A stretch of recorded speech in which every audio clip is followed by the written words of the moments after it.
few minutes ago, inside the ruins, within the force field of the shield generator. Lord Halim, this is the second to last signal flare. From launching once every hour to today launching once every 3 hours, there's still no sign of rescue from the outside. A second-level liquidized wizard reported while licking his dry lips. We still have some food, but the water is about to run out. Although under the dual shield of the shield generator and the isolation witch array, they perfectly avoided the unknown terror and danger within the ruins. The problem is, they can't last much longer. The energy of the shield generator is also low. To achieve optimal effect, it has been running at full capacity. It can only last 3 more days. A hoarse voice echoed. This was also a second-level liquidized wizard from the Federation Mechanical Research Institute who fiddled with the shield generator looking grim. Has the Federation abandoned us? No, but it's likely the rescue team encountered the same problem as us. The major from the exploration team shook his head and said, but the result is the same, isn't it? We won't receive any aid. Damn goblins, damn monsters. A young wizard was visibly losing control of his emotions. He had been in this less than 30 square meter area for a whole week. Lord Halim, should we try to break out? The major turned to Halim, the highest-ranking person present. Do you think we haven't tried? We've attempted twice before meeting you, and besides losing personnel, we lost a lot of supplies. Otherwise, we could have held out longer. Another wizard answered for the pondering Halim. Wait 1 more day. If there is no help by tomorrow, we'll give it a try. Halim came back from his thoughts and said, at the same time, Rain and his team hurried toward the direction where the signal flare just appeared. But perhaps due to just killing that strange mechanical land bird patrol team in less than 3 minutes. Rain and the others encountered 2 more patrol teams. The frequency of appearances is increasing. The second time was after 1.5 minutes, this time about 40 seconds. Rain said solemnly, no matter how many of these things come, it's a 1-second job. Terrio seemed unconcerned. Terrio, you didn't get what Lord Rain meant. What he meant is. Just as Hernandez was speaking, suddenly, there was a heavy metal collision sound from the front. Bang, bang. This collision sound was entirely different from the previous clattering, and the ground began to tremble slightly. Looks like some big guy is coming. Hernandez, is this what you were about to say? Sword St. Terrio looked ahead and slowly drew his longsword. No, I meant there should be something here directing these goblin corpses' actions. Hernandez shook his head and said, this is a prototype. Suddenly, Hernandez's eyes widened, looking at the massive mechanical figure emerging from the smoke, shocked. Rain looked carefully and saw that the opponent was a huge humanoid demon statue about 20 meters tall, but its style was distinct from the Valtsiger School's destroyer. Its arms lacked hands, with each ending in 3 dark cannon barrels, and more conspicuous was its chest center, which was outfitted with 6 big, bulky cannon barrels resembling a Gatling gun. But each of these barrels' diameters was the size of a human fist. Clearly, this was a killing machine. Prototype, is it the gigantic demon statue Halim controlled upon entering here? Terrio, who was about to make a move, paused and said, because previous intelligence showed Halim had brought a prototype, a gigantic demon statue excavated and repaired from another goblin ruin, into this place. If the prototype has appeared, could it be Halim's brain has been overtaken by the strange black bugs just now? Or perhaps, he still is in a safe zone but unable to get out. For a moment, Sword St. Terrio did not take the initiative to make a move. However, in just 2 seconds, Sword St. Terrio realized that the person inside controlling the prototype was not Halim, or at least not the normal Halim, because as soon as the prototype's 2 thick cannon-armed arms saw them, they immediately lifted and took aim. Instantly, a metal storm appeared. Countless metal pellets attacked the team like a torrential storm. Water snake vortex cover. Of course, Rain's team was not unprepared. As Hernandez raised his hand, a fast-flowing torrent, like a transparent giant snake, enveloped them all. The spherical, red-hot metal bullets struck the surging torrent, instantly causing a large splash, but the torrent quickly absorbed the bullet's kinetic energy. For a moment, the dense bullets seemed to hit thick cotton. However, at this moment, Hernandez's face suddenly changed, and he said in a low voice, "Something's wrong. My water witchcraft has dropped by more than 30% in power. Just now, I thought it was due to the influence of the magma region below, but the power discrepancy shouldn't be this much." Hernandez, a Dawn wizard keenly aware of the changes in his witchcraft's power, noticed something wrong as soon as he cast it. Hearing this, Rain also carefully felt the sawtooth ring witchcraft he had just performed, only to find, surprisingly, that the metal energy particles here were inexplicably active. The power of his witchcraft had actually increased by 10%. His 6 sawtooth rings, buzzing and rotating at high speed, cut through the dense mechanical bird swarms attacking from the rear, easily reducing them to a heap of fragments on the ground. "Lord Rain, weren't you affected?" Hernandez, watching the astonishing power of Rain's sawtooth ring, asked in puzzlement. "Not affected, rather." "Power increased by about 10%, Rain replied frankly. This, faced with the prototype's attack, Sword St. Terrio, acting as the spear of the team, had already launched a counterattack. He flashed, leaving behind several afterimages, dodging the dense bullets in a zigzag pattern as he charged toward the enemy. It seemed the prototype perceived the significant threat posed by Sword St. Terrio. A strong energy wave surged from the 6-barreled Gatling gun in the center. "Beware of the energy cannon," Hernandez loudly reminded. "The arm cannons of the prototype fire physical bullets, but the 6 barrels in its center fire some kind of energy projectile." After the prototype was discovered, it caused considerable excitement within the Federation. "Even I studied it closely," Hernandez quickly explained to Rain. Rain nodded, focusing on the prototype's chest cannons. Indeed, as the energy surged, baseball-sized energy orbs bombarded Sword St. Terrio like a flood. But Terrio, forewarned and extremely fast, easily dodged, transferring the pressure back to Hernandez. The energy orbs grazed Sword St. Terrio, crashing into the water snake vortex cover, causing dense explosions. This caused the reduced power of Hernandez's witchcraft to be evident as he increased his spiritual power output to maintain the stability of the water snake vortex cover. This time, Rain raised his hand, and the 6 sawtooth rings that had completely annihilated 3 teams of mechanical land birds flew to hover neatly in front of him. Hernandez glanced in slight surprise at the buzzing sawtooth-shaped metal rings, sensing the energy fluctuations within had just reached the threshold of 4th-level witchcraft. Clearly, this should only be 3rd-level witchcraft by itself. This Lord Rain not only possesses a rare dragon bloodline, but also a rare and unparalleled Metal Series talent. No wonder the Federation highly values Lord Rain, putting great effort into drawing him in, even including him in the exploration of such an important ancient goblin relic site. At this moment, Sword St. Terrio had already unleashed over 10 silver sword beams towards the prototype. "Plasma shield," ancient goblin language. With the mechanical, slightly sharp voice sounding, 2 pale blue plasma bursts suddenly shot out from the prototype's shoulders, rapidly forming an energy shield around its tall form. In the next instant, Terrio's 10+ silver sword beams struck the so-called plasma shield. The shield only showed a small deformation, forming many arcs to counteract, and it seemed not difficult at all to withstand Sword St. Terrio's blows. Rain watched this scene with narrowed eyes. An attack from a Sword Saint, even if of ordinary moves, still possesses power not below that of typical 4th-level Dawn witchcraft, yet was easily blocked by the so-called prototype giant demon statue before them. He understood why this demon statue had drawn the Federation's attention, being named Prototype 1. It was a stark contrast to the destroyer he had acquired. At the Valtsiger ruins, the destroyer is more inclined towards close combat, albeit with some ranged capabilities, while this prototype clearly focuses on ranged attacks. "Go!" Rain raised his hand with a wave. The 6 jagged metal rings flew out in 6 beautiful arcs, attacking the prototype from behind. The metal rings rotated at high speed, violently rubbing against the prototype's plasma shield. Although the 6 jagged metal rings also couldn't penetrate the defense of the plasma shield, Rain's purpose wasn't to do so. He aimed to create an opportunity for Sword St. Terrio. The energy and arc of the plasma shield clearly began to concentrate at the back of the prototype, and the blue shield at the front noticeably dimmed. Seeing this, Sword St. Terrio, understanding Rain's intention, seized the opportunity and after a brief charge, launched a cross-sword light at the prototype once more. It was precisely his killer move, the Super Divine Cross-Slash. Screech, the long silver sword light instantly sliced into the weakened plasma shield in front, and without stopping, it sliced the prototype into an X shape.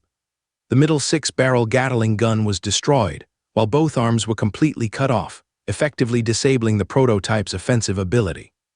It was clear that Terrio intentionally avoided the control room of the prototype. Evidently, considering the possibility of Halim being inside, eroded by the black worms. At least they could bring back his remains.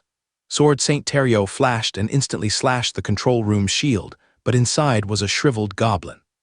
The only difference from the goblin previously operating, the mechanical land bird, was that this goblin had something like a human military rank on its shoulder. In other words, this was a goblin of relatively high rank. However, the goblin still had a vacant gaze, clearly unable to communicate. Unlucky, Terrio split it in half and killed the black worm along the way. Halim's not inside, that's not necessarily a bad thing. Let's go and make the most of the time.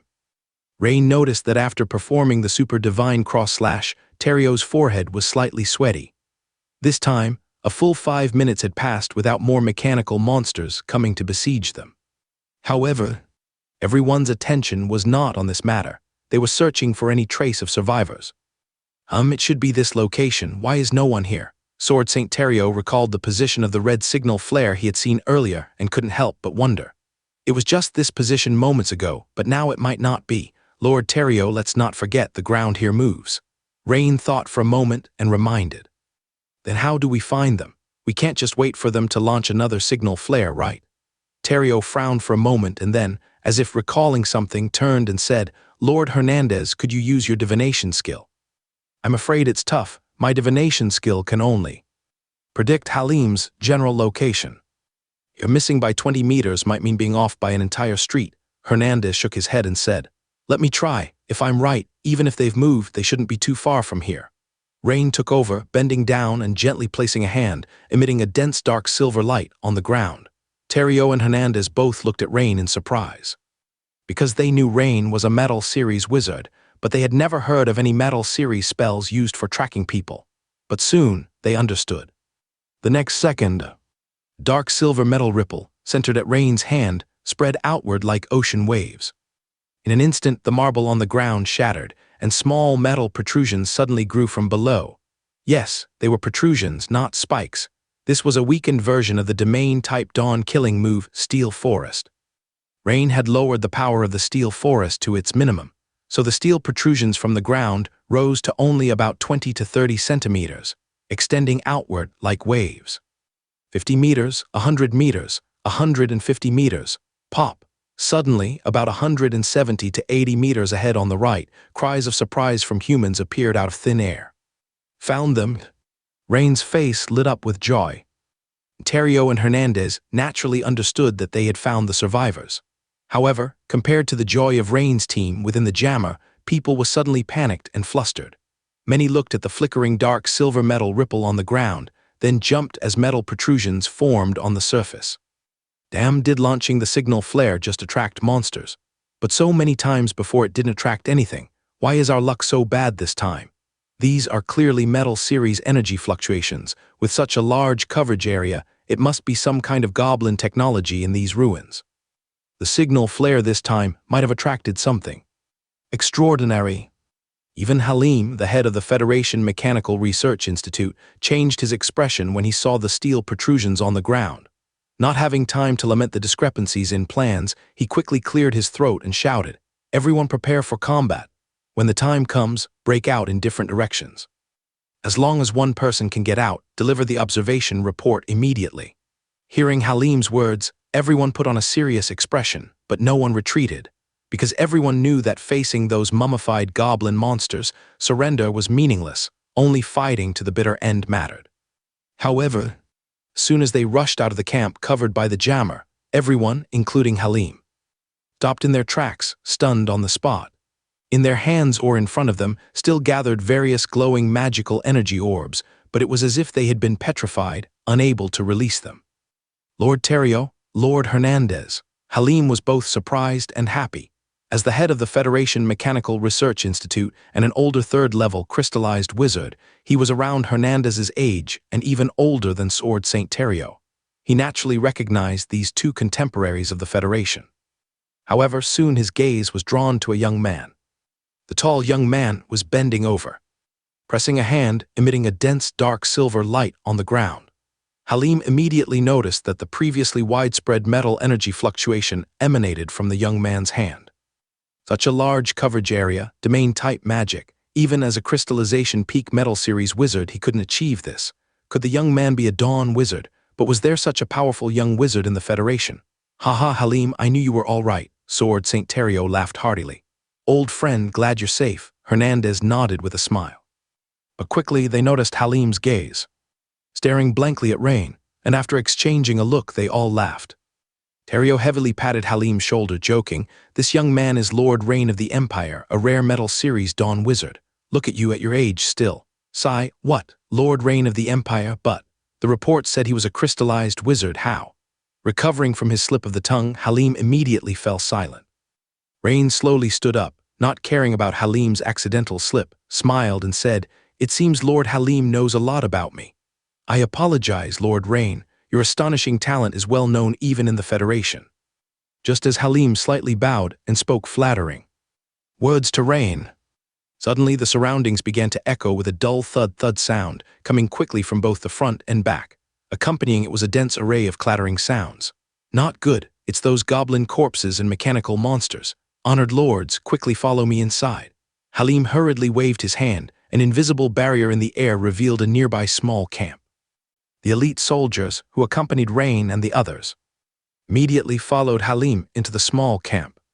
However, Rain, Terrio, and Hernandez did not enter immediately. Instead, they paused and exchanged glances. "We should go in first. We can take this opportunity to understand the situation from Halim." Hernandez looked at Rain and Terrio, seeking their opinions. That's a very prudent plan," Rain thought for a moment and nodded. Hearing this, Sword St. Terrio, who initially wanted to suggest eliminating these mechanical scraps directly, found it inappropriate to voice his thoughts and could only nod in agreement. Soon after, the three of them entered the small camp together. The mirrored air quickly disappeared.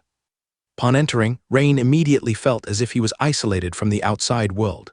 He could no longer hear the noises of the mechanical monsters, which should have been growing louder, nor could he sense the energy fluctuations outside. Glancing around, Rain saw 4 cylindrical metal devices arranged around the camp. Evidently, it was due to these 4 devices. "A jammer with an isolation which array, Halim, it seems you've prepared thoroughly." Hernandez glanced around and couldn't help but laugh. "You flatter me, you're crowned Hernandez. Our team doesn't possess the strength of you all, and without the jammer, we wouldn't have lasted." But even with these 2 measures, everyone remained vigilant. After a few minutes, confirming that the mechanical monsters couldn't discover them, they finally relaxed. At this time, the elite soldiers accompanying them began to prove their worth. They quickly retrieved supplies from their bulging backpacks, much to the delight of Halim and the other 6 wizards in his squad. "Great, I haven't had water in almost 3 days." A second-level liquidization wizard took the water pouch and drank it eagerly. This sight seems to particularly suppress the power of water witchcraft. In theory, liquidized or crystallization wizards, even those not specialized in water element, should have no problem using water witchcraft to conjure some water, but not in this damned place. Even Hernandez, a dawn wizard, found the power of his water witchcraft suppressed. "You also brought an energy device? That's excellent. With the energy, the jammer can last at least another half-month." Another wizard observed as a soldier extracted a small energy device from their pack and sighed in admiration. While these elite soldiers played little part in the earlier battle, they've proved to be a morale booster for Halim and the others. The atmosphere immediately became more lively.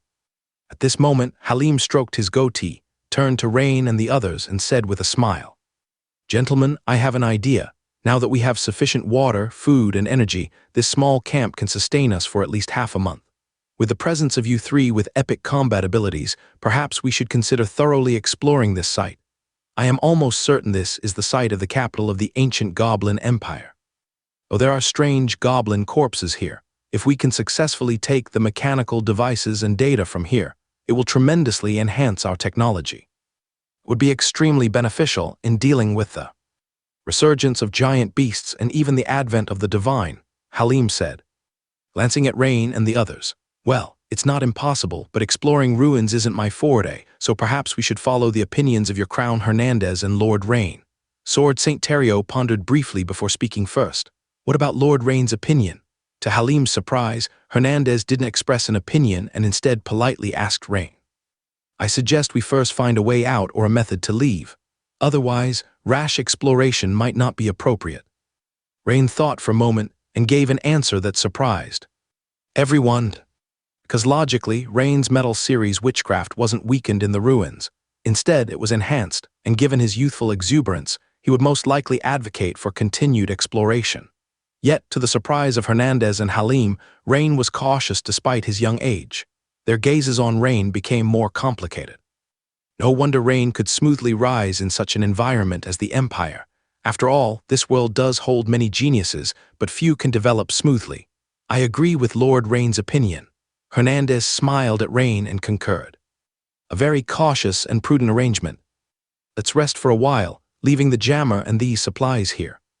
Regardless of the outcome, this place can serve as a resting point. Halim agreed, following their conversation with a smile.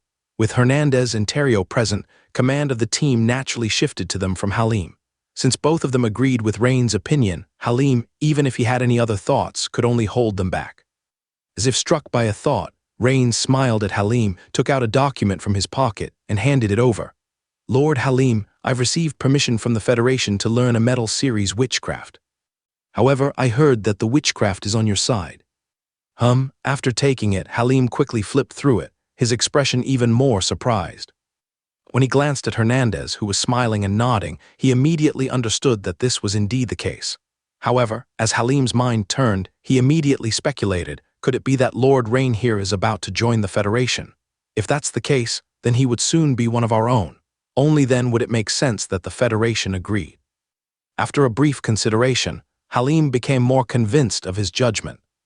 He smiled slightly, took out a strangely shaped, key-like translucent crystal from his chest, and handed it to Rain, saying, Lord Rain, the witchcraft you need is right here.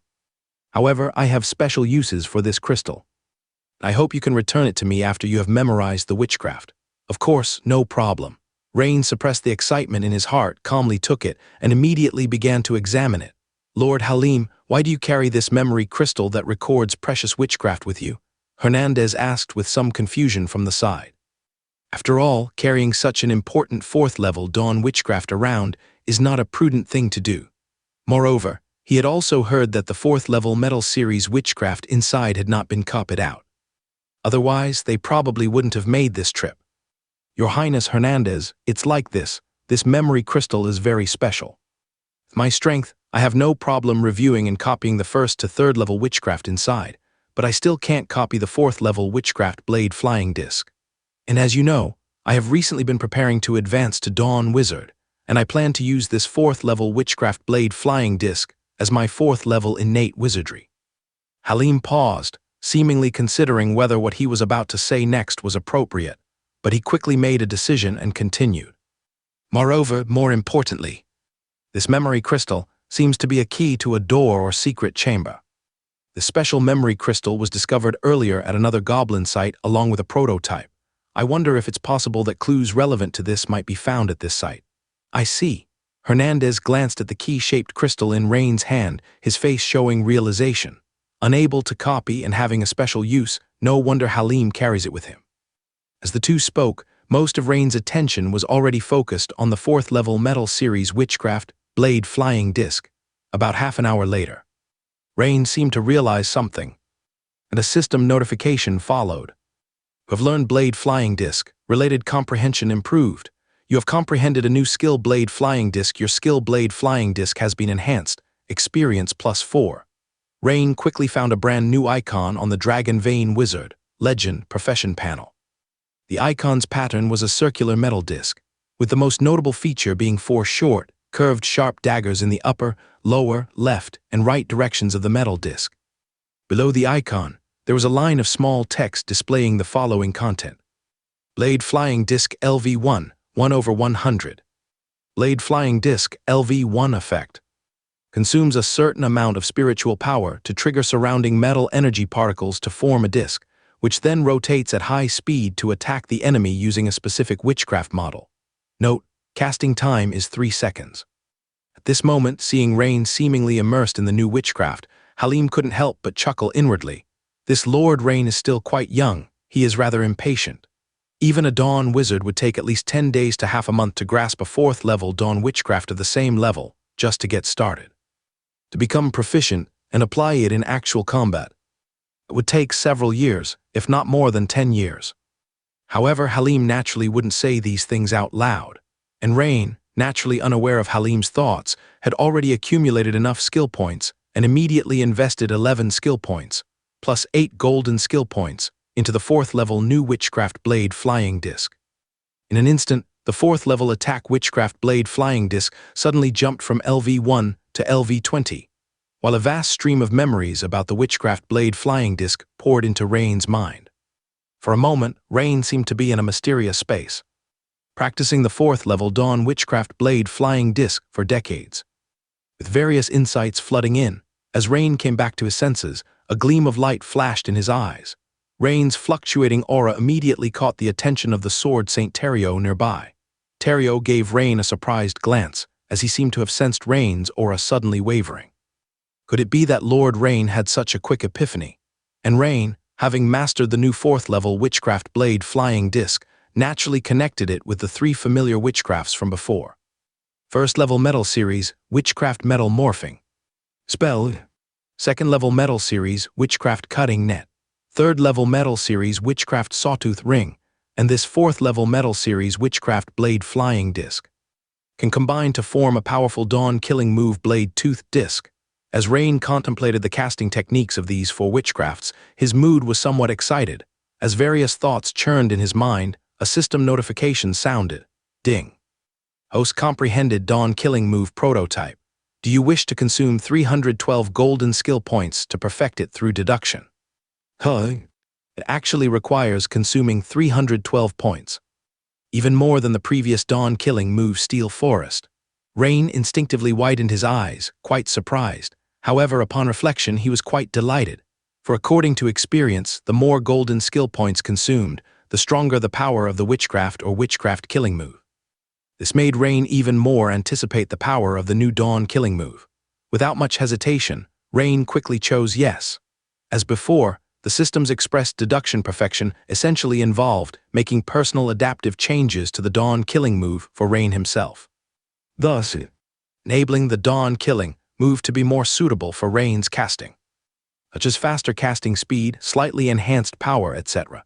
As Rain chose yes, a surging flood of witchcraft training memories surged into Rain's mind. Ding, deduction successful. Host has comprehended Metal Series Dawn killing move Blade Tooth Disc. Blade Tooth Disc. A smile appeared on Rain's mouth. Oh, Lord Rain, could it be that you have already memorized the new witchcraft model? Hernandez noticed the smile on Rain's face and asked with a hint of surprise. After all, in his view, being able to memorize the complex 4th level Dawn witchcraft model in just half an hour was already quite good. As for getting started, haha, that's right. Rain nodded, smiling. Impressive. Halim gave a thumbs up in praise, as expected of a rare talent of the Empire. All right, Lord Rain, since that's the case, shall we start taking action? Sword Saint Terrio stood up with a smile. He had actually wanted to take action for a while now, but seeing Rain in such an immersive state earlier, he was hesitant to interrupt. Of course, I apologize for making everyone wait, Rain said apologetically. You are too kind, Lord Rain. We just needed some rest as well. This time they ventured out to find a way back in order to avoid unnecessary sacrifices. Except for the 4 of them, the others would temporarily rest at the camp. Once everything was ready, Halim quickly muttered an incantation. The next second, a mirror-like passage appeared in the air in front of them, and Sword Saint Terrio immediately took the lead and stepped out. As Rain stepped through the passage, he heard Sword Saint Terrio let out a muffled grunt. After the spatial transformation, the first thing that caught Rain's eye was a giant mechanical creature over 20 meters tall. Beside it were 2 prototype machines that had appeared before, the giant mechanical being resembled a gigantic octopus with 8 metal tentacles as thick as barrels. The tentacles were composed of ring-shaped metal segments, and it was one of these metal tentacles that had just sent Sword Saint Terrio flying.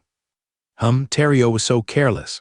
Just as Rain was puzzled by how Sword Saint Terrio could be struck by such a massive metal tentacle, he instantly realized something was amiss. Because at the very moment his toe touched the ground as he walked out of the passage, he suddenly discovered that the gravity around him was rapidly changing.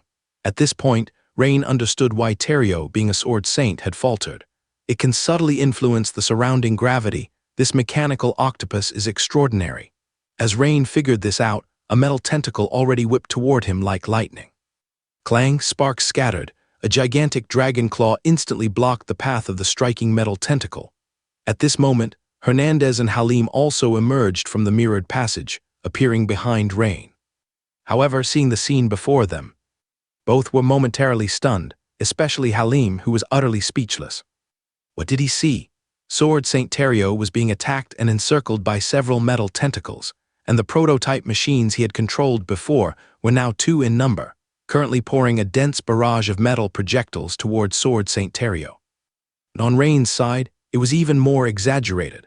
With his body partially dragon-like, a giant dragon claw nearly as tall as a person was steadfastly blocking the tentacle strike of the massive mechanical octopus without retreating a single step. Is this dragon vein transformation? Halim's eyes widened and he murmured, "Quick, don't just stand there, Halim, lend a hand." Hernandez swiftly cast the water snake vortex shield, protecting himself and Halim. Unlike Terrio and Rain, the two were purely wizards, so they naturally had to ensure their own defense first. Seeing Halim still standing there in a stupor, he couldn't help but shout, "What should I do?" Halim snapped back to reality, slightly panicked. It's understandable, as the battle before them erupted too suddenly.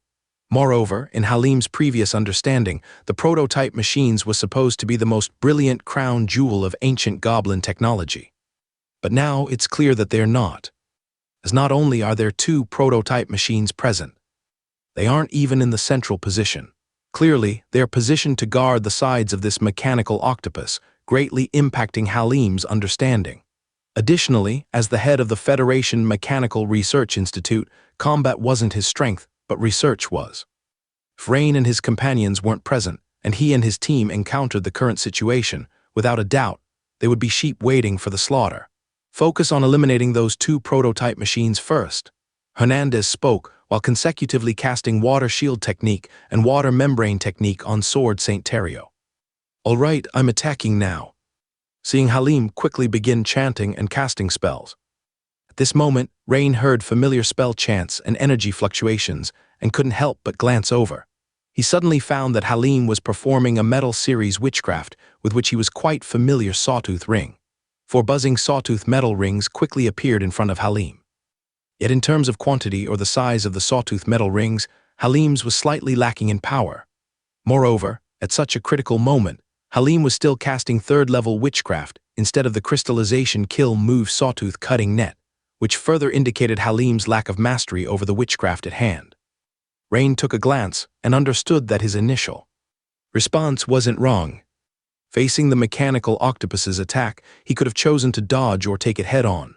But if he dodged, Hernandez might survive, but Halim was likely to be killed by a tentacle strike. Based on the power coming from his dragon claw, the mechanical octopus tentacle's attack reached epic level. Halim, however experienced as a crystallization wizard, wouldn't stand a chance and would be crushed to a pulp without warning. Considering Halim's cooperation and the pleasant rapport with Hernandez, Rain decided to block it head-on. At that moment, the mechanical octopus, sensing Rain's difficulty, promptly mobilized 2 more metal tentacles to strike Rain. "Watch out, roar!" With a deafening dragon roar, Rain swiftly transformed into the 5th form, becoming a dark silver dragon standing between Hernandez and Halim.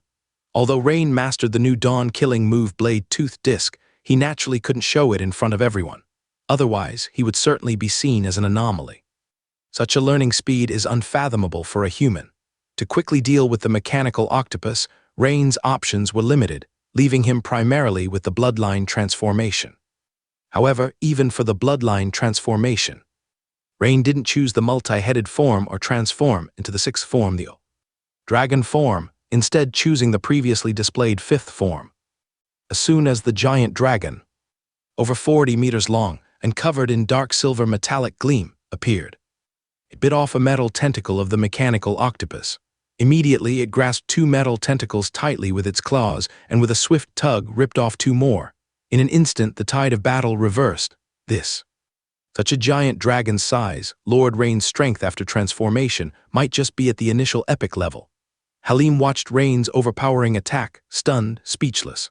Meanwhile, Hernandez, who had fought alongside Rain and seen the dragon transformation, was naturally much more resilient. He nodded, confirming Halim's speculation, and said, "Of course not. It's already beyond middle epic and approaching late stage." This is too powerful. Halim, hearing Hernandez's words, couldn't help but take a sharp breath, staring dumbfounded at the dark silver dragon before him.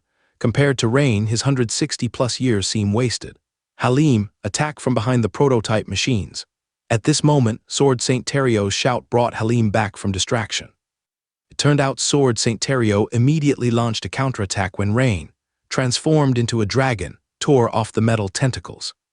However, the two prototype machines and the mechanical octopus coordinated seamlessly, with crossfire nets and constantly changing gravity effects, forcing him to endure. Even with Hernandez's witchcraft protection, Sword St. Terrio never entrusted his life to others, naturally avoiding the risk of injury through forceful breakthrough. Actually, he only needed someone nearby to slightly attract any prototype's attention to break out of the dilemma. Yet he saw something resembling the serrated metal ring Rain had used before, splitting into two paths, foolishly clashing with the two prototype machines' plasma shields right in front. This enraged him nearly to the point of spewing blood. Fortunately, after hearing Terrio's reminder, Halim immediately moved the serrated metal ring to the back of the prototype machine to attack. Hernandez also summoned 4 water elements to launch attacks from behind the prototype machine. This forced one of the prototype machines to abandon suppressing Terrio and turn to assault the rear attackers. This immediately gave Terrio an opportunity. Super Divine Cross Slash. A cross-shaped sword light shot like lightning towards the prototype machine, just turning to deal with the water elements. SDZ. The plasma shield shattered instantly. The prototype machine was sliced into 4 large pieces. The subsequent battle had no suspense. The remaining prototype machine certainly couldn't withstand Sword St. Terrio and the other two. Thus, after Rain, as a dragon, completely tore the mechanical octopus apart, the battle concluded. Then Halim seemed to see a treasure in his heart, initially wanting to inspect the prototype machine, but seeing the mechanical octopus slain by Rain, immediately turned and sprinted over, mumbling to himself, "I never imagined there were so many prototype machines here. And this big guy." The difficulty in crafting these metal tentacles is extremely high. With extraordinary materials, this energy core is unprecedented. It's different from the large energy devices or furnace core we're using now.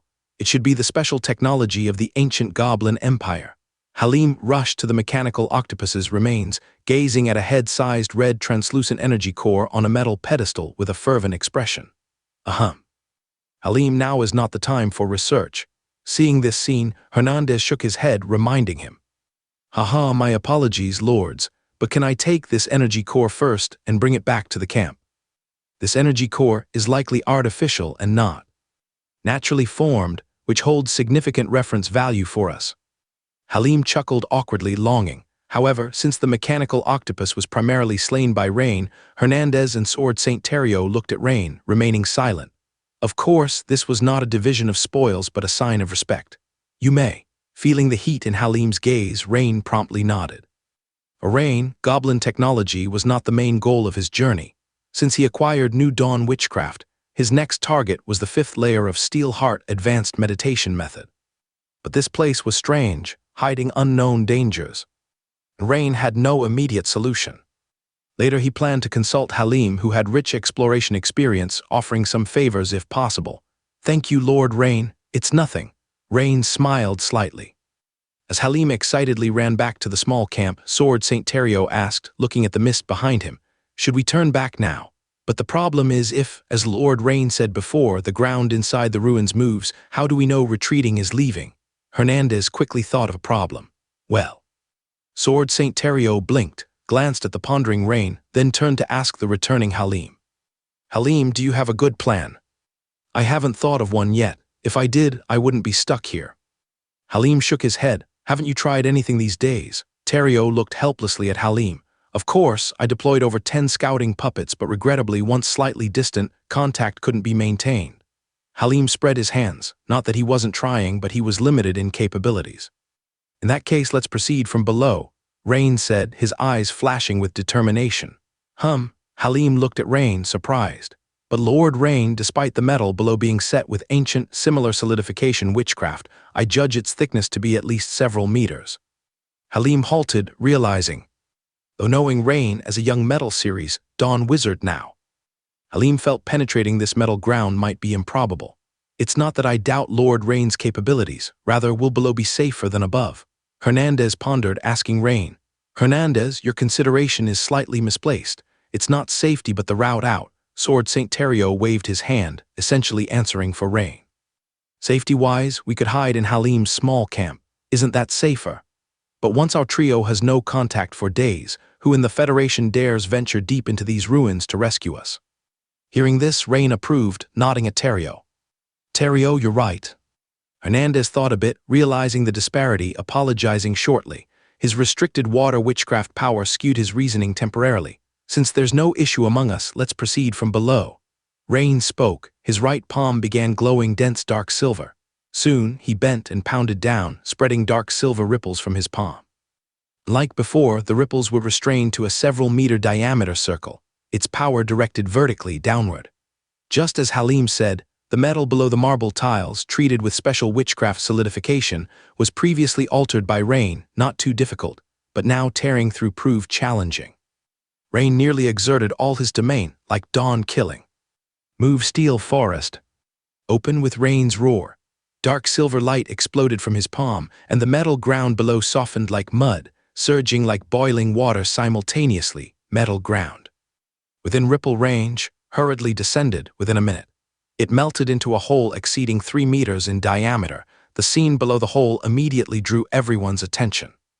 Below, a massive space came into view, with various sizes of gears continuously in motion, some as large as several people, while others were no bigger than a palm. What kind of place is this? Why is there such an area beneath the city? Moreover, it's still operating. How is that even possible? Halim was stunned.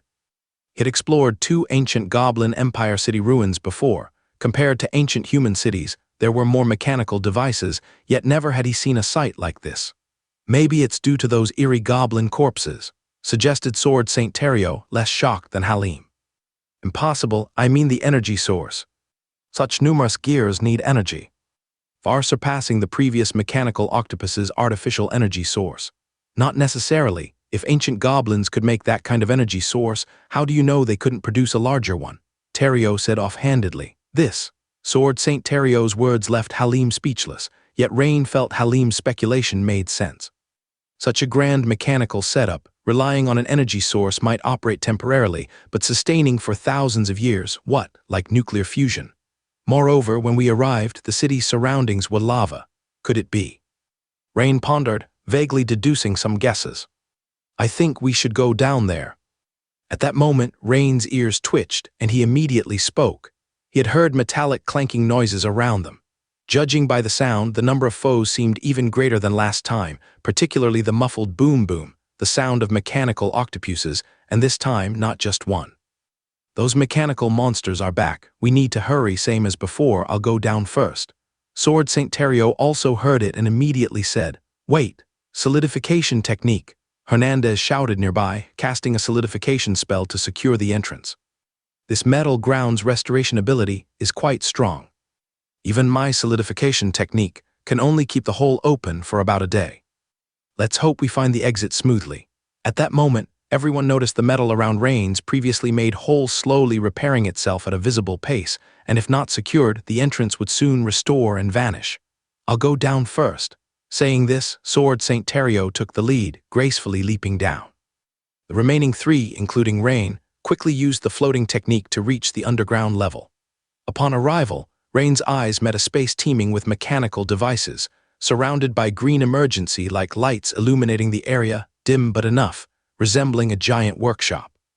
Additionally, Rain noticed several short goblin figures over 100 meters away. Rain squinted slightly, and with dark vision he could clearly see these goblins' details.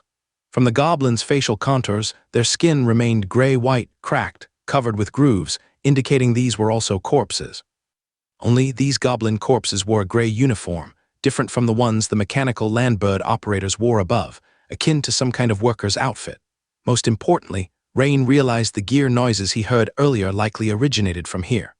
Seems Lord Rain's earlier judgment was correct. The upper layer's ground can indeed move. Hernandez glanced upward at the massive tray devices. Overhead, at certain times, the gears would spin rapidly, shifting a section above. It's bizarre that all the goblins in this ruin turned into undead yet still function. Could some undead divine entity invade this ancient goblin empire, causing this phenomenon? Halim murmured, possible. Hernandez nodded in agreement. Though Rain didn't speak, he somewhat concurred with Halim's point, for, at least from current revealed signs, such occurrence was viable. Yet even with some doubts remaining, if a divine invasion happened, it wouldn't easily annihilate and transform a prosperous goblin empire into an undead realm, as divine beings need faith, and only during expansion or eliminating opposition would they eradicate enemies. Judging from major cults and Ferdinand Forrest's Void Mother Tree incident, this is evident. Could it be a fifth-level full moon wizard from the undead discipline? Only such a level of might can convert all goblins in such a vast city into corpses at once, right? But it still doesn't add up. The eerie whispering most likely should be some evil god or its followers whispering. If it were a full moon wizard, they wouldn't leave this kind of whisper. Besides the gear sounds, upon entering here, the unknown eerie whispering sharply intensified. Rain furrowed his brow, pondering. He had just listened closely to his surroundings and suddenly noticed the unknown female whispering grew noticeably stronger. Halim clutched his forehead painfully. The reason for the whisper. Halim, do you need me to cast silence spell on you?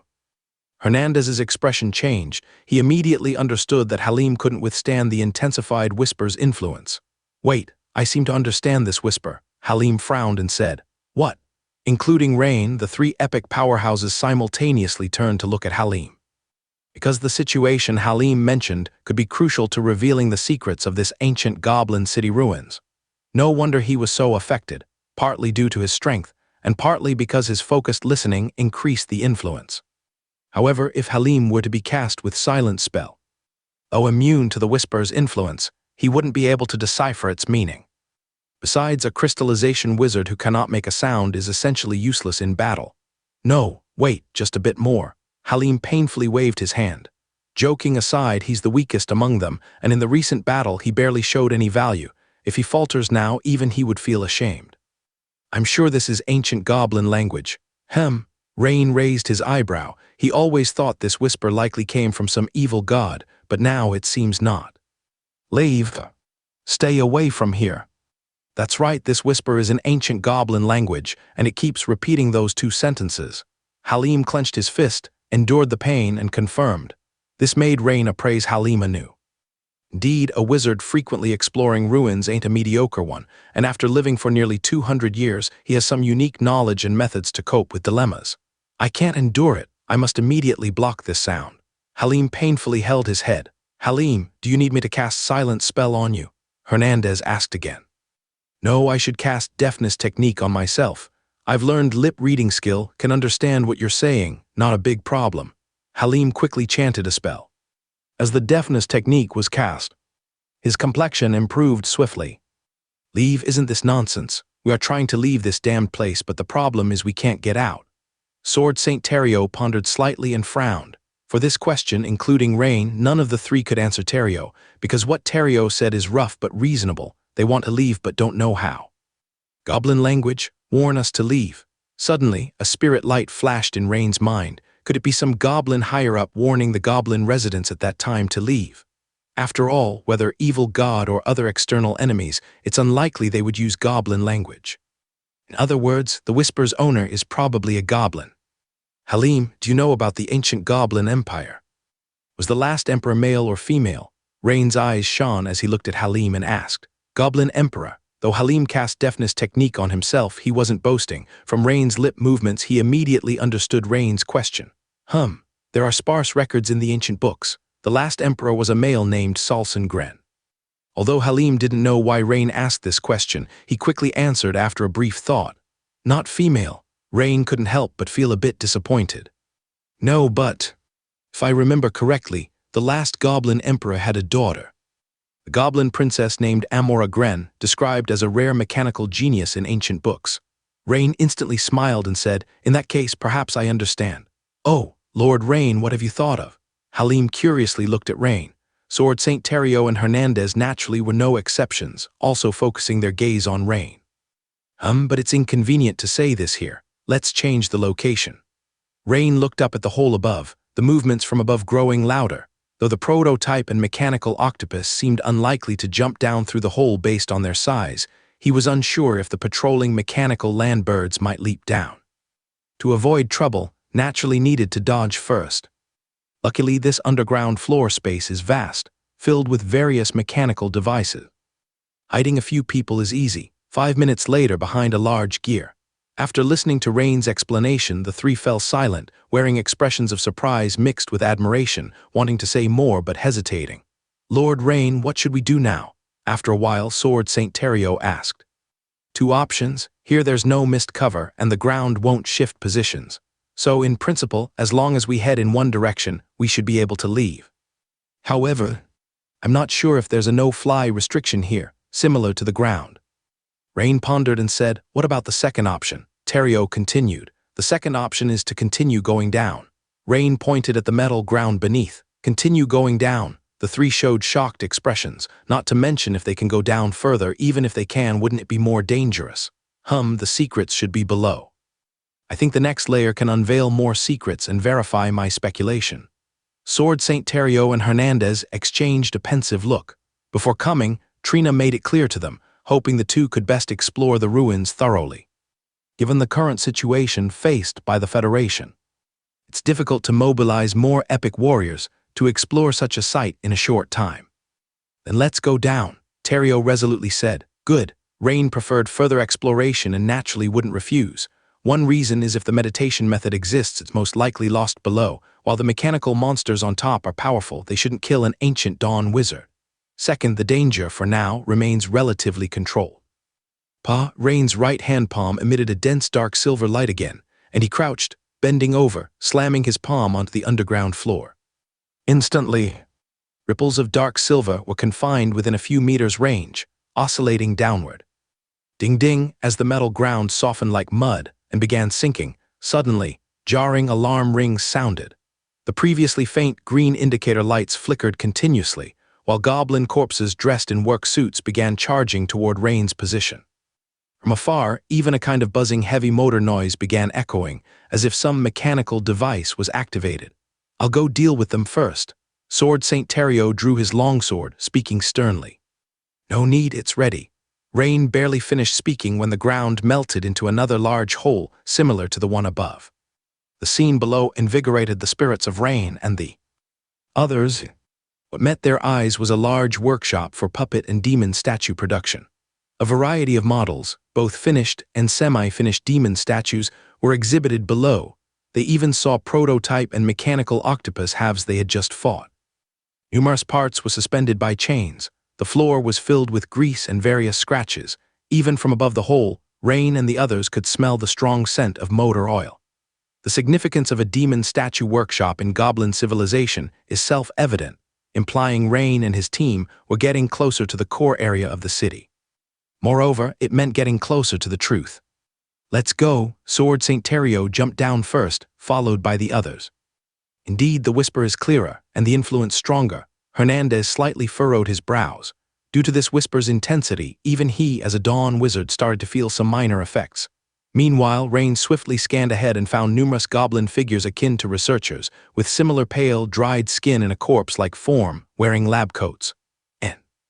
My demon statues, destroy these enemies? Goblin language. Suddenly, from not far behind, came a deep, intermittent voice, akin to a baby learning to speak. Hearing this voice, everyone immediately turned to look. They saw a goblin corpse wearing a white lab coat, looking at them from dozens of meters away. Chains and suspending spare parts hung densely in front of it, blocking the view, so everyone hadn't noticed it before. However, the most shocking thing wasn't anything else, but the fact that it could actually speak. This means that the opponent's consciousness on some level still exists. After all, this is the ruins from thousands of years ago. This guy can actually speak. Sword St. Terrio frowned with a look of surprise. Couldn't possibly still be alive, right? But wasn't the opponent supposed to be controlled by those black insects? Hernandez's brows furrowed as well. Is it something similar to a corpse wizard? Unlike the other three, Rain wasn't too surprised, because just now he heard Halim say that the eerie whispering was actually in goblin language. He had a vague suspicion in his heart. That is, perhaps these goblins turning into undead wasn't due to the initial speculation of the evil god or the undead wizard's attack. Instead, it was caused by the goblins themselves, naturally with the purpose of fighting against those bizarre black insects. This can explain why there are no residents here. But instead, there are these elite mechanical engineers and controllers. Of course, this is still Rain's guess so far. There isn't enough evidence to prove it, but at least for now it seems possible. Boom boom. At this moment, the dull and swift footsteps of demon statues interrupted Rain's thoughts. Two giant demon statues suddenly rushed out from behind the goblin corpse, and they looked extremely similar to the prototype Rain had seen before.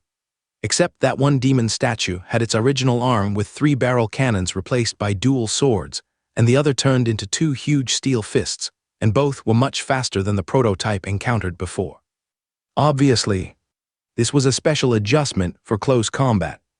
Seeing this, the initial naming of the demon statue by the Federation as a prototype wasn't unreasonable. The 2 demon statues before their eyes can be understood as improved prototypes. Super Divine Cross Slash. Facing the 2 demon statues charging rapidly from front and back, Sword Saint Terrio gave an angry shout and immediately unleashed his signature move. This left Rain slightly stunned.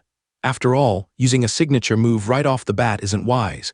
Generally, probing the unknown enemy first is a better choice. As a Sword Saint, Terrio couldn't possibly not know this. In fact, perhaps Rain himself hadn't thought of it. The series of his analyses, judgments, witchcraft that pierced the ground had an extremely significant impact, even on seasoned epic strongmen like Terrio and Hernandez. Thus, Terrio seemed to be showcasing his strength, rushing out like a fierce tiger, going all out from the start. 2 gigantic silver sword lights crossed in a flash towards the front. However, the dual sword prototype's reaction was incredibly quick. Its chest cannons, resembling enlarged Gatling guns, continuously fired dense energy bullets, while its shoulder emitted 2 plasma bursts, forming blue plasma vortex shields that immediately protected itself. Boom! But where was Sword Saint Terrio's signature move so easily blocked? The silver cross sword light broke through the energy bullets first, then the plasma vortex shield, and only exploded after intensely colliding with the dual sword prototype swords. Instantly, a dazzling silver-blue shockwave spread all around. The dual sword prototype was directly blasted over 10 meters away, crashing heavily into the double hammer prototype behind it, and on Rain's side, Halim was also flipped over by the strong shockwave. However, Rain wasn't focusing on Halim right now. He was squinting his eyes, watching ahead with a furrowed brow. "Hey." Sword Saint Terrio's expression became stern as he murmured. The dual sword prototype in front was hit flying, but at the last moment it crossed its swords, blocking all the remnants of his super divine cross slash. In other words, the signature move he executed after consuming a considerable amount of physical strength didn't yield any substantial combat results. He just got a loud sound. Indeed, the double hammer prototype supported the hit-flown dual sword prototype, and then both rushed towards Rain's group again. However, in the corner of Rain's eye, he noticed something even more troublesome happening. The goblin corpse in a white lab coat suddenly ran beside another giant demon statue, resembling a prototype lying horizontally on the ground, extending its hand towards the demon statue's head. A beam of green energy wave rapidly released from its palm, entering the head of the demon statue on the ground. "Arise, destroy the invaders," a hoarse voice like a baby learning to speak emitted again. Squeak, the black-gray demon statue holding a massive metal sword and shield on the ground, suddenly sat up, and then quickly rose. This was also a prototype demon statue. The others also followed Rain's gaze and noticed the actions of the goblin corpse, prompting Halim to lose his composure and yell, "3 of them." At this moment, except for Rain, the remaining 3 all turned pale. But it's not over yet. I saw the goblin corpse in a white coat. After activating the sword and shield demon lying on the ground, running again towards its right side, raising its palm towards another giant demon statue with a metallic claw on the ground. "Not good, we must stop him," Halim shouted, his voice trembling. "Lord Rain, leave these 3 to you, I'll go kill that corpse." Sword Saint Terrio's face turned extremely gloomy, he said in a deep voice. Just as Rain was about to say something, Terrio had already shot forward like an arrow off the string. Sword Saint Terrio's speed was the fastest among everyone. If Rain did not use bloodline transformation, Terrio was indeed the most suitable for surprise attacks. But Rain felt a bad premonition because the design of the sword and shield demon was a bit strange. Its abdomen protruding slightly as if some device was installed. Whoosh! I saw Terrio move like lightning, dodging left and right, breaking through the blockade of the first dual sword prototype in less than 2 seconds. At this moment, the double hammer prototype seemed to sense Terrio's purpose. Its chest's enlarged 6-barrel Gatling energy cannon roared, firing at Terrio. Thud, thud, thud. Pale blue energy bullets poured onto Terrio like a torrential rain. However, being the sword saint, Terrio's agility was beyond doubt. In the blink of an eye, he dodged to the right, while the energy bullet barrage chased behind him like a high-pressure water gun, but couldn't catch up. Humph, is that all? Terrio accelerated again, breaking through the double hammer prototype's interference. However, the next moment, before the joy in his heart could transform into a smile on his face, his figure abruptly halted. Gravity field. It turned out the third activated prototype, besides holding the sword and shield, had a gravity-influenced device installed in its abdomen. With this brief pause in Terrio's movement, the energy bullet barrage from the double hammer prototype behind him roared in. This forced Terrio to immediately turn and defend. At the same time, the 6-barrel Gatling gun in the chest of the sword and shield prototype wielding the gravity field roared. Thud, thud, thud. Suddenly, the sword St. Terrio, besieged from both back and front, was hit by several energy cannon shots. Boom! Terrio groaned, forced to retreat to the side and rear. Though protected by witchcraft cast by Hernandez, he wasn't harmed, but his face turned ugly as the goblin corpse in the white coat had already activated the 4th giant demon statue. Damn! Even the well-mannered sword St. Terrio couldn't help but curse. After missing the great opportunity just now, the situation was becoming increasingly severe. Now he's in a dilemma, not knowing whether to aid his teammates behind him, kill a demon statue first, or continue attempting to break through. But the problem is the interception of both demon statues, especially with the gravity field's influence. It is hard for him to break through, and now the opponent has activated another one, making success even less likely. Lord Terrio, come back. At this moment, Terrio heard Rain's voice in his ear. For some reason, upon hearing Rain's steady voice, Terrio had no doubt or second thoughts, immediately turning back. Rain had again unleashed his domain class, Dawn-killing move Steel Forest, softening the nearby metal ground of the dual sword prototype and double hammer prototype into a metal quagmire. Thus did the heavy prototypes sink deeply into it, greatly reducing their movement speed. This allowed Terrio to easily return to the team. Lord Terrio, let me handle it. After Terrio returned to the team, Rain gave some instructions and charged forward immediately. Lord Rain, you. Terrio was about to ask Rain's plan, but saw Rain's figure dart out quickly. Could it be that Lord Rain intends to use Dragon Vein transformation, but after enlarging his form, it is even less possible to break through the opponent's demon statue's defense? Halim murmured. Rain used Shadow Step, leaving behind a string of shadows, his speed not much slower than Sword St. Terrio. But Terrio and the other two weren't optimistic about Rain's attempt at a breakthrough. Because in terms of speed alone, Rain was slightly inferior to Terrio, and most importantly, the opponent had already awakened the 5th prototype, even excluding the 2 they tangled with. Breaking through the defense line of the remaining 3 would be harder than Terrio's attempt. Rain dodged past those 2 demon statues, cleverly adjusting his position, just enough to use the sword and shield prototype as a shield against the 2 demon statues behind him. Thus temporarily, the dense energy bullets Rain faced only came from the sword and shield demon in front. But in Terrio's view, this wouldn't solve the final problem, because once Rain tried to go around the opponent, he'd face suppression by the dense barrage from the demon statues behind. Then, influenced by the gravity field, Rain would most likely return defeated. Blade-toothed disc suddenly saw a dark silver serrated disc, several meters in diameter, floating above Rain's right palm, rotating at an extremely high speed. The rotating speed was so fast that the dense serrated edges around the disc were barely visible, only a streak of bright light encircling the disc. Before deciding on a surprise attack, Rain naturally had already anticipated how to counter this situation. The solution was his newly mastered Dawn-killing move Blade-toothed disc.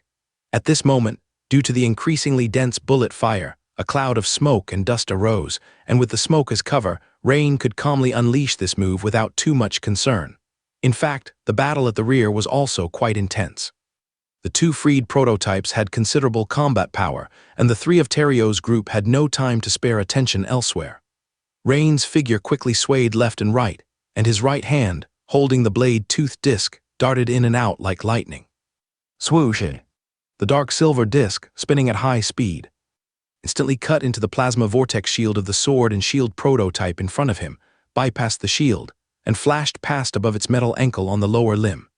Immediately after, the dark silver disc followed Rain's left-moving figure, shadowing him closely, and once again floated above Rain's outstretched right hand. At this moment, seeing Rain finally come into view, the two prototypes at the rear simultaneously unleashed their chest-mounted 6-barrel Gatling guns. Instantly, dense energy bullets formed two blue-striped barrages, creating a crossfire net, and rushed to cover Rain. As for the prototype just dodged by Rain, it naturally turned around and aimed, intending to fire again. But it discovered that the dense bullets it fired uncontrollably shot towards its fellow demon statue and continued upward, sweeping towards the ceiling at a 90-degree angle, immediately blowing up a row of emergency lights. Even the metal ceiling was pocked with a dense band of pits. Boom! The sword and shield prototype unexpectedly lost balance and toppled head first. It turns out that the metal ankle on its right lower limb had been instantly severed by the blade-toothed disc in Rain's hand, which explains why the energy cannon attack mistakenly hit another prototype. Taking advantage of the chaos, Rain flashed in front of the fifth demon statue. Go! He swiftly raised his hand, and the dark silver disc surged rapidly through the waist of the fifth giant demon statue. In the next instant, it reunited with Rain, who had bypassed the demon statue. Rain had just performed a man and disc separation maneuver. As the dark silver disc returned to its original position, the sixth giant demon statue had already been awakened by the goblin corpse in the white coat. The goblin corpse, muttering something, ran towards another demon statue by its side again, seemingly about to awaken a seventh demon statue unless it was stopped immediately. Buzz! The weapon in the hands of the sixth demon statue turned out to be a massive chainsaw, resembling a lumberjack's tool. Facing the rapidly advancing Rain, it swung horizontally without hesitation. Rain's toes dug forcefully into the ground, and with the metal floor suddenly caving in, he soared 10 meters into the air like lightning, leaping over the approaching giant chainsaw. While in midair, he violently swung his right hand, and the dark silver metallic disc sliced swiftly past the demon statue's upper limb. Swoosh! As Rain landed, a heavy sound also came from behind. If anyone were checking at this moment, they'd surely discover it was the metal right limb of the sixth demon statue, which previously held the gigantic chainsaw. Huh! Rain, whose toes had just touched the ground, swiftly posed a disc-throwing motion, sending the dark silver disc atop his right palm to flash towards the goblin corpse, which was releasing green pulsating beams to activate the seventh demon statue. The goblin corpse in the white coat seemed to sense the danger, lifted its hands, trying to block. But in the next moment, the dark silver disc, flying horizontally in the air, suddenly rotated 90 degrees to fly vertically, slicing through the central axis of the goblin corpse's body in an instant. Swoosh! The goblin corpse was immediately split in half, and the ground abruptly splattered with a stagnant pool of dark fluid. Rain also noticed the fleeting black worm in the goblin corpse's head was annihilated by the blade-toothed flying disc in an instant, leaving only an unnoticeable trace of black smoke rising whimsically. Just as Rain exhaled slightly, adjusting his stance to help the other three members of the team, suddenly, an urgent beep, beep sounded behind him, and the number was more than just one. He turned his head swiftly, only to see the amputated chainsaw demon statue suddenly emitting red light, as did the other demon statues in his view. Not good. Rain's face changed immediately, a loud alarm ringing in his heart. His figure swiftly dodged to the side. Boom! Boom, boom. The next second was a series of earth-shaking explosions that echoed all around. Thanks to discovering the danger in advance, Rain got up and flew back with the protection of the steel armor. Although he was also blown away by the shockwave, he didn't suffer any injuries. However, as he was being blown away, he heard the explosion in the distance mixed with the angry roar of Sword Saint Terrio and the cursing of Hernandez. Obviously, the three of them over there were affected by the explosion far more seriously than he was. As the smoke and dust gradually dissipated, Rain flashed and quickly approached the position where the three of them were.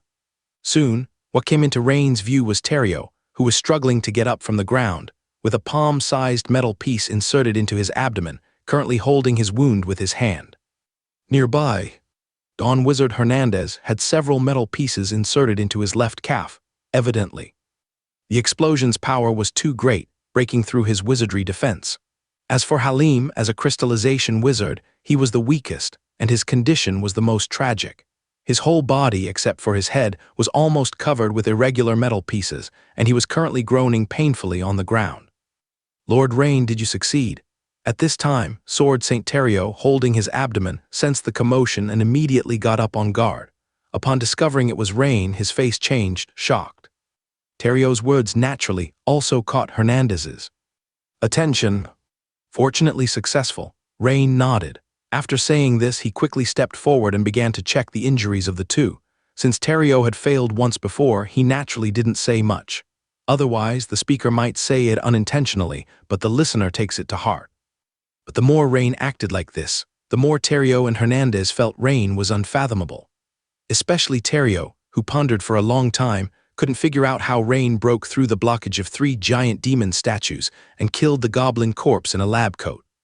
But this question was not appropriate to ask now. He just looked at Rain with even more respect.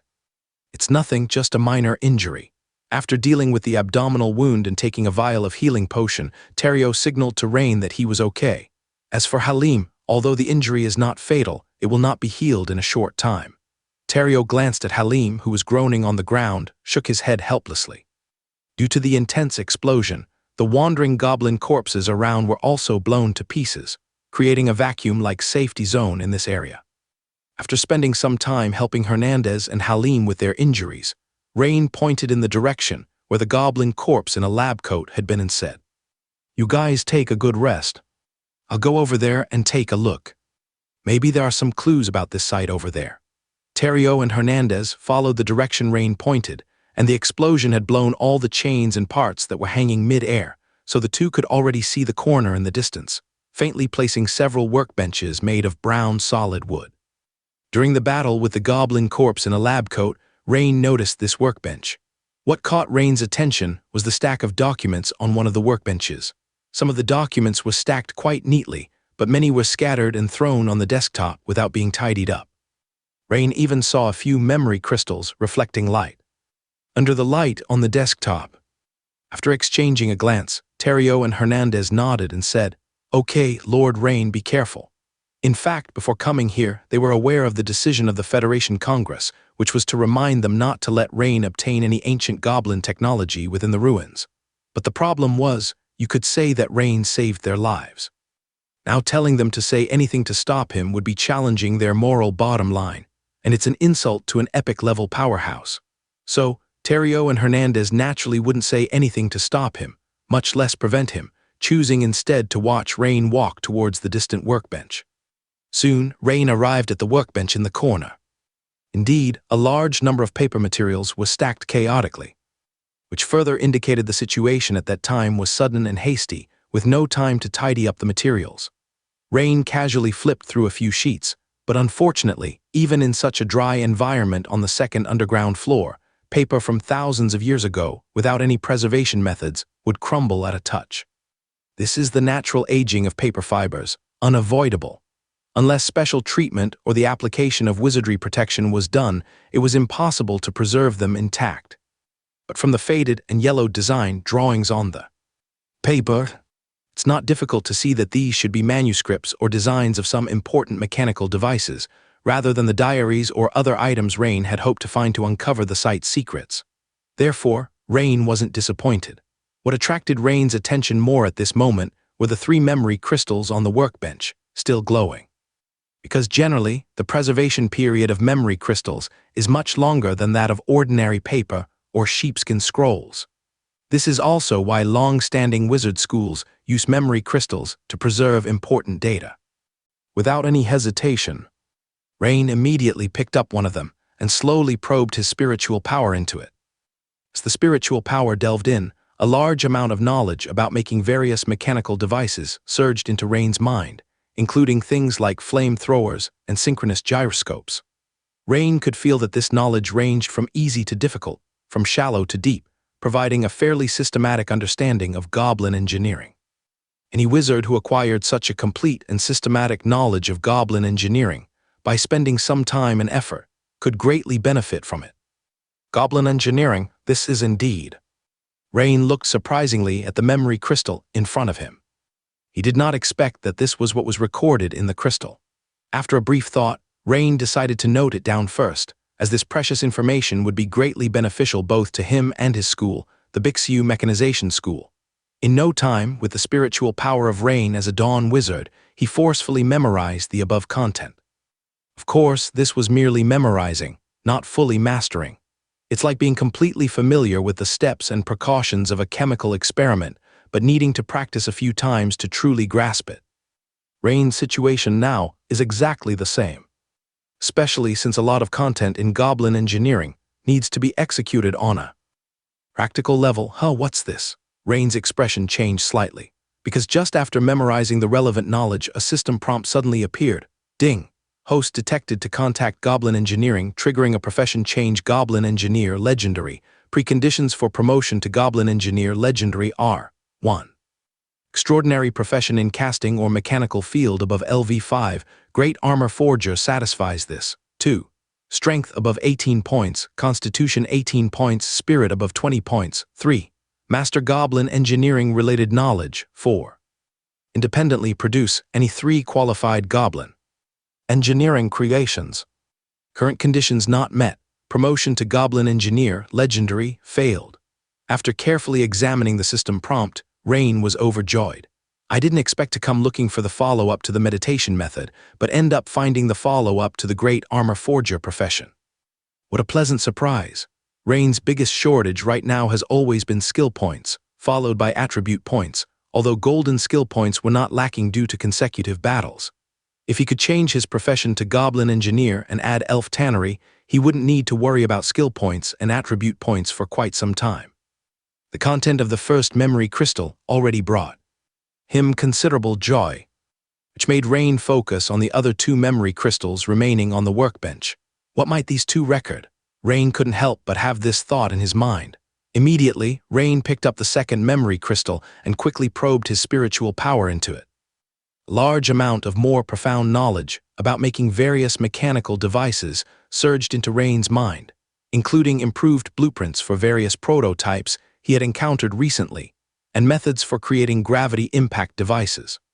This time, even with the spiritual power of Rain as a dawn wizard, it took several minutes to forcibly memorize these advanced goblin engineering knowledge. If it were Halim seeing these materials, he would probably go crazy with joy. Rain glanced at Halim, whose body was wrapped in bandages like a mummy, thinking to himself. However, although the third crystal has not yet been checked, Rain vaguely feels that this third crystal is unlikely to be the 5th layer of the meditation method. He came to the second underground floor with the initial intention of searching for the 5th layer of the Steel Heart Advanced Meditation Method, but ended up finding goblin engineering knowledge instead. Suddenly, Rain squinted his eyes because the system prompt rang again. Ding! Host detected access to advanced knowledge of goblin engineering. Triggering a special advancement profession change. Goblin Engineering Expert, Epic. Preconditions for promotion to Goblin Engineering Expert, Epic, are 1. Goblin Engineer LV8. Current conditions not met. Promotion to Goblin Engineering Expert, Epic failed. Goblin Engineering Expert, Epic level. This sudden greater surprise truly made Rain a bit unexpected, so even if the 5th layer of the meditation method wasn't found, the gain this time is invaluable. Rain couldn't help but smile. He clearly understands what it means to have an epic-level profession as evaluated by the system, as evidenced by the power of his epic-level profession King of 1,000 Blades. After calming his excitement, Rain picked up the third and last memory crystal from the workbench. What does this one record? Could it unravel the secrets of this site? Harboring these thoughts, Rain slowly infused his spiritual power. Moments later, Rain's eyes suddenly widened, muttering, "It's actually the design and blueprints of a floating city." Instantly, a radiant insight flashed through his mind. Of course, I should have realized. This goblin city used so much metal and has multiple layers. Isn't it the ultimate creation of ancient goblin technology, a floating city? Although it involved an extensive amount of advanced goblin engineering knowledge, Rain couldn't completely understand how the floating city was constructed, but he clearly understood its basic structure. This place is the -2nd floor, the mechanical structure area. Below is the -3rd floor, the materials storage area. The -4th floor is the power and transmission area. The -5th floor, also the bottom floor, is the control room. There are actually 3 more floors. Rain frowned deeply. The control room is actually at the very bottom, such a strange design. He didn't know which floor the problem in this floating city was on, but it certainly wouldn't be on the next floor's material storage area. In other words, if he wanted to uncover the truth of this floating city, or if he wanted to repair it, he would have to delve at least 2 more floors deeper, even 3. However, from the current situation, the deeper they go, the higher the danger level. Currently, their 4-man team had reached the -2nd floor and already faced heavy injuries to 1 member and light injuries to 2 others. It should be understood that their team included 3 epic-level powerhouses. No wonder the ancient wizard school Valtziger, even with their elite exploration team led by the sect leader, got stuck here. Rain remembered clearly that during the exploration of the Valtziger ruins, he saw related records in a black leather journal, which made him very puzzled at the time. After all, a sect leader of the ancient wizard school could very well be a peak dawn wizard, yet went missing while exploring the new continent. Previously, he even thought that the leader might have encountered people from a rival wizard school, and thus perished in a conflict. But now it seems that the possibility of them getting trapped here is increasing. Rain's eyes flickered as he quickly pondered. He had already found a way out from the floating city's design blueprints, meaning he could leave at any time. Should I continue to explore downward or go back? The reason to continue exploring downward is simple. The continuation of the meditation method hasn't been found yet. However, there's no certainty it is down there. It's possible that the sect leader's fierce battles could have damaged the items he carried. Many such possibilities exist. The reason to go back is obviously due to safety concerns. For a moment, Rain was a bit hesitant. However, when he looked at the injured Terrio and the others, he suppressed the idea of continuing to explore. The risk of exploring further down is too high. Besides, the whispers are likely to intensify, and Rain had a feeling that the small black insects seemed to signal something, indicating that there would surely be even more bizarre things below. Perhaps I should ask Prince Menia or those older dawn wizards for more information. Upon making a decision, Rain suddenly thought of something. He looked at the 3 memory crystals on the table, his eyes flickering and his face contemplative. The importance and precious value of these 3 crystals were beyond doubt for Rain. If given to the Federation, they would induce significant progress in either demon statue production or mechanical creation. Destroy them? Only I would know. No, the main problem faced by both the Federation and the Empire, even all humanity, is not others, but these awakening formidable beings like giant beasts and divine entities. The content recorded in these crystals could, to an extent, enhance people's strategies to cope with these beings. Rain picked up the 3 crystals and quickly walked towards where Terrio and the others were. Lord Rain, have you figured out what happened in this ancient goblin city back then? Sword Saint Terrio asked, a hint of expectation in his voice as Rain returned. Rain shook his head and said, Not yet, nothing is recorded above. However, it's evident that the changes at the time must have been quite sudden. Perhaps some papers have records, but so many years have passed, those papers are all stuck together, dried up and unviewable. However, it's not entirely without gains. Rain's words immediately caught the attention of Terrio and Hernandez, and even Halim, groaning on the ground, glanced over with the corners of his eyes. This goblin city ruins we are in is a floating city. Rain looked around, smiling as he spoke. What? The 3 exclaimed in unison. Rain's words were like a massive bombshell exploding in their minds. Especially Halim, who, despite the piercing pain, managed to sit up straight from the ground. Seeing the 3 of them with wide eyes and slightly open mouths in shock, Rain smiled, handing the 3 crystals to Terrio and Hernandez, and said, Your Highnesses, take a look at this and you'll understand. Swish! A hand wrapped in white bandages quickly reached out, also taking a crystal. Let me see. Hiss, the hand belonged to Halim. But this movement seemed to reopen the wounds on his body, causing Halim, despite his age, to grimace in pain. Seeing this scene, Rain couldn't help but shake his head and said, "Of course, but Lord Halim, you need to be careful with your injuries." But just 2 minutes after Rain's reminder, Halim was already flushed with excitement, his eyes wide, and he said urgently to Rain, "Lord Rain, this memory crystal contains complete goblin engineering knowledge. Do you know how significant this is? I have a premonition that your discovery will bring huge changes to the Federation, the Empire, and even all of humanity. Halim, I think perhaps you should look at this." The Dawn Wizard Hernandez, seeing Halim's excited expression, had a more complex look on his face. He spoke while handing over the memory crystal in his hand to Halim. Halim couldn't help but be confused. Could it be that there's something more important than goblin engineering knowledge? So, Halim took the memory crystal handed over by Hernandez and quickly injected his spiritual power into it. A few seconds later, his whole body began to tremble involuntarily. God, the floating city, this is actually the complete set of design diagrams and manufacturing processes for the floating city. Although Rain had just said that this ancient goblin capital was actually a floating city.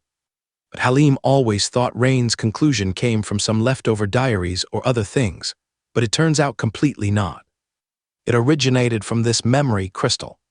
The difference is akin to discovering the wreckage of a rocket and finding the complete set of design and manufacturing diagrams of a rocket. It's a world of difference, especially for the Federation. Having systematic goblin engineering knowledge, coupled with the complete floating city design and manufacturing methods, means that after some time, the Federation will be fully capable of creating a new floating city, unique to humans. No, perhaps more than one. Of course, the quickest method is naturally to repair the floating city beneath our feet. The ultimate solution to deal with giant beasts and the revival of the divine finally appears. Halim was so excited he was dancing with joy. "Lord Rain, you are simply a savior, ahem. Lord Halim, your bandages are bleeding." Rain kindly reminded him. Only then did Halim discover that most of the bandages on his body were bleeding, causing him to gasp in pain. "No problem at all, Lord Rain. The significance of your discovery this time is so immense that this blood isn't enough to celebrate." Hearing Halim's words, Rain didn't know how to respond for a moment. Thinking for a while, Rain said, "All right, everyone, I have already found the way to leave in the design diagrams of the floating city. We can leave from the third exit on the negative first floor of the floating city." "That's the floor above," Rain pointed upward and said. "Lord Rain, are we not going to continue exploring?" Halim asked urgently. "Halim, don't let the harvest go to your head. Look at the state of your injuries," Sword St. Terrio said in a deep voice. "I have long wanted to leave this damned place. Moreover, just the harvest from these 3 memory crystals alone far exceeds expectations and is much greater than the previous explorations of ruins. I think it's better to be content." Sword St. Terrio's reminder was like pouring a bucket of cold water over Halim's head, immediately sobering him up. "Yes, continuing the exploration would be too dangerous. It's really a bit unwilling. This is the floating city, after all. If repaired, that would mean." Halim showed a look of struggle. "I also think we should leave first." Hernandez nodded, agreeing with Terrio's opinion. Seeing that both epic-level powerhouses believed they should leave first, Halim couldn't help but feel a bit disappointed. However, he also knew that with 3 against 1, whatever he said was meaningless. "In that case, let's go to the ground first, pick up the people from the temporary camp, and then go to the negative first floor to leave through the third exit of the floating city," Rain said with a smile. "Yes, Lord Rain, we'll follow your arrangement." "I agree." Soon, the group of 4 reached the negative first floor from the negative second floor without any danger. Near the breached opening, due to the alarm, there was still a group of goblin corpses and mechanical devices that needed Rain to clear the path and secure the way first. Because of Halim's severe injuries, the other 3 naturally wouldn't let him participate in the clearing process.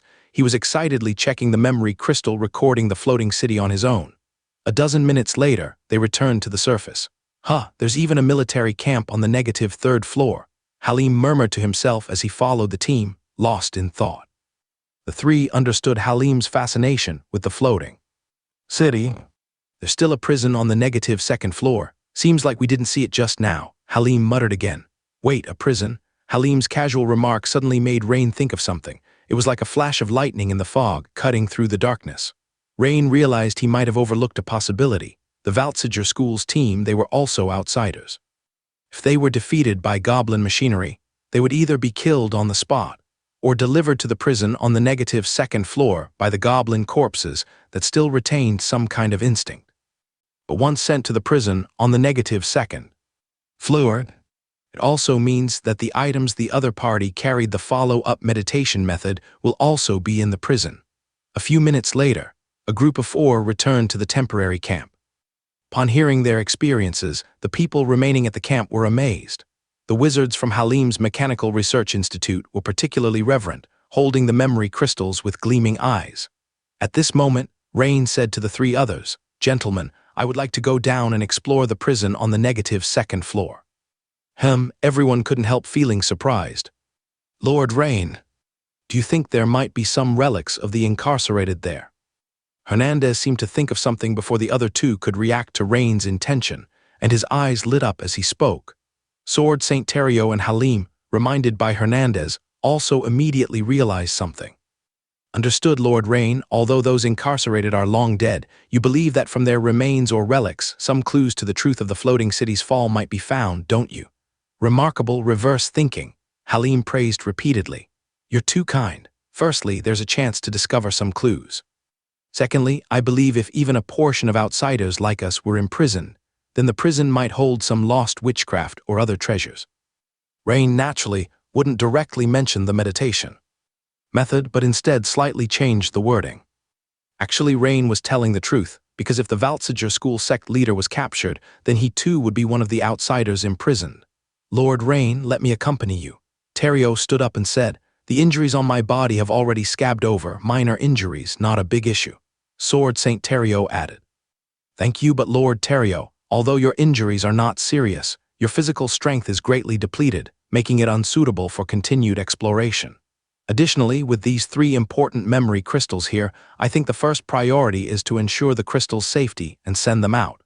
Rain shook his head and said, "So, it's best for you guys to rest and recover at the camp. I will return within 24 hours. Of course, if I do not return within the designated time, you all have the structure map of the floating city and can evacuate on your own."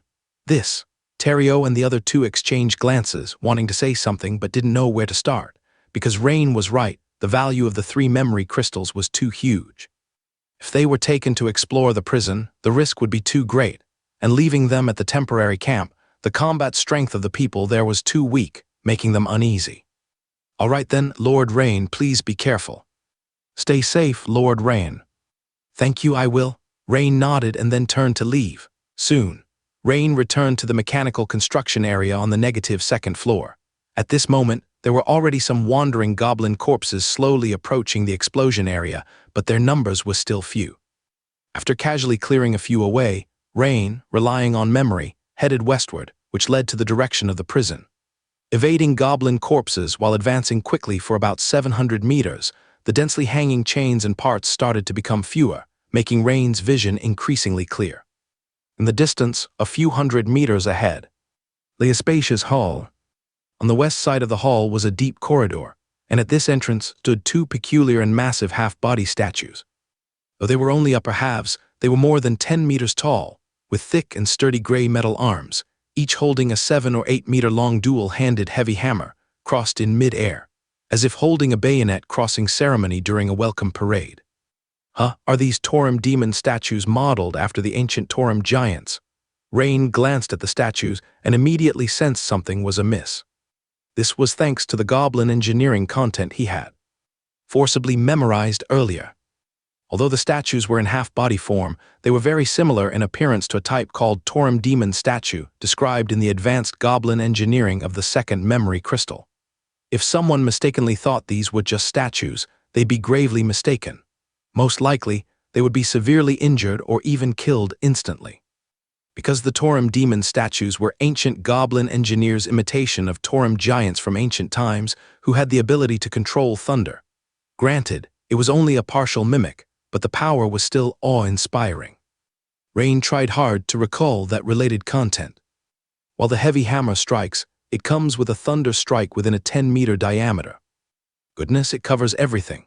Rain glanced at the passageway, which was less than 5 meters wide, and thought to himself, if hit, the whole body will be paralyzed. Even with strong thunder resistance, one would become stiff, greatly reducing movement speed.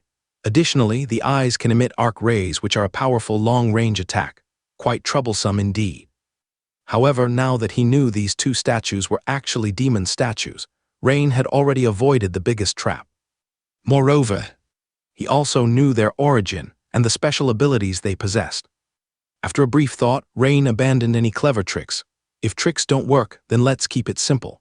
As he quickly chanted a spell, raising his right hand above his head, a dark silver disc several meters in diameter appeared, spinning rapidly above his right hand. This was exactly Rain's newly mastered single target.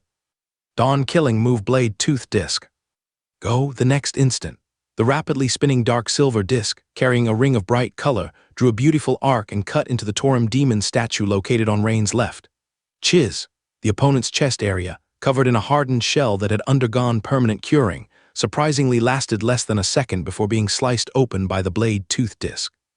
ZZZ. It seemed that some kind of energy device had been hit, for a large number of electric arcs suddenly erupted from the incision on its body.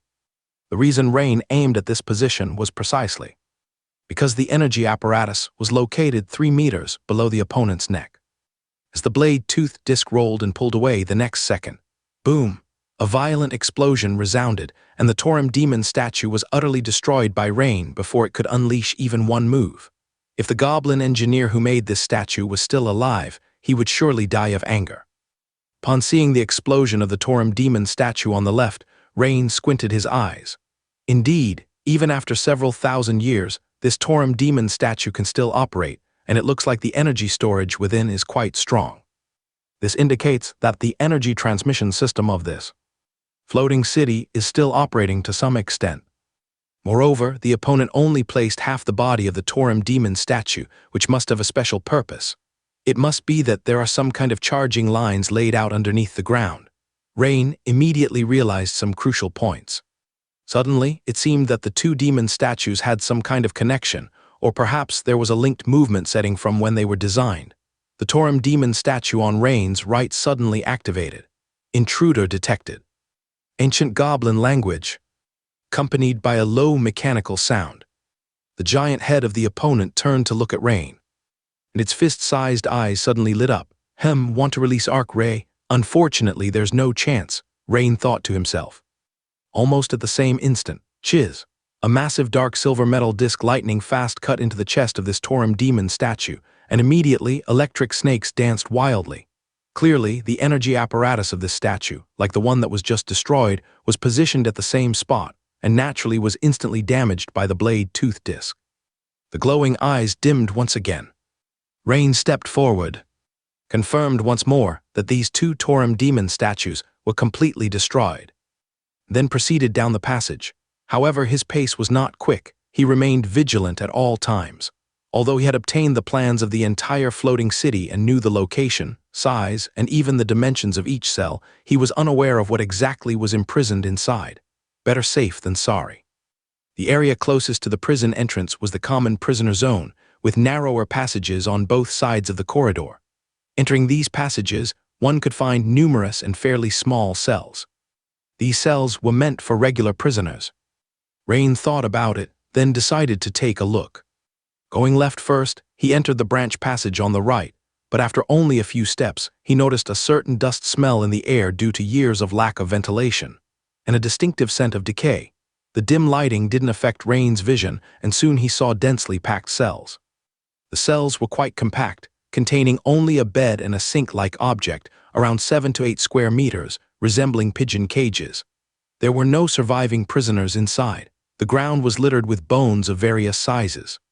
Moreover, Rain noticed that judging from the length of the leg bones, most seemed to be goblins. Rain scanned the area and shook his head lightly before turning to leave. Since he decided to look, Rain naturally also wanted to take a glance at the common cells on the left, but found nothing else. Both sides were the same, with no survivors. It seemed that even those black worms were uninterested in infecting such common combat entities. Is it that ordinary people are not infected, or disdain, This is an interesting discovery.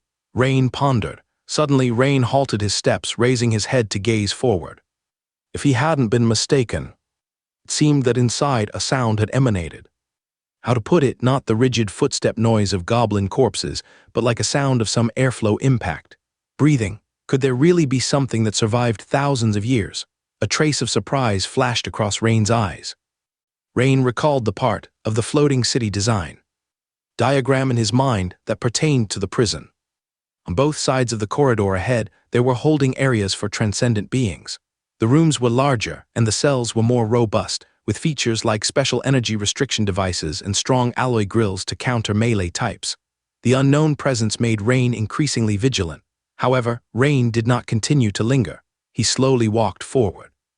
The sound, reminiscent of breathing, became louder, seemingly emanating from the fifth cell on the right about 20 meters ahead.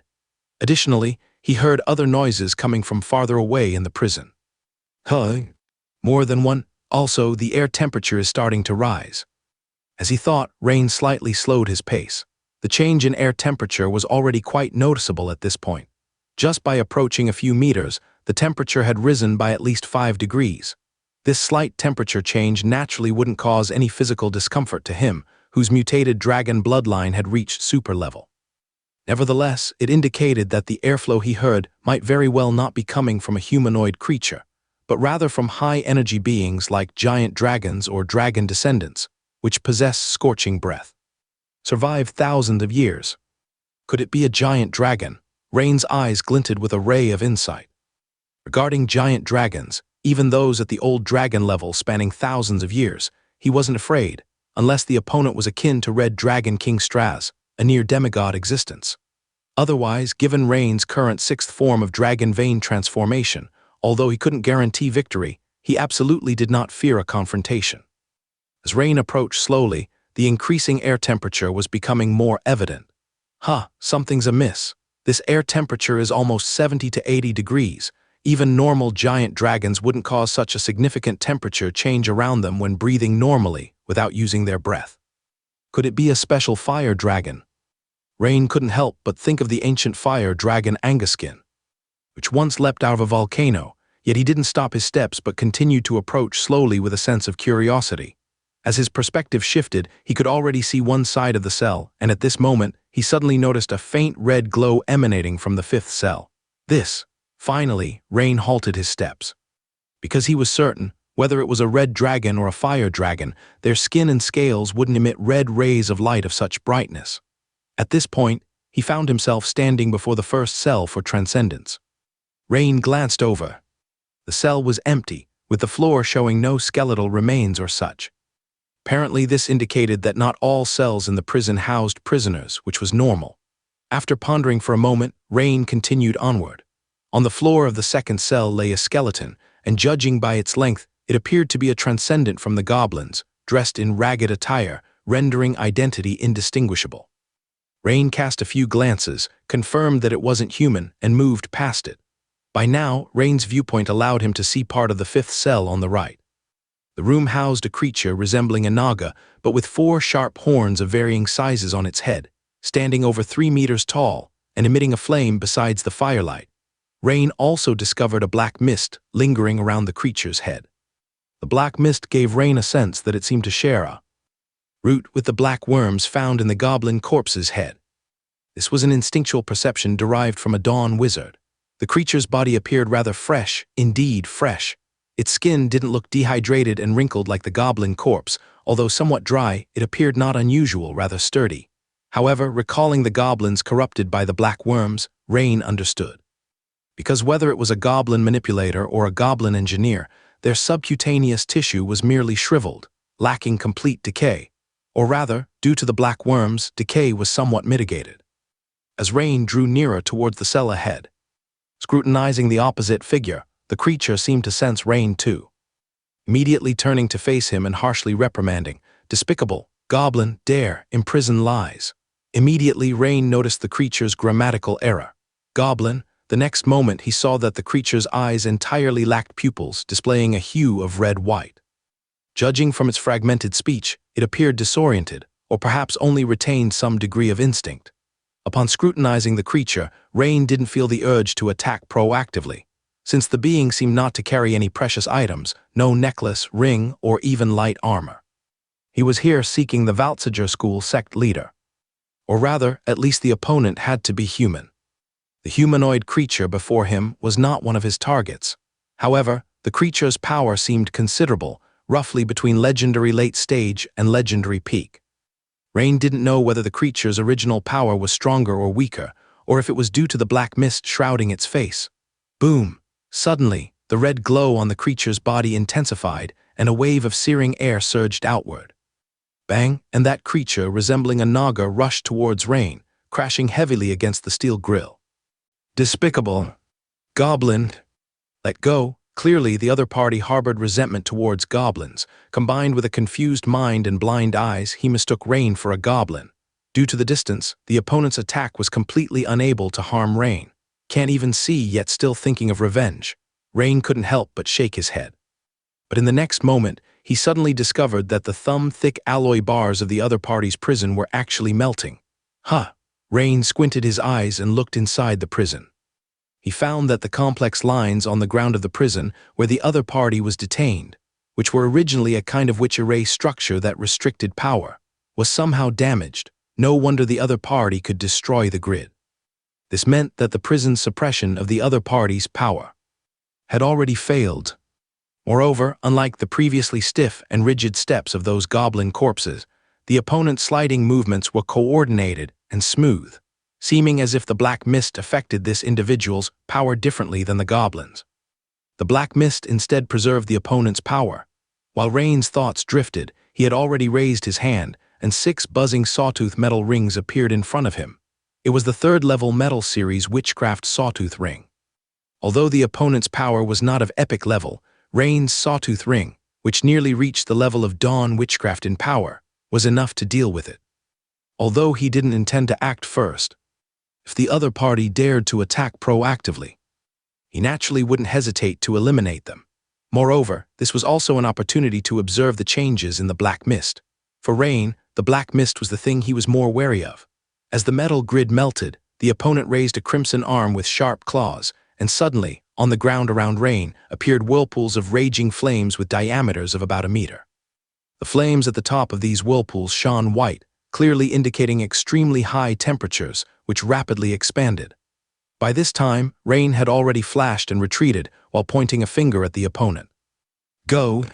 With Rain's gesture, the 6 rapidly rotating metal rings sliced through the air at different angles, each drawing a bright arc of light, instantly hitting the monster that looked like a naga. SSSS, SSSS.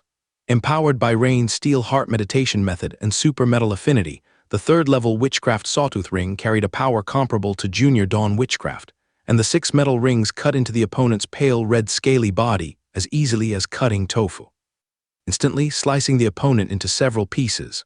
No, just before death, the opponent let out an angry roar, followed by a strong flame shock wave shooting out from the opponent's fragmented body in all directions. Approximately peak legendary level in power. But who knows what role the black mist played here?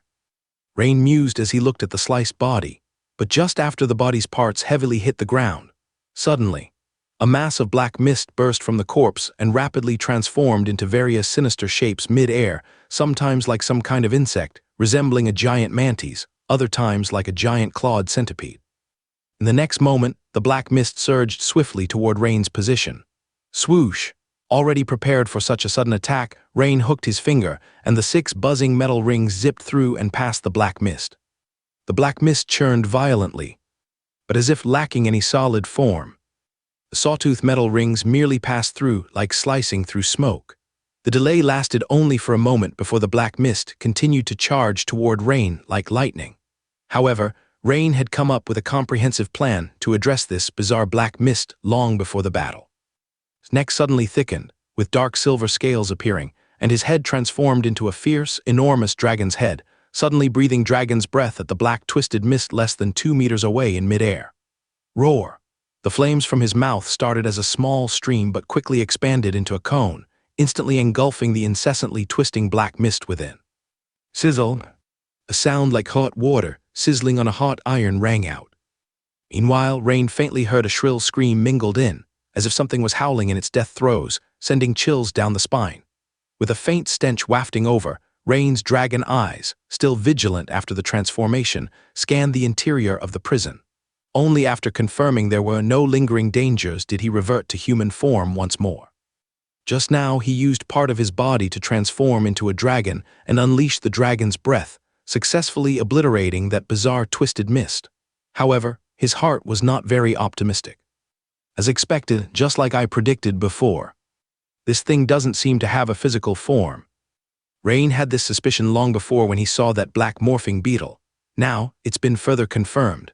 No, to be precise, it seems to be able to switch between a solid form and a mist state. Moreover, the larger the total amount of black mist, the more bizarre changes might occur. But it seems one thing can be confirmed. As the mass of the black mist increases, its aggressiveness seems to surge. Rain frowned in thought, quickly summarizing some experiences. The previous black beetle wasn't this hard to deal with, but as the mass of the black mist increased, it could even become immune to physical attacks, which was quite tricky. However, the above can only be considered experiential talk. The sample is too small to summarize as a pattern. Boom, clang, clang. Suddenly, the commotion in the depths of the corridor intensified. Rain swiftly turned around, focusing his gaze on the dim and deep corridor. It seemed that the noise from his fight with that monster just now triggered reactions from other things in the prison. He heard quite a few rigid footsteps, crashing sounds, and the sound of metal striking grids.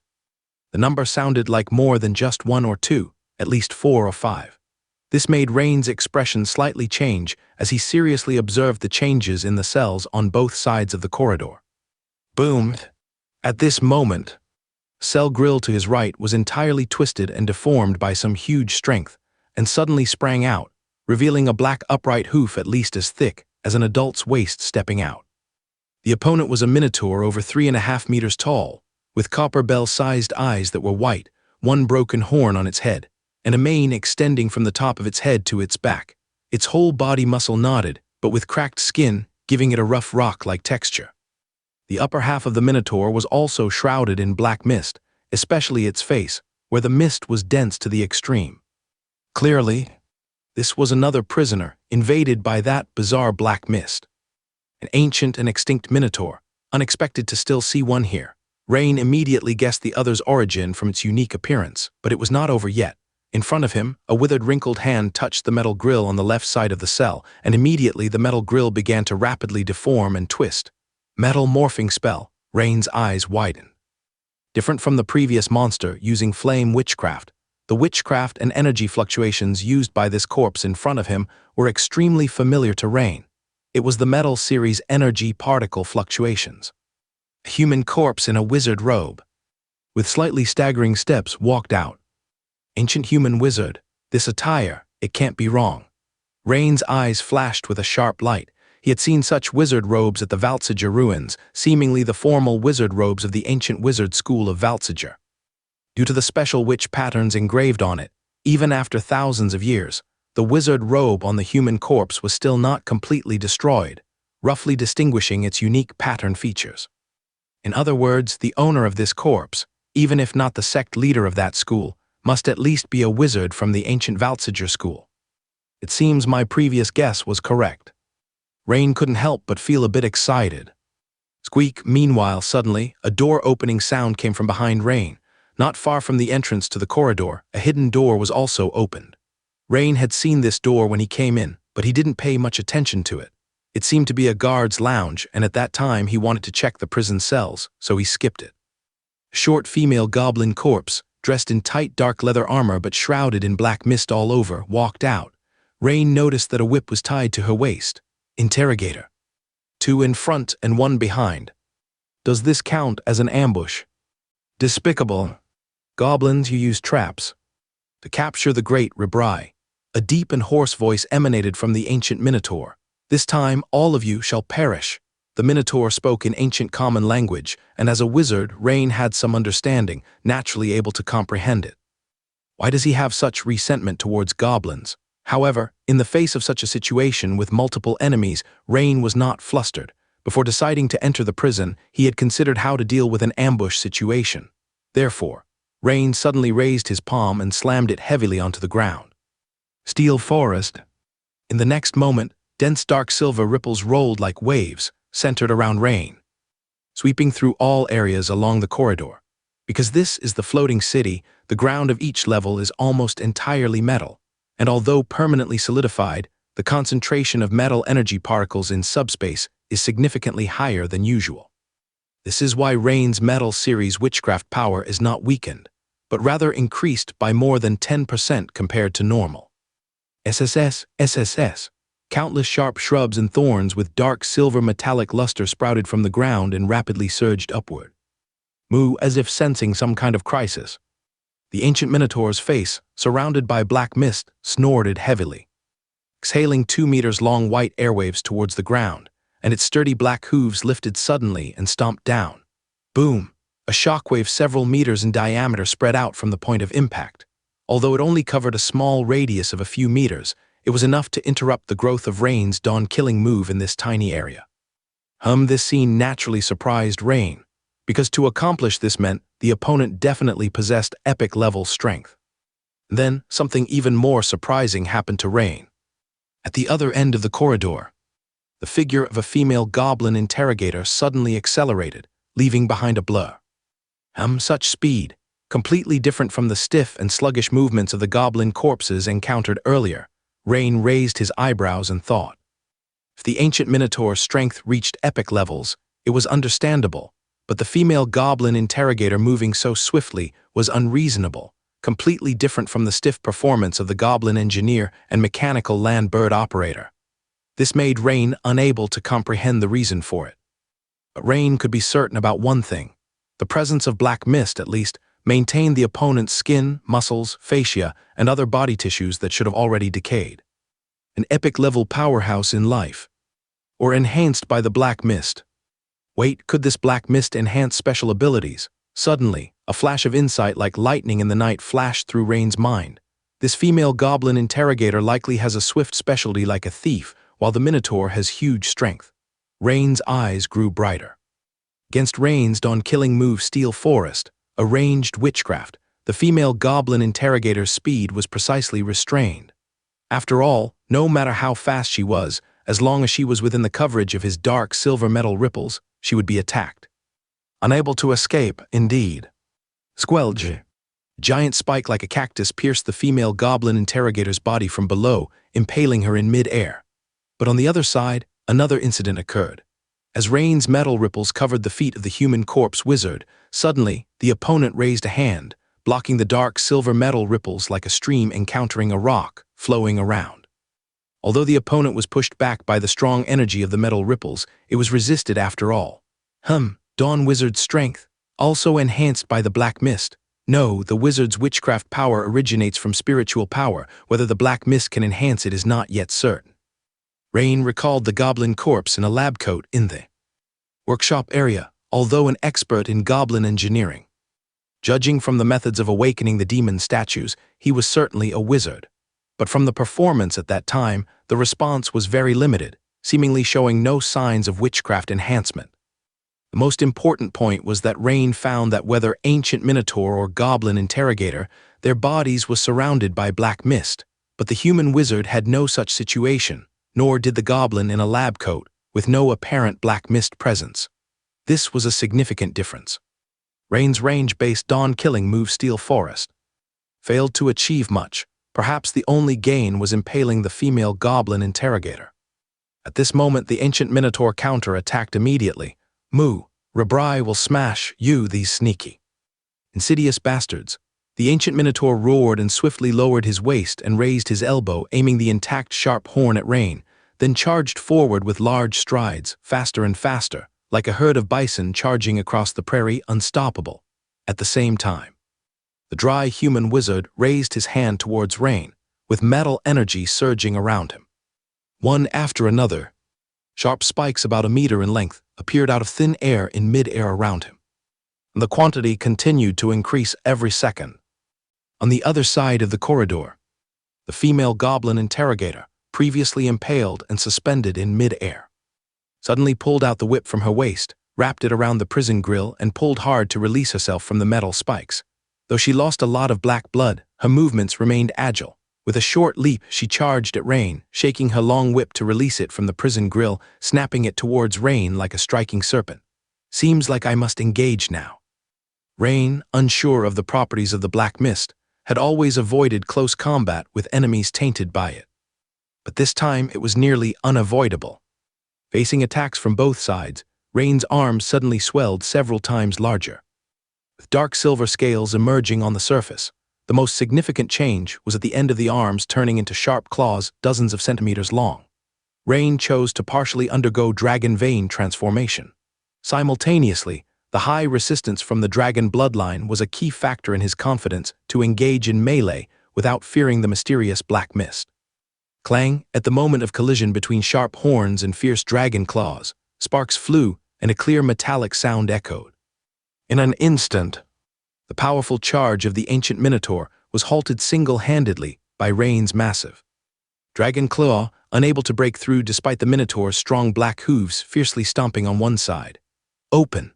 With a roar, Rain's muscular dragon arm flung the charging ancient Minotaur aside with a single hand.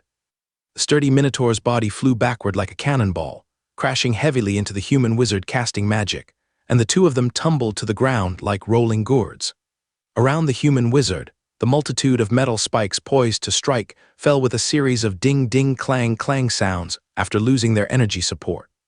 Snap, a sharp whip crack sounded from the other side. A fierce gust approached.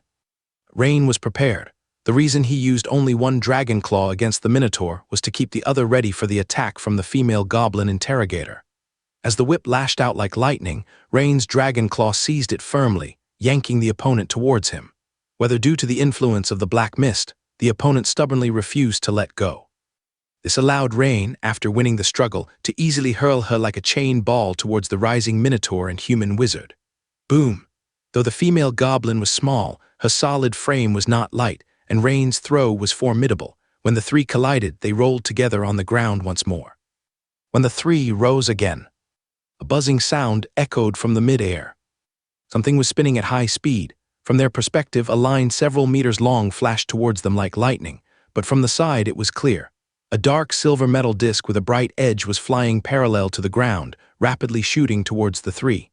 Whiz, whiz, a series of cutting sounds followed. Subsequently, whether it be the female goblin interrogator or the ancient Minotaur, even the shriveled human wizard, all three bodies of varying sizes became motionless. This silence persisted for about a second before any changes occurred. The female goblin interrogator's body had been unevenly sliced into three parts. Her head and upper body fell to the ground, while her leaned-over pelvis was cut off separately, leaving two short legs still upright. As she was cut by the blade-toothed disc while leaning sideways, her posture was rather ungraceful. The ancient Minotaur was more neatly split, its tall body toppled to both sides, evenly cleaved in half, with the uncut curved horn now trimmed.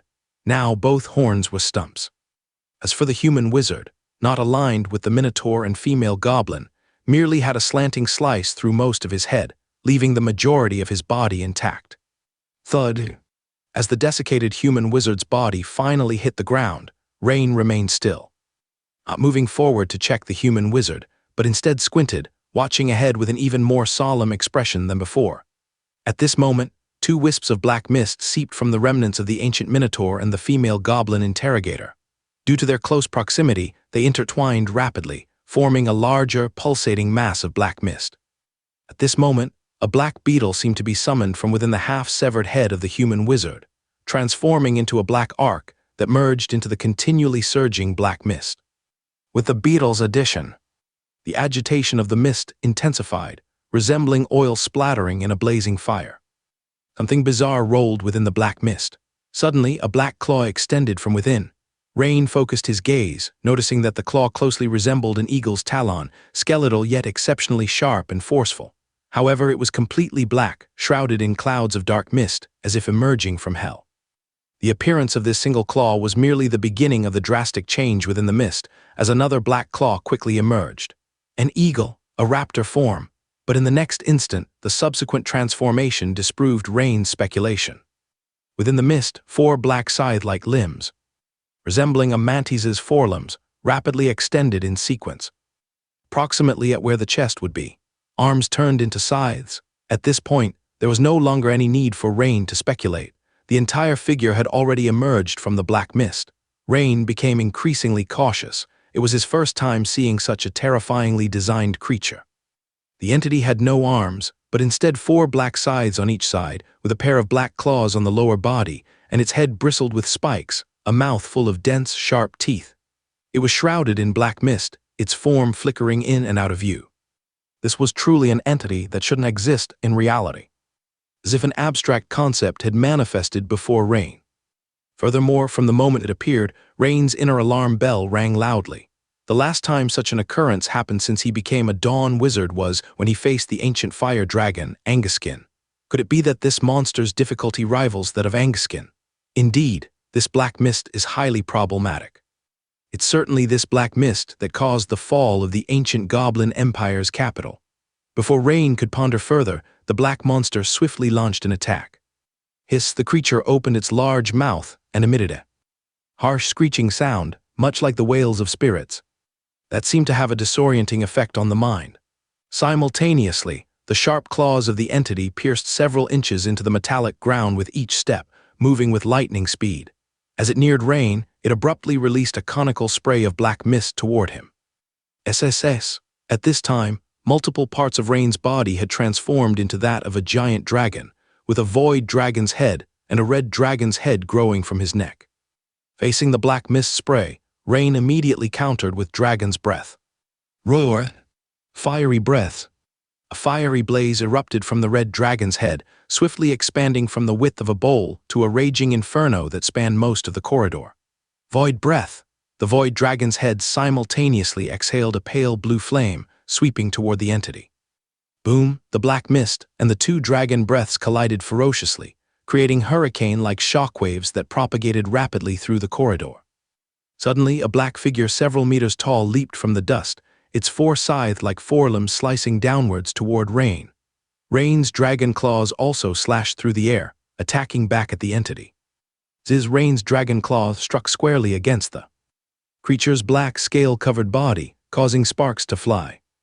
The creature's body was as robust as a specialized alloy, a stark contrast given it was just a black mist a moment ago. In comparison, Rain's body bore a new scratch, shallow yet visible, across several dark silver dragon scales. Though no blood was drawn, anyone familiar with the situation would be stunned. Because, in terms of physical strength, Rain's dragon form appeared to fall slightly below that of the creature. Clang! After another intense exchange, the 2 immediately retreated to more than 10 meters apart. The black mist monster's lower limb claws hooked onto the metal ground, sparking deeply etched claw marks, quickly neutralizing the recoil force of the collision. Rain also slightly retreated 2 steps, readjusting his stance. With his 3 pairs of dragon eyes, he assessed the opponent, seeking to find its weakness. Unfortunately, from the previous exchange, it seemed that the black mist claw monster before him, whether in strength, speed, or body durability, surpassed every fierce species and dragon descendant Rain had ever encountered. Additionally, the opponent could release a roar with mental interference and a black mist breath similar to dragon breath. This meant the opponent was effective both in close combat and ranged attacks, virtually possessing no weaknesses. Regarding its resistance to different witchcraft schools, Rain couldn't comprehensively test this now. However, the power of fire seemed to slightly suppress the opponent. Because Rain had just used 2 types of breath, and the effect of fiery breath seemed slightly superior to that of the void breath in harming the enemy. This suggested that advanced fire element witchcraft might achieve a relatively good enemy kill effect. Weak against fire element. But the issue was that Rain wasn't skilled in fire witchcraft, or rather, he hadn't mastered advanced fire element witchcraft. Using 1st and 2nd level fire element witchcraft in the current battle was virtually meaningless. In that case, it's the perfect opportunity to try the new form. At this moment, there was no fear in Rain's heart. His dragon eyes instead revealed faint excitement, as he had never used it since gaining the 6th form after his bloodline concentration upgraded. The passageway space wasn't enough, so naturally, he wouldn't choose the complete old dragon form transformation. However, he could partially transform into an old dragon. 6th form, with Rain's furious shout, the dragon scales on his body started becoming increasingly black, seemingly reaching a level comparable in color to the black mist monster before him. His dragon claws grew larger and sharper, each extending over several dozen centimeters, gleaming with a chilling cold light. On the surface of his partially dragonized body, veins began writhing like earthworms, becoming thicker, and muscles further swelling. Is this the effect of strength and agility increasing by 30%? Rain felt an explosive force surging within his dragonized body. Bang! With a stomp, permanently solidified metal ground was crushed into a meter-wide pit, as if it were mud, and the rapid friction caused a faint smoke of heat to rise from its surface. Rain was propelled by the immense counterforce, charging fiercely at his opponent. The narrow passageway resounded with the howling of airflow behind his transformed form. The black mist monster apparently hadn't expected Rain's speed to increase so dramatically.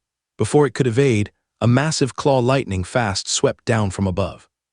Zzz, a string of sparks flew. This time, facing Rain's claw transformed from the old dragon form, the black mist claw monster's right rib area with two scythe-shaped limbs was directly sliced apart, its body violently flung. Yet Rain's attack didn't stop there. Roar! Rain's red dragon's head aimed at the airborne black mist claw monster with a fiery breath. A bowl-sized scorching flame rapidly expanded into a meter-wide conical shape upon leaving the dragon's mouth, immediately engulfing the enemy entirely. Hiss hiss. In mid-air, the black mist claw monster hit by fiery breath began to howl in agony. The fiery breath blasted it straight to the passageway's ceiling, and only after the flames were exhausted did it fall heavily. Rain could see the black body surface had transformed from scale-like to some sort of black liquid, seemingly softened, emitting wisps of foul-smelling black smoke. Additionally, possibly from the flame's damage, Rain could distinctly sense the opponent's body appearing slightly smaller. The effect seems good. Strike while the iron's hot for the kill. Rain never let his enemy catch a breath. With a whoosh, Rain charged toward the enemy once again. However, the black mist claw monster leapt up in response. Evidently, Rain's attack was effective but not fatal. Clang, clang, zzz. A larger and smaller pair of black shadows rapidly moved along the passageway, sparks flying everywhere. There was collision between dragon claws and claws, as well as fierce friction between claws and the metal ground and walls. The harsh sounds of clashes echoed with the sparks in the air. Continuously. Rain was sure that neither Sword St. Terrio nor Dawn Wizard Hernandez would stand a chance if facing this monster. Currently, the opponent's form had changed again, its waist becoming slenderer but its scythe-wielding shoulders wider, corresponding to an apparent increase in strength and speed. Although the increase was minor, about 10% or so, it was evident the opponent aimed to counter Rain's increased attack power by adjusting its body structure. Yet it seemed Rain's power surge reached some upper limit for the opponent, for despite the rise in its strength and speed, it remained clearly on the defensive. Rain could see that amid his successive powerful slashes, the opponent's two hard, dark scythes were trembling, subtly showing signs of cracking. Boom! Suddenly, Rain unexpectedly shot up like lightning, landing a kick on the opponent, sending them into the air. Immediately after, the red dragon's head followed with a fiery breath. Hiss! The opponent thrashed painfully in mid-air, swinging their scythes and roaring, but appeared powerless against the scorching and invisible flames. Clang! Just as the flames were about to subside, a massive dragon claw suddenly emerged from the fire, hacking down heavily at it again. Crack! In the frantic moment, the black mist claw monster swung up a scythe to block, but after being seared by the fiery breath, its black scythes could no longer withstand the powerful slash of Rain's dragon claw and were cut down instantly. The opponent was also slammed into the metallic corridor floor. Void breath. After a triple combo, Rain followed up with a void breath, then rushed over, targeting the black mist claw monster struggling on the ground with another left and right dual claw strike. The following fight left no suspense. After Rain unleashed multiple breaths, the black mist claw monster finally stopped roaring, curling up its limbs, its form like a dried-up infant. Snap! As Rain stomped down with one last step, the opponent's shriveled body shattered like coal into pieces. Is it finally dead? Phew! Rain let out a deep breath, having used up a total of 3 attribute points in the fight, essentially restoring his stamina 3 times. The old dragon form was indeed formidable, with a noticeable increase in combat power, but it also consumed more stamina. At that moment, Rain's cracked wounds were rapidly healing. His battle with the black mist claw monster wasn't without harm. Previously, before the opponent was destroyed, Tendrils of black smoke clung to Rain's wounds like a bone-chilling virus, hindering his body's self-healing. But as the opponent was vanquished, the black smoke began to dissipate rapidly. No gain like a divine power crystal from this. Rain didn't immediately search the human wizard's remains for items, but instead waited for his body to heal quickly while frowning in thought. Originally, he guessed whether the black mist could be an avatar of some evil god, but if it were, after defeating it based on previous experiences, the system should trigger a relevant absorption prompt. Interestingly, having just killed this monster formed by the black mist, which Rain named the Black Mist Claw Monster, there was no absorption prompt from the system. Of course, the rewards of golden skill points remained generous, as Rain gained 196 golden skill points from just that battle. So it seems the opponent is likely not a divine avatar, but some sort of evil entity, or perhaps a bizarre phenomenon caused by some divine power. It seems only then the system would not be able to absorb it. Rain vaguely speculated, but these were mere speculations. Moreover, feeling the opponent's strength, Rain abandoned his idea of continuing to explore the next level. In his view, the opponent's strength even surpassed the combined power of Sword Saint Terrio and Water Element Dawn Wizard Hernandez. It was foreseeable that as the black mist grew denser below, with monsters appearing more frequently, the dangers could be immense. Rain shook his head, deciding not to dwell on it further. He quickly walked toward the human wizard's corpse, stopping 2 or 3 meters away, cautiously using the metal morphing spell to transform a thrusting sword to prod the body a few times. After confirming there was no danger, Rain then bent down, quickly searching the body. Soon he found a pendant on the other's chest. This pendant had a fine golden chain with a rhombic crystal pendant below. Rain didn't sense any energy fluctuations, suggesting it wasn't a powerful witch artifact. After a brief thought, Rain stored it away first, then continued searching. This time he felt a hard, square object inside the inner pocket of the wizard robe, took it out, and found it to be a black diary, its appearance somewhat familiar. This material is almost identical to the black leather diary seen inside the Valtziger school safe. Rain couldn't help but raise an eyebrow, feeling quite pleased. Could it be this is the sect leader himself? Although it was not safe here, Rain still decided to quickly take a glance. He swiftly turned to the last few pages of the diary. Damn, I don't know whether anyone will get this diary, but in any case, I have to write something. To those who come later, chances are I'm already dead when you read this. But if I had another chance, I'd still come here.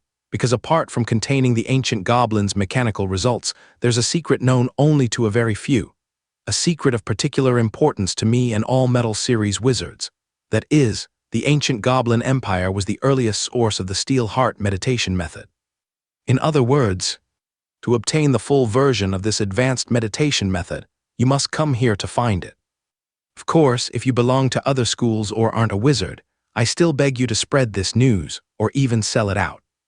Trust me, Metal Series wizards would definitely be willing to pay a price that satisfies you for this secret. What? Seeing this, Rain's eyes widened, as if a thunderbolt had struck in his mind. Oh, that's how it is. It's not just about the knowledge related to mechanical magic statue, it even concerns the contents beyond the 5th layer of the Steel Heart meditation method. A moment later, Rain quickly glanced at the last few lines. At first, I thought this was merely pollution caused by some evil creature, but it turned out to be a nightmare. When we reached the 3rd underground layer, we found goblin soldiers everywhere, contaminated by fiend demon. After killing them, the evil Kai gathered and transformed into even more terrifying fiend demons. And this is only the 3rd layer. Warning! Those who come after, the danger here is beyond your imagination. Every step could be your last. Heed my advice, do not continue exploring. The danger on the 3rd layer is already beyond what a Dawn wizard can withstand. To those who come after, I hope you can cherish your life and continue to live well. By the way, there's one more thing. If you could help, Magner and Snape would be very grateful.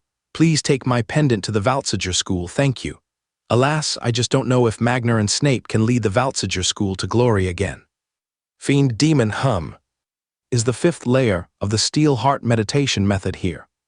Rain was overjoyed and immediately took out the pendant, focusing his gaze on the crystal without hesitation. Rain quickly probed his spiritual power into the crystal. Seconds later, with a look of delight, Rain carefully put away the pendant, finding indeed the fifth layer of the steel heart meditation method inside. With this, you can follow the steps to advance smoothly to the level of a fifth level full moon wizard, since the target of his current mission was successfully achieved. Rain naturally did not plan to stay here and began to quickly turn and leave. However, when he passed the corpse of the female goblin interrogator, sliced into 3 pieces, he suddenly noticed a ring keychain on her waist, filled with a dense bunch of keys. Prison keys. Rain bent down to pick it up, but in the next instant he keenly noticed that one of the keys in the middle of the chain was distinctly different, not made of bronze but a certain stone material. This shouldn't be a prison key. Could it be for the interrogation room just now? Interesting. Rain weighed the keychain in his hand and glanced at the room to the side. After a brief thought, he decided not to continue exploring. Perhaps further exploration might yield other rewards, but would also carry significant risks. Soon, Rain's figure disappeared from the prison zone. Shortly after Rain left, on the floor of the prison zone corridor, suddenly sparks flew, as a sharp and gigantic gear seemed to slice upwards from the 3rd underground layer. If we switch the view to the 3rd underground layer, we'd find that the owner of the gear is a giant mechanical dinosaur resembling a Tyrannosaurus, and the gear is located at the end of its tail, which is now raised high, slicing into the metal ceiling above. Surrounding the gigantic mechanical dinosaur were numerous mechanical devices shaped like small, swift dragons. Many were moving back and forth, and some were stationary, surrounded by goblin corpses in military uniforms preparing something. However, Rain was unaware of the happenings inside the prison, as he had already returned to the vicinity of the temporary camp. As Rain recited the spell, an oval mirror soon appeared in mid-air. Meanwhile, everyone in the camp saw Rain and showed expressions of surprise. "Lord Rain, it's really great to see you return safely. How did it go? Was it smooth?" Sword Saint Terrio stood up to greet him with a smile. "Thank you, Lord Terrio, it went fairly smoothly." Rain nodded and smiled. "Lord Rain, it seems you must have gained quite a lot." Halim glanced at the keychain in Rain's hand and said with a smile. He knew that with his strength, even if he was promoted to Dawn Wizard, he likely couldn't explore the 2nd level alone like Lord Rain. "I got the keys, but didn't have time to explore. The monsters inside are very strong." Rain gestured at the keychain in his hand, shaking his head with a bitter smile. He certainly wouldn't tell the truth. After all, he was on the Federation's turf now, and there's no guarantee people wouldn't covet it. Also, he didn't want to find trouble for himself. It was better to quietly make a fortune. "Oh, the monsters inside are strong?" Terrio asked with interest. "Yes, I encountered."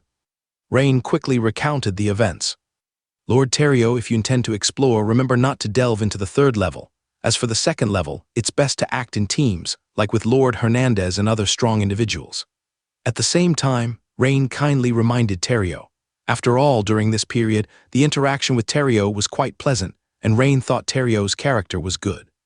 "Thank you, Lord Rain, I will be careful." Terrio nodded and said. Nearby, Hernandez seemed to have heard something crucial, showing a thoughtful expression. Regarding what Rain described, Sword Saint Terrio and Hernandez had no doubts, but for Halim and those researchers, it seemed too exaggerated. Many were whispering at the back. "Isn't this too exaggerated? The strength of one goblin corpse matches Sword Saint Terrio's strength, and Lord Terrio needs to team up to go there. Isn't this Lord Rain from the Empire underestimating our Federation's Sword Saint? What if Lord Rain is telling the truth? I feel this Lord Rain might be exaggerating a bit." These 2nd-level liquidization wizard researchers hadn't witnessed Rain's strength, nor ventured into the 1st level themselves. In their understanding, Rain's words seemed too exaggerated. Even Halim felt that Rain's words might be too severe. Rain naturally heard these whispers, but he didn't care about others' opinions, nor would he explain anything. If they want to listen, let them listen. If not, then go find death when unprepared. That's their own doing. After all, he already gave a fairly impartial reminder in favor of Terrio. "By the way, Lord Rain, you just mentioned a word, fiend demon." Hernandez suddenly recalled something and said, "Yes, could it be that Lord Hernandez has heard of it?" Rain asked with interest.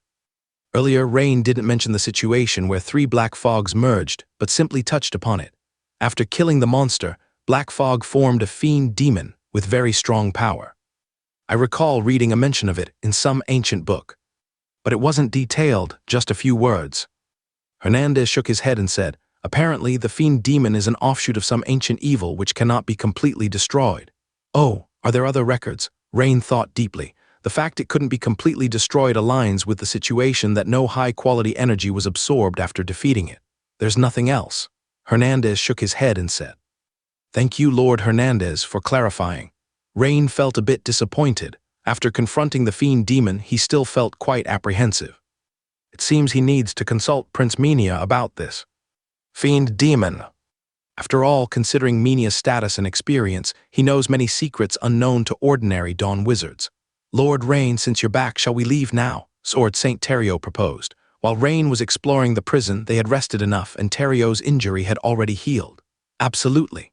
Rain nodded and agreed. Soon, the group followed the records on Floating City's design map, quickly passing through 2 openings, and reached the 3rd door on the 2nd level.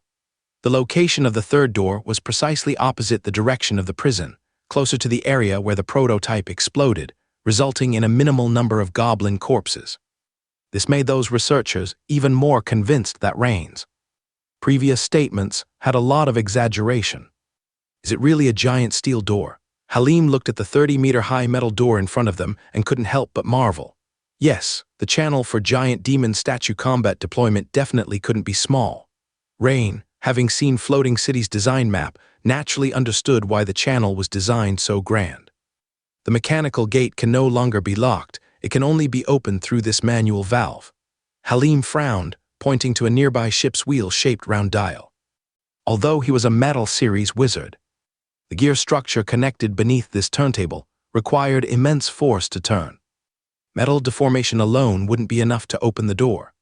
This circular helm-shaped turntable, with a diameter of over 3 meters, was clearly designed to be turned by some goblin machinery or a demon statue. Among the people present, perhaps Lord Terrio the Sword Saint had enough strength, but the problem was that the turntable was at least 2.5 meters off the ground, meaning a normal human could not exert force from the ground.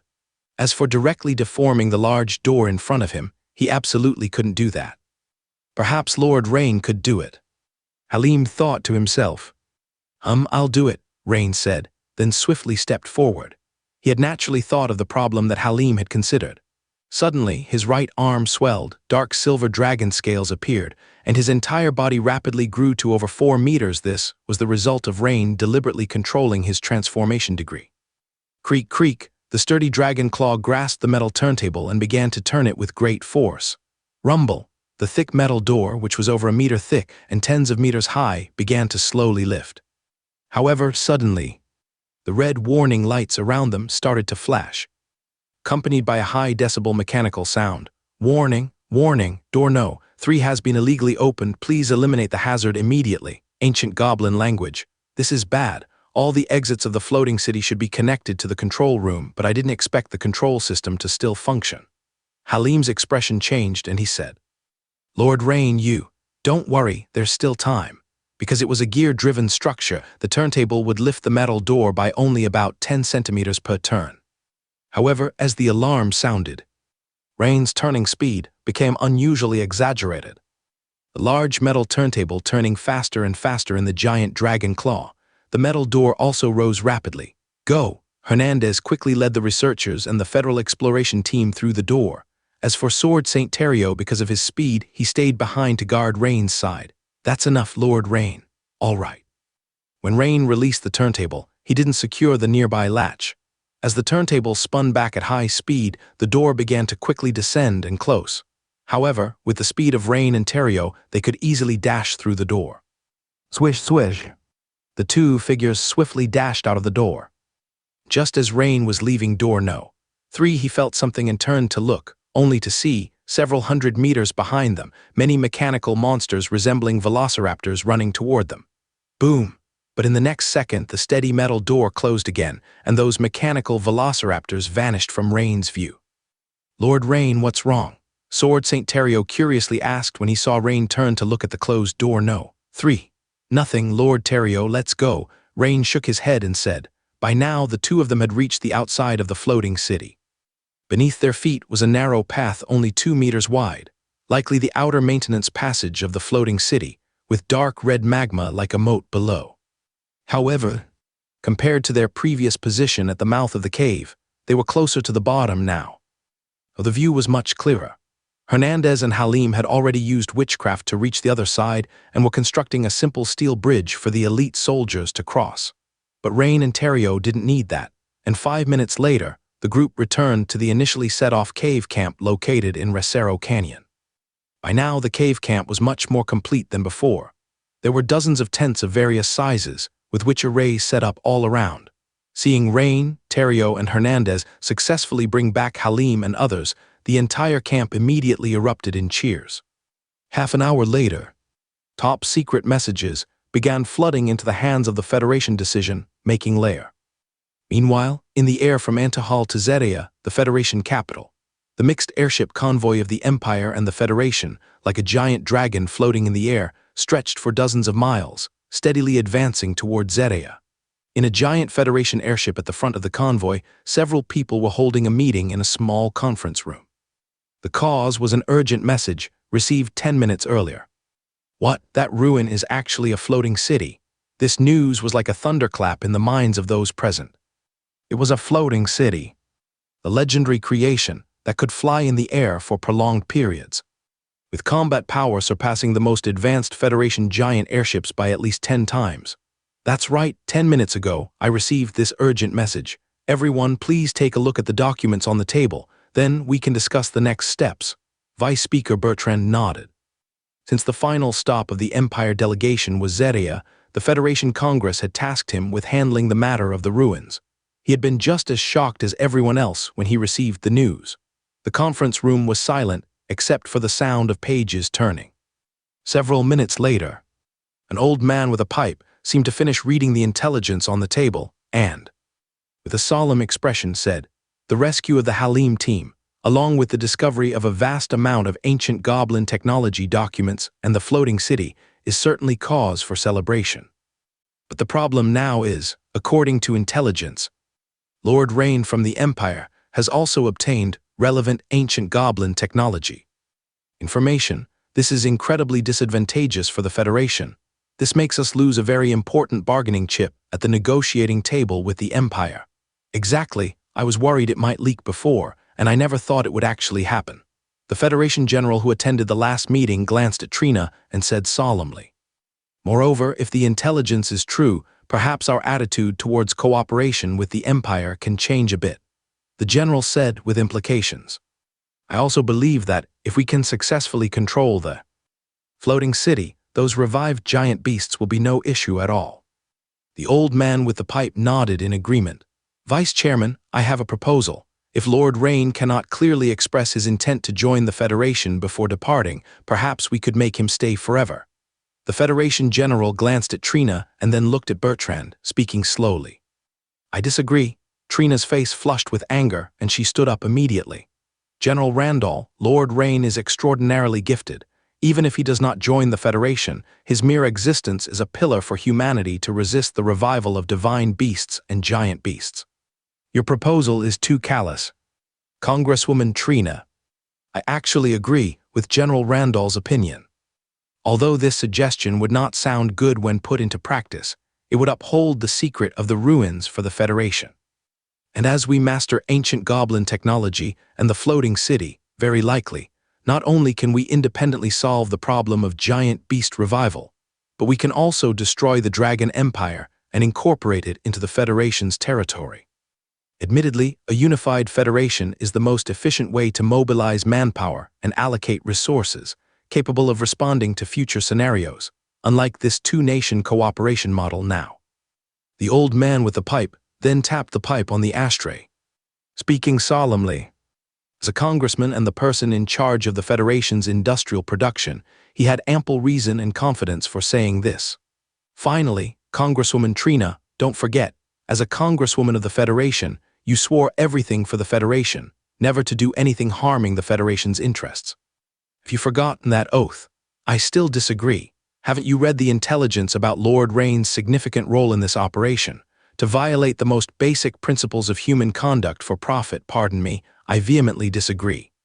This, faced with substantial differences of opinion, Vice Chairman Bertrand showed hesitation. Undeniably, if the target wasn't Lord Rain but someone else, Bertrand's internal scale would naturally lean towards keeping secrets, for it represented the Federation's core interests. But now, the target was Rain. Bertrand had personally witnessed Rain's combat abilities and unparalleled talent. To kill such a highly potential young man not only would cost a lot, but also, internally, Bertrand found it extremely regrettable. We are just now setting off for Zerea, still 1 day away. This matter can be handled by our military department, and coincidentally, the Zarol rebels have been active recently. We can blame them for this matter.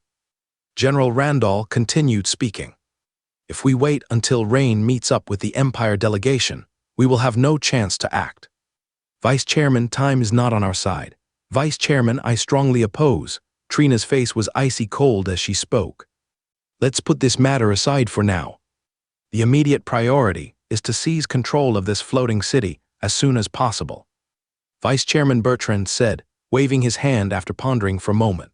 From the scale, even if the Dragon Empire dedicates the entire nation's resources, it would be impossible to create a floating city as massive as the ancient Goblin capital without several years, plus a vast investment of money and manpower. Furthermore, compared to the Empire, the Federation's technological reserves and the number of engineers far exceed theirs, giving us a natural advantage in integrating and gaining control of the floating city. If we can master the floating city a little earlier, we will also hold an absolute advantage for a considerable period. What do you all think? All right then, it's a pity, General Randall shrugged and said. Your Excellency Vice Chairman, I agree with your opinion and suggest that we quickly commence exploration of the floating city. At present, Lord Terrio, Lord Hernandez, and oh yes, that young Lord Rain, the team of 3, have only explored down to the second basement level of the floating city. Undoubtedly, it was a failed exploration, but the gains from it were astonishing, said the elder with a pipe, Congressman Nelson. Congressman Nelson, I think I should remind you of something you might have forgotten. The main task of Lord Terrio and the 3 at that time was not exploration, but the rescue of Lord Halim, Trina retorted somewhat pointedly. All right, Congressman Trina, my main point is that I believe the 3rd and 4th basement levels of the floating city ruins will have more surprises waiting for us. Perhaps the upcoming discoveries will greatly accelerate our Federation's control over the floating city. What do you think, Congressman Trina? Nelson smiled, not minding being interrupted by Trina just now. I naturally agree on this point, Trina nodded. But she knew this old fox Nelson must have some ulterior motive behind that big circle he drew. Well, here, I suggest that the military department lead the early exploration. The Federation has a significant number of strong individuals with military backgrounds, and the military department can quickly coordinate them for the subsequent exploration, Nelson said with a smile to General Randall beside him. At this time, Trina naturally realized that their intention was to curry favor with the military here. Thank you, Lord Nelson, for your trust in our military department. Just in time, Lord Alvin and Lord Garrett have finished their previous mission and are well suited to execute the floating city exploration task. Your Excellency Vice Chairman, do you see fit to have these 2 lords join Lord Terrio in exploring the ruins again? I think we should obtain more intelligence before the Federation gathers more strong individuals. General Randall turned to Bertrand for instruction. The beautiful Congresswoman Trina's red lips twitched twice. She wanted to say something, but Randall's words made sense in some respects. Indeed, the information currently available is only up to the 2nd basement level, which is too little. Intelligence work needs to proceed before the Federation gathers more strong individuals into the ruins. All right, General Randall. Please communicate with the 2 lords. I will quickly apply to the Council to gather as many strong individuals as possible to explore the floating city ruins. Bertrand glanced at Trina, thought for a moment, and agreed with Randall's suggestion. You're too kind, it's what I should do, Randall slightly bowed with a smile. As the meeting concluded, General Randall and Congressman Nelson left the meeting room one after the other. In the airship corridor, General Randall, this time I've brought a 30-year-old bottle of Carl Bordeaux on the airship. Do you have time to come over for a visit? Nelson smiled as he made the offer. Of course, Lord Nelson's fine wine is not to be missed. Whether out of gratitude for Nelson's support for the military at the meeting, or due to parliamentary etiquette, Randall would not refuse. A few minutes later in Nelson's luxurious cabin. After some pleasantries, Nelson swirled the wine glass in his hand and said, General Randall, actually, I agree very much with your first suggestion. Thank you, I've already felt Lord Nelson's support. However, since the vice chairman has decided to temporarily set it aside, there's nothing more that can be done on this matter. Actually, this matter doesn't necessarily require us or even the military to act. In fact, it doesn't even require the Zaral rebel forces to take action. After all, allowing the rebel forces to kill members of the Empire delegation on Federation territory is a hard-to-explain blemish. Nelson said, with an expression of confidence on his face. Oh, General Randall frowned slightly, not immediately grasping the meaning behind his words. In Weston City, the Empire delegation and the Federation once collaborated seamlessly to kill the icy giant demon Gazrian. But I heard that this incident angered the Sea God sect greatly, leading to multiple cost-ignoring attacks along the Federation's extensive coastline for several consecutive days. The information is accurate, General Randall confirmed with a nod. Well, if by any chance, the specific return time and route of Lord Rain or the Empire delegation were to be inadvertently leaked to the Sea God sect by a spy from the Zaral rebel forces, what then? Naturally then, Randall finally understood what Nelson was trying to imply, as well as the purpose behind it. I understand, Congressman Nelson. You truly consider the interests of the Federation. I believe that in the election for the Federation Speaker next year, you will receive considerable support from the military department. Thank you, General Randall, all for the Federation. Cheers. Nelson replied with a satisfied smile. Cheers. They gently clinked their glasses and drank it all in one go. Racero Canyon Cave Camp. In a luxurious tent located centrally, Rain was having tea and chatting with Sword St. Terrio and a few others. Suddenly, Halim entered with a frown and said, Lord Hernandez, we've just received an urgent message from above. There's a situation of giant sea beasts invading near the Andor Duchy coast. You need to head there promptly for support, preferably today. So urgent. Sword St. Terrio, who was chatting with Rain, frowned and said. He vaguely felt something was amiss. Perhaps it's because my powers can be best utilized by the sea, and the Andor Duchy isn't far from here. This arrangement seems reasonable. It's just a shame I can't spend more time exchanging ideas with Lord Rain. Hernandez didn't seem to see any problem, smiled, and took the note from Halim. After all, although there are many water element wizards in the Federation, there are only 5 who have reached the 4th level Dawn, and he is the closest one. Lord Hernandez, I have also greatly benefited from our exchange. I hope we have the opportunity to meet again, Rain said with a slight smile. At this time, Sword St. Terrio, who was beside them, said to Hernandez, I always feel it's a bit rushed. By rights, Hernandez, you just finished a mission and should be given some time to rest. Could the situation have worsened? It's possible. Hernandez nodded and said, Lord Terrio, you also have an urgent, confidential message. Halim handed another note to Terrio. Terrio frowned slightly and quickly opened it to read. Could it be that you also have a mission? Hernandez teased. No, it's about someone from the Empire military department coming over here, wanting to understand the strength of those mechanical monsters and goblin corpses inside the ruins. I see. True, the fights on the 2nd to lowest level mainly involved Lord Rain and you. Lord Rain's identity isn't suitable for questioning, so it's up to you. I was actually thinking if you'd accompany me back, I'd have a free helper, but it seems that's not going to happen now. Hernandez said with a smile. Lord Halim, please help arrange for me. I'll prepare to depart now. Hold on a moment, Lord Hernandez. I just received another message. Halim smiled at Hernandez and then said to Rain, Lord Rain, the Empire delegation has already departed from the capital, Anther, and is now on their way to Zerea. They're expected to arrive early tomorrow morning. Oh, Rain raised his eyebrows. This was pretty good. His planned objectives for this ruin expedition were accomplished, with plenty of extra gains, so it was time to head back. Will you depart for Zerea today or early tomorrow? My thought is, if you leave today, you can accompany me and Lord Hernandez. Besides, I can show you the sights of Zerea. Oh, Lord Halim, are you leaving as well? Rain asked curiously. Upon hearing that Halim was also leaving, both Terrio and Hernandez turned to look at him. Lord Rain, I have to thank you. Your Metal Series Dawn killing move gave me great insight, and I feel I can attempt to break through to the Dawn level. Therefore, I also applied yesterday to return to Anther as soon as possible. Halim said with a cheerful smile. Congratulations, Lord Halim. I will set out early to travel with you and Lord Hernandez. Rain replied with a smile. Traveling from Racero Canyon to Zerea takes several hours. Leaving now would ensure a chance to explore Zerea, rest for the night, and then join the delegation early the next day. Congratulations, Halim. Hernandez congratulated him. No wonder, I've felt your aura change a bit over the past 2 days. Congratulations, Halim, Sword Saint Terrio said with a smile. Thank you for your blessings.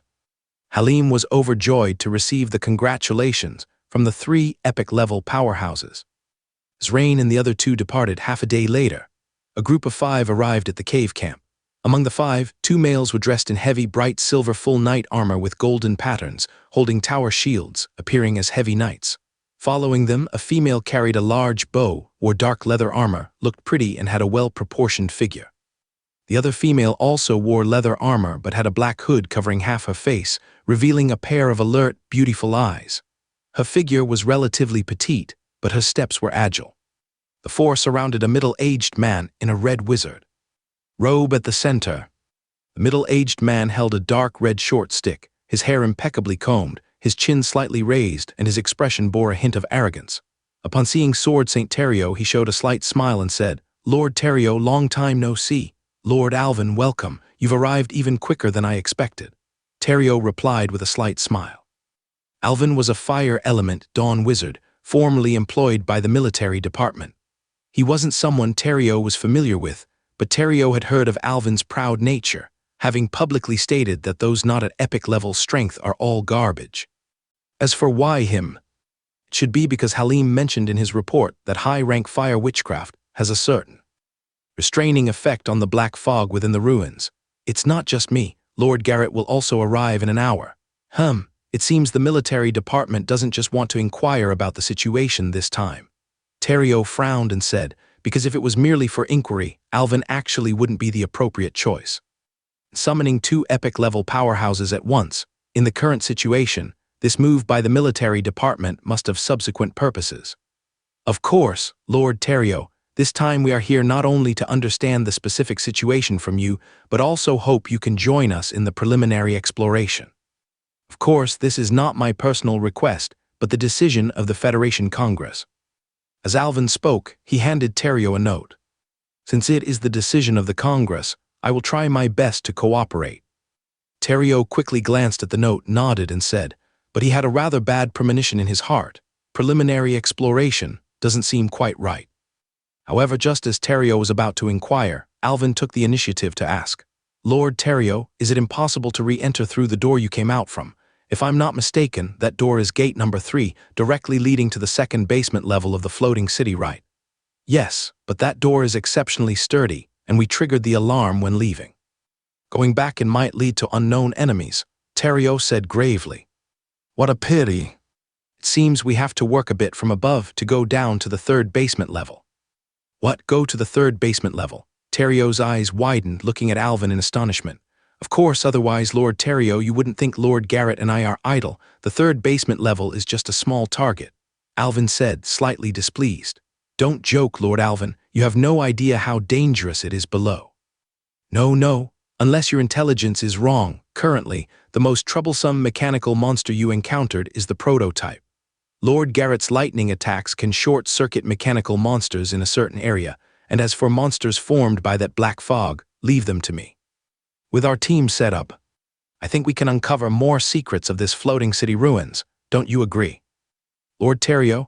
No, you haven't truly been inside. Even if this is a Federation Congress decision, I also have the right to make my own decision. At most, I will accompany you to the entrance of the 2nd basement level. After that, I will leave. This is my bottom line. Sword Saint Terrio clearly remembered Rain's reminder to him, telling him not to enter the 3rd basement level without great certainty. Besides, Terrio himself had no desire to delve further into exploring this floating city ruins. As a sword saint, it was almost impossible for him to gain anything from the subsequent exploration that would enhance his combat power. What was most concerning was the mindset of Alvin, or rather the military department's exploration team. From the small target of going to the 3rd basement level mentioned by the other party, it seemed they didn't take the unknown dangers contained within the floating city ruins seriously. Since that is the case, Lord Terrio, then the subsequent exploration won't need to trouble you. I will propose to the military department to have Lord Sword Saint Guidarez come. Alvin said with a sullen face. Guidarez. Upon hearing this name, Terrio's expression immediately turned ugly. For any Federation warrior who didn't know his bad relationship with Gaidares, the deliberate mention of replacing him by the other meant something self-evident. In that case, I'll take my leave. I wish Lord Alvin good luck. With a look of indignation, Terrio left a parting shot and turned to leave. The people in the cave camp were struck silent by the scene unfolding before them. After all, whether it was the Dawn Wizard Elwyn or the Sword Saint Tyrio, they were both prominent figures. No one present was qualified to intervene.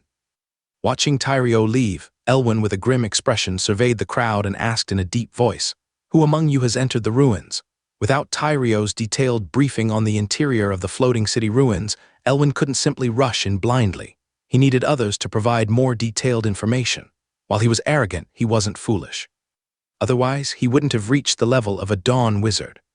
"Well, Your Excellency Elwyn," a few of us followed Director Halim inside. At this time, several men in wizard robes, somewhat restrained, raised their hands and said, "These people were part of the group that was rescued last time, representing the Federation Mechanical Research Institute, conducting research here after Director Halim left." "Oh, you are researchers from the Federation Mechanical Research Institute. Last time, were you the ones trapped inside, requiring rescue?"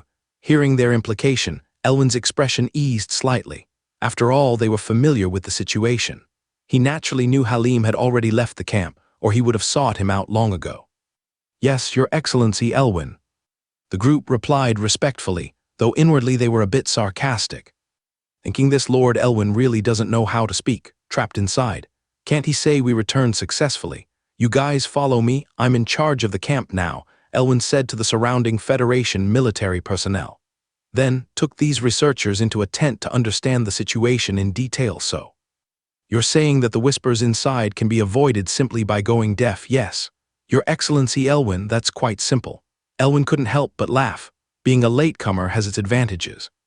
The experiences of predecessors provide a lot of references, reducing the need for deadly explorations. It seems Sword Saint Tyrio and his party weren't entirely unaccomplished. At least they discovered some patterns of the floating city. "Do those goblin corpses, when killed, produce black insects from their heads or black mist?" Elwyn asked about what intrigued him. "Well, we have only seen black insects." The lead researcher hesitated and said, Then why did Halim's report mention creatures formed from black mist?" Elwyn looked at the group suspiciously. "Well, we haven't seen it ourselves. Actually, even Director Halim hasn't. This information was provided to him by the young Lord Rain after exploring the second basement level alone." The researchers exchanged glances, speaking frankly. Oh, this news surprised Elwyn. It turns out that's how it is. But then there are two possibilities. Either what Rain said is untrue, intending to delay the Federation's exploration of the ruins, or he spoke the truth, which would actually be better as Elwyn's fire witchcraft could specifically suppress black bugs and mist. Realizing this point, Elwyn's previously soured mood from Tyrio's departure improved considerably. "Your Excellency Elwyn, Lord Garrett has arrived." One of Elwyn's 4 followers, a petite woman with a dagger, came in to report. "All right, let's go welcome him together." Elwyn nodded and stood up. At the cave camp entrance, a middle-aged man in a blue robe laced with gold, escorted by a group of female warriors in shiny silver chain armor holding spears and shields, arrived at the camp. He had a gentle demeanor and a smile, making people feel like a spring breeze, completely unlike the impression Elwyn gave others. Many in the camp looked at him with eyes full of reverence. He was none other than Garrett, a rare thunder system specialist among the air element wizards, even more uncommon than ice element wizards in the water element category. He was equally as rare as someone like Rain, a Metal Series wizard. "Welcome, Lord Garrett. Your Excellency Elwyn, long time no see." After some pleasantries, the two quickly sat down in the main tent within the camp. "So, Lord Tyrio has left." Garrett, hearing this news, couldn't help but frown. As a sword saint, his absence would certainly affect the subsequent exploration of the floating city ruins. "No worries, Lord Garrett. I have already contacted the military, and Lord Gaidares will arrive at the camp by early morning tomorrow. Additionally, these researchers from the Federation Mechanical Research Institute are survivors from the previous batch. They were just informing me about the details inside the floating city ruins." Elwyn gestured to the researchers beside him, speaking nonchalantly. "I see if Lord Gaidares is coming. Then he can indeed replace Tyrio." Garrett, seeing Elwyn had considered everything, relaxed his eyebrows again and nodded. Additionally, he, Elvin, and Guiderez all have past experience serving in the military. The foundation for collaboration is inherently more established. However, without an epic-level expert familiar with the situation to guide us, we still need to be a bit cautious. Naturally. However, Lord Gatler, you needn't worry. In the last team, Lord Hernandez's water witchcraft was suppressed within the ruins, significantly affecting his strength, but we are different. The three of us have been coordinated by the military department specifically for the situation in the floating city ruins, each with our strengths. Therefore, I believe our gains this time will be more substantial than the previous team. I've heard that the young strongman from the Empire, Rain, is a rare metal series Dawn Wizard, perhaps. However, in my view, the greatest role of a metal series Dawn Wizard here is being able to directly punch 2 holes in the metallic surface of the floating city. Elvin said in a somewhat teasing tone. Lord Guiderez, as a sword saint, should also be able to achieve this easily. Additionally, with the blueprints, we can also take the normal passage down, albeit a bit slower. Since Lord Elvin has made such thorough preparations, I am reassured. Gatler nodded and smiled as well. Indeed, Lord Gatler. I plan for us to set off once Lord Guiderez arrives tomorrow. What's your opinion? All right. As for Rain, he had already arrived in Zedea. At this moment he was with Halim at the top floor of a high-rise in Zedea, sipping Bordeaux while overlooking the distant endless sea of green. As for Hernandez, he had already left Zedea, continuing on to the Andor Duchy where their mission was set. Dean Halim, I just listened to your introduction about the common puppets and demon statues involved in ancient goblin engineering, and it was truly enlightening.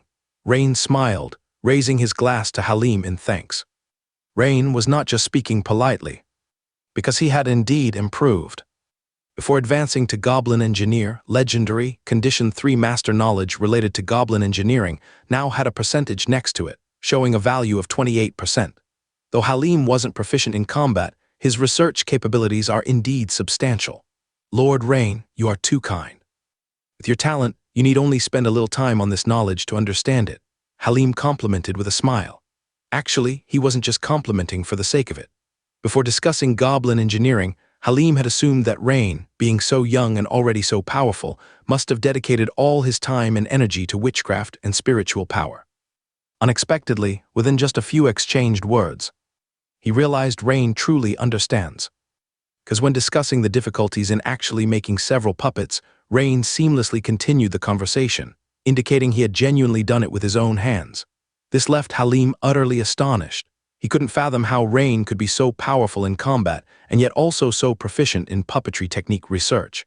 But I must still thank Lord Halim. After dinner, I hope to have time to continue discussing related knowledge with you. Certainly, but Lord Rain, the gentlemen from the Zedea Administrative Hall have been waiting beside us for quite a while. Shall we head to the banquet now? Halim smiled, gesturing at a nearby round table where several officials had been seated for at least an hour and a half. Upon seeing Halim and Rain's gaze, the officials immediately rose, graciously bowing slightly with smiles. Very well, Rain nodded with a smile. Though he had no interest in such socializing, for Halim's sake he could attend. However, just as the two were standing, a familiar voice came from the doorway. So this is where you are. Lord Terrio. Rain and Halim were surprised as they looked toward the sturdy figure that had just appeared in the doorway. Weren't you supposed to be at the Floa, over there? Halim blurted out, but he immediately noticed the presence of the Zedea City Administrative Hall personnel by his side and promptly changed his wording. Don't mention it, it was that elven guy. And I didn't want to stay. Sword St. Terrio waved his hand, signaling those unrelated to step outside. Oh, it was Elvin who came. Halim had naturally heard of this individual's reputation. Yes, along with Gatler and Guiderez who will arrive soon, they plan to delve deeper into the floating city ruins, so I won't join them in playing, Terrio stated with indifference as he mentioned this matter. Delve deeper? Are these individuals very strong? Hearing this, Rain couldn't help but ask curiously. So one's a fire element Dawn Wizard, another is a rare thunder system Dawn Wizard, and as for Guiderez, his strength is on par with mine, Terrio replied. Having heard this, Rain was even more puzzled. The Federation is this extravagant, sending Dawn Wizards regardless of casualties to explore. Bear in mind, even he dared not venture to the negative 3rd floor. Not to mention, just the strength of the monsters in the prison area. If the strength of these three is as Terrio described, without strong trump cards, they might be able to slay those ancient minotaurs and other three creatures tainted, but they are certainly not a match for the Black Fog Claw monsters. Lord Terrio, didn't you inform them about the dangers inside? Of course I did. But their small goal is the 3rd underground level. They even want to go deeper to the 4th level. Do you think they would listen to my opinion? Said Terrio, lowering his eyes. Rain and Halim glanced at each other, momentarily at a loss for words. Your lordship, Terrio, would refusing this mission have any adverse impact on you? Halim couldn't help but ask, concerned. Not really, this is a mission led by the military department. My not getting involved is actually a good thing for them. These 3 guys all have military backgrounds. Besides, when they advanced to Dawn or stepped into the realm of the Sword Saint, they all received significant support from the military department, which is completely different from my situation. Terrio waved his hand nonchalantly. I see, Rain nodded. As expected, even among the epic strongmen, there are distinctions of closeness and distance. There are also factions among epic strongmen, whether in the Empire or the Federation. That evening, after accompanying Rain to a dinner banquet, Sword Saint Terrio took his leave. Rain almost dragged Halim into a candlelit conversation, keeping him until nearly 2 in the morning before Halim returned to his room. In fact, if Halim's recent studies in goblin engineering hadn't been nearly exhausted, Rain would not have let Halim go so easily. After all, opportunities like this were hard to come by. Naturally, the results were quite significant. As Rain's progress in mastering goblin engineering knowledge notably reached 63%, it wouldn't be long before Rain could meet this job change condition. The next morning, Rain, Halim, and several officials from the Zedia administration were at the airship dock to welcome the Empire delegation. In the skies of the western Zedia, a long line of airships, varying in size, approached in 2 columns, slowly flying towards Zedia. Meanwhile, at the cave camp, a sturdy, short-haired man arrived, with sharp, eagle-like eyes. Unlike the previous Dawn wizards Elvin and Garrett, who came with followers, he was alone, carrying an unusual flat-headed greatsword, its black blade covered in cracks, as if forged from some kind of raw ore. The greatsword also had a distinctive feature. Its tip was flat, as if the point had been cut off.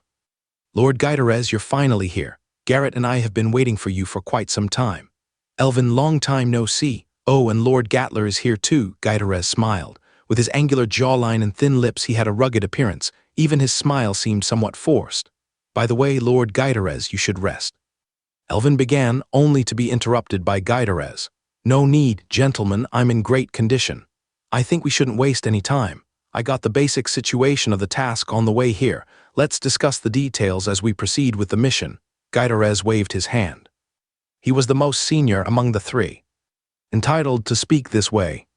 Haha, Lord Guiderez is indeed decisive, much stronger than someone who turned back out of fear, Elvin said with a laugh. Although no names were mentioned, everyone on site knew who Elvin was referring to. Haha, maybe Lord Terrio just didn't want to exert himself. Garrett chuckled as well. However, Guiderez did not join in the laughter, instead frowning slightly. He understood Terrio's strength and figured there must be more to his departure, but he wasn't going to question it at this moment. Soon, a group of over 10 people, led by 3 researchers, set off toward the floating city ruins. Before officially entering, all except the 3 of them were cast with deafness technique to avoid being affected by the whispers. With 2 Dawn wizards and a Sword Saint clearing the path, the group progressed rapidly, quickly defeating 2 patrol squads of mechanical landbirds, and arrived near the temporary camp where Halim's team had been trapped before. However, the opening that Rain had previously pierced to the 1st underground level was no longer there. Where is it? It should be around here, a researcher said, looking around the floor in confusion. Must have reverted, said Gatler, bending down and sensing the ground with his electrically charged right hand, speaking in a deep voice. Lord Guiderez, neither Elvin nor I are skilled in breaking through such thick metal layers. We might have to trouble. You leave it to me. Guiderez did not refuse, nodding in agreement. The next second, in a high leap of over 10 meters, he wielded his black sword swiftly towards the ground. Instantly, 4 black sword beams embedded into the metal surface, forming the edges of a square. Boom! Next, Guiderez, standing outside the square markings, struck heavily with his fist. In his belief, the metal ground should have a square gap, but his expression changed drastically. From the feedback of the counterforce to his fist, the metal layer beneath hadn't been pierced by the 4 sword strikes he just executed. "It's so thick." Guiderez couldn't help but exclaim. What didn't get through? Elvin and Garrett were also taken aback. According to Halim's report, it was the young epic strongman from the Empire, Rain, who had melted it with Metal Series witchcraft. They assumed if a young man could do it, an experienced sword saint should be able to cut through it. Then, just as Elvin was about to say something, suddenly Guiderez grew serious and said, "Be alert, something big is coming, probably the mechanical octopus mentioned in the intelligence." Evidently, their delay attracted more mechanical monsters. In the faint mist, there was the sound of dense thumping and several increasingly heavy booms. The approaching enemy in Guiderez had the same judgment. It was a mechanical octopus Rain, and the others had encountered before, along with a prototype and several teams of mechanical land bird patrols. Thanks to the information reported by Halim and the preparations of the team members, Guiderez and Elvin jointly unleashed their ultimate moves to strike down the most threatening mechanical octopus, while Garrett released an electric shock, causing most of the mechanical land birds to enter a frozen state of downtime. In less than 2 minutes, the team successfully defeated the attacking enemies. Seeing how easily they defeated the mechanical octopus, a smile curled up at the corner of Elvin's lips, and he lifted his chin slightly, saying, "Halim mentioned in the report how difficult this mechanical octopus was to deal with. Looks like it was just because they weren't strong enough." "Well, it's not that they were weak, it's just that our combination is more targeted," Garrett nodded in agreement. In Garrett's view, these mechanical creations were perfectly countered by thunder witchcraft, which made handling them quite easy, so he agreed with Elvin's earlier statement. It seems the challenge of this floating city ruins might not be as high as Halim reported, and we could potentially gain a great deal this time. Elvin said with a smile, "Lord Elvin, I agree with your opinion, but the current issue is that if we can't find the previous entrance, how do we descend?" Garrett pointed at the ground with a smile. Although several researchers were subjected to the deafness technique, from Garrett's gestures and eyes, they soon understood that the lords were discussing how to descend. The few exchanged glances, each appearing deep in thought. They wanted to perform well and earn a share in the subsequent exploration, or at the very least, have their contributions mentioned in future exploration reports. If Dean Halim successfully advanced to Dawn Wizard, they would have a chance to further their positions based on their performance at the floating city ruins. Suddenly, one of them had a light in his eyes, as if he had thought of something. He quickly bent down and touched the ground with a hand that emitted a faint silver metallic luster, seemingly sensing something. Soon, he looked up and said, "Gentlemen, I think I know the reason. Back then, Lord Sword St. Terrio didn't attempt to slash at this metal ground for a reason." Oh, hearing this, Sword St. Guiderez's expression eased a bit. Although he had swiftly killed the mechanical octopus, earlier he was quite drained. The failure to slice open the metal ground left him perturbed. However, learning now that Sword St. Terrio also hadn't attempted to cut the metal ground made him feel much better. Get to the point, or the mechanical monsters might come again. Elvin disliked this suspenseful way of speaking. But unfortunately, Elvin forgot that these researchers had been subjected to the deafness technique, so the researcher continued to speak at length. Besides being eternally solidified, the metal ground likely has some unique force between the metal particles, similar to stress. So back then none of the lords stepped in. But Lord Rain, a Metal Series Dawn Wizard, employed some Metal Series witchcraft to slowly corrode the metal ground. This explanation was immediately agreed upon by Elvin and the others. No wonder it couldn't be cut open, so that's why. What's the solution then? Garrett couldn't help but ask, then immediately realized the researchers had been subjected to the deafness technique, and gestured again. "Oh, gentlemen, we brought a particle generator. It should be able to counteract this stress in a certain area. By then, we should be able to cut it open." The researcher understood the gestures and promptly explained. "Then what are we waiting for? Start working." Elvin couldn't help but grow frustrated. Having a solution yet not promptly acting felt like they were stalling for the second wave of mechanical octopuses. Soon, several researchers took out disc-like devices from their bags and placed them at the 4 vertices of a square. Immediately afterward, Guiderez leapt high again and executed a sword move. This time, with the entry of 4 black sword lights, the metal ground didn't require another heavy punch to be struck, as the square-shaped cut surface began to slowly descend. Just as expected, I was saying that young Dawn wizard named Rain couldn't possibly be that strong. If Lord Gyderez couldn't cut it, how could he open it? HMPH, turns out he relied on tricks. Elvin couldn't help but slightly lift his chin with a proud HMPH. Seeing the ground successfully cut open, the others naturally smiled widely as well. Even the usually stern-faced Gyderez showed a slight smile. Should we leave someone behind to guard? This level can't have someone left behind. My follower just tried stealth technique, but found it still detectable. Elvin pointed to a petite leather-armored woman beside him who was wearing a mask that only revealed her eyes. Gentlemen, don't worry, we have brought quite a few of these particle generators.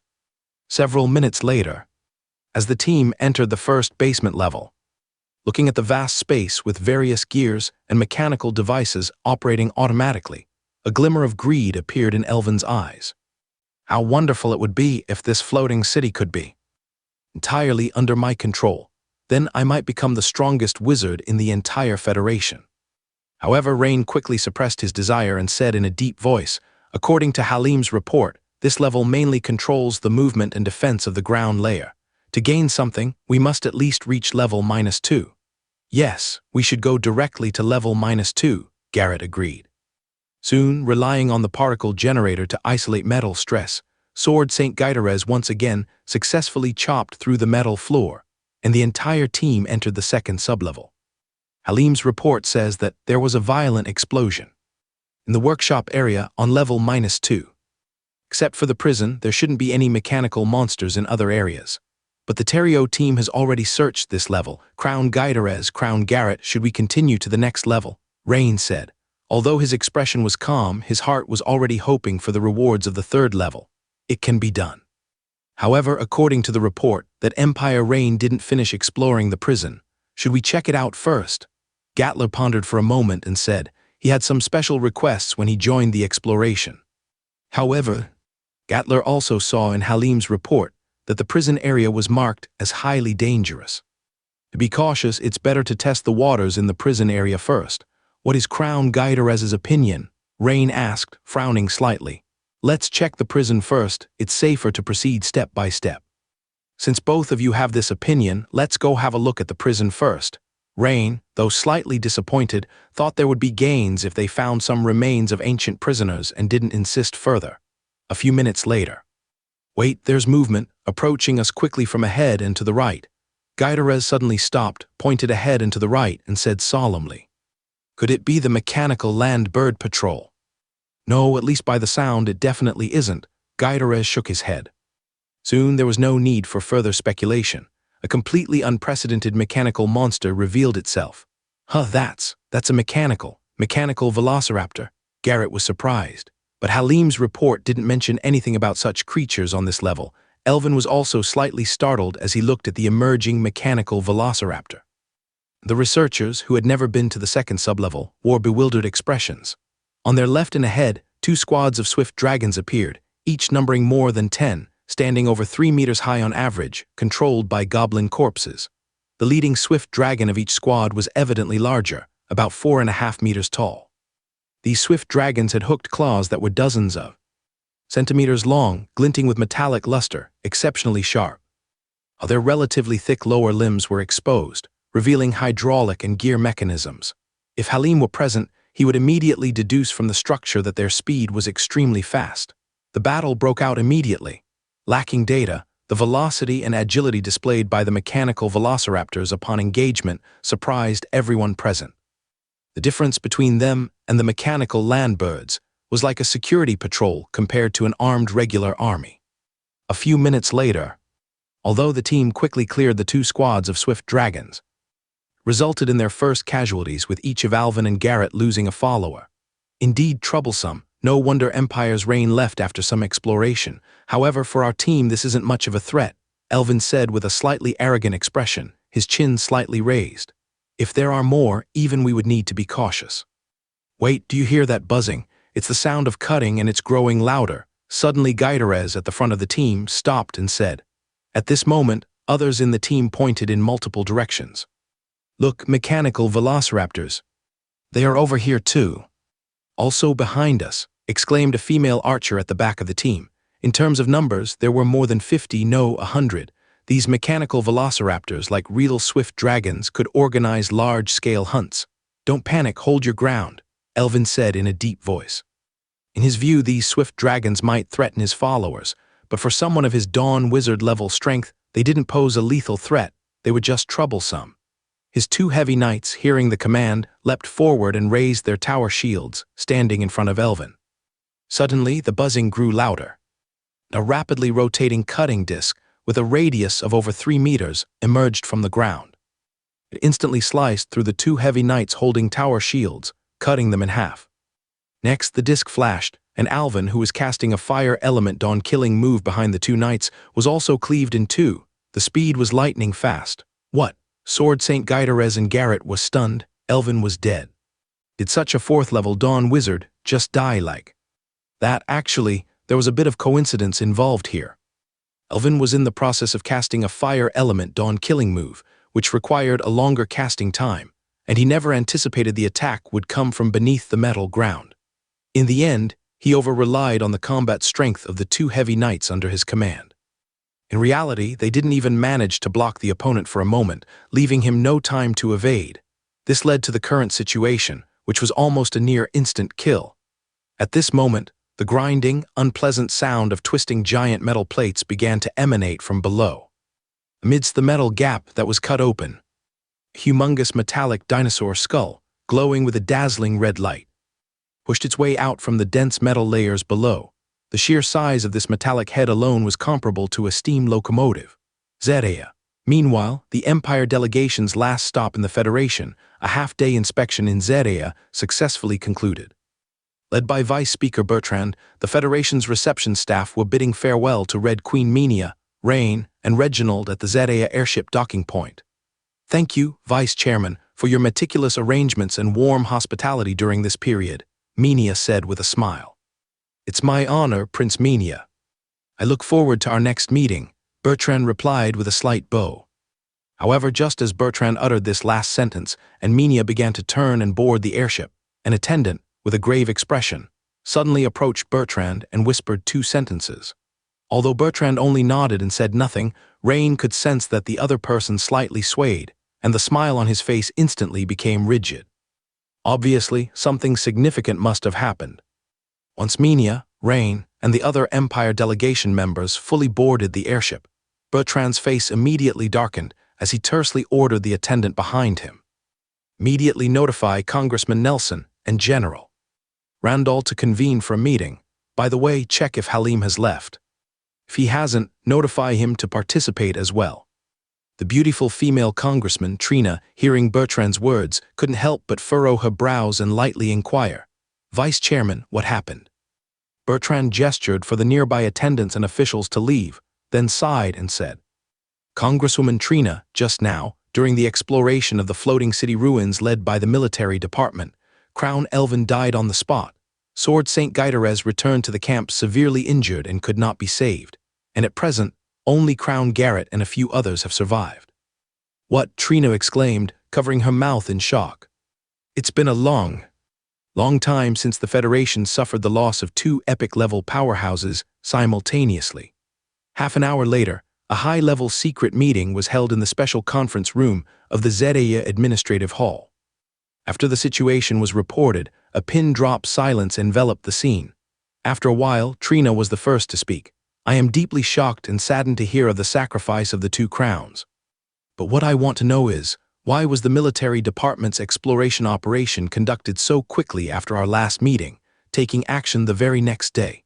General Randall, may I ask if the operation had undergone thorough investigation and preparation? The 3 Federation strongmen have extensive combat experience and, in addition, before officially entering the floating city ruins, I reviewed Lord Halim's report, so although entering on the second day was a bit fast, I don't think there was a problem. However, given what happened, we have reason to believe that Lord Rain from the Empire may have done something on the -2 level." General Randall's expression was as cold as ice as he spoke. The death of 2 Federation epic-level strongmen with military backgrounds is an extremely significant loss for the military faction. He had not anticipated the occurrence of such a situation at all. "This is impossible." Seated at the end of the table, Halim couldn't help but speak out. In this high-level meeting, by right, he shouldn't freely express his opinions given his rank, but he just couldn't hold back. Lord Rain had clearly pointed out not to enter the prison recklessly.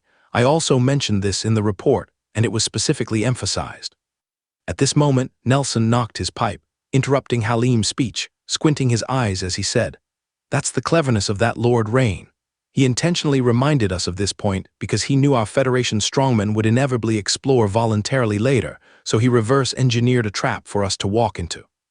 "I completely disagree." A mature female voice rang out. "Then, Lord Nelson, according to what you're saying, if Lord Rain hadn't reminded us, would it have been considered deliberate concealment? In that case, isn't it unreasonable to criticize Lord Rain regardless of whether he reminds us or not?" Trina's words rendered Nelson at a momentary loss for what to say. Evidently, it's the military department's rashness that led to this situation, and to blame it on someone's goodwill reminder is simply shameless. Halim stood up angrily and said, "In the eyes of those biased, everything they see is prejudice. Gentlemen, please excuse me. I must leave now to return to Antual to prepare for my advancement." "Farewell." Halim immediately turned to leave.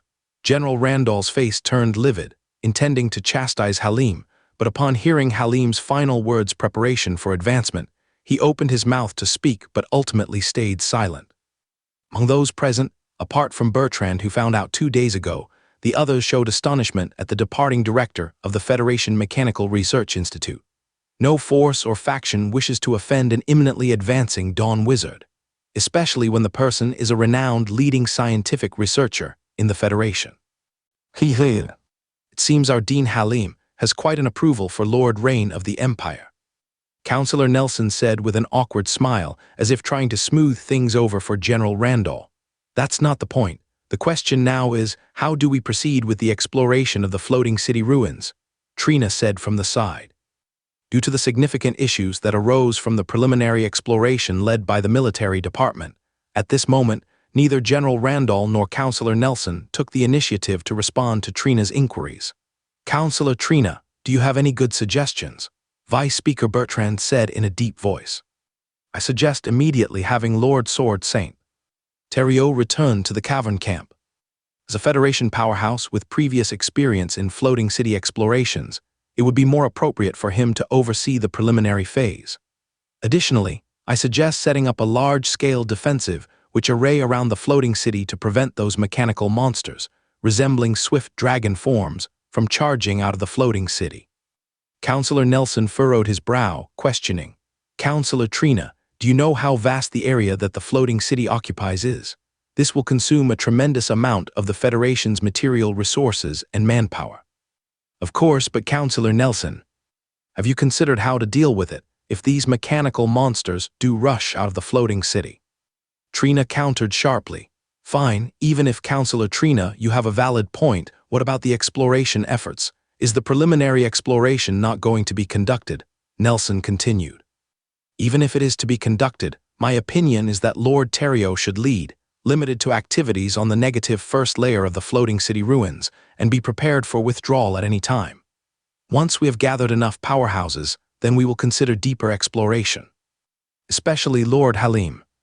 If he can successfully advance to Dawn Wizard, he would become the Federation's second Metal Series Dawn Wizard, greatly benefiting the subsequent exploration of the floating city ruins. Everyone should not forget that Lord Rain of the Empire is a Metal Series Dawn Wizard." Trina's words instantly made Councillor Nelson and General Randall feel as uncomfortable as if they had swallowed a dead fly, yet they couldn't think of a suitable angle to refute at that moment. "Then it's settled for now. Councillor Trina, please immediately contact Lord Sword Saint Theriault. Additionally, General Randall, you and I need to immediately return to Antahol. We both need to face questioning from the Federation Congress." Vice Speaker Bertrand said solemnly, his expression not looking good.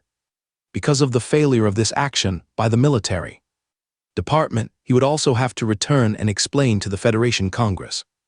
Of course, this does not mean that it is his responsibility, but rather the normal procedure of facing questioning after a major event, which is an important system within the Federation. The death of 2 Federation powerhouses during the exploration of the ruins is undoubtedly a shocking event for the Federation. Meanwhile, high above the boundless summer sea, The Imperial airship formation had just set out not long ago, with the Federation's major city Zetea gradually disappearing from the view of everyone aboard the airship. Rain and Minia were currently on one side of the flagship's deck, admiring the distant scenery while chatting leisurely in the sea breeze. Something quite significant must have just happened within the Federation. I saw a change in Bertrand's expression, Minia said lightly. Prince Minia, you noticed too? Rain smiled. Yes, no rush, the intelligence department should soon deliver the news. By the way, Rain, how did the exploration of the ruins go this time? Prince Minia, fortunately, I discovered the 5th layer of the Steel-Heart Advanced Meditation Method. Oh, that's indeed great news. I wonder how happy Moria will be upon hearing this. Also, the Empire should soon have a new major school. Minia's beautiful eyes gazed at Rain, as she gently tucked the light red strands of hair behind her ear, smiling. Rain, however, was momentarily dazed by Minia's unexpected smile, additionally noticing for the first time that Minia's beautiful eyes seemed to hold more than just appreciation.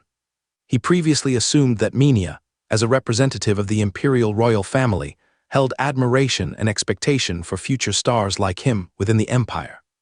But now it seems, perhaps not entirely, at least towards him, it seems not solely so. There is a certain. Nevertheless, Rain did not let his gaze linger for long, nodding quickly. Indeed.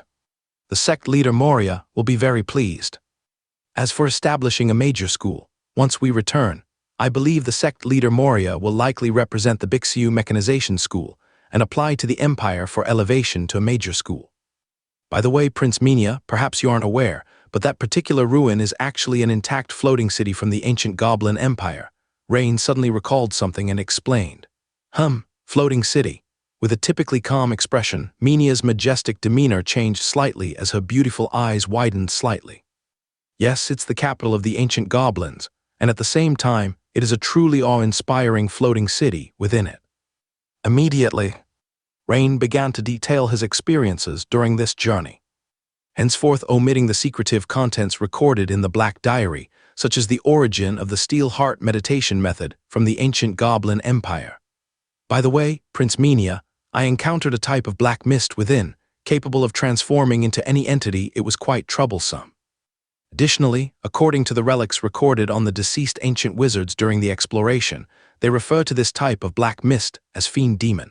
Do you know of the origins of this thing referred to as Fiend Demon? Rain finally asked the question he had long wanted to inquire about. What Fiend Demon? Minia's delicate face changed once again, suddenly becoming extremely serious. Rain, are you sure the ancient wizards referred to that black mist as the Fiend Demon? I'm sure, Prince Minia. Rain nodded. Tell me in detail about your encounter with the Fiend Demon. Minia pondered for a moment, then spoke in a deep voice. Rain nodded. He knew that Minia wanted to confirm if what he encountered was indeed the Fiend Demon. At first, there was a kind of black worm clinging to the head of a goblin corpse. After I killed it, I found it very strange because the thing turned into a black smoke and disappeared. In the prison on the 2nd underground floor, I encountered an ancient minotaur shrouded in black mist. As Rain recounted his story, Minia's delicate face became increasingly solemn. From your description, it seems that it truly is a fiend demon. It seems that the records mentioned in ancient books, stating that the sudden attack of the fiend demon may have led to the downfall of the ancient Goblin Empire, might be true. Minia nodded and said, Prince Minia, what is the origin of this fiend demon? Rain couldn't help but ask. The fiend demon's history is very ancient, and it is difficult to verify. According to ancient records from long ago, the fiend demon is said to be an evil creature created by the Void Overlord, and each appearance causes massive upheavals in the world. The fiend demon doesn't have a fixed physical form. Multiple fiend demons will merge when they encounter a formidable opponent, forming medium or even large fiend demons with increased power. In fact, combating the fiend demon is not only our task, but also one of the main focuses of the Goddess Church. The Goddess Church? Yes, you must have noticed that fire witchcraft is highly effective against fiend demons, but in reality, the most effective means of killing is divine power. Divine power?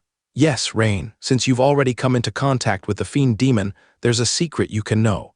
The deepest underground part of the Cone Cathedral in the Imperial City is where a section of a fiend demon's body is sealed.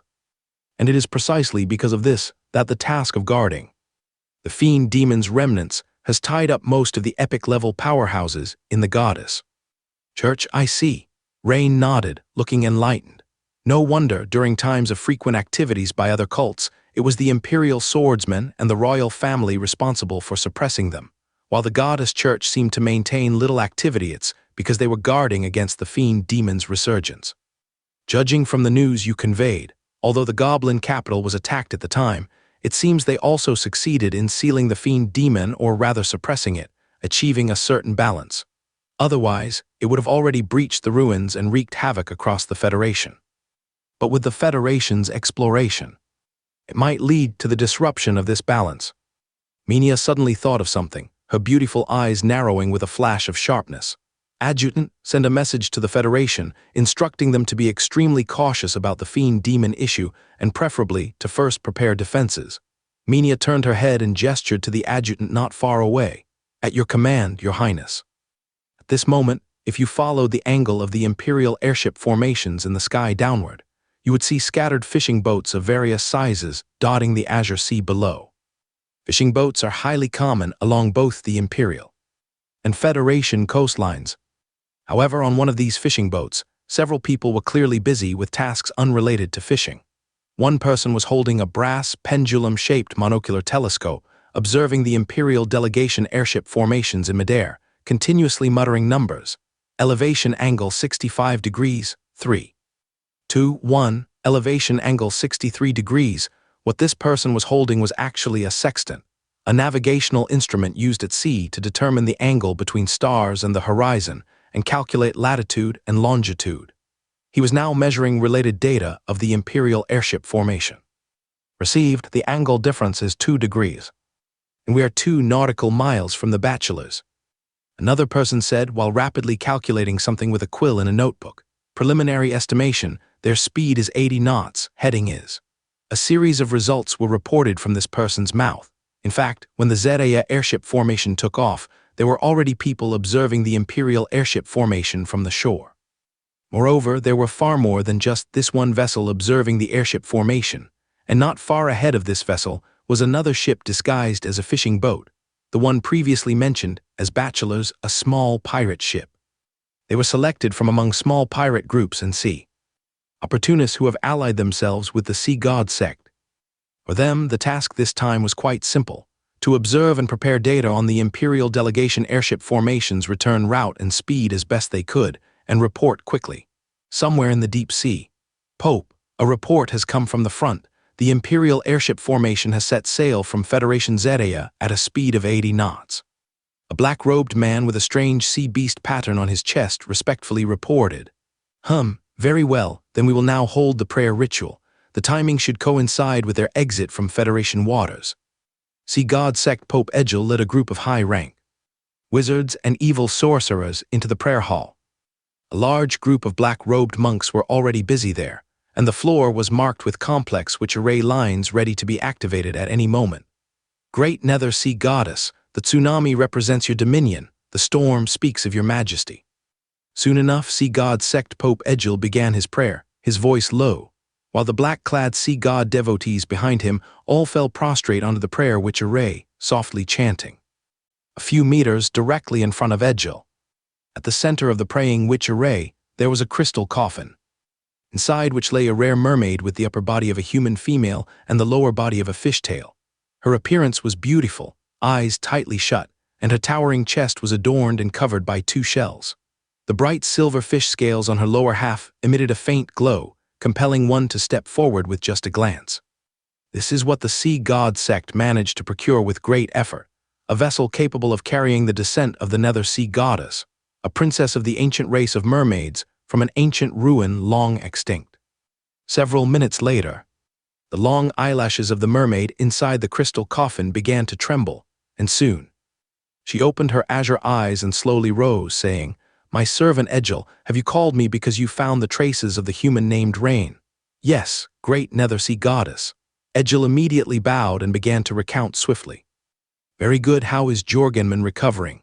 Nether Sea Goddess Hela asked as she walked out of the crystal coffin, and her lower half, originally bright-scaled, surprisingly started to transform into the fair legs of a human female. Reporting to Goddess, it's about 70% restored, and currently the believers within the sect are working overtime. Good, that's sufficient. This time I will deal with that insolent human boy Rain and the dragon's offspring together. Last time, although Nether Sea Goddess Hela descended with a projection, after the action failed, she returned to the Sea God sect, leaving behind the sealed locations and ruins detailed locations, and immediately withdrew the projection's divine power. And after some time searching, the Sea God sect successfully found and opened an ancient Sea Clan ruin and a sealed location. The harvest from the ancient Sea Clan ruin was the body of the mermaid Princess Nerwela, a body completely enveloped in water essence within the crystal coffin, which showed no signs of decay over the long years, and is one of the best vessels for the descent of Nether Sea Goddess Hela. And what was found at the sealed location was a notorious ancient marine fierce beast, comparable to the ice sea giant demon Gazrian. Known as the Leviathan giant whale Jorgenman, it is in a dormant underwater volcanic cave several kilometers away. A gigantic indigo-hued unicorn whale over 200 meters long was seen, receiving some kind of energy infusion from a group of Sea God sect evil sorcerers. 5 high-rank Sea God sect evil sorcerers stood in a pentagram formation, with the witch array beneath their feet emitting a haunting blue light.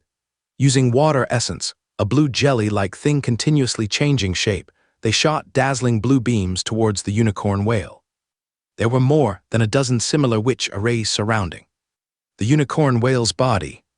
Benefiting from these blue beams, Jorgenman made a rumbling sound reminiscent of thunder, clearly comfortable. Because it was sealed for too long, even if it broke free, its strength couldn't fully recover in a short time. What the Sea God sect is doing is a method to quickly restore its strength.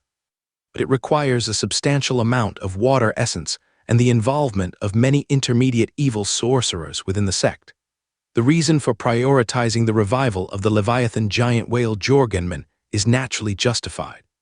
Because since the failure of the Ice Sea giant demon incident, the Sea God sect has learned about the Empire delegation's visit to the Federation. To counter the Empire and Federation's powerful airship fleet, Leviathan giant whale Jorgenman, possessing the formidable abilities of Surge and Whale Spring Spurt, is naturally the best choice.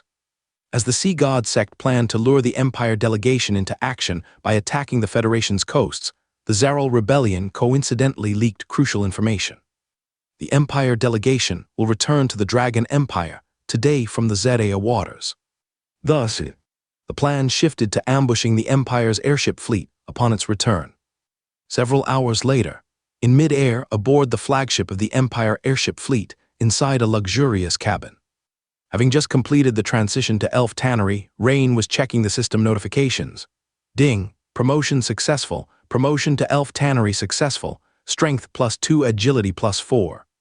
Gained Elf Tannery core skill, elemental leather making LV1, elemental leather making LV1, active.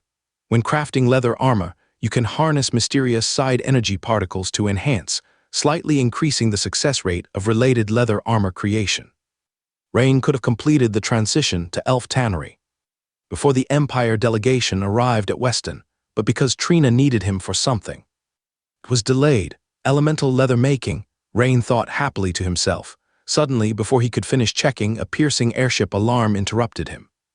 As soon as Rain rushed out of the cabin, he saw soldiers on the passage and deck, looking slightly panicked, running back and forth, loudly issuing commands.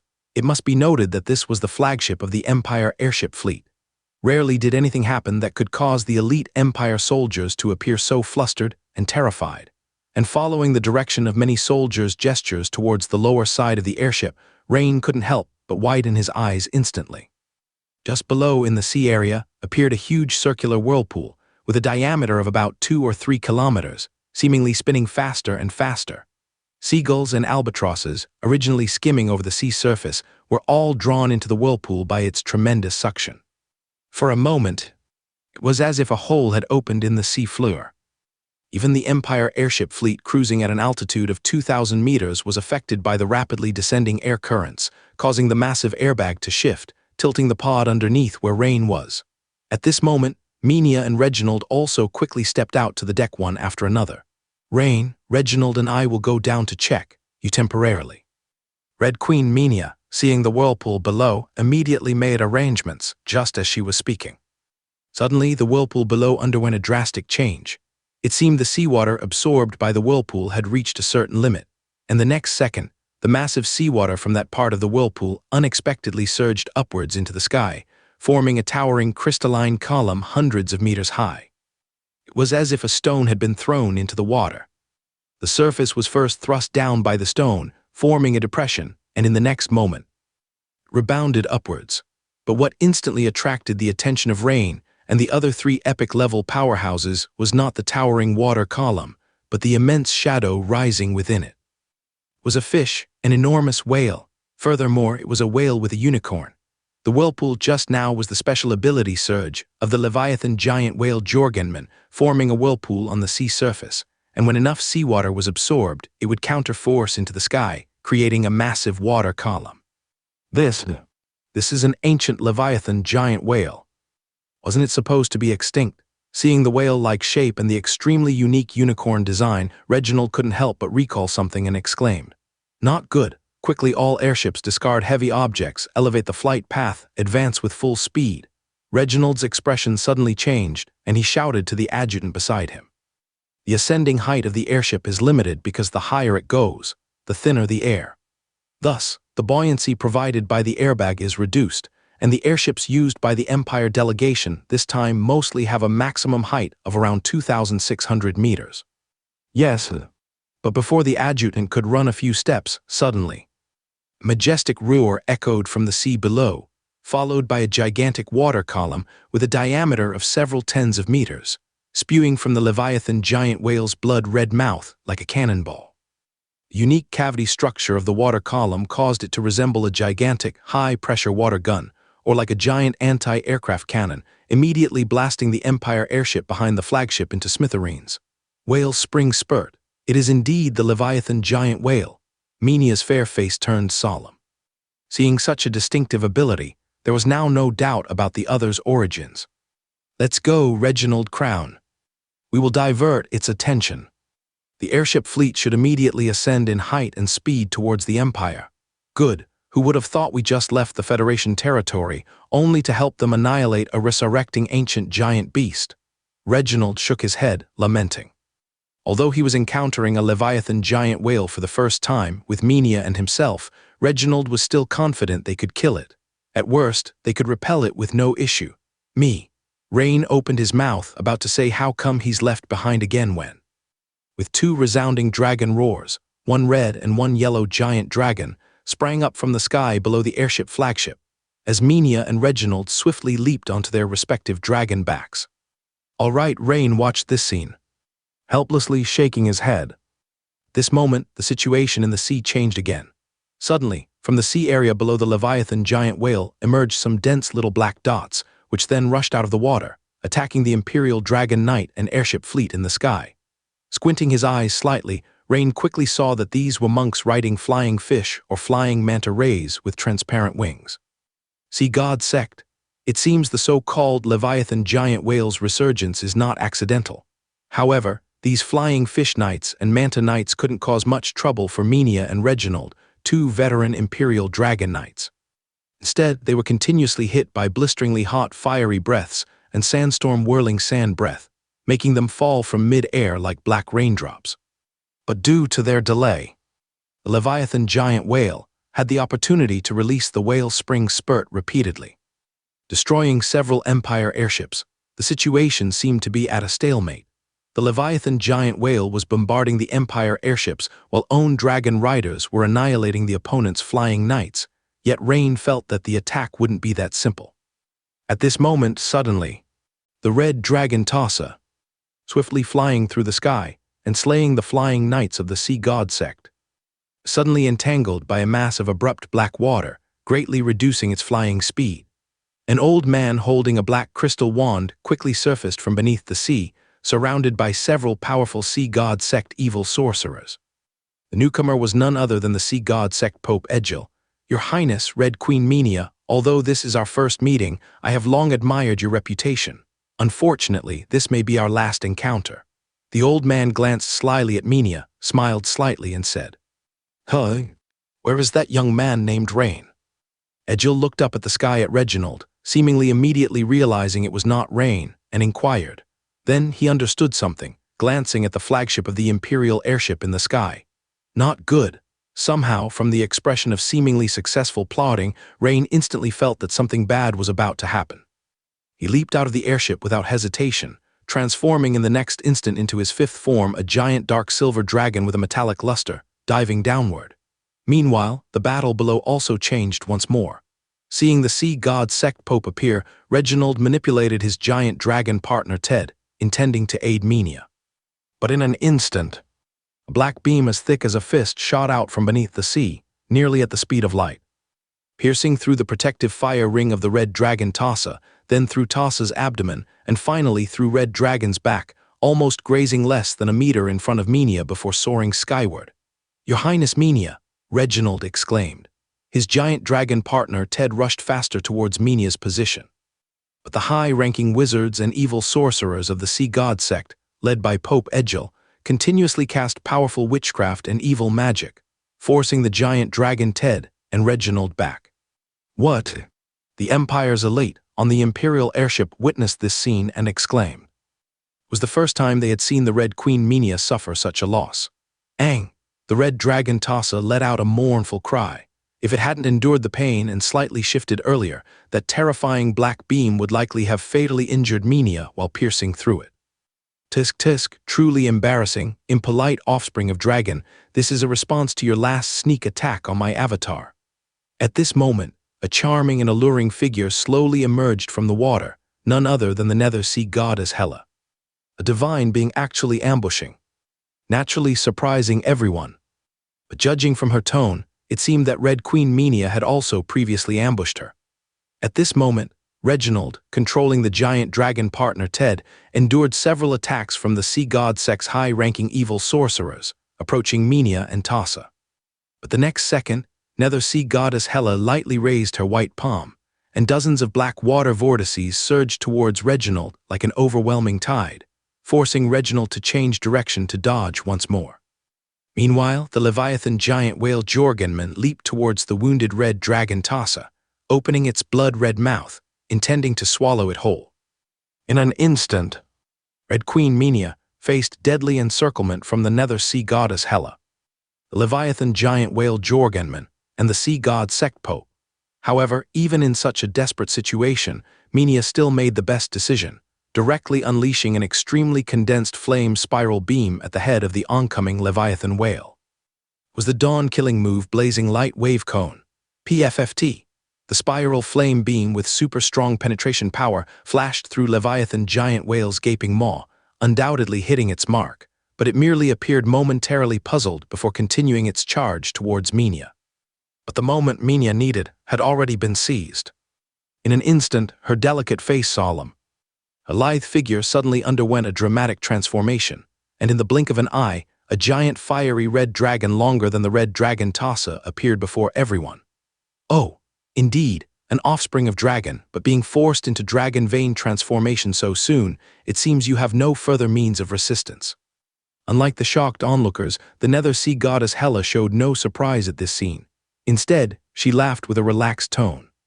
As Minia transformed into a giant dragon, she grasped the staggering giant dragon partner Tassa with her dragon claws, vigorously flapping her wings to narrowly dodge the snapping jaws of the Leviathan giant whale. But let's not forget, the Nether Sea Goddess Hela had long awaited on the side. Black beam shot once more from Hela's pale fingertips, targeting the dragon-transformed Minia. Not to mention the nearly instantaneous casting speed, the timing was perfectly precise, right at the moment when Minia's old strength was exhausted, and her new strength had not yet been born. This is the terror of a divine incarnation. As if comparable in strength, once the initial advantage is seized, there's absolutely no chance of turning the tables. Sigh, in a flash, a giant dark silver figure lightning fast dove from the sky, instantly appearing before Minia and Tassa, and with a dragon claw shimmering with dark silver light waves, firmly blocked the black beam in its palm. Two circles of energy clashed fiercely at the dragon claw, and as a wisp of black smoke dissipated in the palm of the dragon claw, this deadly strike was intercepted by Rain. However, although it was intercepted, Rain's expression remained solemn, because judging from the intensity of that strike just now, the strength of this avatar of the Nether Sea Goddess Hela was significantly higher than last time. This couldn't help but make Rain scrutinize the current form of the Nether Sea goddess Hela. Blasphemer, I intended to deal with you after crushing this insolent offspring of the dragon. I didn't expect you to have the guts to come down from the airship. The Nether Sea goddess Hela glanced at the giant dragon. That was Rain's avatar, and the smile on her delicate face gradually faded, as if recalling some unpleasant past. So deities do ambush too. I always thought only despicable wanderers would do such things. Rain mocked while quickly assessing the situation. At the same time, he glanced swiftly at Minya, who had transformed into a giant dragon, and at the red dragon Tasa. This was the first time he saw Minya's transformation, or rather, the transformation of a direct offspring of the imperial royal family of the Dragon Empire into a giant dragon. The red dragon Minya turned into was more slender than Tasa, and the shape of its horns differed, with a greater degree of curvature. Moreover, there was a beautiful pendant under her neck, which, if Rain's sensing was correct, should be a precious witch artifact that expanded along with Minya's transformation. No wonder, so many times before, enemies had mistaken him for a direct offspring of the Dragon Imperial Royal family. Meanwhile, Tasa's condition wasn't good. It appeared lethargic, and the wound running from its lower abdomen to its back was surrounded by corrosive black water.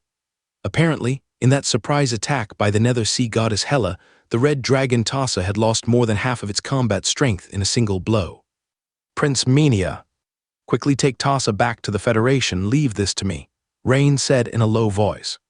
He knew that with Minya taking Tasa, it wouldn't be possible to traverse the vast summer sea to the faraway Dragon Empire while continuously pursued by the Sea God sect.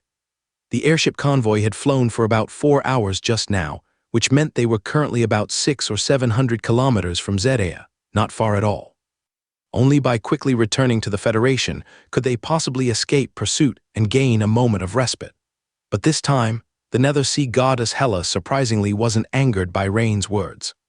She gave Rain and Minya a sidelong glance with her beautiful eyes and sneered instead. Mortal, what, trying to anger me? To create a chance for the dragon's offspring behind you to escape.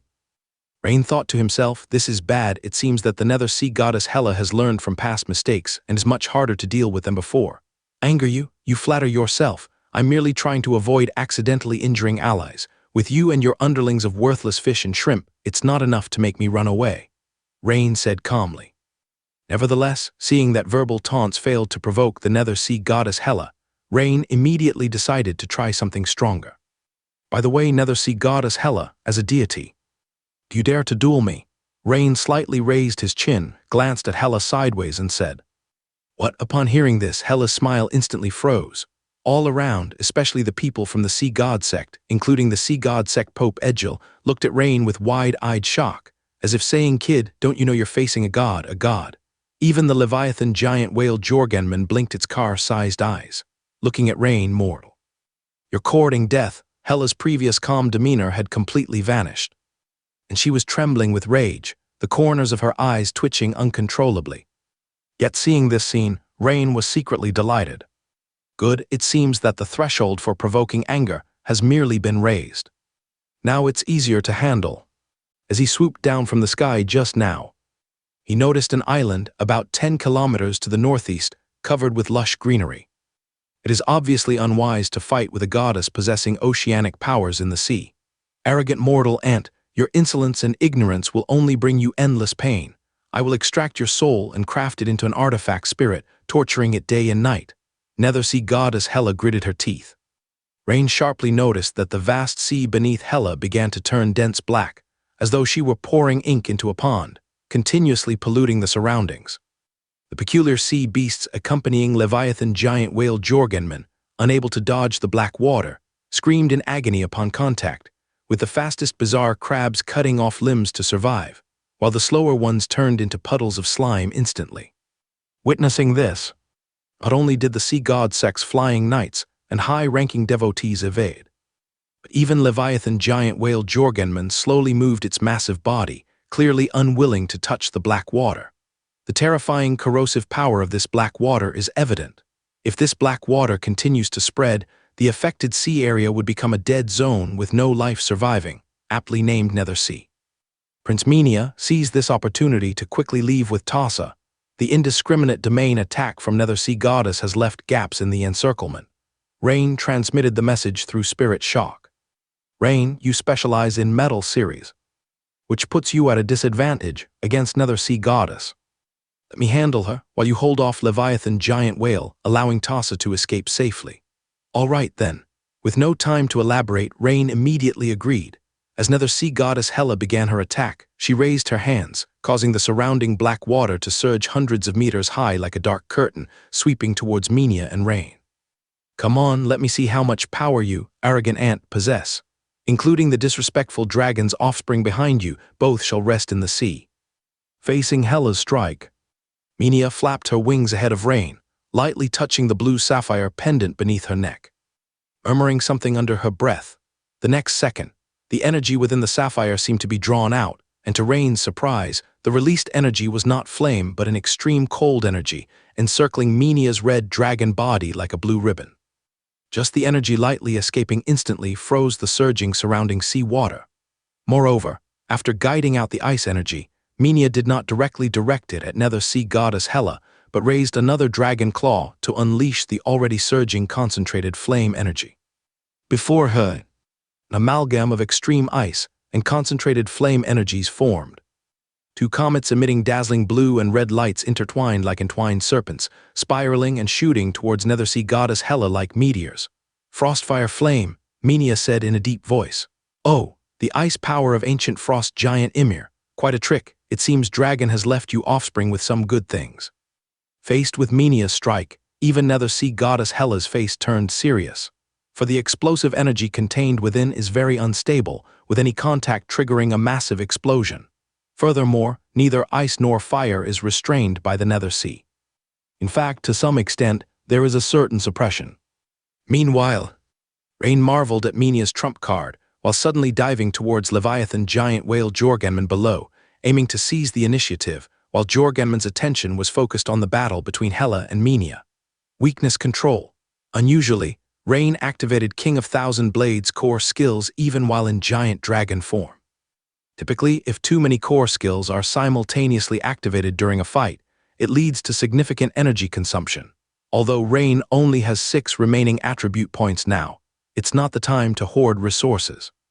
In his slitted pupils, a 3-dimensional reflection of the opponent's body appeared, vividly outlined with virtual lines, annotated with numerous blue, few yellow, and only 2 red dots.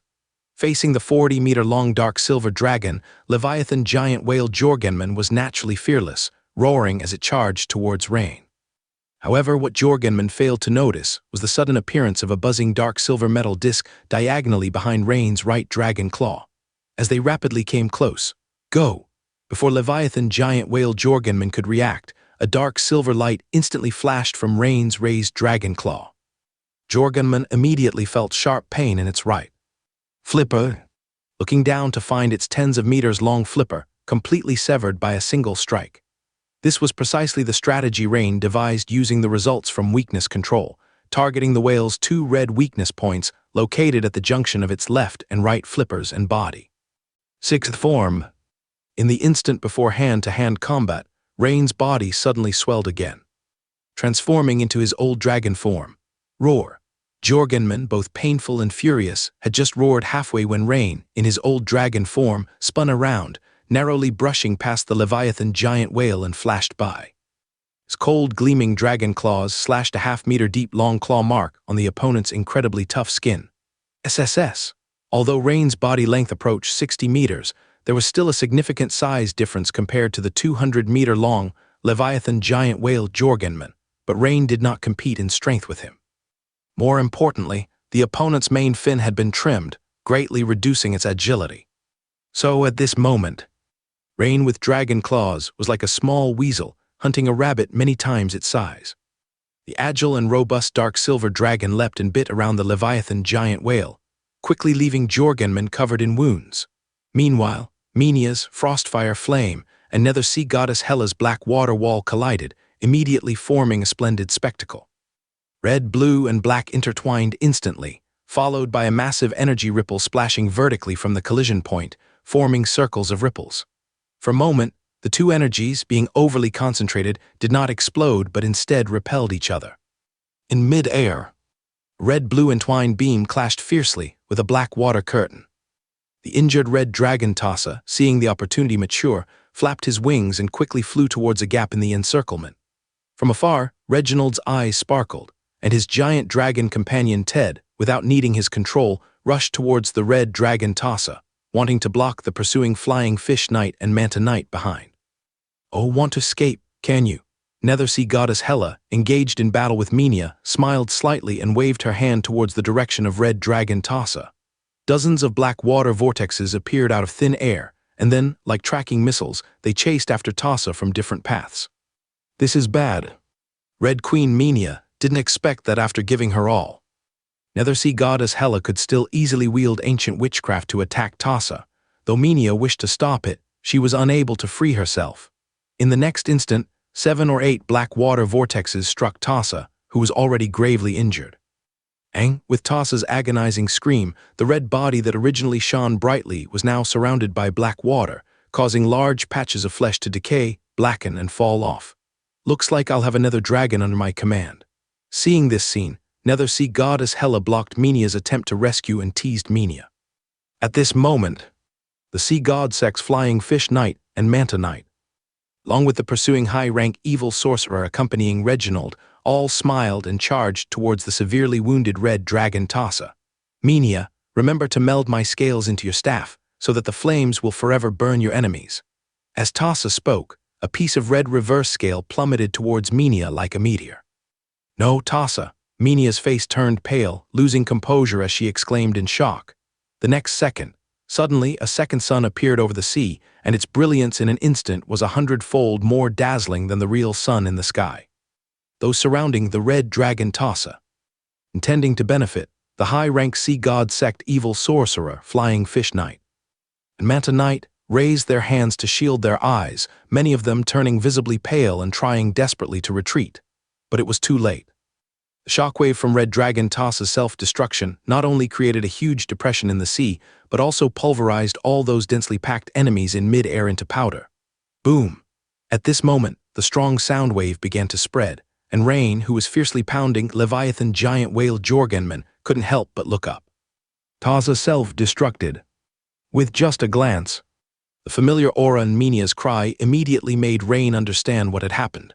The red dragon Tassa, who had once gifted him a dragon scale, was gone forever. In the next second, Rain turned back, staring at Jorgenman before him, his eyes seemingly blazing with fire. For some reason, Jorgenman felt a sudden tremor in his heart as he looked at Rain's calm face, as if anticipating something bad was about to happen next. Sure enough, Rain in his old dragon form flashed beside Jorgenman's wounded area and then charged right in. "No, no, get out of there, Rain, quickly." The Leviathan giant whale Jorgenman looked terrified. He didn't understand why Rain disregarded the highly corrosive secretions.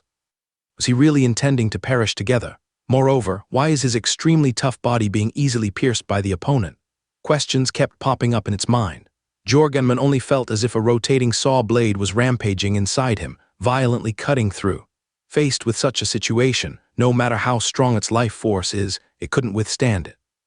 "No, this isn't good. He's coming for my head." With the tearing pain getting closer to the forehead, Jorgenman couldn't help but feel fear and began to beg for mercy. "I beg you, Rain, as long as you come out. I will leave immediately. No, I was actually deceived into opposing you, forgive me." But before he could finish speaking the next moment, the expression on the Leviathan giant whale froze, showing an extremely human-like expression of fear, unwillingness, mixed with regret. PFFT. A dark silver dragon with a mottled surface, as if rusty, leaped out from the forehead of the Leviathan giant whale. Although Rain was covered with steel armor and dragon scales, his dragon body was still pitted by the corrosive secretions inside the Leviathan giant whale. However, Rain's expression remained unchanged, as if the corrosion hadn't happened on him at all. The gigantic Leviathan giant whale, over 200 meters long, began to slowly tumble over, exposing its pale gray belly, contrasting with its indigo surface. Silently reciting a spell, the corrosive wounds on Rain's body began to heal at high speed, damaged dragon scales fell off, while new ones rapidly grew, seamlessly repairing the imperfections. The next second, he also leaped out of the water, looking towards the nether sea goddess Hela, who was engaging Minia. At the same time, dozens of miles behind the battlefield, many Federation fishing and merchant ships naturally noticed the dramatic changes in the ocean here. After all, towering water columns hundreds of meters high, the whale spring spurt spanning thousands of meters, and now the epic battle between giant beasts could be clearly seen even from over 100 miles away. As for the energy fluctuations, they spread even further. Oh no, this is the Empire delegation's airship squad fighting the giant beast. A Federation Navy 3-masted sailboat responsible for patrolling the coast passed by not far away, and the lookout at the top of the mast shouted in alarm. As an official force of the Empire, they naturally knew about the Empire delegation's visit. Seeing one Imperial airship after another being shot down, he immediately realized it was a big issue. What? Hearing the lookout's report, Federation Navy colonel in the control room immediately picked up a nearby brass telescope to investigate. Sure enough, entering his view was several Imperial airships with distinctly different designs from Federation airships, and the dragon head insignia on the huge airship balloons further confirmed their identity. Immediately report to Zeraya's 2nd Fleet headquarters. Report the situation quickly. Captain, isn't it good for us that the Empire is killing the giant beast for us? The adjutant beside him asked, somewhat puzzled. Fool, if the Imperial airship squad were gaining the upper hand, it wouldn't matter. But you see the Imperial airships crashing one after another, they are clearly at a disadvantage. But I heard that this Empire delegation includes 2 Dragon Knights and 1 epic-level warrior. The leader is an Imperial royal family member, the Red Queen Minia. Even then, they are at a disadvantage. You can imagine how strong their enemy is. Moreover, if the Empire delegation is annihilated here, that would be a major issue. On the sea surface, in the center of the battlefield, the sudden appearance of rain, and the massive Leviathan giant whale floating belly up, made the smile on the previously smug nether sea goddess Hela freeze. Jorgenman died so quickly at the hands of a mere mortal. It seems the long seal has left it with hardly any power left. In reality, the Leviathan giant whale Jorgenman, under the full restoration by the Sea God sect, had regained 70 to 80% of its power, but the nether sea goddess Hela was just unwilling to admit it. However, your fate will not change. Endless pain and torment still await you. That red dragon just now was rather smart, knowing to self-destruct, otherwise its dragon soul would have been extracted by me, and its body would be made into a nether dragon. Ignoring the words of the nether sea goddess Hela, Rain stood in front of the grieving Red Queen Minia, saying, "Nether sea goddess, don't you think you talk too much nonsense? If you have the ability, come on then. Mortal, do you really think you managed to escape from me twice before because your strength is strong enough? How naive." "Naive? Let's fight first. Maybe you're the one who's naive," Rain calmly said, looking at the nether sea goddess Hela. But in the next moment, he suddenly charged forward with a swish. Facing Hela, Rain, despite his mocking words, did not dare to be careless. Not only did he maintain his old dragon form, but 2 more dragon heads also started to bulge out from his neck, showing his strongest form. Old dragon form plus 3 heads. Oh, multi-headed dragon bloodline. Clearly, seeing Rain's multi-headed form immediately surprised the nether sea goddess Hela.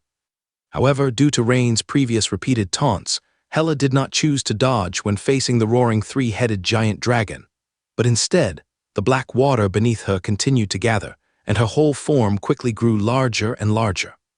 In just a blink or two, her height exceeded 50 meters, 60 meters. Soon she was taller than Rain's current old dragon form, and in her hand, an energy trident was formed. Splash! A ring-shaped black wave rushed towards Rain. Roar! Faced with the black wave, the red dragon head on Rain's right neck immediately spewed out a conical fiery breath. In an instant, red and black clashed violently, creating large swaths of foul-smelling black mist, and the flying fish knights and ordinary marine creatures who couldn't dodge in time fell dead on the spot. With extremely high poison resistance, Rain naturally had no fear of the toxic fog rising from the black water. The 3-headed giant dragon then leaped out from the black mist and struck towards Hela, who was the avatar of the sea. Clang! The giant dragon claw, glowing with a dark silver light, instantly collided with the energy trident, producing an ear-piercing sound of metal clashing, and waves of energy ripples spread out from the point of impact. "Is this all you've got?" Hela said with ease. Swish, Rain did not answer, but his other dragon claw secretly twitched, and a dark silver disc flashed by. Slash!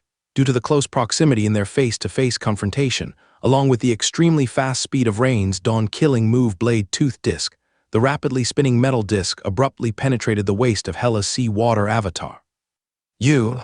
Faced with this strike, Hela's face was a mix of shock and anger. Rain's attack had not ended, only to see his three-headed dragon avatar leap high, using both forelimbs and hind limbs to claw at the halved body of Hela, while the three dragon heads spared no physical strength, simultaneously spewing three breaths towards the nether sea goddess's face, neck, and chest. Fiery breath, void breath, particle breath. In an instant, the massive turmoil formed by the mixing of the three breaths completely engulfed the nether sea goddess Hela on the spot. At this time, Rain also quickly flew back a certain distance. The mixed energy of the three continuous breaths just now was too violent and chaotic, causing a strong explosion. Meanwhile, he also felt a wave of exhaustion rising, involuntarily taking a deep breath. Although the battle had lasted less than 10 seconds, Rain used all his means, and his just replenished full stamina was completely depleted. The effect of this fierce, continuous attack was naturally significant, as Hela's nearly 100-meter sea water avatar was beaten so thoroughly that it was nowhere to be seen. Around them, the high-rank witches and evil sorcerers of the sea god sect were looking at Rain with faces as if they had seen a ghost, while those flying fish knights and manta knights retreated far away with a demeanor that seemed to fear Rain as one would a tiger. As if to say, what kind of monster is this? Our own goddess has actually been defeated. The expression of sea god sect Pope Egil was also one of shock, but he did not retreat, still entangled with Reginald, seeming to rely on something. Looking at the front where Hela's figure was completely gone, Rain felt a slight relief in his heart. However, a vague sense of something amiss arose in his heart. Because that faint sense of threat not only remained, but seemed to be growing stronger and stronger, which stemmed from his danger perception ability. "Not dead. Watch out, Rain." The voice of Red Queen Minia suddenly came from his right side. Not far from his right rear side on the sea surface, a large mass of black water suddenly surged up and rapidly morphed into the form of the nether sea goddess Hela. Dozens of black water vortices also shot towards Rain as she raised her hand. However, Minia happened to cut between Rain and Hela, spewing flames that immediately blocked quite a bit of the black water vortex. "Mortal, I admit I underestimated you, but this time you stand no chance." Hela's pretty face became much more solemn. Clearly, Rain's sudden burst had startled her. "No chance, it wasn't me who got blasted just now." Rain, though shocked in his heart, maintained a calm expression and mocked. Judging from the aura Hela emitted at the moment, it seemed not much different, if anything, just slightly weaker than before. In other words, although his entire set of combo attacks had blasted the opponent just now, it hardly had any effect over the sea. Thankfully, Red Queen Minia seemed to have recovered from her earlier grief. Rain added a bit of attribute points without showing a hint of movement, and with a stream of warmth pumping out from his heart, his physical strength instantly recovered to its peak. In another part of the battlefield nearby, Sea God Sect Pope Egil laughed upon seeing this and said to Reginald with a shocked expression, "How can the divine power be estimated by mortals? Even though we are dawn wizards in front of the divine, we are merely bigger ants. Reginald, embrace my lord. Otherwise, you and your giant dragon partner will surely perish here." What about gods? In ancient times, top wizards also had the power to kill evil gods. It is people like you who self-degrade that bring shame to humanity. You believe your goddess will win, then let's wait and see," Reginald said in a deep voice. Although he was extremely worried about Minia and Rain, outwardly he remained impassive. "You stubborn." Sea God Sect Pope Egil was instantly angered upon hearing this and immediately waved, leading the high-rank evil sorcerers behind him to attack again. Meanwhile, in the distant sky, the Imperial airship fleet, which had just escaped the core battlefield, reduced from over 10 airships when departing Zeria to now merely 7. Nearly half the airships were destroyed by Jorgenman's Leviathan, giant whale's whale spring spurt.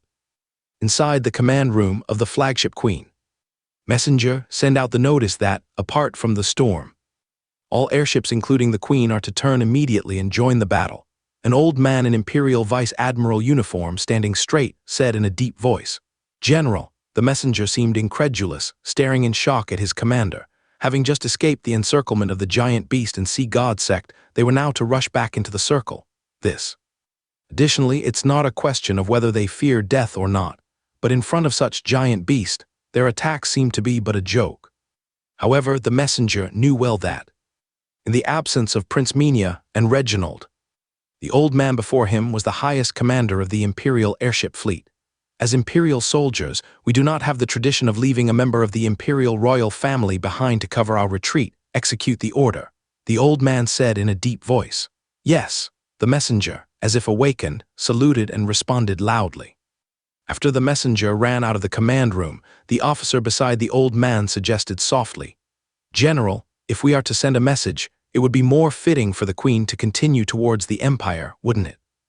The Vice Admiral obviously caught the implication of the officer. The other party was attempting to persuade him to retreat.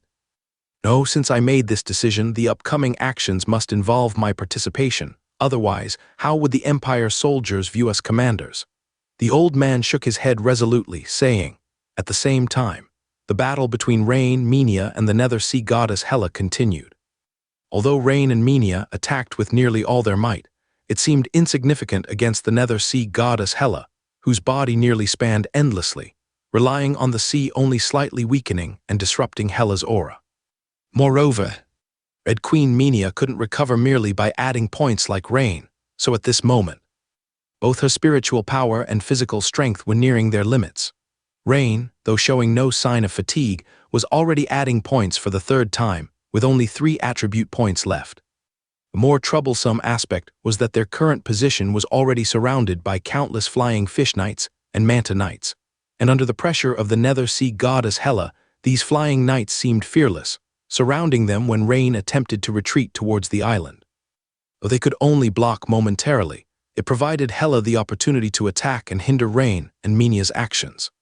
Thus, Rain was still approximately 5 kilometers away from the island. In other words, without changing the situation, even if Rain managed to reach the island, the remaining attribute points would inevitably be exhausted, leaving no strength for counterattack. "Rain, in a moment, I'll unleash my final strike. Seize the opportunity to break through," Minia communicated through spiritual power. Though the tone was calm, Rain could sense the resolution contained within. Prince Minia. Rain's heart couldn't help but tighten upon hearing this.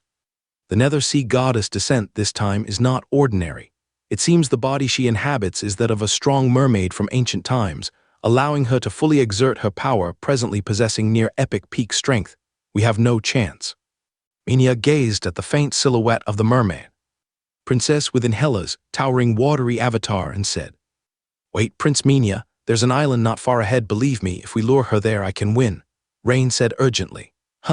Hearing Rain's confident tone and the news of an island nearby, Minia immediately reconsidered the idea of a desperate attack.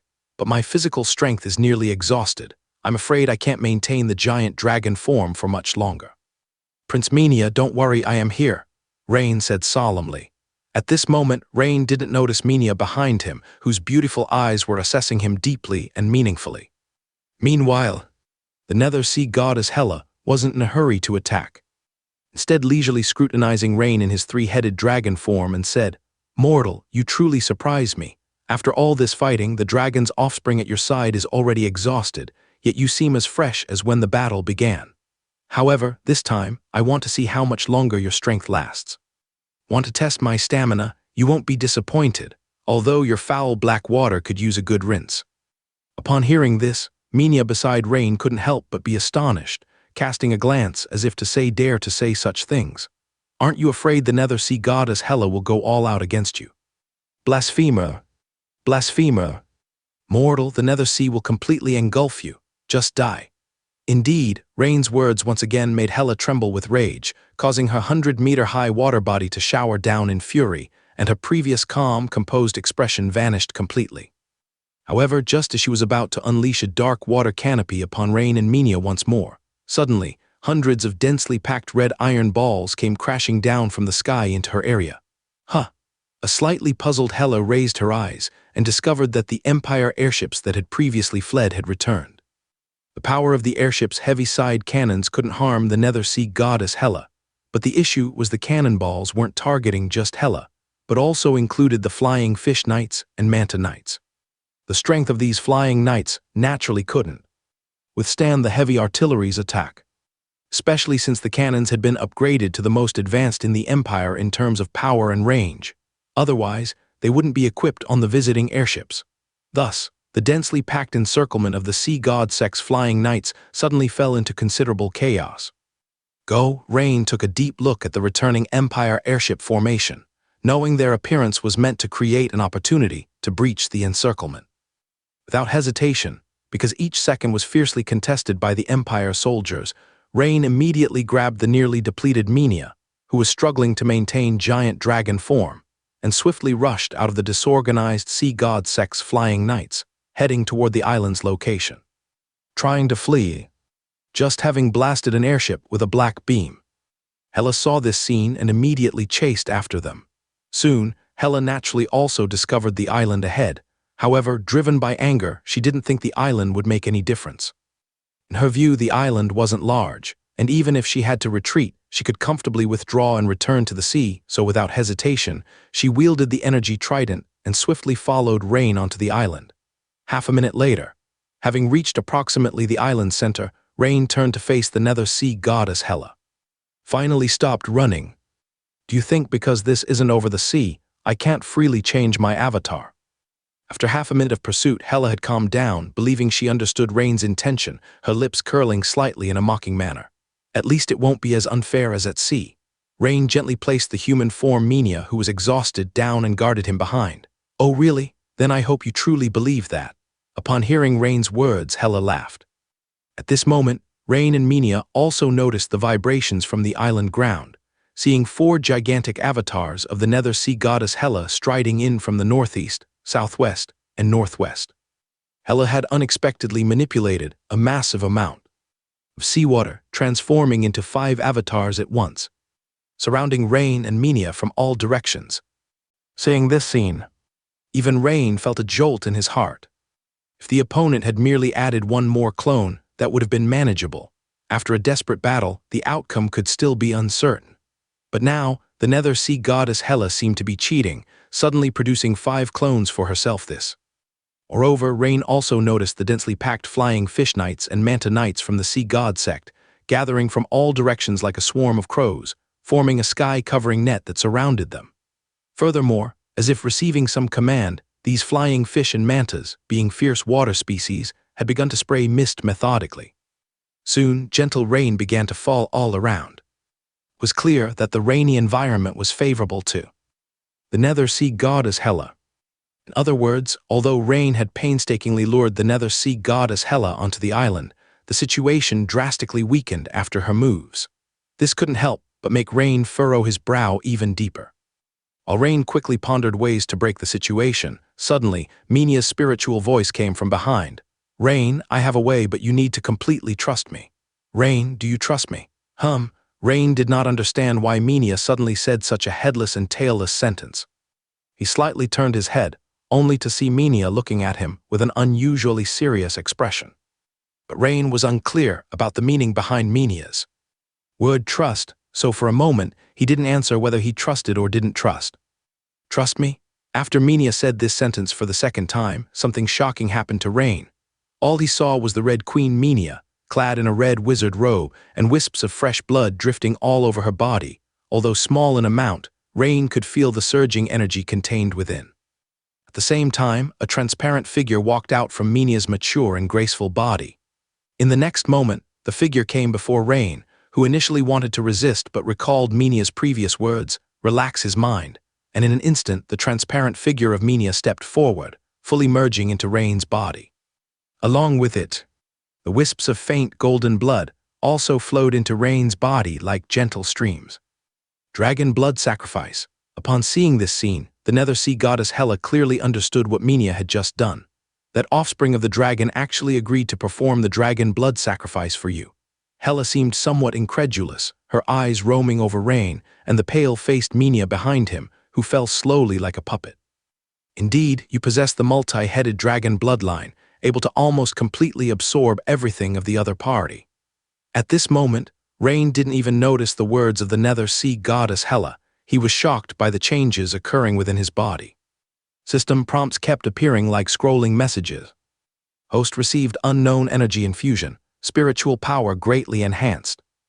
Host received high-quality dragon bloodline infusion, bloodline concentration greatly increased, automatically unlocking 7th form extremely old dragon. This extremely old dragon form. For a moment, Rain felt an inexhaustible surge of energy within his body, and in the 3-headed dragon state, his body further expanded. Like the previous old dragon form, where the size increased by 30% compared to an ordinary giant dragon, now Rain's size surged again by more than 20 meters, reaching nearly 80 meters. Strength, agility, and other attributes grew simultaneously. Vaguely perceiving, Rain felt his strength had increased by more than 60%. At the same time, fragments of memories not belonging to Rain flashed rapidly in his mind like a slideshow. A young girl, royal etiquette, luxurious court banquets, majestic dragons, elegant young men, multi-headed dragons. These are Prince Menia's memory fragments, Rain exclaimed. He could sporadically glimpse Menia's memories from childhood to the present, and he felt over time, once he absorbed this, let's call it infusion of energy, he should be able to inherit all Menia's knowledge. In other words, all Menia's secrets lay open before him, which represents enormous sacrifice for a woman. And most importantly, Rain finally understood why Menia had earlier shown such a peculiar expression while looking at him. Prince Menia, you shouldn't ask whether I trust you, but whether I am worthy of your trust, Rain lamented inwardly. But clearly, now wasn't the time to continue pondering this. Rain also instantly understood the huge price Menia had to pay for this move. He needed to act quickly, solve the battle in the shortest time, to have a chance to detach and return the opponent's consciousness to their body. Otherwise, Rain wasn't selfless, but rather had principles against using such methods to enhance strength. Furthermore, for Rain, increasing strength might not be as simple as eating or drinking, but frankly, it wasn't hard, as evidenced by reaching the 4th level Dawn Wizard in less than 2 years. So, following one's true heart might be more important for Rain. Roar, with Rain's furious roar, the dark silver 3 heads extremely old dragon pounced towards the nearest Nether Sea goddess's avatar, its gigantic body surprisingly faster and more agile than before. Suddenly, Nether Sea goddess Hela discovered that Rain was right in front of her, and in haste, she could only quickly lift the trident to block. Clang, a single muscular, sharp dragon claw struck the energy trident, cracking it open with just one hit. The other dragon claw thrust out like a lightning bolt, piercing a large hole in Hela's avatar's body, causing hundreds of tons of seawater to explode out. Fiery breaths. Immediately following was a cone-shaped flame with nearly double the power, instantly evaporating half of Hela's avatar that stood over 100 meters tall. You mortals, do you think you can turn the tables? Hela's consciousness seemed to have shifted to another seawater avatar, yelling angrily. Accompanied by Hela's angry roar, 4 seawater avatars surrounded and attacked Rain simultaneously. However, with the bloodline and spirit infusion of Menia, Rain's strength had greatly increased, and, disregarding his physical strength, Rain quickly blew up the 3 seawater avatars one by one with ease. Soon, only the last seawater avatar of Nether Sea goddess Hela remained. Yet, although those avatars were blown up, the remaining seawater tinged with faint black color had unknowingly gathered beneath Hela's last avatar and rapidly converged. The mist expelled by those flying fish and manta rays, as well as the drizzling rain around, was also attracted towards the last avatar of Nether Sea goddess Hela. Hela's avatar size suddenly expanded again, reaching nearly 170–180 meters in height. Yet, it seemed this was the limit she could hastily control, as some residual seawater at her feet failed to merge. Because at this moment, Rain had already arrived in front of her. Clang, this time, Hela's strengthened energy trident finally managed to withstand Rain for a moment. But Rain's tactics were evidently more than this, and Hela now realized Rain's right side void dragon's head had retreated, and astonishingly, a red dragon's head grew out again. This means that Rain, in his current extremely old dragon form, could repeatedly grow the same type of dragon's head. Even more surprising to Hela was that the breath from Rain's main dragon's head turned into fiery breath, which dealt the greatest damage to her, while at the same time, his other two red dragons' heads also began to spew fire. In an instant, all three dragons' heads spewed cone-shaped flames, converging together in midair. It seemed the quantitative change had sparked a qualitative transformation. The three fiery breaths collided, forming an increasingly hotter and dazzlingly brilliant white flame sphere. This was a red dragon secret technique from the memory of Red Queen Minia, Molten Core Flame, a powerful killing move that required at least 3 extremely old dragon-level red dragons to execute together. What was unstoppable was the true damage contained within. Due to the power of true damage being proportional to the dragon bloodline concentration, spirit strength, and witchcraft potency, it reached its peak at this moment. No, as the white flame sphere formed right in front of Hela's avatar. It collided with her avatar the instant it formed, suddenly exploding, leaving no time to react, let alone dodge.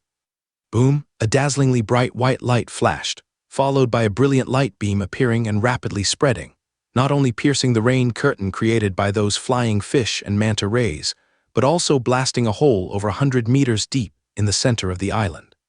The ultra-high temperature instantly evaporated all the water vapor, while the true damage simultaneously obliterated the consciousness of Nether Sea goddess Hela during this descent. Meanwhile, Rain, to protect Red Queen Minia's body, standing not far behind him, shielded himself in front and got his skin scorched by the molten core flame. As the seawater avatar of Nether Sea goddess Hela was eliminated, Rain surprisingly discovered a rare mermaid female body floating above the hole, almost unscathed, and exuding a faint, colorful mist. After thinking slightly, Rain turned and took hold of Minia behind him, then flew over to grasp the mermaid's body in his hand as well. With this grasp, suddenly a system prompt appeared, ding. Large amount of unknown high-quality energy capable of enhancing spirit's qualitative degree detected. Absorb. Note, system absorption can exclude impurities. Rain's eyes instantly lit up with joy, choosing yes without hesitation. In an instant, he felt a surge of majestic and pure energy from the mermaid's body, swiftly being absorbed by him and rushing towards his brain from all over his body. In his brain, the spirit point, originally walnut-sized, swelled and expanded further. However, this time, Rain didn't have the leisure to carefully comprehend the changes the energy brought and planned to immediately extract Minia's spirit or consciousness from his body. But if we are going to do this, we must find a relatively safe place for a short period. An underground river, cave. Rain suddenly discovered that during the recent battle, a large hole had been blasted into the ground, and now a massive stream of water is gushing out. With a slight thought, Rain swiftly dived down. With a splash as Rain leapt into the water, a few seconds later, he emerged through a narrow passage into an area resembling an underground cave. All around are underground rivers and dark lakes, but they are not large, and the temperature is much warmer than at the surface. It seems this place was once a gap created by an erupting underwater volcano. Rain quickly scanned the area, finding only small fish around, without any fierce species. He immediately placed Minia's body flat on a relatively smooth large rock. Immediately afterward, he started the separation.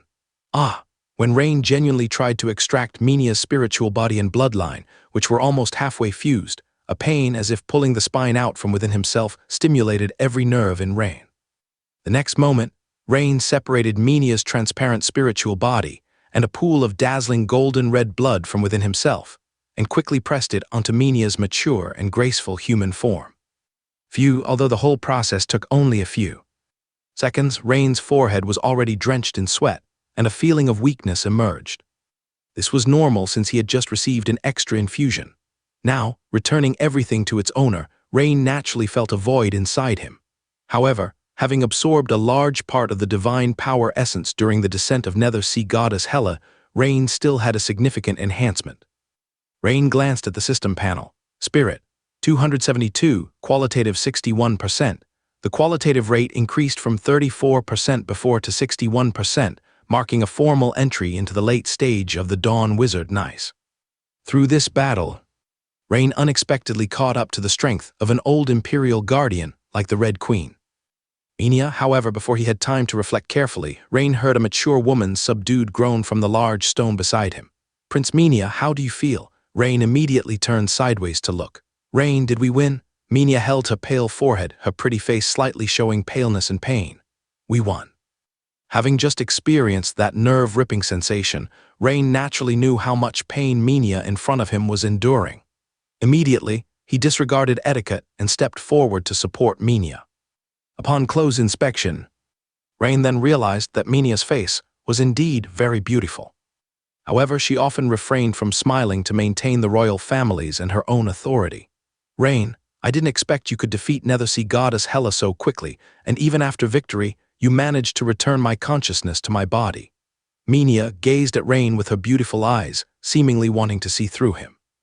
After all, 99% of people, when faced with her voluntarily offering dragon blood essence and consciousness essence for a massive power boost, would eagerly absorb and strengthen themselves. It's almost impossible to choose to risk weakening their strength to separate her consciousness and bloodline essence again. Furthermore, this was also thanks to Rain defeating the Nethersea goddess quickly enough. Otherwise, if more time had dragged on, it would have been challenging to separate again. Rain, after you absorb my spirit and bloodline, it will significantly enhance your strength. Thank you, Prince Minia, but I once heard a saying. Oh, Minia couldn't help but look at Rain curiously, seemingly eager to hear what he would say. Someone said, if a person loses money, they actually haven't lost anything. If a person loses strength, it means losing something. But if a person loses character, they've lost everything, Rain said slowly. Character, huh? I understand now, Rain. The person who said that must be a true knight. Minia nodded, expressing appreciation. And you are too. Actually, in my heart, you're the one who truly embodies knightly values, said Rain earnestly. Whether it was Minia's performance in the recent battle or what Rain sensed from the battle scenes within Minia's consciousness fragments, Rain had a deep-seated respect for this mature, beautiful, and wise woman before him. Although Rain hadn't fully merged with all of Minia's consciousness fragments, he had seen enough to understand her character well. Upon hearing Rain's words, Minia was slightly taken aback. When she came back to her senses, she found Rain still looking at her intently. If it was someone else being so rude, Minia would surely be angry. In the past, even with Rain, Minia would have felt offended. But at this moment, she was different. Unbeknownst to her, after going through the consciousness fusion with Rain, she inexplicably felt a natural closeness and familiarity with him. In a way, this intimacy surpassed even that of a lover, and Rain, looking at Minia now, felt completely different than before, as if he were looking at Anna, at someone he knew very well. Thank you. Under Rain's gaze, the usually dignified and majestic Red Queen Minia blushed slightly, feeling a bit shy, and most unusually, she slightly lowered her head in front of a young man. If others saw this, they would be utterly shocked. However, to Rain, Minia at this moment appeared not only stately and dignified, but also added a hint of mature femininity, making it even harder for him to look away. Rain, I need some time to recover. Ahem, of course, Prince Minia. Rain quickly nodded, trying to conceal his earlier lapse of composure. However, although I brought healing potions for the aftereffects of the dragon blood sacrifice, they might not be very effective, so I might need several days to regain some combat capability. Minia's beautiful eyes scanned her surroundings, seemingly assessing whether the location was safe. Don't worry, Prince Minia, as long as I'm here. You can safely recover here, Rain promptly assured her. By the way, is there anything I can help with?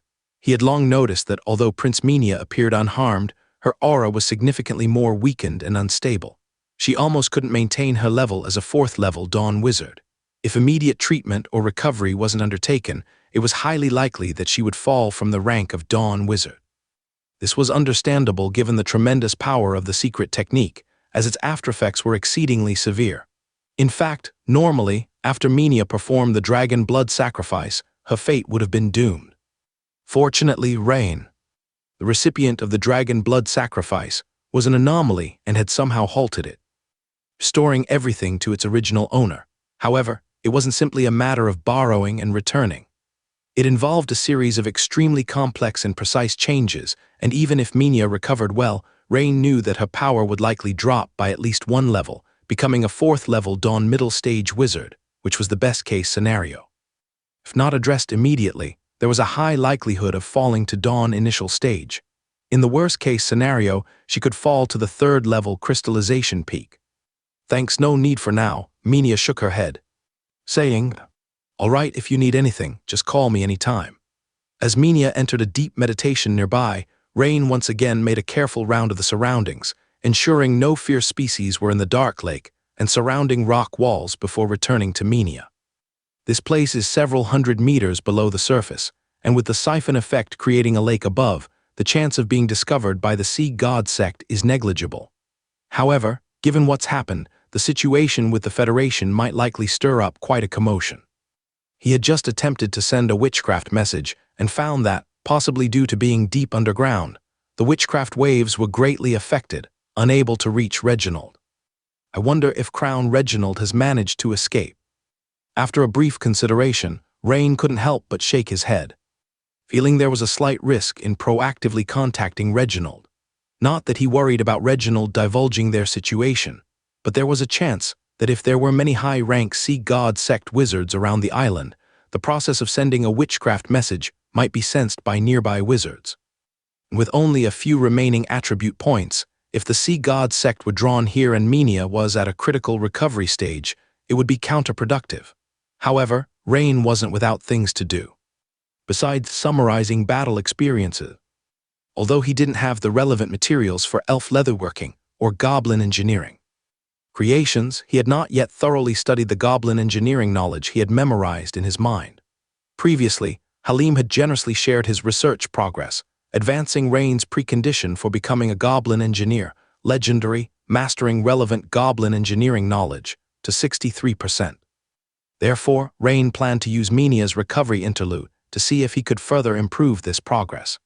Of course, before this, Rain still had one thing to do, which was to confirm the situation of that mysterious mermaid girl from an ancient race. The state of the other party was very strange. There was no consciousness within her body, neither her original consciousness nor any residual consciousness from the nether sea goddess's possession.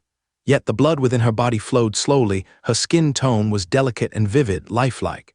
It was as if she were merely asleep, a few minutes earlier, on the sea surface near the island.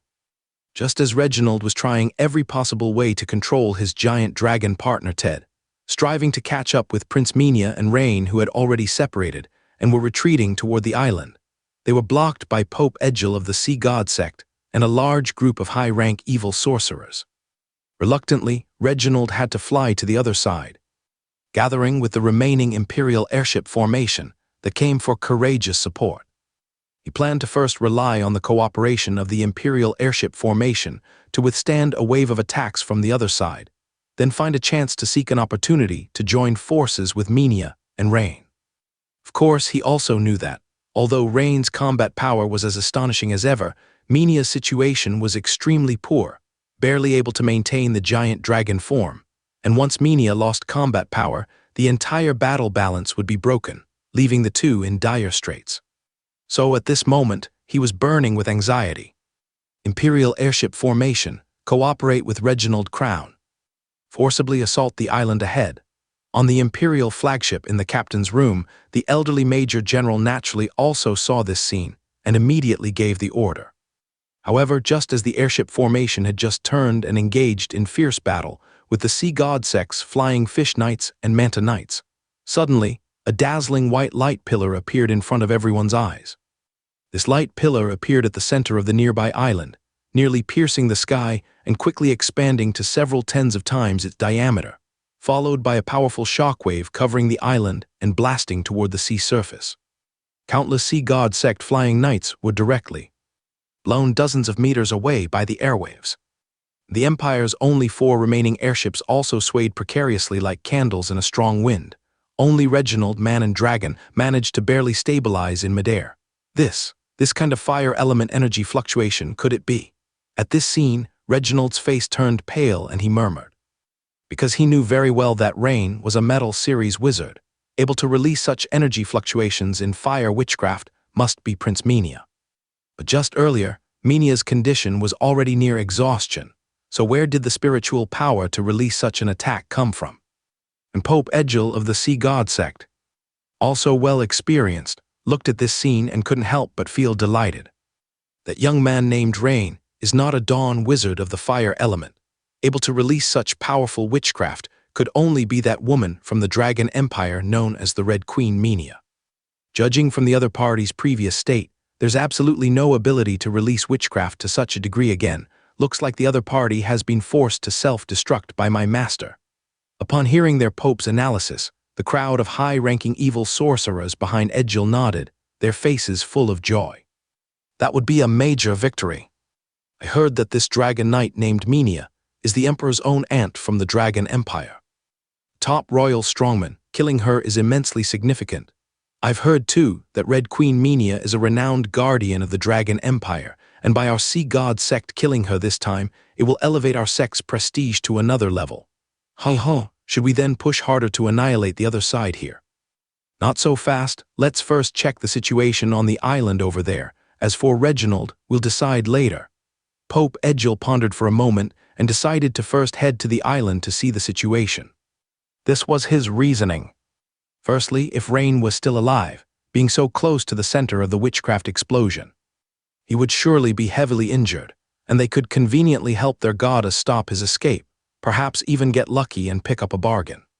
Secondly, at present, Reginald is known as a dawn wizard of the earth element, known for defense, on top of having a yellow dragon with a talent for earth witchcraft, practically like a turtle shell, making it very difficult to kill him in a short time. Thus, in terms of priorities, it is certainly better to choose to kill Rain first. Hence, an eerie consensus was reached on the battlefield. Whether from the Sea God sect or the Empire's side, everyone desperately rushed toward the island, naturally leading to even more intense combat along the way. Soon, the scene of the island appeared before everyone's eyes. In an instant, almost everyone was stunned, stopping their hands and watching the enormous crater in front of them, which had transformed into a small lake, and many began to look around, seemingly searching for something.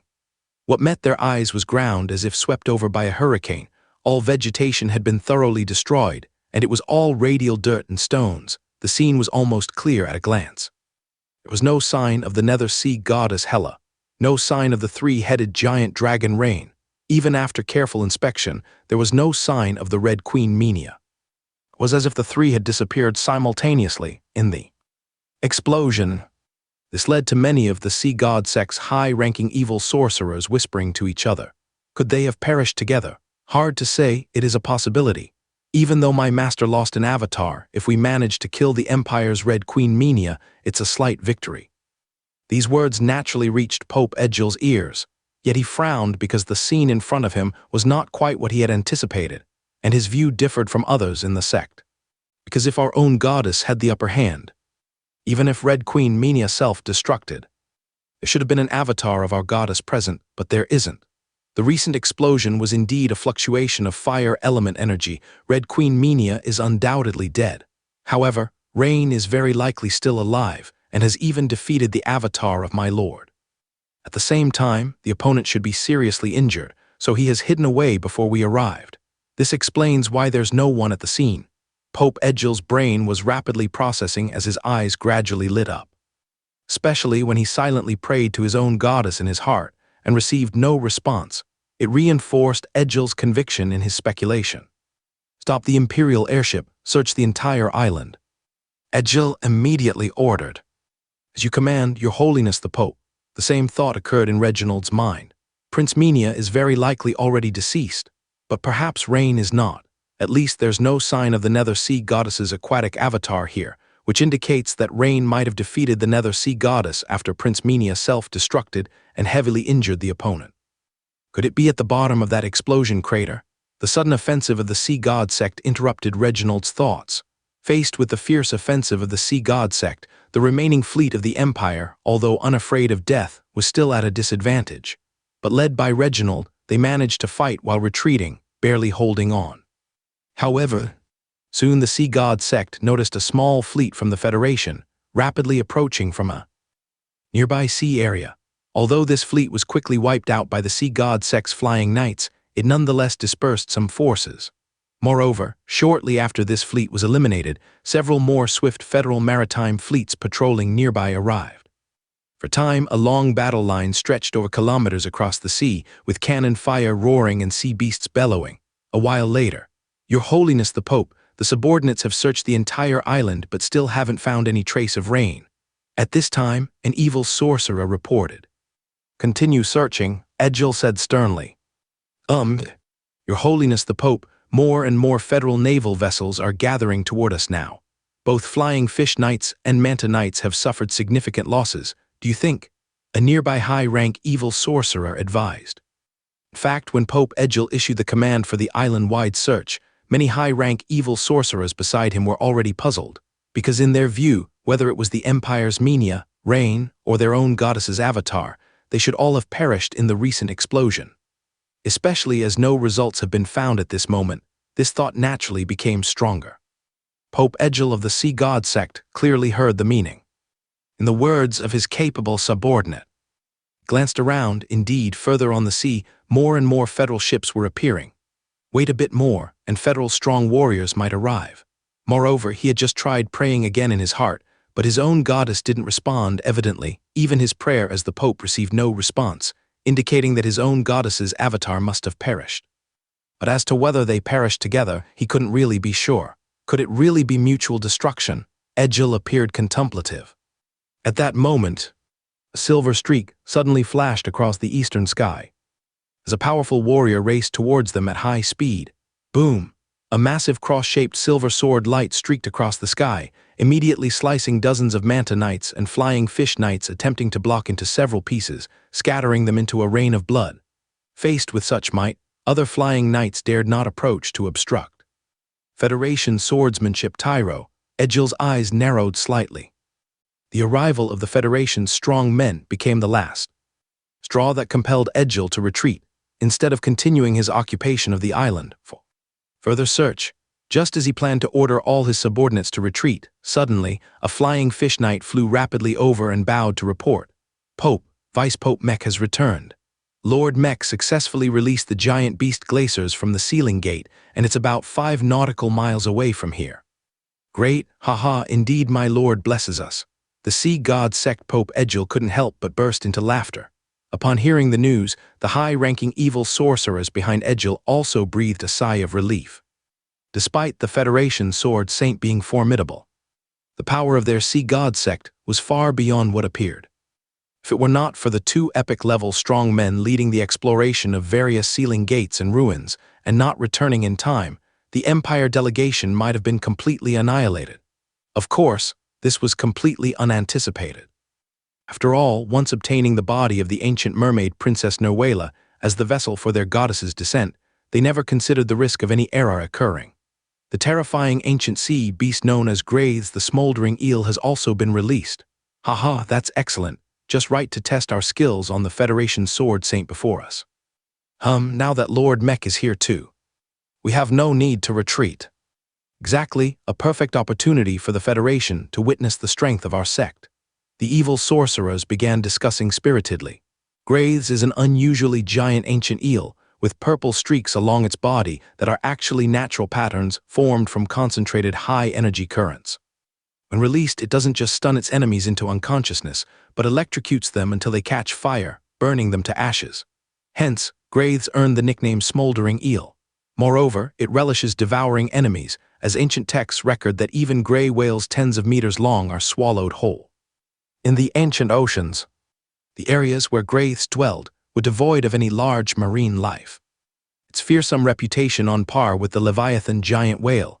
However, having been sealed for so long, its current power naturally doesn't measure up to its peak, but to extinguish a sword saint is more than doable in the eyes of the evil sorcerers. On Sword Saint Terrio's side, he swiftly defeated a batch of Flying Fish and Manta Knights sent by the Sea God sect to intercept him, then immediately headed towards the Dragon Knight Reginald and the remnants of the Empire's airship fleet. Crown Reginald, where are Prince Menia and Lord Rain? Terrio appeared anxious and asked. As fate would have it, 2 days prior, after parting ways with Rain, Terrio headed north from Zedea, but along the way, he received urgent intelligence that the military department-led exploration of the floating city ruins had suffered severe casualties.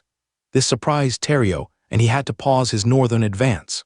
Soon, he received a letter from Vice Speaker Bertrand, representing the Federation Congress, and after some deliberation, Terrio turned back to Zedea.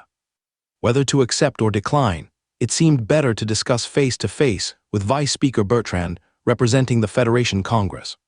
However, before he could meet Bertrand, he received news that the Empire delegation had been heavily ambushed by the sea god sect near the coastal seas, and Terrio immediately disregarded physical strength and rushed over with all his might.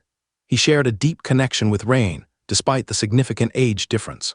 Rain's strength and character made Terrio genuinely respect him, but upon arriving at the scene, Terrio discovered the intensity of the battle far exceeded his imagination. Prince Minia has most likely perished, and as for Lord Rain, his fate remains unknown. Reginald said these words with difficulty. Upon hearing this news, even with Sword St. Terrio's robust heart, it clenched tightly. What, Prince Minia has perished? Are you certain? I didn't witness it personally, but the last, extremely powerful fire element energy wave of witchcraft should have been released by Prince Minia when severely injured. I can't think of any other possibility. Reginald shook his head and said in a deep voice. Soon Reginald narrated his analysis, and Terrio, upon hearing it, nodded with a grim expression. Alas, this! Terrio couldn't help but let out a heavy sigh. As the Federation and the Empire had just signed a cooperation agreement, prospects were looking immensely promising. But the Empire delegation was ambushed by the Sea God sect at the edge of Federation territorial waters, with Red Queen Minia falling. Though it was the Sea God sect's doing, what would the Empire perceive this as? They suspect the Federation of feigning cooperation, while secretly colluding with those cults wreaking havoc within the Empire territory to attack and kill Empire strongmen. Furthermore, with Minia's noble beauty and unparalleled elegance, such a stunningly extraordinary figure falling here left Terrio truly feeling it's a tremendous loss. However, facing the ambush led by the Nether Sea Goddess's avatar and the Sea God sect's main forces, for Prince Minia and Lord Rain to fight them to this extent demonstrates astonishing strength. And what about Lord Rain? Unknown fate, has he been found? Terrio eagerly inquired again. Currently, we haven't found Lord Rain's body yet. I suspect he likely hid somewhere while heavily injured, probably somewhere on this island before us. According to your analysis, the likelihood is very high. Therefore, we must seize control of this island. Sword St. Terrio pointed ahead at the island that appeared to have been struck by a meteorite, presenting a giant crater. Exactly. Lord Terrio, we're quite close to the Federation here. Could you possibly contact the High Command of the Federation and request additional support from their forces? Of course, no problem. Terrio nodded emphatically. Zerea. The top floor of the City Hall, in the first luxurious office on the right side of the corridor, was temporarily used as Vice Speaker Bertrand's office during his stay in Zerea. At this moment, Bertrand was discussing with Councilwoman Trina the precautions for the subsequent exploration. The floating city ruins. Suddenly, an attendant knocked urgently at the door and said, "Emergency military report, Vice Speaker. The Empire delegation was ambushed by the Sea God sect on their return journey, and the Nether Sea Goddess's avatar has personally descended. The Empire delegation is currently in critical danger."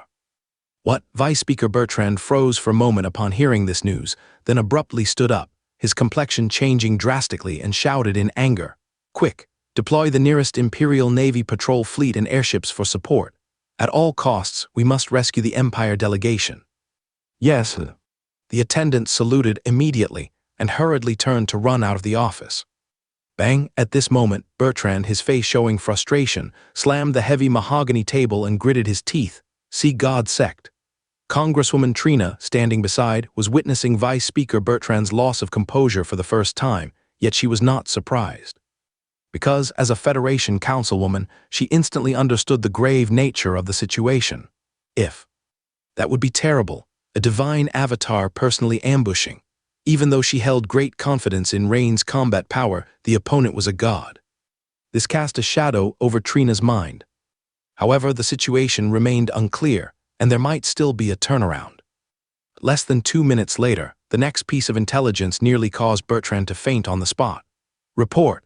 Latest intelligence indicates that Prince Minia of the Empire is presumed dead, Lord Rain is missing, and only Earth Pulse Reginald survives. Additionally, the Empire's airship fleet is almost completely destroyed. The attendant reported urgently. Trina, standing beside, upon hearing this news, was at a loss for words for some time, but she quickly realized the problematic wording in the report. One must understand that military reports cannot be so vague, and she immediately rebuked. "What do you mean by presumed? What do you mean by missing? Is there no definite news?" Trina's words seemed to inject new life into Bertrand, as he also reacted and said, "What are the intelligence departments doing? I demand confirmation. Understand? Sirs, this information has been confirmed by Lord Sword St. Terrio." Bertrand's roar left the attendant momentarily at a loss, but he responded quickly, immediately providing a key piece of information. "Lord Terrio has already arrived." Bertrand's expression slightly relaxed. "Yes, sir. Lord Terrio is currently fighting fiercely against the Sea God sect alongside Lord Reginald of the Empire, aiming to seize control of Reef Island." Reef Island? Bertrand had never heard of this island before today. "Yes, sir. Reef Island was the last battleground for Prince Minia and Lord Rain against the Nether Sea Goddess's avatar. Lord Terrio's opinion is that in order to fully confirm the situation, we need to capture control of Reef Island. However, the Sea God sect shows no intention of retreating. Instead, they've gathered more and more powerful and elite fighters, and both sides have thus erupted into fierce battles. Transmit my order, urgently coordinate with the closest Federation forces around Zerea, and have them provide the quickest support to this." "What? Reef Island?" the attendant reminded softly. "Yes, exactly, to Reef Island. Additionally, immediately contact the Federation's 2nd Fleet stationed in Zerea and the 7th Airship Squadron to assist Lord Terrio." "Yes, sir." The attendant hurriedly dashed out once more. With orders swiftly passed through Zerea, one by one, Federation warships sounded their whistles setting sail from the port, while several combat airship squadrons flew across the sky, and the Federation's massive machinery started to operate quickly. Simultaneously, hundreds of meters below ground in a sea cave on Reef Island. Rain was unaware of what was happening on the sea surface. At this moment, he was studying an ancient mermaid girl before him, whose lifelike beauty was seldom seen in the world, especially her seemingly imperishable delicate body, unheard of before. After a long examination, Rain shook his head and gave up. He lacked knowledge in this field, completely unfamiliar with the history or secrets of ancient mermaids. Perhaps when Prince Minia awoke, she might offer some helpful suggestions. Thinking for a moment, Rain cast Metal Morphing Spell, transforming the magic-infused silver on his wrist into a ribbon, which he wrapped around her delicate body. Of course, the main purpose was not confinement but warning. Even though she was unconscious, in case of any unexpected events, this arrangement would give him enough time to respond. At this moment, Rain suddenly turned to look at Minia, who was in deep meditation, because he sensed that the surrounding fire element energy particles were being absorbed by Minia. Does recovering from injuries require the absorption of large amounts of fire element energy particles? Rain immediately noticed the surrounding free fire element energy particles were being almost completely absorbed by Minia. And Minia's slightly furrowed eyebrows seemed to indicate that she needed more fire element energy particles. Rain knew this differed from casting witchcraft, where one consciously used spiritual power to draw mysterious side energy particles from subspace. In this situation, it was simply an unconscious act of Minia in deep meditation, naturally unable to draw fire element energy particles from subspace. With slight contemplation, Rain cast a fire witchcraft high-temperature force field. Sure enough, as fire element energy particles gathered, Minia's slightly knitted brows began to relax. However, Rain did not expect Minia's deep meditation, or rather healing process, to last unexpectedly long, with no signs of awakening after more than half a day. Rain continued to cast fire witchcraft high-temperature force field beside her, helping guide fire element energy particles indirectly. "This won't do. At this rate, I can't accomplish anything." Right, this place seems to be an island formed by an undersea volcanic eruption. Whether dead or active, there is likely a magma lake below. Prince Minia's current condition would benefit the most from being near magma, just like that ancient fire dragon Anguskin. In special environments, the concentration of fire element energy particles greatly exceeds that of ordinary environments. That's why fire element giant dragons enjoy soaking in magma. Rain's eyes sparkled at his realization. He immediately decided to give it a try. For someone who had long mastered the metal series, Dawn-killing move blade tooth disc, his excavation capability surpassed modern tunnel boring machines dozens of times over, making it as easy as pie to bore a tunnel. Rain slightly distanced himself, then stooped and placed one hand on the ground. The flash of dense dark silver metal ripples, a high-speed rotating disc appeared on the ground, rapidly burrowing downward. Its speed was akin to a blade cutting through tofu. Hiss! A few minutes later, Rain sensed he had reached an underground cavity below, with a wave of heat swiftly emerging from the hole. Indeed, an area of magma below. Thinking it through, Rain first returned to Minia's side, arranging a simple covering witch array before swiftly leaping into the newly dug hole. For safety's sake, he certainly couldn't directly bring Minia down. At least he had to scout ahead first. In the sky above the summer sea, an airship bearing the emblem of the Imperial Dragon's head was speeding towards the Empire's territory. This was the Storm, the only airship among the Empire delegation's fleet that didn't turn back and was instead tasked with urgently reporting back to the Empire. Inside the captain's cabin, the scene was tense and busy. Quick, discard unnecessary supplies, full speed ahead. Reef Island, underground. As Rain descended to the very bottom, his eyes lit up, for he discovered not only the large swaths of anticipated dark red swirling lava, but also several exposed metal-colored ores on the lava wall. Evidently, these are high-temperature resistant raw ores, as ordinary rocks would have long been melted by the lava. Aside from that, Rain also spotted quite a few creatures, varying in length from several meters, resembling dragons with bodies akin to crocodiles but entirely dark red, with two fan-shaped fins on their backs, crawling up and down the molten lava lake. What are these creatures? Judging by their appearance, they seem to have some red dragon or red dragon bloodline. But from the looks of it, the dual fins on their backs should originate from some aquatic creature. After all, this is a submarine volcano. With two fish fins like sails on their backs, favoring lava, they can temporarily be called molten double-sailed dragons, Rain observed closely. Upon the sudden appearance of the unfamiliar visitor Rain, several molten double-sailed dragons, eyes gleaming, rushed towards him, evidently considering Rain a delicacy. Swoosh! The hardened essence gold in Rain's hand instantly transformed into a thrusting sword, piercing into the head of a molten double-sailed dragon and pinning it in place.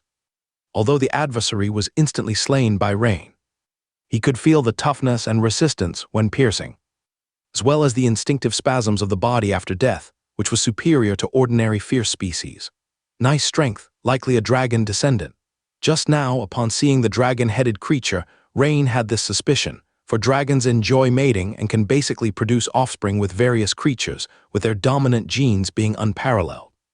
Even though Rain instantly killed a molten double-sailed dragon, the other double-sailed dragons seemed undaunted and continued charging at Rain.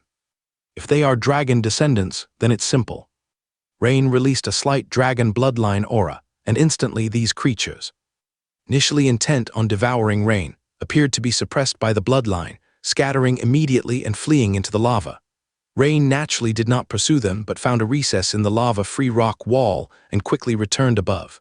He had to hurry to bring Minia down. Rain approached Minia and gently called, "Prince Minia." After several calls, Minia remained unresponsive. Rain thought for a moment and said, "Prince Minia, I need to take you to the molten lava lake below." After saying this, Rain stepped forward and gently picked up Minia. As soon as he touched her, he felt her body was warm, soft, and comfortable to hold. Minia's red wizard robe seemed to be a high-rank witch artifact, automatically retracting during her previous transformation, remaining intact, with a texture silky smooth like stockings, molding perfectly to Minia's exquisite figure. Additionally, with Rain's gentle embrace, Minia let out a slight moan, her head naturally nestled under Rain's chin, a mature woman scent wafting to his nose. Simultaneously, her slender body leaned forward, her chest accentuated, and her round hips sank, brushing against Rain's lower abdomen. This made Rain, who had been abstinent for a while, inevitably conjure wild thoughts. As he walked, Rain couldn't help but take a downward glance at Minia. One look led to another, and Rain couldn't stop. He simply felt she was so beautiful, so familiar, and pitied her, wanting to give her a kiss. Previously, during the fusion of consciousness, Rain unraveled a perplexity within him. Why Prince Minia frequently gazed at him with a rather peculiar expression? And why did she specifically advise him against using multi-headed dragon transformation? This was because, during her youth at the Imperial Royal Academy, Minia acquainted a young man. Although not of royal descent, he possessed the rare red dragon bloodline. His talent was extraordinary, disciplined rigorously, and soon they grew fond of each other, harboring secret affection. However, just as they were about to graduate, the young man, through years of rigorous training, truly awakened his bloodline multi-headed dragon bloodline. Hence, he wasn't of the red dragon bloodline, but rather the more unique, rare multi-headed dragon bloodline. Most importantly, according to Dragon Empire's royal secrets, multi-headed dragons are anomalies, evil foreign dragons. Thus, one could imagine the outcome of their unions. Orain did not fully glimpse some particulars, he grasped the gist of it. It's precisely this painful experience that kept Minia unmarried all along. Seeing Rain transform into a two-headed dragon in Ferdinand Forest left her in a daze, issuing a gag order. So Rain's gaze towards Minia carried thoughts of pity. As a woman who can almost be deemed the imperial Valkyrie of the Empire, always displaying grandeur and dignified strength, but who knows her inner pain. Moreover, because their consciousness fused to a certain extent, Rain's perception of Minia and vice versa held an innate deep-rooted affinity. Coupled with the vibrant allure right before him, Rain naturally harbored some tantalizing thoughts. With these enticing thoughts swirling in his mind, Rain once more leapt into the cavern, descending to the molten lava lake below, swiftly reaching the pre-selected spot, intending to gently set Minia down. At this moment, Rain glanced at Minia's radiant face and cherry-like red lips. For some reason his heart fluttered and he gently kissed her. Stealing a kiss should be okay, right? Rain thought to himself. Why is Prince Minia's face getting redder? Rain glanced at Minia's lovely face and suddenly noticed something, silently wondering. However, he only assumed it was because the air near the magma lake was rather scorching and didn't pay much attention. After setting up the witch array, he quickly went up, intending to bring the ancient mermaid girl down as well. After Rain left, Minia's beautiful eyes slowly opened at this moment. She glanced complexly at Rain's departing figure, sighed softly, and resumed deep meditation. On the sea, the battle for Reef Island was a constant mobilization of personnel and strength by the Sea God Sect and the Federation, with fights breaking out one after another. As soon as the battle began, the Sea God Sect relied on the ancient terrifying sea beast smoldering electric eel glaciers. Right at the outset, they injured the Federation sword St. Terrio. Although the injuries weren't severe, glaciers was so fierce that it pressed several fast fleets of the Federation into not daring to approach. It wasn't until later that day, when other Federation epic-level experts arrived, did the situation become balanced. By the next day, with more Federation experts arriving, including several Ajax giant demon statues joined the battle, the upper hand was established. The Sea God Sect gradually began to retreat. Despite significant losses, Pope Egil's intent was indeed to further restore the strength of smoldering electric eel glaciers. After all, nothing is more nourishing than a blood meal. After the Federation occupied Reef Island, they naturally immediately launched a large-scale search, but they practically turned the not-so-large Reef Island upside down. Reginald and Terrio couldn't find Rain's traces. During this time, Reginald and other Federation high-rank wizards exercised investigation technique more than once, but still found nothing.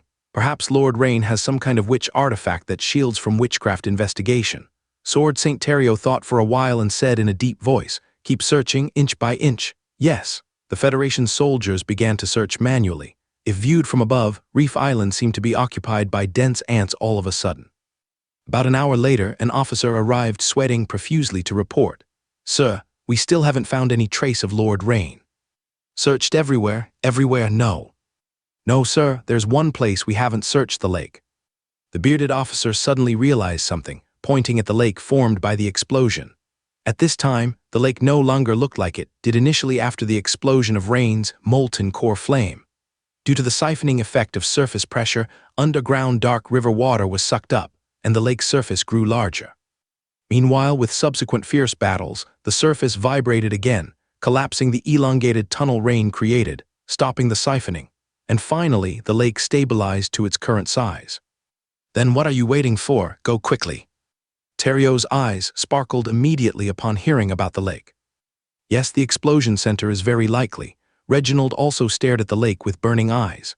"Yes, sir," the bearded officer said. 10 minutes later, Federation members surfaced one after another from the lake, shaking their heads, while on the other side, several water element wizards exercised water witchcraft to investigate but still found nothing. "Sir, there is no passage below nor any cavern. We haven't found any trace of Lord Rain." After listening, Terrio's expression sank as he waved his hand. "Could it be that I was wrong, and in the previous battle, Prince Minia and Lord Rain both sacrificed?" Reginald, who hadn't rested for several days, felt low and his lips chapped. Even as a fourth-level Dawn wizard, his heart was on edge, and fighting continuously for several days was wearing him out. I personally think, could it be that Lord Rain carries some kind of concealing device or witch artifact with him? Terrio pondered for a while and said in a deep voice. Because just like the Halim team's operation when trapped in Floating City, hiding in the shield and witch array, even the Floating City's patrols and detection devices couldn't find them. But because this involved the secrets of Floating City, Terrio naturally couldn't say it directly. Well, it's not impossible, but what if Lord Rain's injuries are too severe inside the shield? Reginald didn't continue speaking. Let's wait for some time first. After contemplating for a while, Sword St. Terrio said. Meanwhile, the Imperial airship storm had already reached the capital Tamriel. Red Queen Minia is suspected to have fallen. Imperial Earl, no, it's the Imperial Marquis and Vice Chief of Swordsmen Lord Rain is missing. Hearing this news, the Empire officials exclaimed on the spot. Quig. Immediately notify the royal family, the Elder Council, Sword Holder Headquarters. Yes, sir. As orders were transmitted, the news of the Empire delegation being ambushed by the Sea God sect on the edge of the Federation Sea area quickly spread throughout the Imperial City. Suddenly, various conspiracy theories, including the Federation designing an ambush on the Empire delegation, were rampant. Fortunately, not long after, Earth Vibration Reginald, using long-distance witchcraft communication devices from the Federation, reported the incident to the Empire, slightly suppressing the conspiracy theory. Reginald's wording was akin to Terrio's, using suspected and highly probable. However, this naturally didn't puzzle the profoundly rooted Empire Star Mage platform. When Marshal Alfred, accompanied by General Augustus and the red-eyed Olna, arrived at the Star Mage platform, they found an elder from the Empire's Elder Council already there. Crown Dalain, my old friend, I need you to personally perform a divination. Didn't expect that visiting the Federation would lead to this. Grand Astromancer Dalain sighed with emotion. Alfred, you're here too. The elderly man with gray hair and a forehead full of wrinkles nodded. Elder Ivan, hello. Alfred bowed slightly. Being from the Imperial royal family, he is an elder from the Imperial Elder Council and an Imperial guardian profoundly experienced. This crystal pendant was once worn by Minia for many years. Dalain first tried to find Minia. Elder Ivan sighed. Magnificent starry river, please illuminate the path for me. Find the lost traveler. With Dalain holding Minia's used crystal pendant, he gradually chanted great astrology. A magnificent star map suddenly appeared in front of him, with various stars shining brightly. Since the subject of divination involves Red Queen Minia, whose power is slightly superior to Dalain, even for Dalain, the consumption of performing great astrology is significant, and his accuracy is considerably affected. Minutes later, as great astrology concluded, Dalain frowned, contemplating silently. Crown Dalain, what's the situation? Is Prince Minia really? General Augustus couldn't help but ask. Hard to say, but from the indications and guidances of the magnificent starry river, Prince Minia is likely not dead, but seems not to be intact. Intact? Everyone was puzzled, starting to ponder immediately. Using this word to describe a person is indeed very strange. Prince Minia's state is odd. It's the first time I've encountered this. Each person corresponds to a star in the magnificent starry river. If the star's light is dim, it often indicates that the person likely suffered severe injuries or might be trapped in some secret realm, etc. But Prince Minia's star is distinctly incomplete.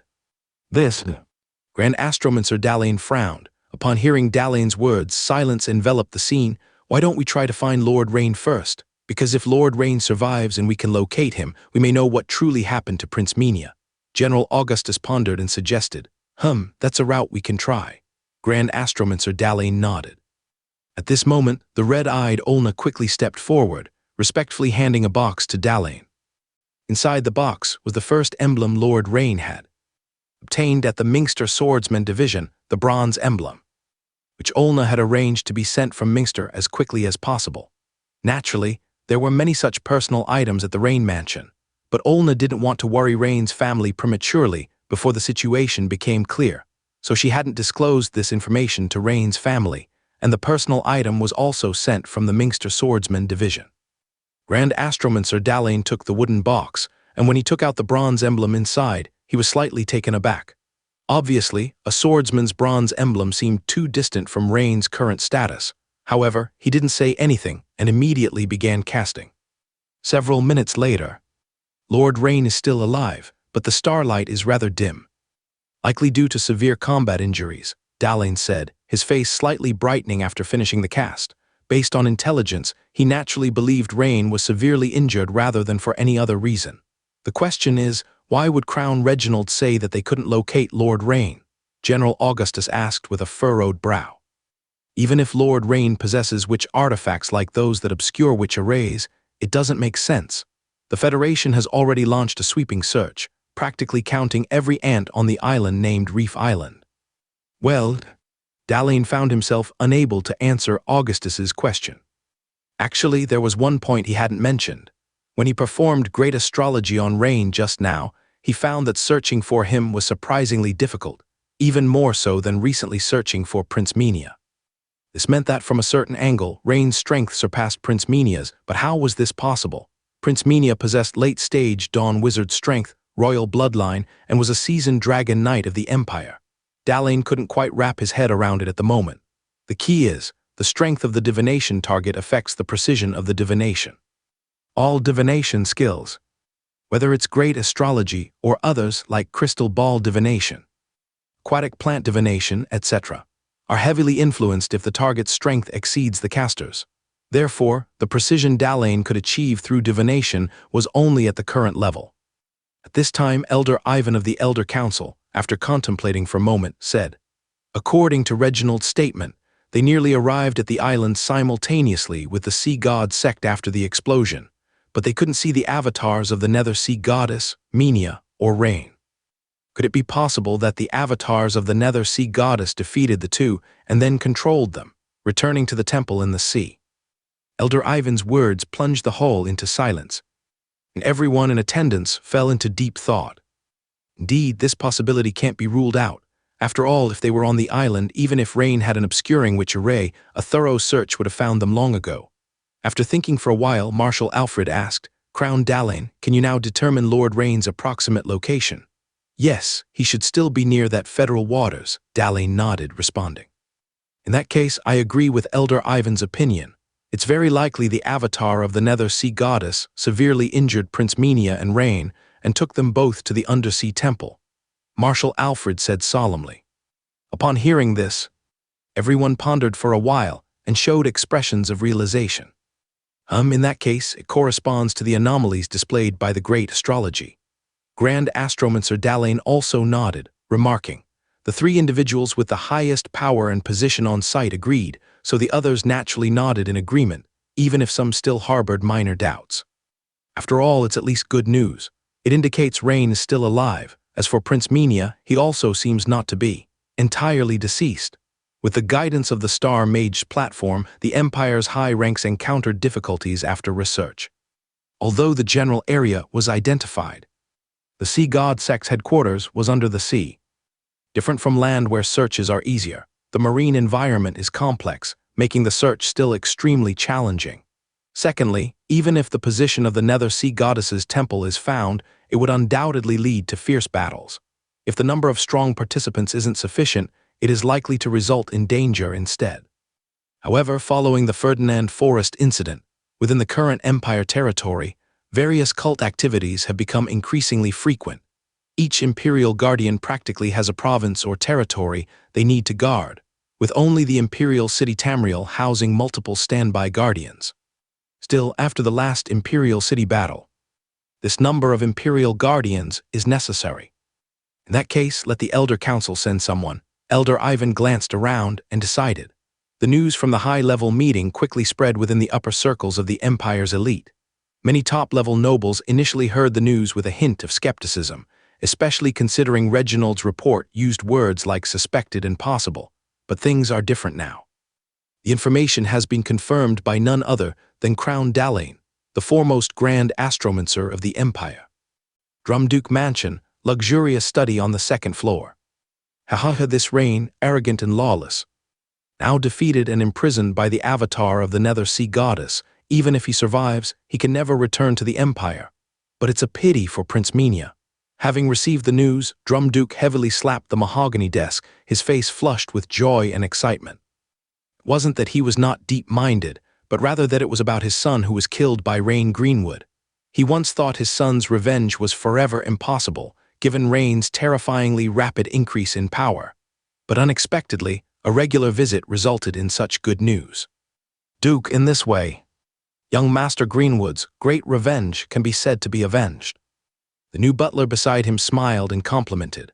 No, far from enough. Drum Duke, quickly calming his excited emotions, thought for a moment, then shook his head and said, "Investigate who and what forces previously surrendered to Rain. I want to eliminate them one by one, then completely wipe out his family." Duke, his family seems to have settled in the Imperial City, with special protection from the Imperial swordsmen. Also, is it too conspicuous to act now?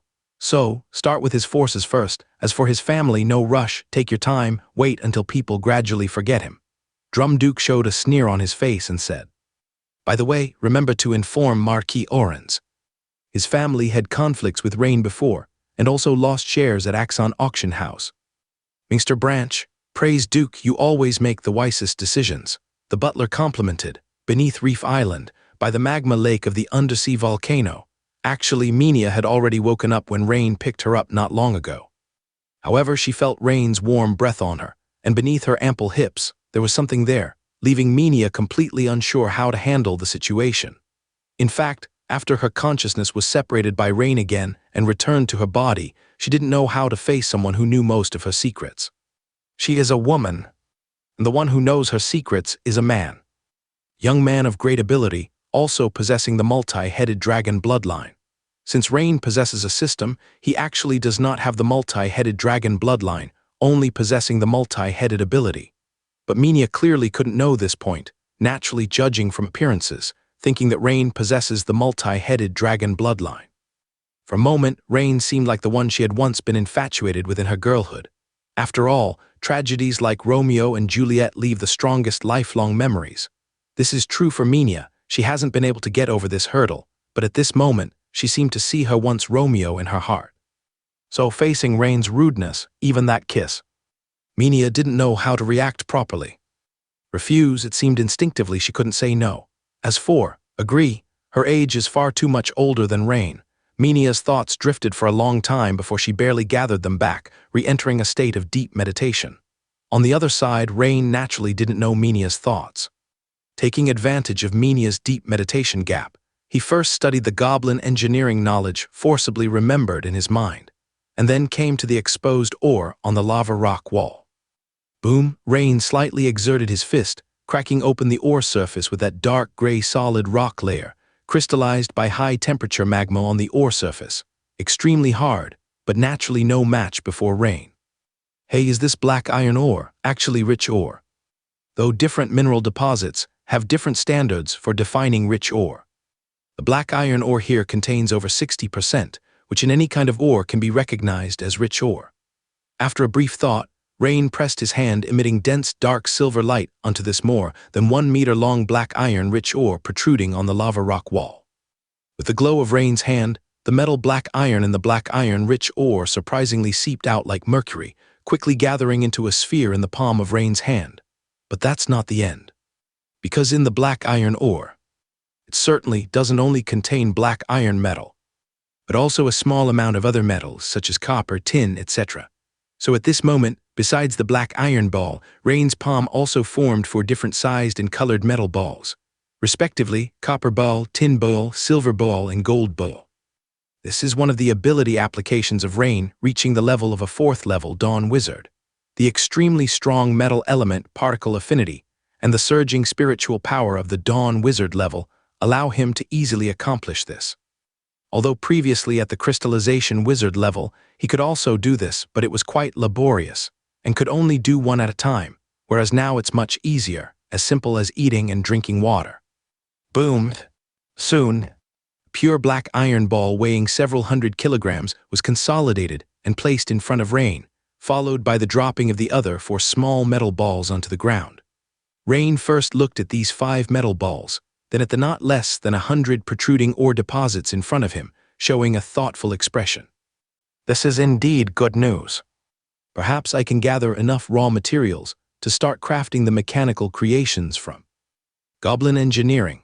Rain's eyes twinkled as something dawned on him. However, with just these few metals, it's still far from enough. A moment later, Rain's figure flashed, and he arrived at another protruding rock wall of dark gray ore. With a gentle tap, he proceeded as he did with the black iron ore previously. Oh, this is magic iron ore. Rain's eyes lit up after a quick inspection. He initially thought most of the area contained one type of ore, but was surprised to find other ores distributed. Great. Looks like the plan is feasible. Very soon, Rain gathered 7 or 8 rare metals and more than a dozen common metal materials. He didn't expect the variety of ores in the underwater volcano to be so rich, more than enough for him to learn goblin engineering while attempting to create. Rain, following the proportions, used magic iron as the main material, mixing in small amounts of copper and tin to create an alloy. Then, using the fire witchcraft scorching touch, he began the smelting process. After cooling, he swiftly used the metal morphing spell, transforming the magic iron alloy according to the beginner's goblin engineering blueprint into a rifle-like shape, while he transformed other firearm assembly parts one by one. At this moment, system prompt sounded. You have crafted a beginner goblin engineering creation, magic iron rifle. Related understanding enhanced. You have mastered a new skill, magic iron rifle. Your skill in crafting magic iron rifle has improved. Experience +10, you successfully crafted a beginner goblin engineering creation magic iron rifle. Due to host not yet transitioned to goblin engineer, goblin engineering understanding progress increased by 1%, great. Rain couldn't help but rejoice as he looked at the system prompts. Indeed, learning cannot just be about reading, practical application is necessary, combining theory with practice. Doesn't this greatly improve efficiency? Previously, when Rain self-studied, it took several hours to increase the progress by 1%, but just now, in less than 10 minutes, after crafting a magic iron rifle, it instantly boosted by 1%. Now, the progress in mastering goblin engineering knowledge has reached 65%. The next day, as Rain was crafting a new goblin engineering creation adamantine stabilizer, suddenly, he heard a soft hum from Minia. Rain immediately stopped his crafting, turned around, and saw Minia gently furrow her eyebrows, hands supporting her smooth and fair forehead as she slowly rose. Prince Minia, how do you feel? Rain quickly approached, concerned. Actually, he didn't need to ask. Rain had already sensed that although Minia's spiritual power stability was much better than 3 days ago, it was still fluctuating quite intensely. Additionally, the intensity of her spiritual power was showing a certain degree of decline. Still not good, my power has been waning constantly, Rain. How many days have passed? I might need more time. Minia quickly glanced at Rain, then lowered her head, her beautiful eyes flickering, almost avoiding eye contact with Rain. Prince Minia, 3 days have passed.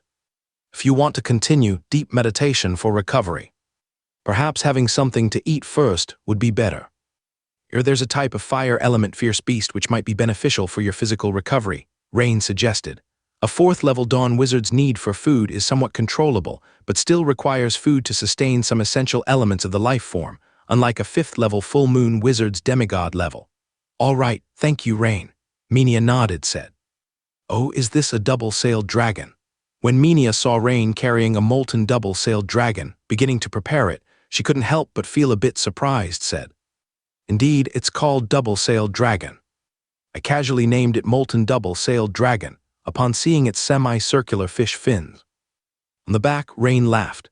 Yes, it's a fire element double-sailed dragon, likely the offspring of either a red dragon or fire dragon with sea fish dragon. Given their number, there should have been a fire element giant dragon residing long-term at this molten lava lake, Minia explained. Soon, Rain prepared several portions of roasted double-sailed dragon ribs. Minia took a gentle bite, discovering the juices were full, the taste quite tender and delicious. But after a few seconds, she showed an expression of surprise. Prince Minia, how does it taste? Rain, these double-sailed dragons might not be the ordinary offspring of fire element giant dragon and fish dragon. I can sense a trace of bloodline essence hidden within, likely from an ancient red dragon, at least an old dragon level, perhaps even extreme old dragon. Minia's words clearly made Rain's heart slightly startled. These days he hasn't strayed far from Minia, and this molten lava lake is too vast to see its end with a glance. Now, thinking carefully, it might not be at the base of a volcano, but shared by a group of underwater volcanoes. Do you mean below this molten lava lake? There might be an old dragon-level red dragon in slumber. Rain's eyes squinted, serious. Not sure. It seems like this island has existed for a long time. Moreover, if it's an old dragon, that's one thing, but if it's a red dragon at an extremely old dragon level, I really can't help you, rather I'd be a burden. Minya shook his head and said, So, Rain, if you want to explore, wait for a few more days until I can temporarily control my injuries. Of course, no problem, Prince Minya. Rain had no objection to Minya's request. Moreover, Minya was right. If it were a red dragon at an extremely old dragon level, its strength would be close to the epic peak, probably not much different from the red dragon King Straz. Although Rain was not afraid. In the event of a confrontation, he definitely wouldn't be able to take care of Prince Minya, who was by his side. Worried about the powerful red dragon that might exist in the molten lava lake, Minya quickly entered deep meditation again to recover, while Rain naturally continued researching his goblin engineering. Considering Minya's unstable injuries, Rain could only temporarily give up the idea of using witchcraft communication. As if there were sea god sex wizards or evil sorcerers above the island, they might detect the communication signal and thus expose his own position. However, in such a quiet environment, seriously researching a subject of interest is also a very pleasant thing. Soon, with the successful completion of the 31st Magic Iron Rifle, the knowledge of goblin engineering naturally reached 100%, and the system prompt appeared flooding Rain's mind. Ding! The host has mastered the basics of goblin engineering, triggering the subsequent job transfer Goblin Engineer, Legendary. The prerequisites for promotion to Goblin Engineer, Legendary are 1. Casting type or mechanical type transcendent profession above LV5, Great Armor Forger satisfied. 2. Strength above 18 points. Constitution 18 points, Spirit above 20 points. 3. Mastery of Goblin Engineering related knowledge. 4. Independently produce any 3 qualified Goblin Engineering creations. Current conditions met. Yes/no to transfer job to Goblin Engineer Legendary. Note: upon job transfer to Goblin Engineer Legendary, the original Great Armor Forger Transcendent Professional Panel will be integrated into the Goblin Engineer Legendary Professional Panel. Without any hesitation, Rain immediately chose yes, commencing job transfer. Ding! Successful transfer to Goblin Engineer Legendary. Strength +3, Agility +3, Spirit +5. Acquired Goblin Engineer Legendary Core Skill. Emergency modification, active on the system panel. The original Great Armor Forger Transcendent Professional Panel had vanished and was replaced by the Goblin Engineer Legendary Professional Panel. The entire panel was flashing an intensely rich blue light, which, in Rain's memory, seemed even more dazzling than the blue light of the Weapon Master Legendary seen before, almost comparable to the blue light of the Warhammer Wizard Legendary. This seems to indicate that even among legendary professions, Goblin Engineer Legendary is also a top-tier profession. Of course, Rain now had broader horizons and wasn't ecstatic, but joy was unavoidable. A emergency modification. Rain couldn't help but focus on the new core skill, because just from the name, it was very intriguing. Its skill description was as follows: Emergency Modification, Active Effect. The Goblin Engineer can perform emergency modifications to mechanical devices based on the situation and resources available on site. For example, in the absence of certain specific components, other materials can be used to create temporary substitutes, or mechanical parts originally used for other purposes can be modified to meet the current mechanical device requirements. Note: when performing emergency modifications of parts, a corresponding consumption of spiritual power will occur.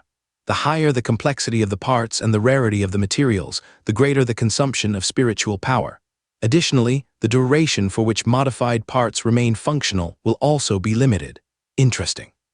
After Rain carefully reviewed the effect description of the core skill in front of him, a smile had already appeared on his face. It's one thing for medium and small-sized mechanical devices, but as for a large-scale mechanical device, it's impossible for all the materials on it to be metal. Even a prototype with almost 99% full metal, like the metal magic statue, has a small amount of insulating ceramic components and rubber seals inside. Therefore, even if Rain could find a large amount of various metals, at the molten lava lake, and also mastered fire witchcraft, allowing him to forge alloys at will and change their shape freely. A large-scale mechanical device still couldn't be made.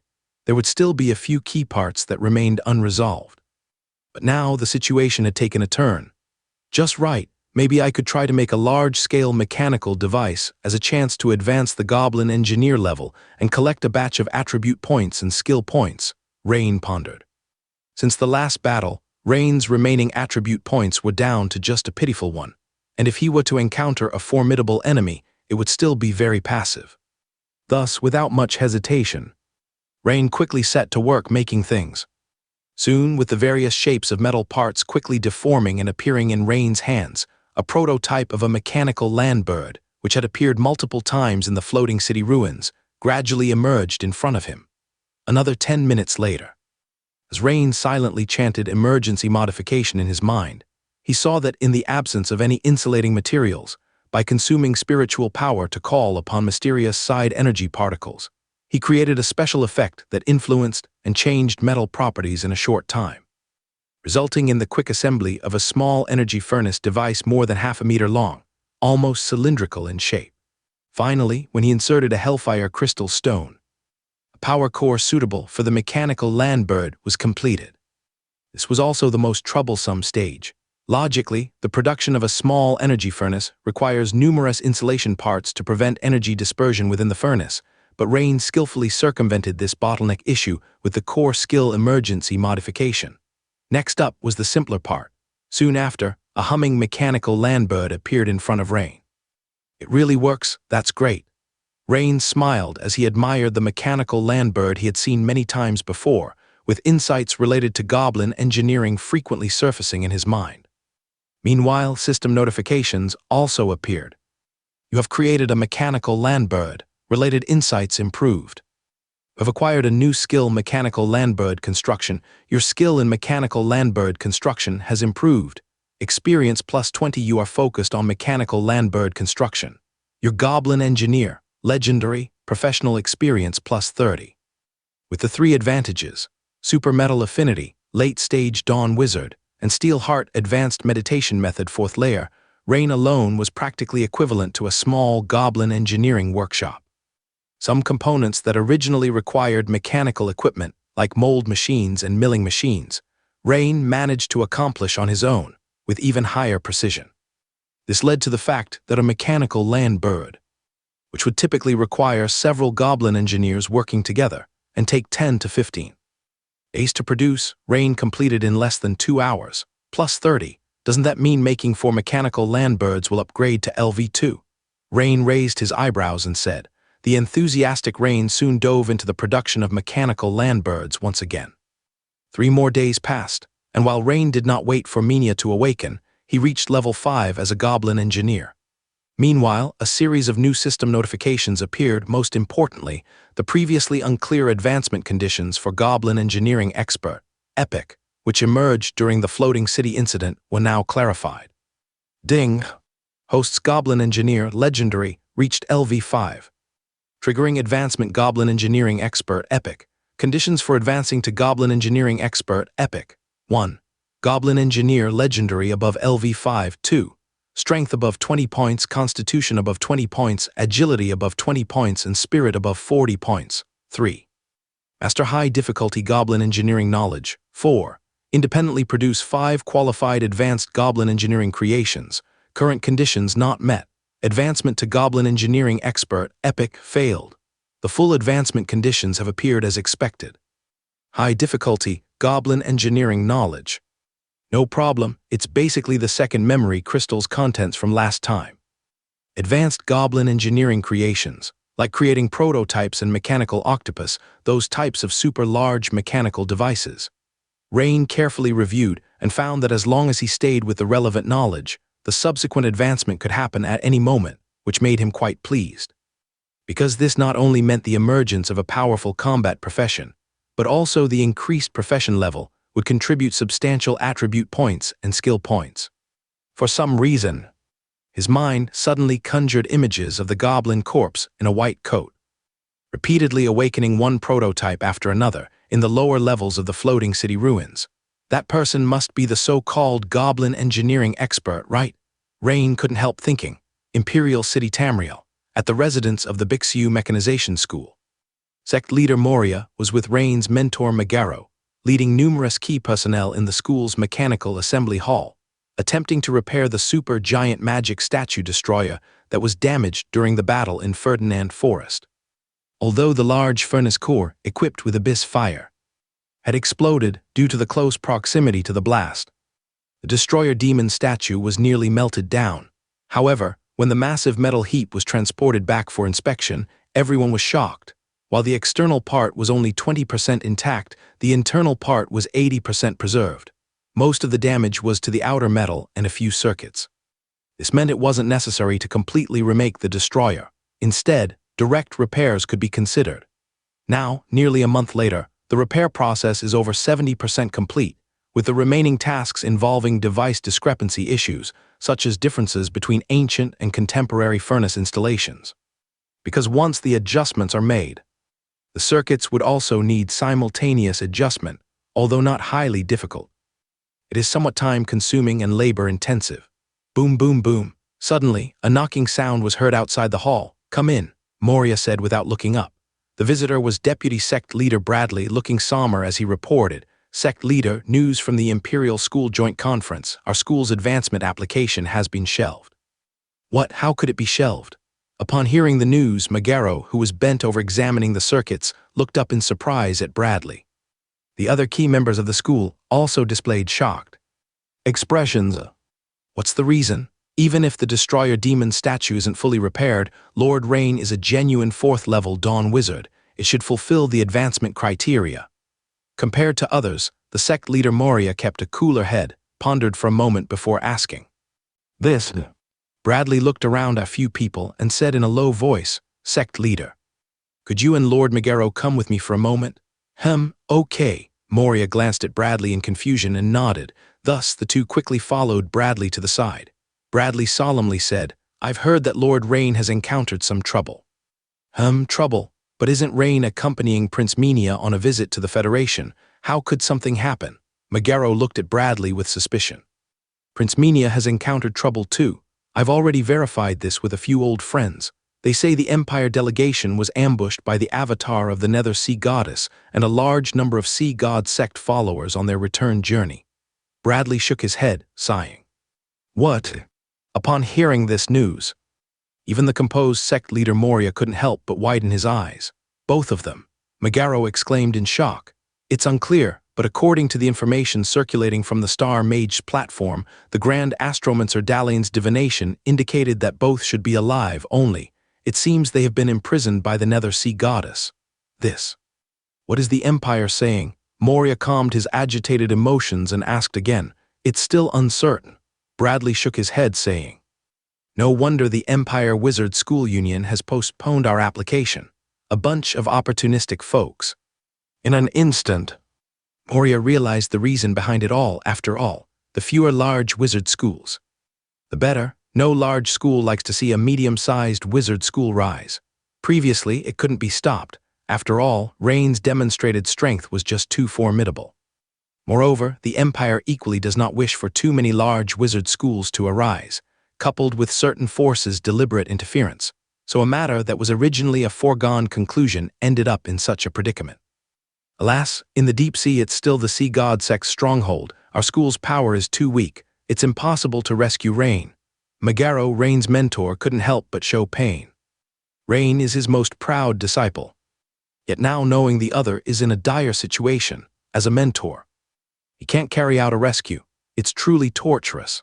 The most troublesome thing now is that the Ice Otter School accuses us of stealing their technology for the Destroyer Demon statue, demanding we submit related documents to the Empire Wizard School Union within half a month. Bradley said angrily. "What? How shameless, these shameless scoundrels. They're taking advantage of the situation." Moria was about to jump in anger. Meanwhile, inner ring of the Imperial City, Snyder family estate. "Lord Luther, we have always maintained a good relationship with the Snyder family and have cooperation in many domains. This time, I'm entrusted by a friend to bring you a message. It's likely that your friend Lord Rain has met with misfortune, so we hope you won't focus too much on certain matters." A middle-aged man, dressed as a gentleman, slightly bowed, saying, "Lord Rain is not only my friend, but has also made outstanding contributions to the empire. Isn't this too much on your part?" Luther's expression turned unpleasant. This is already the fourth wave of great nobles from the imperial city coming to subtly suggest that the Snyder family should not meddle. When the other party comes in under the guise of discussing trade, the conversation inevitably turns to his friend Rain, the implication of which is obvious. If it were one or two families, Luther naturally wouldn't fear. But now the problem is this is already the fourth, and representatives from the Guardian family have started showing up.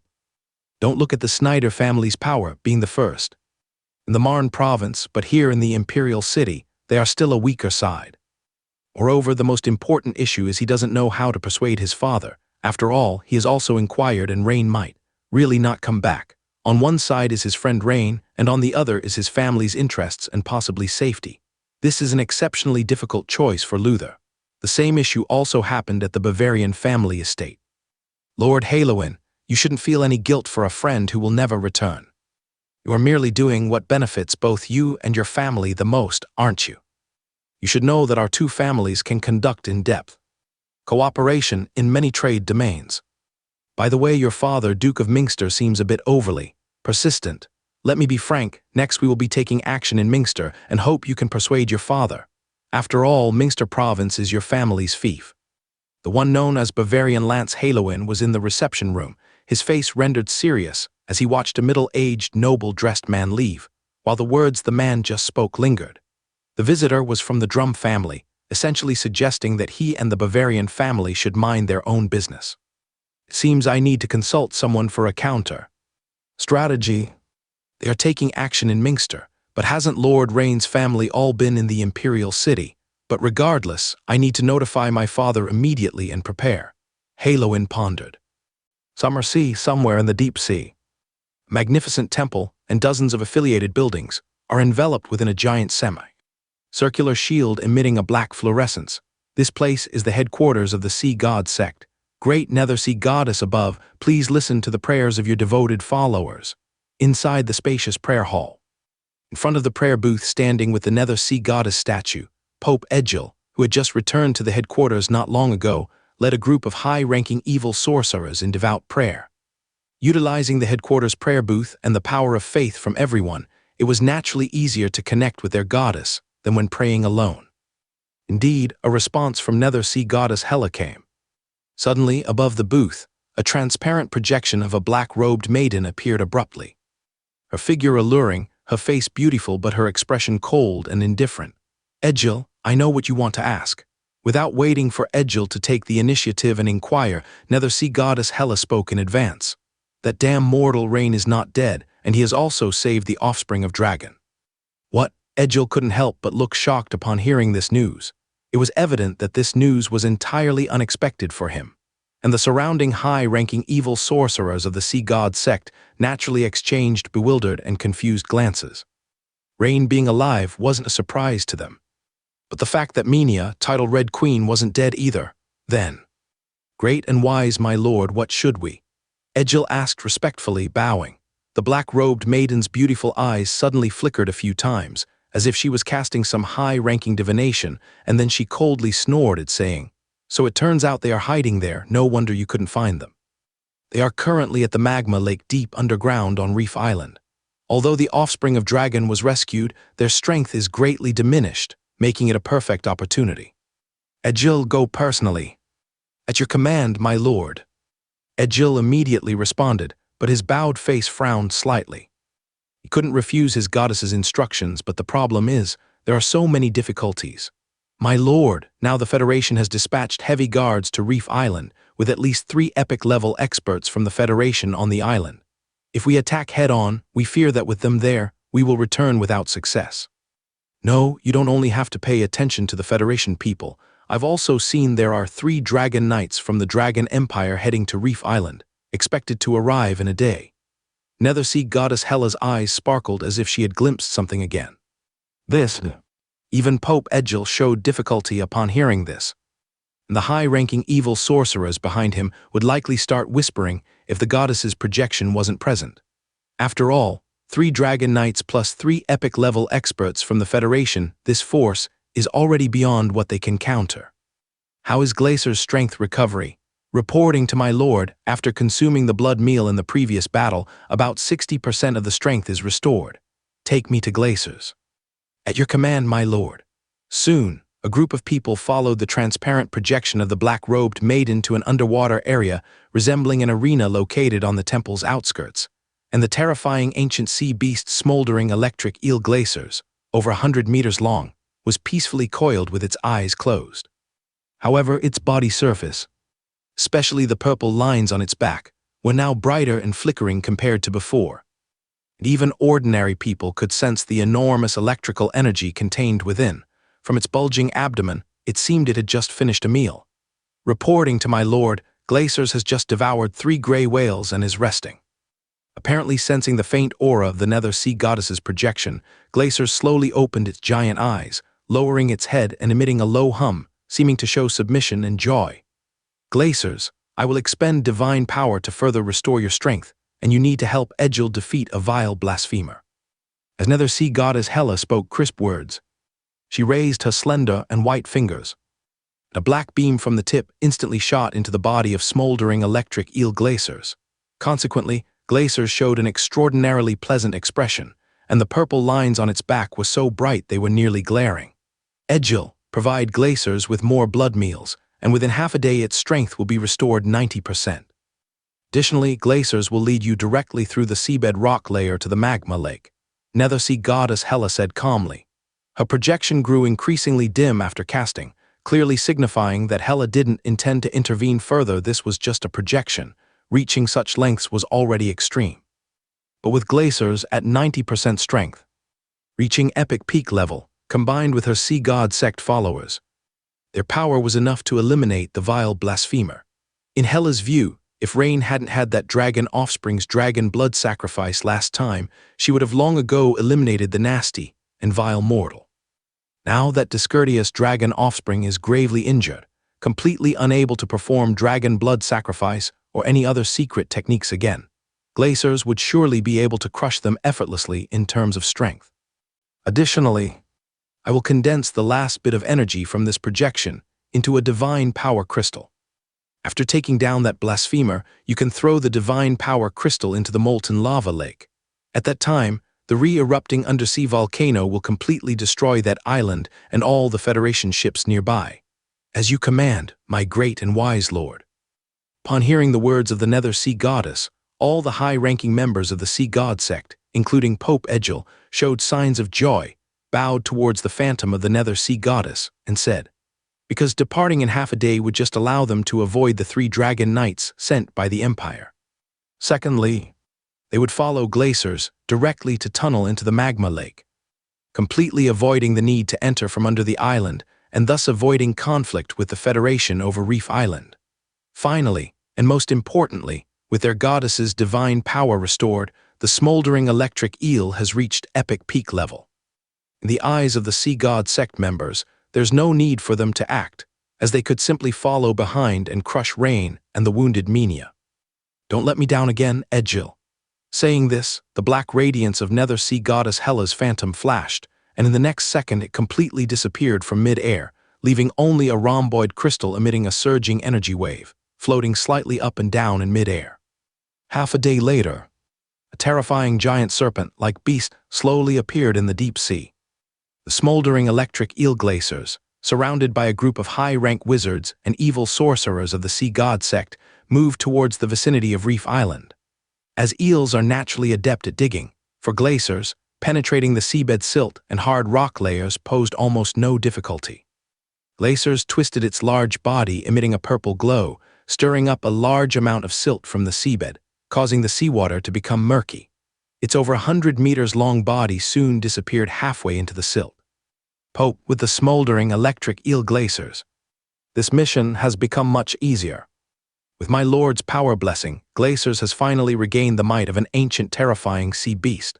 Yes, this time Rain is doomed. I wonder what expression he'll have when he suddenly sees Glacer's appear. A group of high-rank evil sorcerers, seeing this scene, all smiled, and their originally tense mood eased considerably. See, God sect Pope Edgel also felt relieved, though he naturally kept a stern expression on his face, waving his hand as he said, "All right, everyone stay vigilant, don't let your guard down, keep up, and prepare for battle." Meanwhile, by the molten lava lake, Rain continued to create goblin engineering constructs, though this time wasn't a mechanical landbird. In front of him was the prototype of a mechanical velociraptor, even taller than a mechanical landbird, especially a pair of short, delicate foreclaws, each with sharp blades over 30 centimeters long, like scythes. This was the standardized combat machinery of the ancient goblin empire, the mechanical velociraptor. Rain recalled that when he left Floating City Gate No. 3, he had glimpsed it from afar.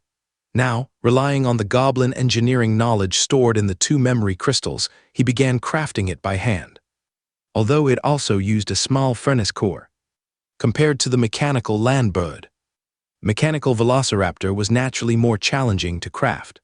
The focus was on the hook-shaped blades, which required a special alloy composition for hardness, and the robust mechanical hind limbs had a special transmission system with high precision requirements. Of course, this would only be difficult for an ordinary goblin engineer.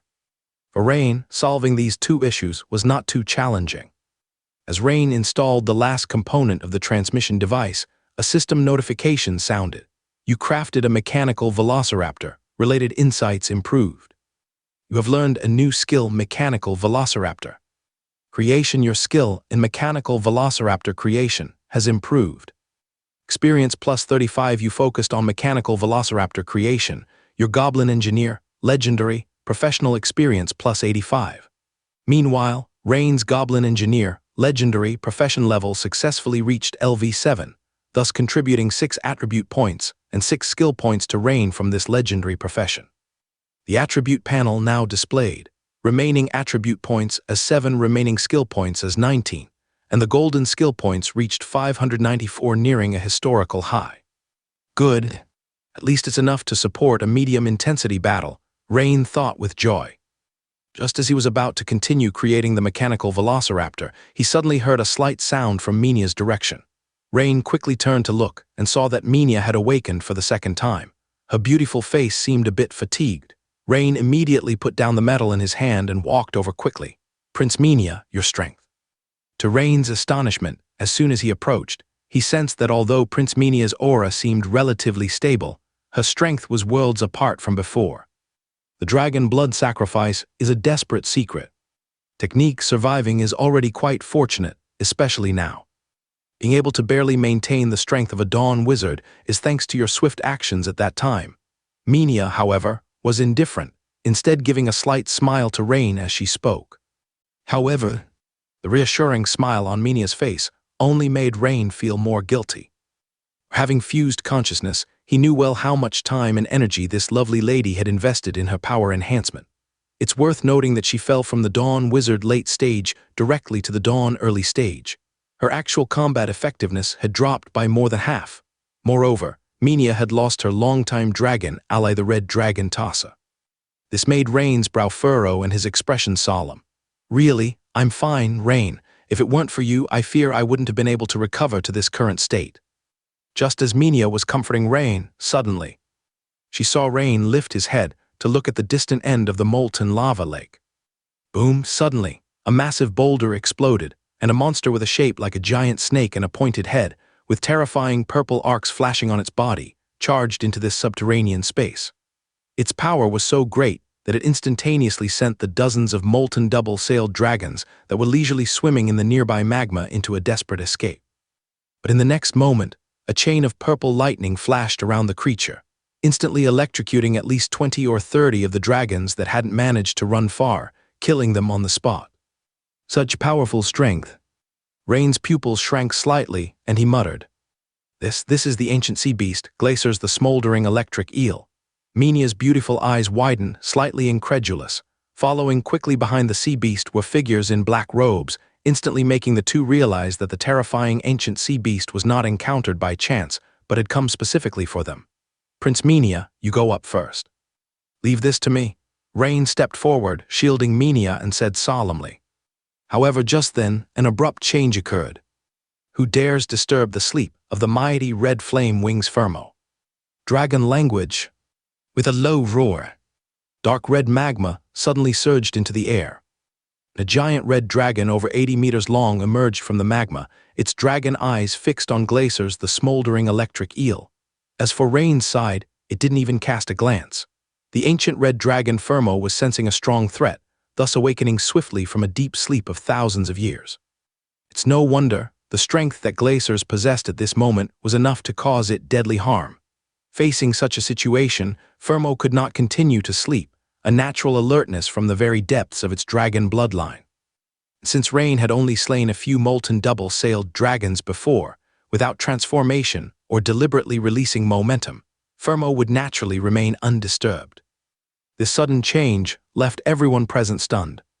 Rain and Minia exchanged glances, the same thoughts surfacing in both their minds. Who would have thought there was indeed an extremely old dragon-level red dragon deep beneath the lava lake?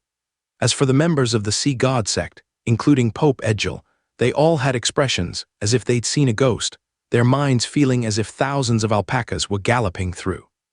This powerful red dragon that appeared out of nowhere, what the hell is its situation? Before everyone completely regained their senses, the enormous slit pupil scanned over the circle of dead molten double-sailed dragons, and this ancient red dragon named Fermo roared in utter fury. Dare to kill my progeny guards and invade the territory of the great Fermo, whoever you are, die. Dragon language. Instantly, a large mass of dragon flame accompanied by tsunami-like magma poured forth like a sky-covering wave towards Glacier's the smoldering electric eel and the Sea God sect's high-ranking evil sorcerers. Your Eminence. The change happened so quickly that Pope Edgel didn't even have the chance to explain, before being bombarded by a wave of fiery breath plus molten lava burst. In the rush of the moment, in the Sea God sect's ranks, besides Pope Edgel, could instantly defend himself with innate wizardry, other high-level evil sorcerers were somewhat injured. Some had their wizard robes burnt with large holes, while others had skins scorched and blistered or even swollen, entirely lacking their previous confidence.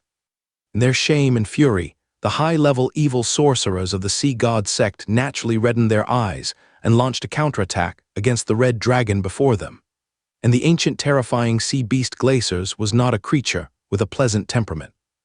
Although it was well aware that it was indeed it that invaded the domain of the red dragon before it, the fact was that the laws of the ocean were the survival of the fittest. The big fish eats the little fish, so it couldn't possibly apologize. Besides, if it could devour this red dragon, its strength might fully recover. Therefore, in the face of red flame wings, Fermo's fiery breath and magma tsunami, Glacier's twisted its body and actively faced them. At the same time, the purple stripes on its back suddenly shone brightly. In an instant, a giant purple electric serpent, over 100 meters long, emerged from its body surface, surging towards the flame and lava, fiercely clashing. For a moment, above the molten lava lake, glaring electric arcs and flames flickered. The Sea God sect, led by the giant beast Glacier's, erupted into a fierce battle with the ancient red dragon Fermo, which had just awoken from slumber.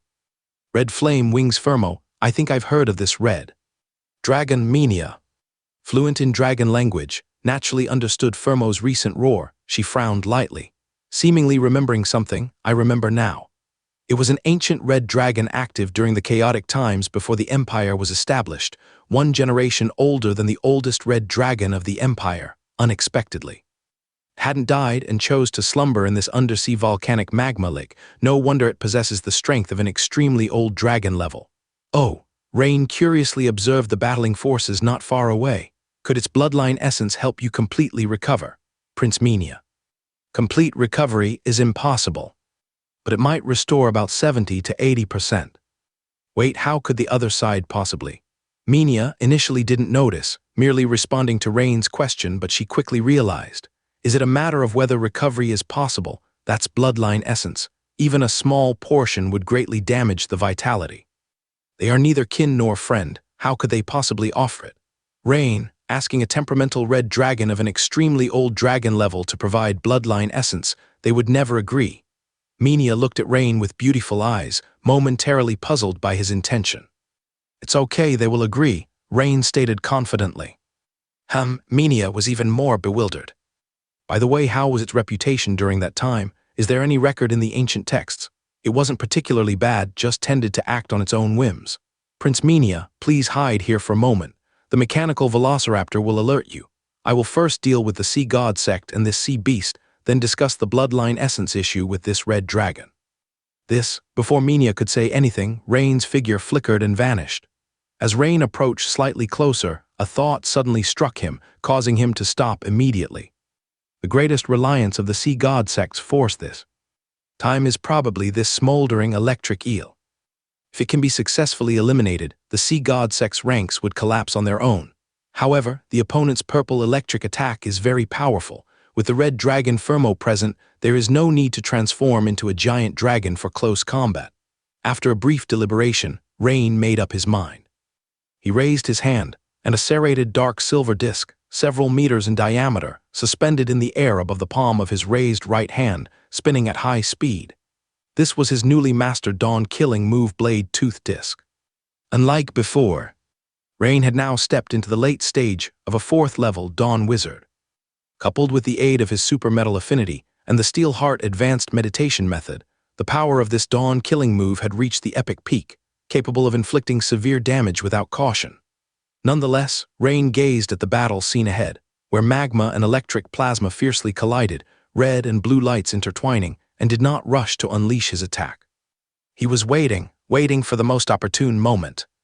Roar, even though the ancient red dragon Fermo was scorched by the purple electric current, roaring in pain, it stubbornly withstood attacks from Pope Edgil of the Sea God sect and a group of high-level evil sorcerers, exerting all its might to smash glaciers into the magma. What a great opportunity! Seeing this scene, Rain's eyes lit up. In a swift motion, the dark silver metal disc above Rain's head shot out rapidly, instantly plunging into the magma. If someone could look down from above the tumultuous magma lake at this moment, they would see, beneath the dark red magma, a high-speed moving circular object resembling a torpedo in water, closing in swiftly on the smoldering electric eel glaciers that had just been smashed into the magma. Splash! At this moment, glaciers, angry at being smashed into the magma by the red dragon before it, shrank and stretched its giant eel body, intending to leap out of the magma and launch a counterattack at the red dragon. But suddenly, it sensed a terrifying fear and dread in its heart, as if doom was imminent. Glaciers' enormous vertical pupils frantically scanned the surroundings, but even with the sulfurous gases wafting over the magma lake, it found nothing threatening besides the red dragon. The next moment it reacted to something. It seemed there was something that flickered in the magma, yet before it could fully comprehend what was happening, a piercing pain suddenly shot through the middle of its torso. Glaciers looked down and was instantly horror-struck. In shock, it discovered that its mighty body had unexpectedly been split in half. It's Rain. Witnessing this sudden turn of events, the Sea God sect Pope Edgil's rage was beyond containment. Although he still couldn't directly locate Rain's whereabouts, judging by the power of the formidable metal disc that appeared just now, it was undoubtedly Rain who struck.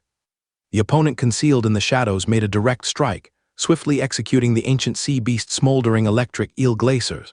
To think of it, glaciers was supposed to be their strongest asset in this Sea God sect operation, and the other high-rank evil sorcerers of the Sea God sect showed faces of horror and wide-eyed panic, unsure of what to do next. With glaciers being the strongest and already killed, how could they continue the fight? Without glaciers, they couldn't even challenge the suddenly appearing red dragon ahead of them. In an instant, the morale of the Sea God sect was shattered, their spirits shaken. At this moment, the ancient red dragon Fermo first turned to glance at Rain, his eyes showing a hint of surprise, but shortly after he nodded in gratitude. Strange and powerful human wizard, thank you for your assistance. You vermin who dare invade my territory perish. Fermo, the ancient red dragon, fiercely flapped his fleshy wings and swiftly charged, snapping the convulsing upper half of the smoldering electric eel glaciers in its mouth, crunching down, shattering Glaciers' pointed head. But it wasn't over yet. Faced with the Sea God sect Pope Edgil, and over 10 high-rank evil sorcerers who had just attacked him, Fermo naturally held a deep-seated grudge, unleashing a fiery breath at them, and with a swing of his massive red fleshy wings, sent 2 magma whirlwinds sweeping toward them. Retreat! The Sea God sect Pope Edgil immediately shouted and quickly turned to leave. Clearly, the ensuing battle was no longer feasible. Leaving aside Rain, just this mighty ancient red dragon alone put them at a distinct disadvantage. Despicable invaders, do you truly think you can escape? Indeed, dragons are highly vengeful creatures. The red dragon Fermo gave relentless chase, though his body was too large to enter the passage, infiltrated by the sea god sect followers. He opened his bloodthirsty maw and unleashed a fiery breath directly into the passage. The cone-shaped scarlet flames immediately filled the entire passage, leading to a chorus of screams. After all, the dragon's breath of the extremely old dragon level wielded tremendous power, even causing Pope Edgil's defensive witchcraft to waver and nearly shatter the lower-ranked associates at the third-level crystallization. As the flames slowly dissipated, Edgil's heart barely relaxed slightly, but upon glancing around, he found only 2 elite members of the Sea God sect left, the rest having perished in the heart of Blazing Breath attack just now. This sent Edgil's heart plunging to the depths, almost causing him to spew blood in fury. Not only had he failed the task assigned by their goddess, but he also lost over half of the core elite of the Sea God sect. Suddenly, he recalled the divine power crystal bestowed by their goddess earlier. As long as this crystal is cast into the magma, although the explosion and subsequent volcanic eruption might not kill the vile red dragon and Rain before him, it's far better than fleeing in disgrace like a beaten hound, and could at least inflict serious injuries upon them. Edgil's face revealed a hint of malice as he immediately drew out the crystal glimmering with black radiance. But in the next instant, a dark silver light flashed before Edgil's eyes. It dawned upon Edgil, heart pounding in terror. He knew exactly what it was that had just split glaciers into 2 with a single strike. Rain had caught up. Edgil desperately dodged, but with the attack's sudden nature and the confined rocky tunnel he was in, he couldn't completely evade. SHH, in an instant, his body's innate defensive witchcraft burst like a bubble, followed by a line of blood appearing at his right shoulder blade, nearly splitting him in half from the center. Ah! As Edgil let out a scream, his right arm, originally holding the black crystal, fell to the ground. Rain's figure flickered and appeared not far away, forcing Edgil to abandon retrieving the severed arm and divine power crystal. Instead, immediately casting a secret technique, releasing a mass of black smoke like a severed tentacle of an octopus darting toward the cave entrance. Rain meant to pursue but unexpectedly noticed the black crystal tightly gripped in the severed hand, exclaiming softly, "Huh, is this the divine power crystal?" This brought Rain immense delight. However, the momentary hesitation allowed the Sea God sect Pope Edgil's figure to disappear without a trace. Rain thought for a moment, then gave up on the idea of pursuit, and instead bent down to pick up the black crystal from the severed arm. Indeed, a system prompt followed. Ding, detected a divine power crystal capable of enhancing the quality of spiritual power. Accelerate absorption. Note, system absorption can eliminate impurities and absorb everything at once. Without hesitation, Rain immediately chose yes. In an instant, he felt a vast, majestic, and evil energy emanating from the black crystal. However, after being refined by the system, the pure energy surged from his arm all the way up, rushing into his mind. The spiritual power particles in his mind began to swell further. A few seconds later, Rain checked the attribute panel. Spirit, 282, quality 70%. The increase in total spiritual power was due to the continuous points gained during previous battles, combined with the reward from transitioning to the Goblin Engineer, legendary. The quality level increased by 9%, not bad. This increase may not seem large, but Rain wasn't disappointed at all, as this was well within his expectations. This wasn't Rain's first time acquiring a divine power crystal. Though during stages of liquefaction and crystallization, the divine power crystal could enhance by at least 20 to 30%. For a 4th-level Dawn wizard like him, the enhancement would be much smaller. Unless it was a large chunk of divine power crystal, it might significantly increase. This was already quite powerful, because if he relied on advanced meditation method for enhancement, even Rain would need several years, while other Dawn wizards might need 10 years or longer. When Rain returned to the space within the molten lava lake, he found Minia talking with the red dragon Fermo. It was apparent that Minia had proactively stepped out. It seemed Minia was worried Rain might act recklessly. "Beautiful human lady, I seem to smell that ancient and unique aura on you. Are you a descendant of dragon blood?" "Honorable Lord Fermo, Minia Dragon extends sincere greetings to you." Minia slightly bowed, saluting the extremely old dragon before her. "Ah, I sense you seem quite injured. Is this, deploying the dragon blood sacrifice?" Firmo's gigantic dragon eyes revealed a look of surprise. Glanced at Minia, then at Rain, exclaiming, "Young and powerful human wizard, I truly envy you for having a companion willing to perform dragon blood sacrifice for you. And beautiful lady, your companion can actually prevent the dragon blood sacrifice. Such formidable strength is rare among humans." Firmo's courteous words left Rain at a loss for words. However, to Rain's surprise, the other took on the task, saying, "The blood essence of the smoldering electric eel has an extraordinary ability to heal bloodline wounds, surpassing common dragon blood essence. If you both are willing, as a token of gratitude, I'm willing to help the beautiful lady recover her injuries for free." Minia glanced at Rain, smiled, and then slightly bowed to the ancient red dragon Firmo, saying, "Of course, we're willing. Thank you, Lord Firmo." Firmo nodded, grabbed the 2 segments of smoldering electric eel Glacer's remains, and began murmuring dragon language. Soon, purple blood essence began to emerge from Glacer's remains and quickly coalesced into a blood cluster in mid-air. As the blood essence was extracted, Glacer's once shiny remains visibly shrank at an eye-popping speed, and those purple stripes on the back lost their luster. When Glacer's blood essence was nearly depleted, Firmo directed a hot, conical dragon breath at the purple blood cluster. With the fiery breath charring it, some impurities steamed off the purple blood cluster, and its diameter quickly shrank from the size of a carriage to that of a millstone, undergoing further refinement.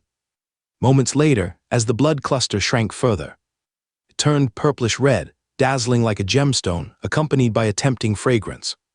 "Beautiful lady, please prepare for the meditation process." As the purple-red blood cluster swiftly moved in front of Minia, strands of blood essence began to permeate into Minia's body, who was entering deep meditation. Rain could sense Minia's aura steadily strengthening, or more accurately, recovering. This naturally lifted his spirits. Once Minia had completely absorbed the bloodline essence of smoldering electric eel Glacers, the ancient red dragon Firmo exhaled a long sigh, leaned toward Rain, and whispered, "Lord Rain, you both have given much for each other, this truly admirable, sincere feeling. However, it's clear that this beautiful lady has yet to take the last step with you. The essence blood of fierce species like eels has a special stimulating power. I can only help you to this point now. Your lady is about to awaken. I think I should leave first. I'll take this opportunity to see what's changed in the outside world." After Firmo's words, Rain's eyes widened for a while before realizing what the stimulating power meant and what a little spontaneous meant. Ang!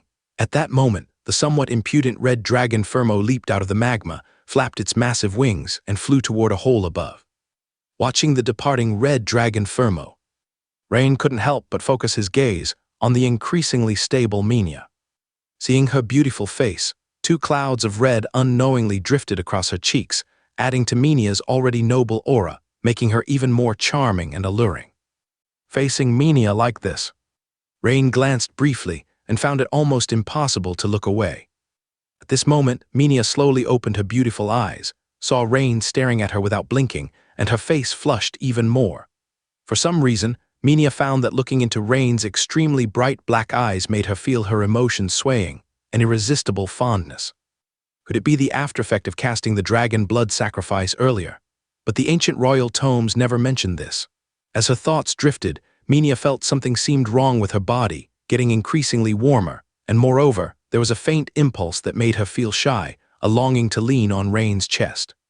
However, having been influenced by royal etiquette since childhood, although she deeply desired it, her lips on the surface said nothing. Her expression, aside from increasingly blushing cheeks, remained as dignified and elegant as ever. "Prince Minia, how are you feeling?"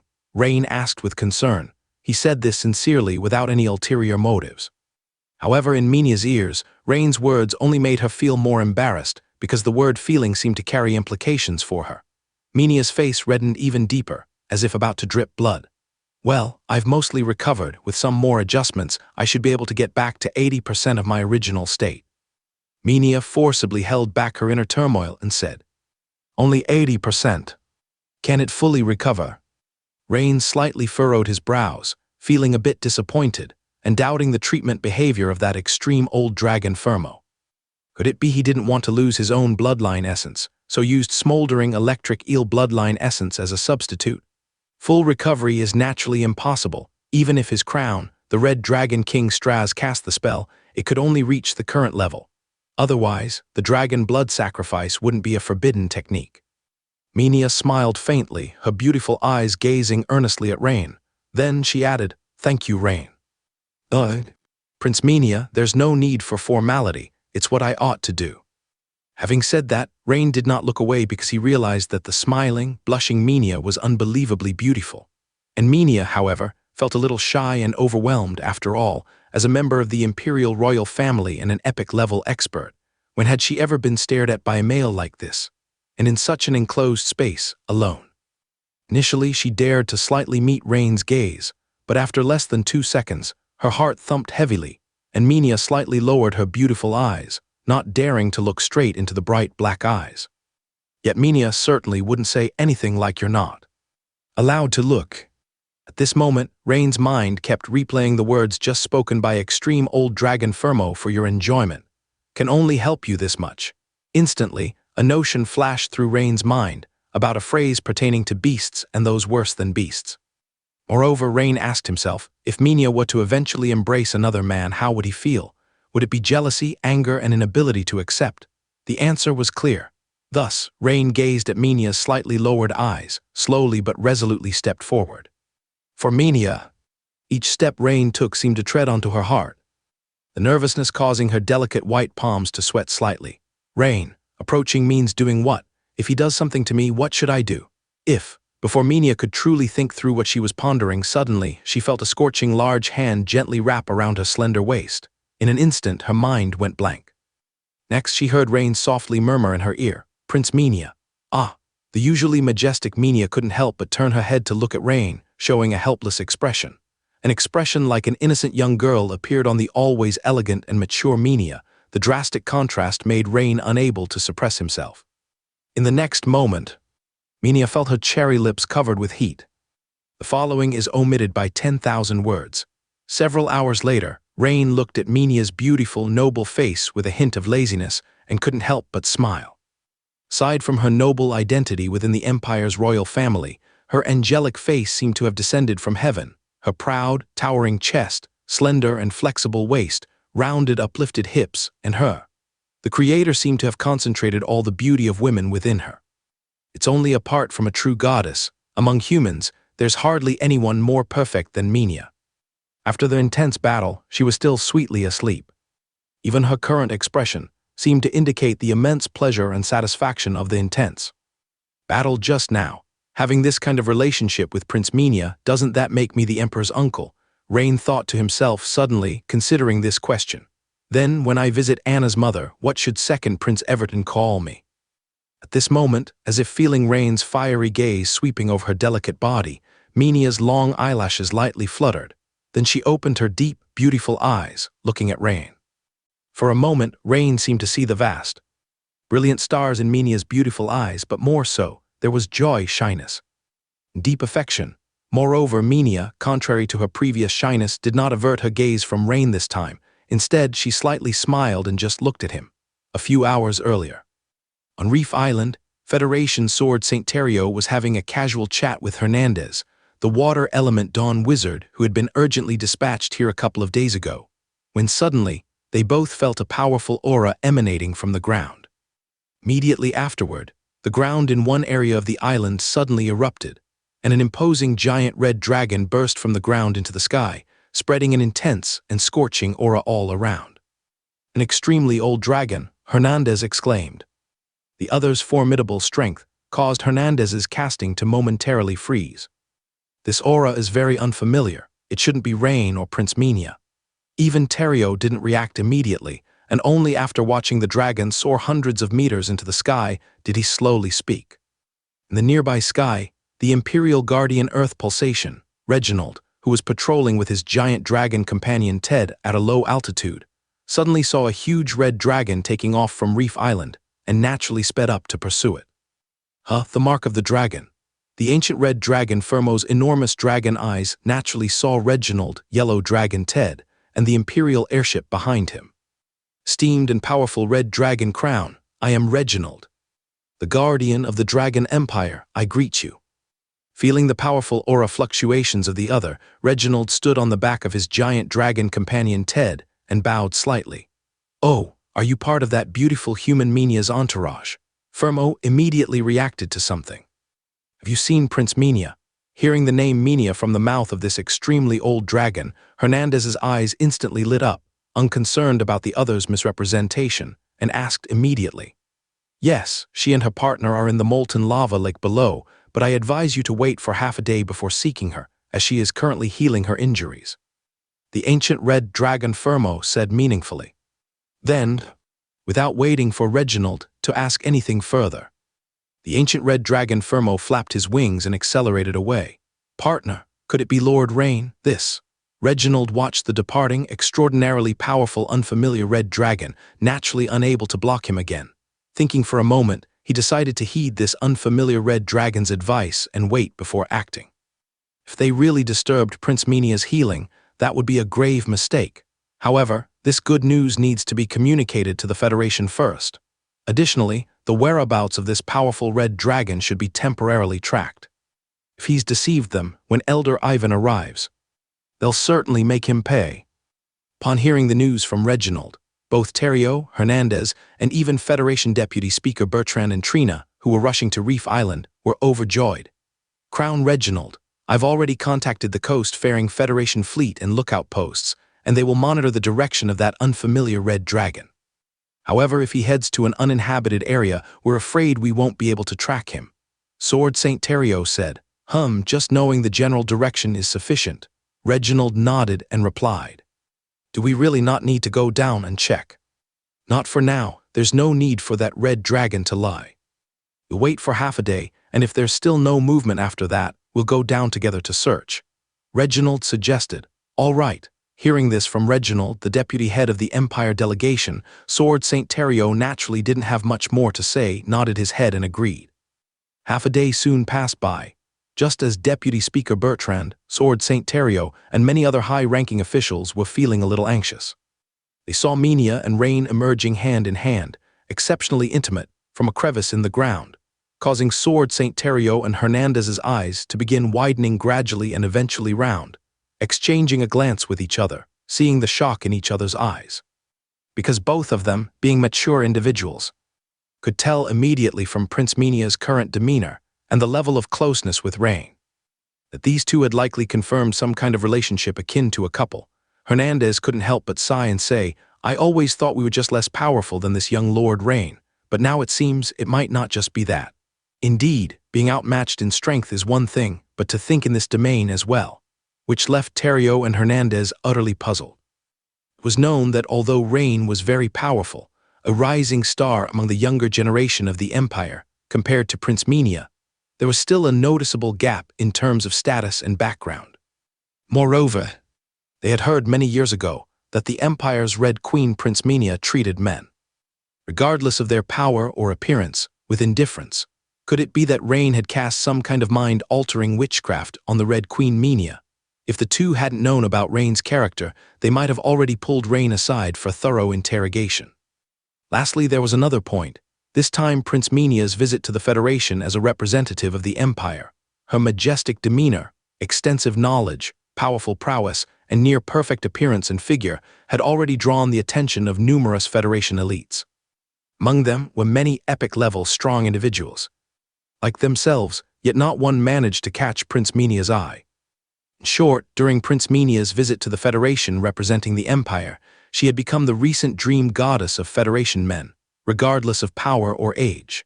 But what was unexpected was that this most dazzling and formidable rose of the Dragon Empire was plucked by Lord Rain. Similar thought was naturally lingering in the mind of Earth Pulsation Reginald and refused to dissipate. Recalling when he and his giant dragon partner Ted were pursuing that powerful, extremely old dragon-level red dragon Fermo earlier, what the other said in confusion immediately made sense to him. However, unlike Terrio and Hernandez, Reginald, as an Imperial Guardian, having known Menia for many years, viewed this matter from a different perspective than the two, but there was one commonality. Even if he were beaten to death, Reginald wouldn't understand how Rain managed to establish a couple's relationship with Prince Menia. Deputy Speaker Bertrand was equally astonished, but for him, the relationship between Rain and Minia was less relevant. Most important was that both were alive and well, which was his primary concern. Over the past few days, he felt like he'd lost half his hair. If something unfortunate had indeed happened to them. As a representative of the United faction and the primary host of the Empire delegation, he would be unable to shirk responsibility, and his political career in the Federation might very well have ended. A fortunate relief. Prince Minia, seeing you safely return has truly made me very happy. Bertrand stepped forward and sincerely expressed. At that moment, Minia's beautiful face blushed slightly, as if still recovering from earlier intimacy with Rain. However, upon realizing that so many people were awaiting her, she shyly withdrew her hand from Rain's. Lord Bertrand, I apologize for the concern I have caused you and the other crowns. Minia bowed slightly, speaking appropriately. The one who should apologize is me, Prince Minia.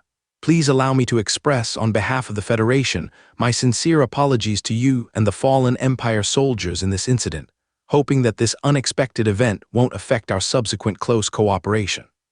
Especially regarding the Sea God sect, I suggest we unite and deliver a substantial blow to them. As Bertrand and Minia conversed, the beautiful Trina's eyes continuously scanned Rain and Minia. There was one thing she could not deny: the absolute beauty of Minia, with a face devoid of any wrinkles and an impressive figure, was indeed a top-level mature woman. Indeed, the reports weren't wrong. Rain has a special preference for mature women. But then, why was his reaction different towards me that day? Trina pondered, lowering her gaze to her own equally impressive figure, and inwardly sighed deeply. Indeed, compared to Prince Minia, I do fall short by half a measure. A few hours later, the brilliant starry sky illuminated the return journey. Since the Empire delegation had already returned several days later than expected, Minia declined the Federation's offer to stay and immediately decided to lead the group on their return voyage, on the flagship of the Imperial Airship Queen. Reginald still found it hard to believe as he looked at the smiling Minia and asked, Prince Minia, have you and Lord Rain really confirmed a romantic relationship? It wasn't that he was gossiping or being nosy, but Minia had just specifically instructed Reginald not to make her and Rain's relationship public for the time being. After all, her identity was rather sensitive. Once made public, there would be a large amount of criticism in a short period of time. Of course, she had discussed this with Rain, who had no objections. After all, for him, as long as both he and Minia recognized the relationship, whether it was public or not didn't make much difference to him. His status was based on his own strength and prowess, not from currying favor or clinging to power. Yes, although there were some accidental factors in between, I found Rain to be kind-hearted and considerate to me. Listening to Minia's words, Reginald felt that the person beside him wasn't the Empire's Red Queen, but a deeply in love young girl. For a moment, it was as if 1,000 wild oxen trampled through his heart. Kind-hearted and considerate, aren't there millions of Empire men like that? Is that why? Reginald was speechless and really wanted to say, actually, I can do those two things too, but after all these years. All right, Prince Minia, I naturally agree to your request and will keep this matter confidential, thank you. Reginald, by the way. Are Elder Ivan and the others already on their way? Yes. They should be on the road in a few hours, since Rain promised Minia not to reveal their relationship yet. He naturally couldn't stay too long in Minia's room. So after leaving the ancient mermaid girl in Minia's room, he returned to his cabin. Meanwhile, in the Dragon Empire Minster, in a luxurious mansion close to the Axon auction house, the beautiful woman Jennifer was still working late in the second-floor study, calculating accounts, accompanied by the barbarian girl Lagare studying commerce, and Georgia from the Ice Claw Bear mercenary group. Georgia initially served as Jennifer's personal guard, but after discovering the woman's astute business acumen, she was greatly impressed. So, in addition to her duties as a guard, Georgia followed Jennifer to learn some basic commercial trading techniques. As for Lagare, her original plan was to study commerce with the lady for 2 to 3 months, understand some key processes, and then return to the Norton tribe to help clan leader Dalius and High Priest Rom improve the tribe's foreign trade.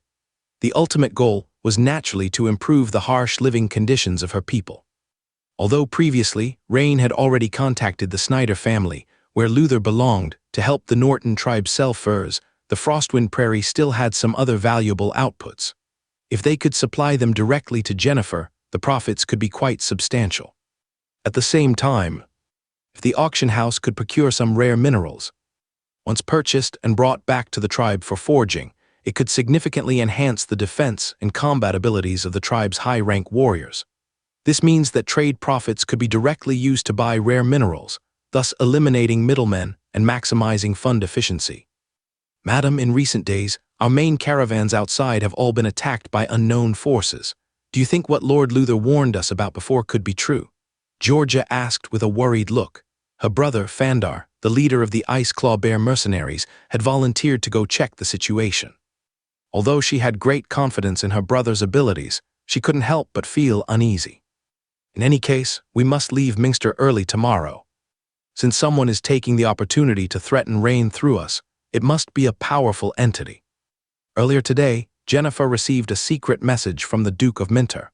The gist was that a high-level struggle was involved, and she should return to the Imperial City immediately to ensure her safety. But the problem was, Jennifer had several direct trade caravans and needed to negotiate trade with other merchants, not to mention issues related to the auction house, so even if she was to return to the Imperial City, she couldn't leave immediately. Of course, most importantly, Jennifer didn't think things were urgent enough yet, considering they were in Minster and not elsewhere. Additionally, the beautiful woman was puzzled, because logically, with Rain's rising status in the Empire and his rapidly advancing strength, no powerful entity should be foolish enough to try to threaten Rain by controlling or abducting them.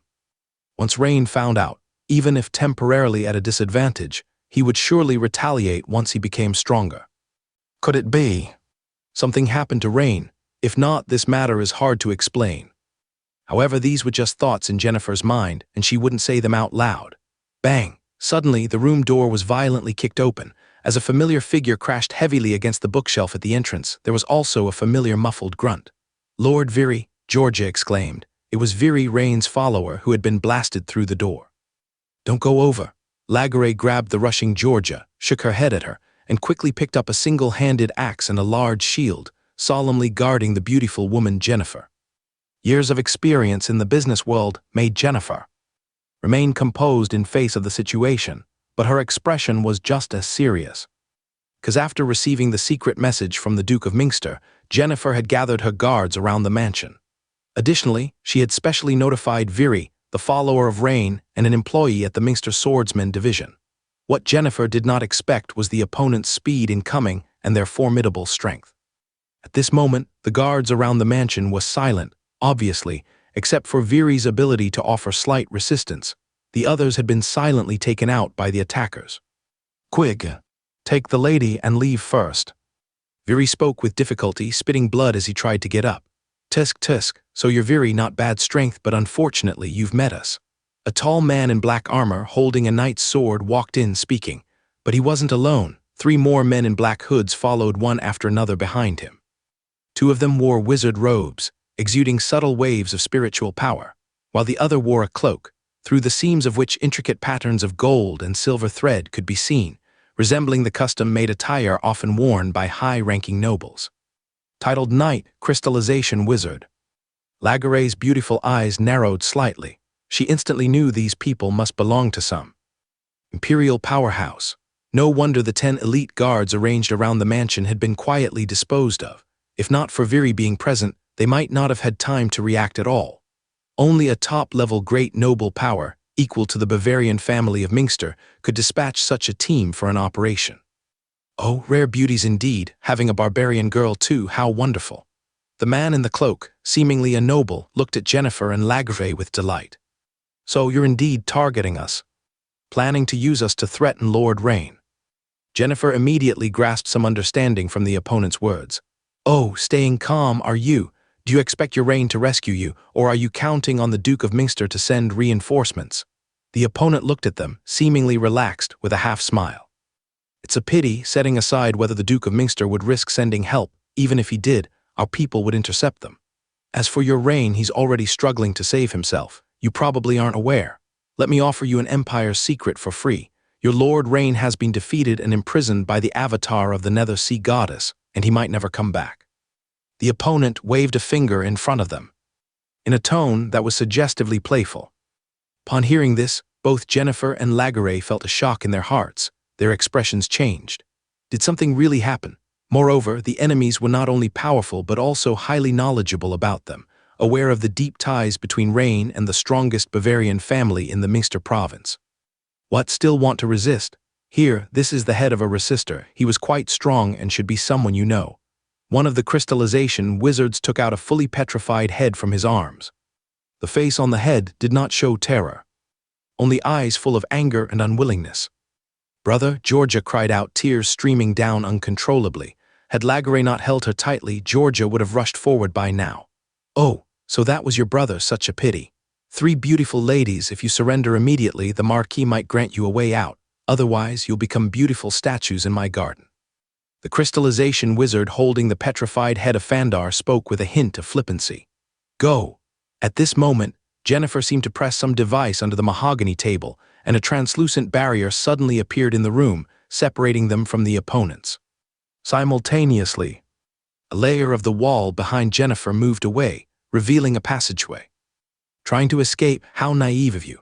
One of the crystallization wizards raised a hand, and a sharp, conical stone pillar, several meters long, appeared in front and shot toward the translucent wall. Boom! The translucent curtain wall shook violently. Though not shattered, it seemed to reach some sort of limit. Oh, it didn't break. Just as this crystallization wizard prepared to attack again, suddenly, Viri dragged his injured body, swinging his greatsword, delivering a fierce leap slash downward. Clang! However, his attack was easily blocked by the armored man, who kicked him hard in the abdomen, sending him flying back, crashing through the wall, directly skidding onto the grass of the mansion's front yard. "It's really reckless." At this moment, the light curtain had been broken. The cloaked man said, "Wait, let's go after those women first. They are in that servant's room." Another crystallization wizard sensed briefly with closed eyes, then opened them again and said, "Indeed, Jennifer and the other 2 women ran out of the servant's room from the front courtyard and headed for the gate." "Heh, interesting, can they escape?" the armored man sneered. His figure flashed to the front courtyard, but immediately halted because 2 men and a woman appeared at the gate to protect the 3 women. Angus, Evelyn, and Neoro. These are the former team members of Lord Rain. Their power really is weak. At this time, 2 crystallization wizards and the cloaked man also approached and said, Angus and Neoro were on high alert. Although their progress was remarkable, there was still a considerable disparity in strength against the opposing enemies. At this moment, a knight holding a shiny silver dual-handed warhammer, leading a group of silver-armored knights, arrived at the gate. "Miss Jennifer, sorry, I'm a bit late. Goddess Church, Punishment Night." This time, the expression under the cloaked man's hood grew slightly solemn. Apparently, they did not anticipate that the Goddess Church of Münster Province had such a good relationship with the target, no, accurately speaking, with Lord Rain. The Goddess Church, which never intervenes in the imperial nobles' conflicts, actually took action rarely. "This Punishment Night, I hope you won't intervene in this matter. It won't benefit you in any way. Lord Rain has made outstanding contributions to the church before, and as a second-level Goddess Medal recipient, his family and relatives will be protected by the church unless they break the Empire's law."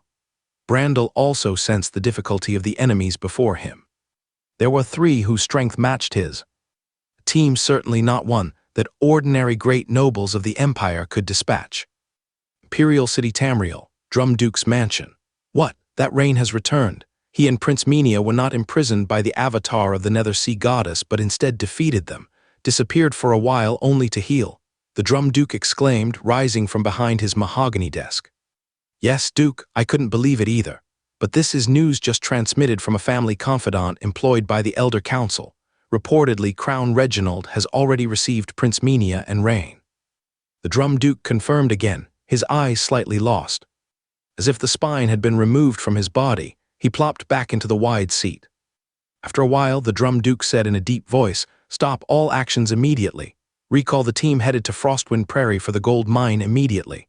Notify the Olentz family to cease their actions in Münster Province immediately." Yes, this. Marquis Olentz received this message the day before yesterday and personally went to Münster. Accompanying them are 2 lords from the Ice Otter School. I expect they've already acted, the butler said with some difficulty. As for Frostwind Prairie, there's still time because it's a long journey. The team is still on their way. Upon hearing the butler's report, the Drum Duke's expression became increasingly severe. Swiftly sever ties with the Olentz family regarding this matter, to erase any trace of Drum family's involvement. The word from Drum Duke made the butler shiver internally. For years, the Olentz family always looked to the Drum family for direction, yet unexpectedly, Drum Duke could abandon it so ruthlessly. Is this the power play of the Empire's top-level old nobles? Yes. However, Duke, there may still be 1 or 2 secret letters from us with the Olentz family. No matter, all secret letters employ special encoding. As long as there's no concrete evidence proving Drum family's participation. As long as we detach ourselves, Lord Rain won't act against us without solid proof. After all, we have the Empire Guardian, our ancestor Pantskok, known as Storm Cloud. Upon mentioning this Empire Guardian, the Drum Duke's face relaxed much more. The Drum family's longstanding standing among the Empire's top nobles is largely owed to Storm Cloud Pantskok. Indeed, with Crown Pantskok, even if Lord Rain has objections regarding this matter, it will end here. The butler chuckled, complimenting. Above the summer sea. Soon, the fleet of Imperial airships came face to face with Elder Ivan and his 2 dragon knights, who were riding on giant dragons. Upon seeing Rain for the first time, Elder Ivan and the other 2 dragon knights were quickly astonished by Rain's youthful appearance and the vast but subtle spiritual power emanating from him. In fact, Rain had deliberately suppressed part of his spiritual power, revealing only the aura and presence of a middle-stage Dawn Wizard. Lord Rain, you are younger than the rumors suggest, and stronger than the rumors had it, Elder Ivan remarked with a smile after his initial shock. Thank you, Elder Ivan. After some pleasantries, Rain learned that Elder Ivan was even more senior than Prince Minia in terms of experience, and although not directly of the royal bloodline, he was like an uncle to Minia. The other 2 had a distant royal lineage, but were of the same generation as the current emperor. The main focus of their visit was, naturally, Prince Minia. So after a simple dinner together, Rain returned to his own cabin, leaving them the space to converse. At midnight, under the shimmering moonlight over the summer sea, several Imperial airships were flying at high speed. In a luxurious cabin, Rain suddenly opened his eyes from sleep, jolted awake by a system prompt. Host's ferocious beast swift-horned antelope has suffered a fatal attack and is now deceased. Ding. The number of pets the host can contract has increased, currently 2/4. Blackie is dead. Did something happen at home? No, if something happened at home, even if Bloodfeather managed to escape, the spiritual greyhound Kai would certainly be in trouble too. Without me, few could ride Blackie out. Clea is one possibility, Anna is another. Could it be something happened to them? No, in my absence, Clea has a carriage. Anna can transform herself, so the likelihood of them riding Blackie out is quite low. In that case, the most likely scenario, Blackie was killed in the estate stables. Calming down gradually, Rain analyzed each possibility and realized the situation wasn't as severe as he initially feared. Is it because the Imperial City isn't the best place to act against my family, so they killed the horse to instill fear in my family? Rain narrowed his eyes thoughtfully. Thinking it over, Rain opened the door and said to the guard at the entrance, "Messenger, inform the bridge to proceed at full speed to the Imperial City." "As you command, Lord Rain." "But..." The guard's hesitant expression was noted by Rain. "If Prince Minia asks, tell him it was my order," Rain said sternly. By appointment, he wasn't the head of the Empire delegation, and the decision to have the airship fleet fly at full speed would normally require Minia's consent. "Yes, Lord Rain." The guard saluted and left quickly, with the airship flying at full speed. By 10 the next morning, the Empire delegation successfully arrived in the capital Tamriel. After the grand welcoming ceremony, Prince Minia returned to the Imperial Palace surrounded by the crowd, while Rain expressed his need to first return home before meeting with Marshal Alfred later, and boarded the pre-arranged luxurious carriage. In the carriage, Rain sat opposite Major General Tasha and the competent Olivia. "Olna, tell me about what's happened at home and on the Empire level, would you?" Noticing Olna's relatively calm demeanor, Rain felt a little relieved and asked slowly. "I've compiled the major events that occurred on the Empire level for you, Lord Rain. You can review them anytime." Olna took out a folder of documents and respectfully handed it to Rain. However, "About your home." Olna's hesitant expression made Rain take the folder while his smile gradually faded. "Well, when you first went missing, there were many rumors, so I chose not to inform your family immediately. I also contacted Lord Luther and Lord Haloin, who might know the inside story, and asked them to temporarily keep it from your family. I considered that if your family knew, they would be extremely worried. Listening to Olna's account, Rain nodded slowly. Logically, Olna had considered his parents were ordinary people, and choosing to conceal it temporarily to prevent undue worry and grief was a reasonable course of action. But I overlooked Miss Clea. She is at the Imperial Royal Academy and has access to many sources, and she learned of the situation through other channels. As a result, your family found out about your incident and Aunt Emma fell ill. It's not your fault, Olna, Rain comforted her. Clea finding out was just an unexpected turn, and naturally Olna couldn't be blamed. Thank you for your understanding, Lord Rain. Also, last night, there was an incident of horse killing at your estate. The Imperial City security forces have intervened, but currently there are no leads. Miss Clea had a confrontation with the perpetrator, who seems to be a woman with mysterious movements and stronger than Miss Clea, Olna said with a solemn expression. Rain nodded. This aligned with the system prompt he received last night. Do you not know the identity of the attacker? Lord Rain, I might be able to add something regarding this matter. Major General Tasha, sitting beside them, straightened slightly and said, 2 days ago, the second prince personally contacted and pressured the marshal. Originally, Quina, who was held at headquarters and possessed the Shadow Dragon bloodline, has been taken away. I think the act of killing the Mount at your residence out of anger was likely done by this Quina.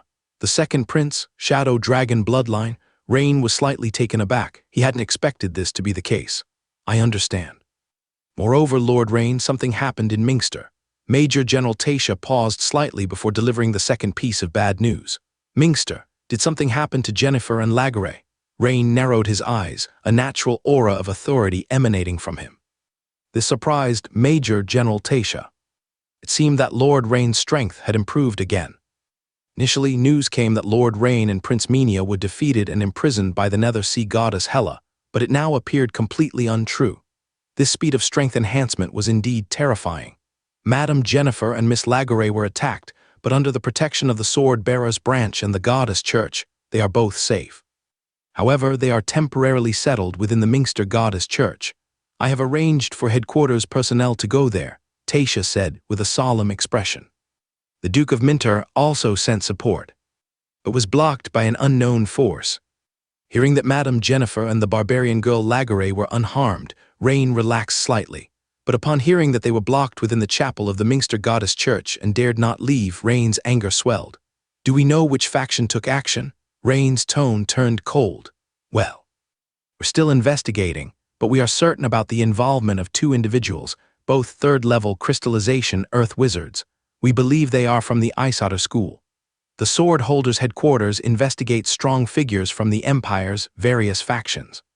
While earth wizards aren't uncommon, having them at crystallization level and deploying 2 at once with such strength is rare. The Ice Otter School. Upon hearing this somewhat familiar term, Rain's heart stirred, and he thought of something, saying, Is it the large wizard school affiliated with the Carver Herald? Yes, Lord Rain, exactly. Only they can easily send out 2 specialized earth witchcraft crystallization wizards. Tasha nodded. Rain nodded. So it was them, no wonder. Ever since he killed the Carver Herald, reputed to be the strongest legendary figure, the other party had continuously expressed vengeful sentiments. Only after Rain displayed his epic combat power did those revenge proclamations vanish completely. Are they acting out revenge, thinking I won't return? You just mentioned 2 individuals. Are there others? Rain asked in a deep voice. There are 2 others, not confirmed yet. We're investigating, but according to reliable sources, they seem to be Marquis Olentz and his captain of the guards. Moreover, we have confirmed that Marquis Olentz and his captain of the guards indeed left the Imperial City since day before yesterday, and their current whereabouts are unknown, Tasha reported. The Olentz family, yet another old friend. A significant portion of Jennifer's shares in the Axon auction house originally came from the Olentz family. Were those individuals you mentioned still in Mingster? Their movements are quite secretive, but at least one is there. I understand. Major General Tasha, please inform the Marshal that our meeting may need to be postponed temporarily. Additionally, in 2 hours, arrange a high-speed airship for me to travel to Mingster. Lord Rain, the airship shouldn't be a problem. But this matter might not be simple, as both the Bavarian family and the Snyder family were warned by several long-standing Empire great nobles. We are quite certain that the Drum family is behind the instigation. Even the shadow of the second prince, Aisha said with a serious expression. Beside her, Olna uttered a low exclamation, slightly covering her mouth. No wonder the sword holder's headquarters merely strengthened the protection at Lord Rain's residence without making a grand effort to capture the culprits who killed the quick-footed steed. The identities of the opponents are not important. Rain shook his head slowly. What matters is whether they've done this. Lord Rain, regarding the Drum family, we lack substantial evidence, Tasha admitted. Evidence isn't important. What's important is that I believe they did it, that's all that matters. I'll handle this. Upon hearing Rain's words, Tasha and Olna exchanged glances, momentarily unsure of what to say. Yet one thing was clear to both. It seemed the imperial city was about to face a storm. When Rain arrived at the entrance of his residence, the nearby short-statured Mateo was overjoyed. However, Rain frowned, for he heard voices from the parlor a short distance away. He gestured to Mateo not to make loud noises. Last night the attacker was a woman of strong skill. Even I couldn't stop her. I feel the killing of Rain's former mount, Little Black, was more about creating fear among the people in the residence, Clea said, slightly weary. Since she learned about the incident involving Rain, Clea has been extremely worried and chose to stay long-term at the Rain mansion, comforting Rain's parents and sister Bohi. At the same time, she received news from home about her father, Count Habs of Meister, who has recently been repeatedly warned by many great nobles. It seems that her father, Count Habs, is also under immense pressure. He wrote in a letter suggesting she should consider her own future and perhaps reconsider the Marquis who has pursued her before. But let's set that aside for now. Last night, while resting with Bohi, she heard the sharp neighing of the rapid-footed horse, Zio Hai, in the middle of the night. When she reached the stable, Rain's former steed Zio Hai was found killed in the act. She briefly engaged with the suspect, a woman in leather armor, and was repelled. When the guards arrived, the suspect mysteriously vanished and left a message saying they would return tonight. Although the Imperial City Security Patrol arrived, they found this case quite troublesome as it seemed beyond their capacity to handle, and once reported, it seemed to hit a dead end. A series of events weighed heavily on her heart, and she felt she couldn't hold on much longer. Therefore, today she specifically invited Rain's two friends Luther and Haloin to discuss strategies. Miss Clea, starting today, Lord Haloin and I will take turns standing guard at the mansion.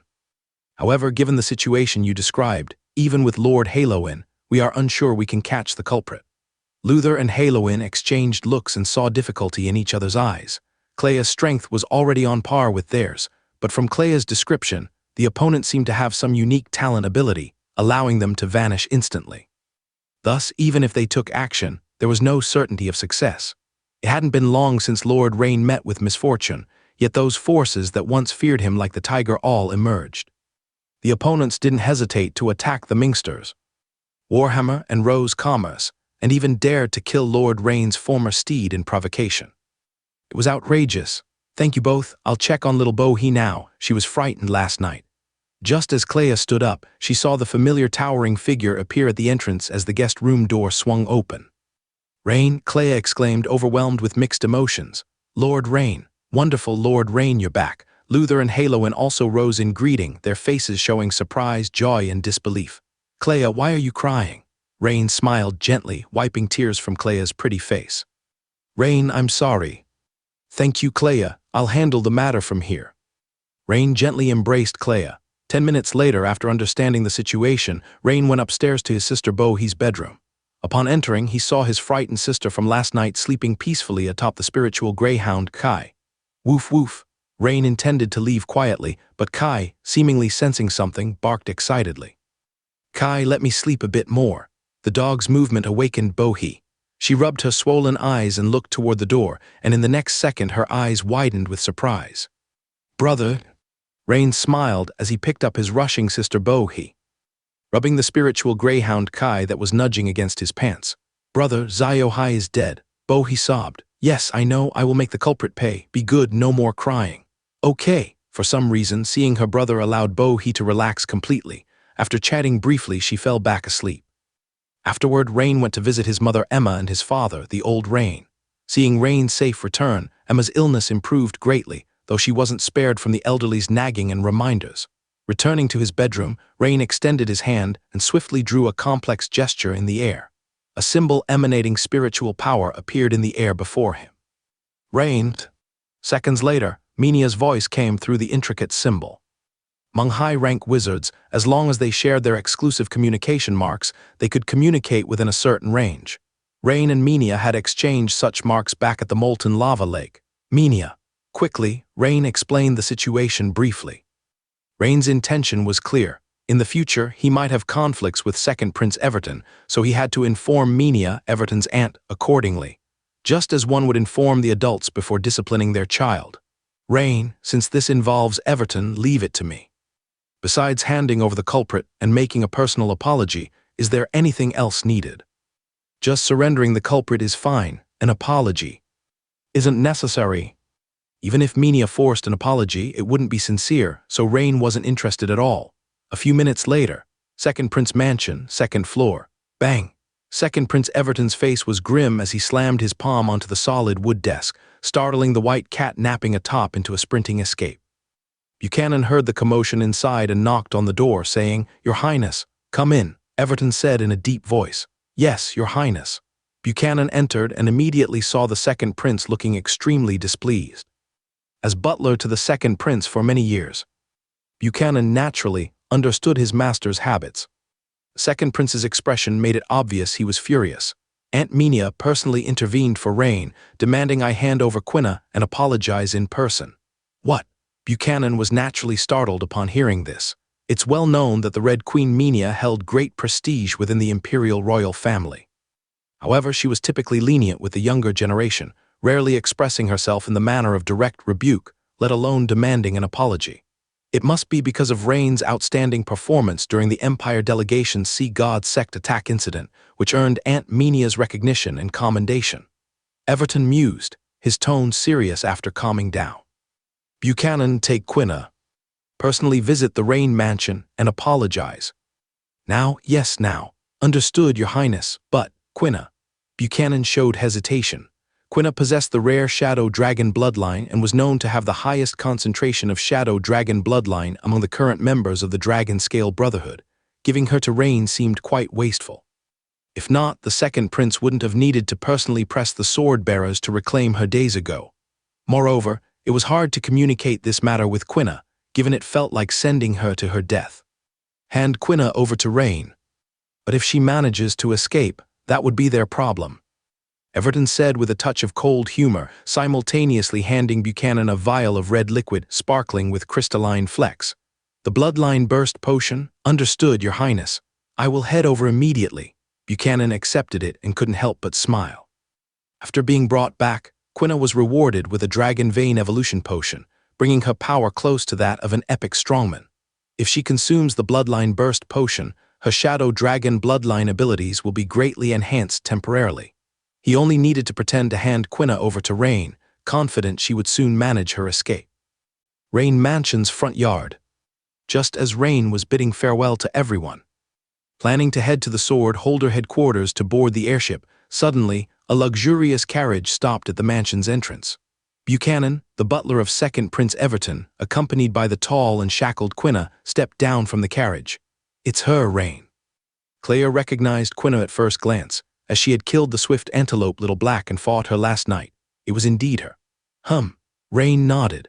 Witnessing this scene, Rain was slightly surprised, as he hadn't expected Minia's efficiency to be so high, with the second prince's butler arriving personally within half an hour, bringing the Shadow Dragon bloodline Quina along.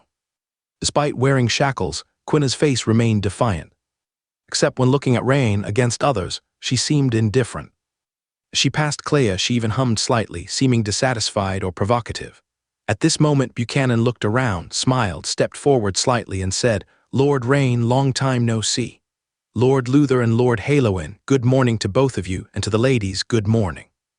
Lord Rain, the second prince specifically entrusted me to apologize to you. We were indeed unaware of Quina's previous self-directed actions, and we sincerely apologize for the trouble caused to you and your family. This is an estate located in the suburbs of the Imperial City. Please accept it. As for Quina, she's left to you to deal with. Buchanan was quite poised as he spoke and presented a deed, Rain didn't even glance at the deed. He simply watched Buchanan and said, "Please convey to Everton, out of respect for Prince Menia, let's consider this matter settled. Leave the person, you can go." Hearing Rain address his lord so disrespectfully by name and completely disregard his conciliatory gesture, Buchanan's face instantly reddened. As the butler of the second prince and an imperial earl, he had never been so casually ignored. Not to mention, he felt that the apology just made had already given Rain ample face. However, Buchanan, deep in thought, knew that the purpose of this visit was not to deepen the conflict, but to apologize on behalf of his lord, so he took a deep breath and said, "All right, Lord Rain, I will relay your words to His Highness." With that, he turned and glanced at Quina before quickly leaving. Following Buchanan's departure, only Quina was left in the front yard. Just when everyone thought Rain would detain this female assassin first, Rain casually said, "You've injected the bloodline burst potion, right? Don't deny it. I've experienced this potion more than once. Although the fluctuations on you are subtle, they cannot escape my perception." Rain had already felt the potion's fluctuations during his encounter with Reagan and the others in the Dragon Valley secret realm. You. Having her greatest reliance exposed by Rain in a single sentence, Quina's eyes were filled with doubt and uncertainty as she looked at Rain, unsure of what reaction was appropriate. Should she retreat immediately, or should she deny it and continue pretending? However, Rain didn't give her further time to think. Rain continued speaking. "Since you weren't sincere in your remorse, I won't force you. Although you killed my mount, Little Black, I'll give you one last chance. As long as you can avoid one of my attacks, I'll let you go." Snap! Rain somehow managed with a flash of dark silver light to break Quina's shackles instantly. One move, Quina couldn't help but rub her freed wrists and smiled slightly, saying, "Lord Rain, that's what you said. I know you have epic-level combat strength, but excessive confidence isn't a good thing. Enough talk, let's begin, I'm in a hurry." Rain waved his hand indifferently. "You." Quina's eyes narrowed, anger surged within her. While detained at the sword holder headquarters, she had reflected carefully on how she was discovered by Rain. In her view, she had underestimated the young Lord Rain, and her strength was indeed somewhat lacking. But now it was different. After taking the Dragon Vein Evolution Potion a few days ago, her strength had reached the epic level. Just now, she also took the Bloodline Burst Potion. Simply put, her strength further improved, and even compared to epic-level powerhouses, she was on par. Her bloodline talent ability Shadow Shifting had reached a new level. As long as I want to leave, Rain absolutely can't hold me. This time she had absolute confidence that Rain, even as a 4th-level Dawn Wizard, wouldn't be able to find her trace. Whoosh! Quina vanished instantly from her spot. This scene naturally left everyone around shocked. Luther and Haloin exchanged glances and saw the astonishment in each other's eyes. Because at this moment, neither of them could perceive how Quina disappeared, let alone detect where she went. Clea, on the other hand, darted protectively in front of Bo-He, seeming to shield, yet also perhaps preventing Bo-He from witnessing a potential bloody scene. But in the next second, Quina's figure gradually appeared in the original spot, as though a person had suddenly materialized. She looked terrified, in a posture as if she was turning to leave. Meanwhile, Rain still stood motionless, his expression calm as he watched Quina. "You, how is it possible? How can your spiritual power be this strong? That kind of spiritual power fluctuation, you?" Quina's eyes were bloodshot, staring at Rain with disbelief. However, she seemed to know that Rain wouldn't let her go. Her entire body surged, dragon scales surfaced on her skin, and she began to activate her dragon vein transformation, all the while eyeing Bo-He behind Clea. PFF. Rain, naturally noticing her subtle expression, moved swiftly, his palm directly piercing a female's heart and squeezed. Quina's eyes widened. She hadn't expected to be killed so easily. Her just-started bloodline transformation was interrupted, and she quickly lost all her strength, like a snake with its spine removed, gradually going limp, her head drooping, hanging on Rain's firm arm which he had yet to retract. At this moment, a system notification suddenly sounded. Ding! Host has absorbed incomplete Shadow Dragon bloodline, can be integrated with existing super-mutated Dragon bloodline, automatically initiating fusion. Ding! Fusion successful. Host's bloodline mutation. Gain the Shadow Dragon bloodline's special ability Shadow Shifting. In any form, the host will possess the special ability Shadow Shifting. Shadow Shifting. consumes a large amount of spiritual power to gain the ability to shift through shadow space. Its difficulty correlates with the concentration of the shadow dragon bloodline, and its duration is proportional to the consumption of spiritual power. Rain felt slightly surprised.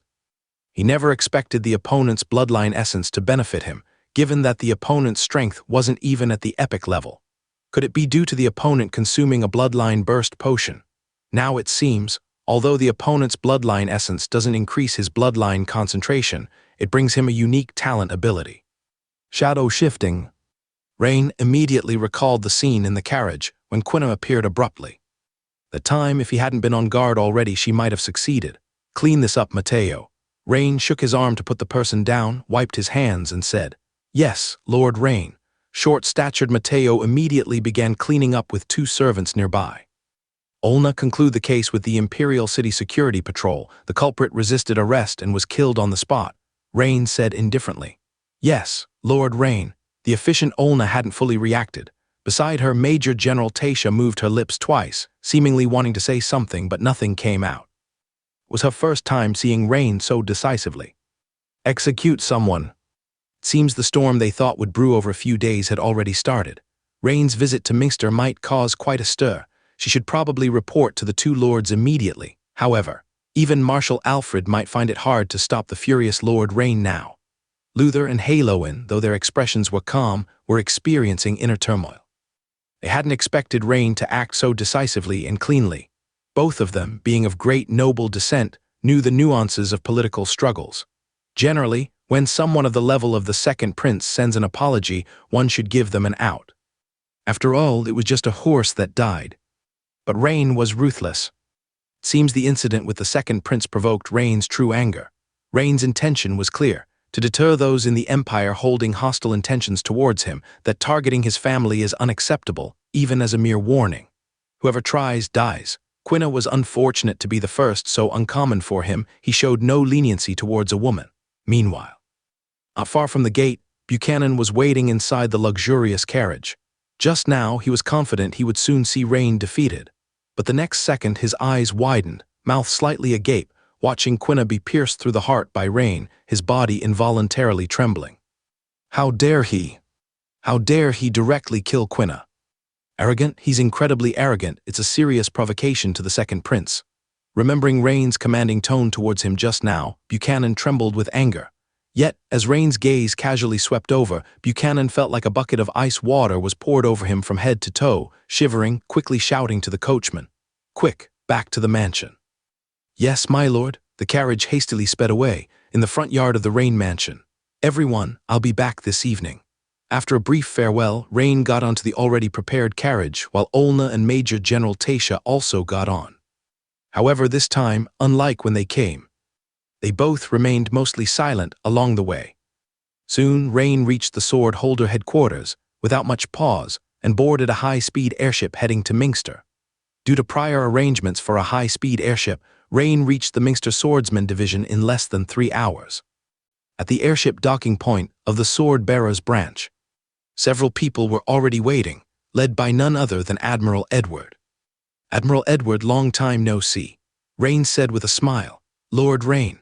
"No, Admiral Edward, you are an elder and have always taken good care of me. Just call me Rain." Rain waved his hand, cutting off Admiral Edward's words. "All right then, Rain, do you need to catch up on the situation first?" "No need, Admiral Edward. Please make me a cup of tea. We can catch up later." As soon as he finished speaking, Rain disappeared before everyone's eyes. Even Admiral Edward widened his eyes, looking around but couldn't find a trace. What kind of witchcraft is this? Hasn't space witchcraft been lost for a long time? A few people beside him whispered. At the same time, Rain suddenly appeared on a street not far from the towering and majestic church temple.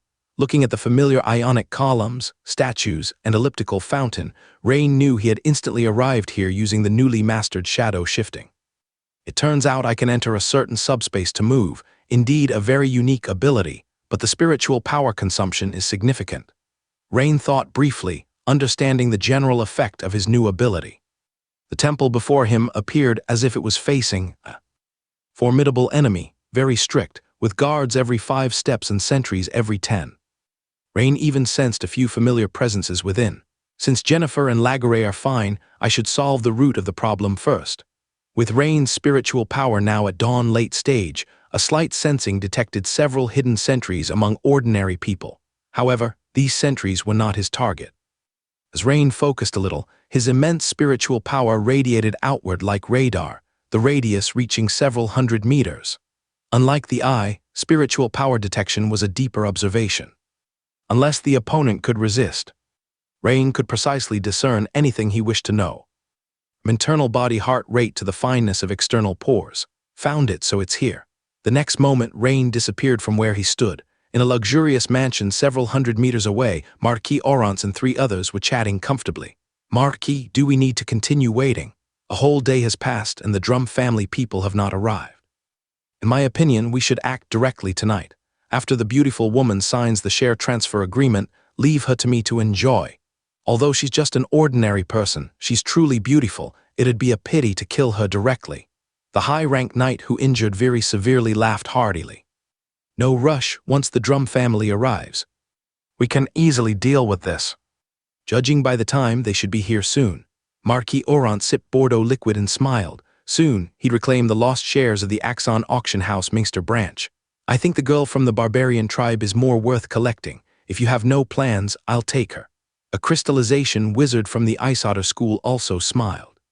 Suddenly all 4 felt a jolt of fear, and the 2 crystallization wizards leaped up from the deer leather sofa, faces horrified, saying, This level of spiritual power detection, which Dawn Wizard of the Empire descended upon Minster, feels stronger than the sect leader.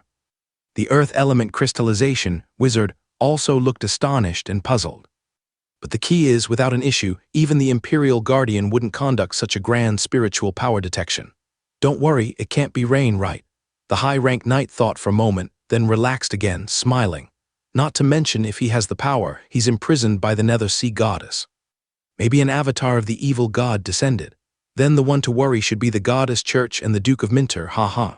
Marquis Orance, however, wore a solemn face, stood up and said, No, something is not right. This spiritual power fluctuation seems directed at us. Because just as the overwhelming spiritual power contacted them, it disappeared entirely. In other words, the target might be them. Correct, unfortunately no reward. A voice echoed eerily in the room. Who? The 4 people looked around, their expressions shocked. In the next moment, amidst the horrified expressions of the Imperial Marquis Orance and 2 other crystallization wizards, a strange hand suddenly appeared behind the armored knight from an originally empty spot. The armored knight instantly felt his hair stand on end, his heart alarmed. He seemed to sense a cold gaze from behind him, like that of some top-level predator, and the horrified looks from the 3 around him confirmed this feeling. However, just as he tried to move his body to evade, a large hand like an iron clamp suddenly gripped his neck from behind. The plate armor collar twisted and deformed as if made of fragile cardboard. Creak, as the plate armor collar twisted and deformed. He suddenly felt a sharp pain from his neck, followed by his vision tilting 90 degrees, and gradually blurring and finally plunging into darkness. Don't move, whoever moves dies, Rain said as he stepped out as if from another space. The Imperial Marquis Orance and the other 2 crystallization wizards intended to scatter and escape, but upon hearing Rain's words, they froze in place. After all, Rain had just instantly killed a titled knight upon his entrance, which was truly terrifying. Rain casually tossed the knight with the broken neck to the ground. At this moment, a crystallization wizard who had just said he wanted to collect the barbarian girl seemed to hold a fluke mindset, instantly conjuring 3 rapidly spinning earth yellow shields around himself, then dashed towards the window like an arrow shot from a bow while pulling something from his coat. But in the next moment, his eyes widened, because Rain, who was supposed to be behind him, somehow appeared in front of the window. His run directly targeted Rain. This scene made his heart feel frozen, just as he appeared ruthless, intending to pull out a scroll for a desperate fight. Slurp. A fingertip emitting a dark silver light instantly penetrated the earth yellow shield on him, piercing and pointing at the crystallization wizard's forehead. In the next moment, all his actions froze, and the other 2 earth yellow shields around him, losing their energy support, instantly turned into 2 patches of fine sand, falling to the ground, while his body fell straight back, landing heavily with a thud, occasionally twitching slightly. Imperial Marquis Orance, and another crystallization wizard watched this scene, cold sweat streaming down their foreheads. A crystallization wizard's third-level talent protective witchcraft couldn't even withstand a single move before being killed. How could this be fought? What exactly was Rain's near teleportation ability? How could they escape? Various random thoughts emerged in the two's minds. Although both had some privately stored witch artifacts and scrolls, in a situation where strength significantly differed, these were meaningless. Their companion just demonstrated this perfectly. Rain. Lord Rain, I think there might be some misunderstanding between us, and this wasn't my intention. It was Duke Drum. The whole thing was his. Imperial Marquis Olentz hurriedly explained, but was interrupted by Rain with a wave of his hand. Imperial Marquis Olentz, I arrived in the Imperial City this morning. Why do you think the Drum family didn't inform you of my return? Rain didn't rush to act, instead calmly asked, looking at the forcefully composed Olentz. Rain's words, like an arrow, shot into Imperial Marquis Olentz's heart. It should be the Drum family didn't have time to tell me.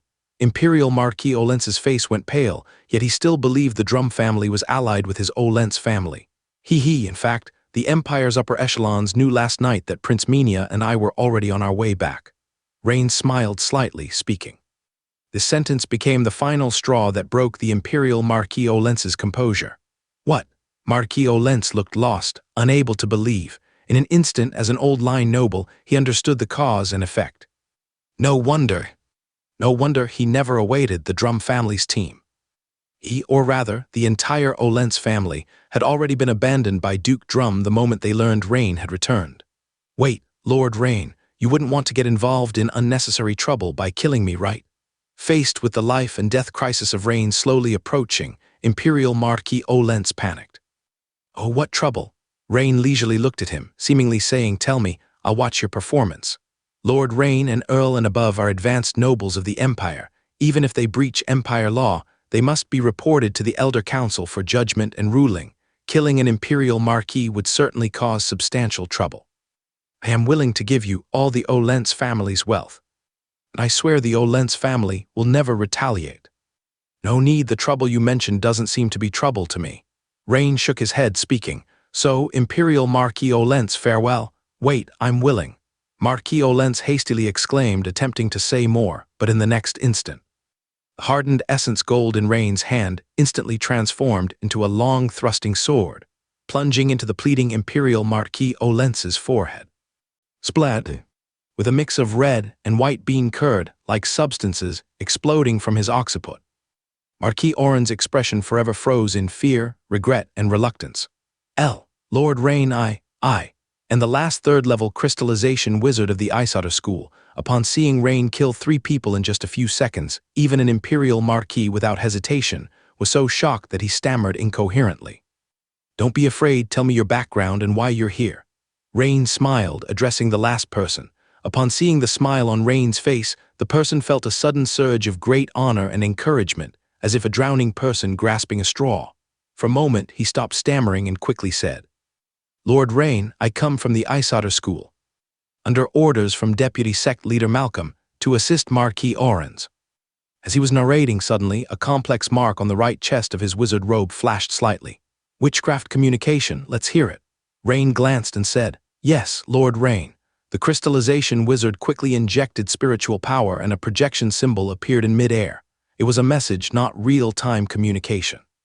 Normally, the most common communication method for third-level crystallized wizards is messaging. After all, maintaining real-time communication requires a much higher spiritual power consumption, rarely chosen by non-dawn wizards.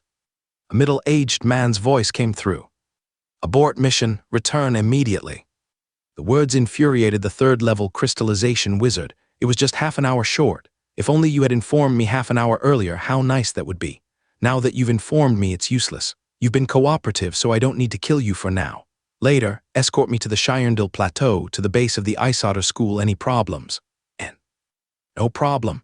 The crystallization wizard instantly understood. If he refused, he would die immediately. Leading the way back might offer a slim chance of survival, so he quickly nodded. Very good. Saying so, Rain gently placed his hand on the other person's chest. As a ripple of dark silver flashed by, the person began to be slowly covered by a layer of dark silver metal. Lord. The person was terrified, thinking Rain would end his life. Don't be afraid. I heard the wizards of the Ice Otter School like to turn enemies into stone sculptures. Perhaps metal sculptures are more aesthetic. Until the person was entirely covered, including his face, Rain left 2 small openings near his nostrils for him to breathe. Rain intended to imprison, not to kill. Immediately after, Rain carried the metal sculpture, flickered his figure, and disappeared from the room once again. Shortly after Rain left, a maid held a bottle of fine wine, respectfully knocked at the door for a long time, never hearing any sound from inside, causing her curiosity to rise. So she gently opened the door and the scene made her scream. Meanwhile, Rain appeared again, already near the temple entrance. Carrying objects, no, carrying people through. Does spiritual power consumption increase greatly? Rain looked at the metal statue in his hand, contemplative. Just now, he had used the newly mastered ability shadow shifting once again, but found the spiritual power consumption increased geometrically when carrying someone. Thinking about it, if carrying individuals were easy, Quina's value would greatly increase, and second Prince Everton wouldn't offer Quina so easily. So currently this ability is mainly suitable for personal use. Additionally, areas protected by which arrays cannot be directly traversed. Rain glanced at the magnificent temple and pondered. Previously, he wanted to shift within directly, but found significant resistance. Though forceful entry might be possible, given it's an allied area, entering violently isn't appropriate, hence, Rain appeared near the temple entrance. A few minutes later, Rain casually walked into the temple. Captain Angus, Evelyn, and Neoro excitedly exclaimed. Lord Rain, Punishment Knight Brandel smiled and said, Rain, and the beautiful Jennifer lifted her long skirt hem, quickly coming beside Rain. But she seemed to remember the presence of others around, especially Lagaray nearby, thus abruptly halted 2 steps before, not instantly falling into Rain's embrace. A barbarian maiden Lagaray, being a high-rank fierce warrior, had relatively better self-control. Her pretty face still couldn't suppress the joy. Don't worry, I'm fine. Rain proactively stepped forward and hugged the beautiful woman, comforting her. Faced with crystallization wizards and titled knights, the pressure Jennifer felt as an ordinary person is imaginable. And Rain went ahead and hugged Lagaray, stroked her silky hair, saying, You've worked hard. Not at all, it's good that you're back. Lagaray, being a barbarian daringly loved and hated, hugged Rain heavily, then kissed his cheek and said, Lord Brandel, thank you for not hesitating to help. Rain smiled, stepping forward to greet. Lord Rain, this is my duty to do so. However, due to limited strength, even with the help of several lords of the sword bearers, we are at a disadvantage. Therefore, we could only temporarily place the 2 ladies here in the temple. Brandel, carrying a silver dual-handed warhammer, said apologetically, It's already a very proper arrangement, Lord Brandel, please do not blame yourself. Angus, Evelyn, Neoro, long time no see. Rain stepped forward and gently hugged each of his former teammates, saying, Sorry, Captain, we are still a bit weak. We are currently investigating. Don't worry, I've already solved it. By the way, where is Viri? Rain looked around and found that Viri was not there. Captain, Viri succumbed to his injuries. Evelyn, with her red hair, turned her head away, her eyes slightly red. Viri is dead. Rain's eyes gradually narrowed, a chilling aura emanated from him. At this moment, a girl ran out from a side hall. It was Georgia. At the first sight of Rain, she quickly ran over and clutched his arm tightly, saying, Lord Rain, my brother is dead. Fandar is dead too. Rain responded with a slight startle, saying, Yes, Lord Fandar was petrified and his head was even severed. Lagaray said, looking at Georgia, who was choked up and unable to speak. It's all my fault for not listening to Lord Luther and returning to the Imperial City immediately. That's why the beautiful woman Jennifer self-blamed beside her. This has nothing to do with you. Rain comforted. At this moment, Neoro, after carefully examining the statue that Captain Rain brought into the hall, couldn't help but exclaim, Captain, the statue you brought. Zit, those several who attacked you last night have all been dealt with by me just now. Leaving this person is because I plan to visit the Ice Otter School on the Shirendal Plateau. Upon hearing this, everyone was shocked all over. At this time, Rain proposing to visit the Ice Otter School was obviously not for a friendly visit. Lo, Lord Rain, that's a large school. I would be satisfied if you could kill the murderer who killed my brother. Georgia's big beautiful eyes widened as she looked at Rain in shock, while also expressing concern. Don't worry, Georgia, since the other side dared to kill your brother and Viri, how could this be enough?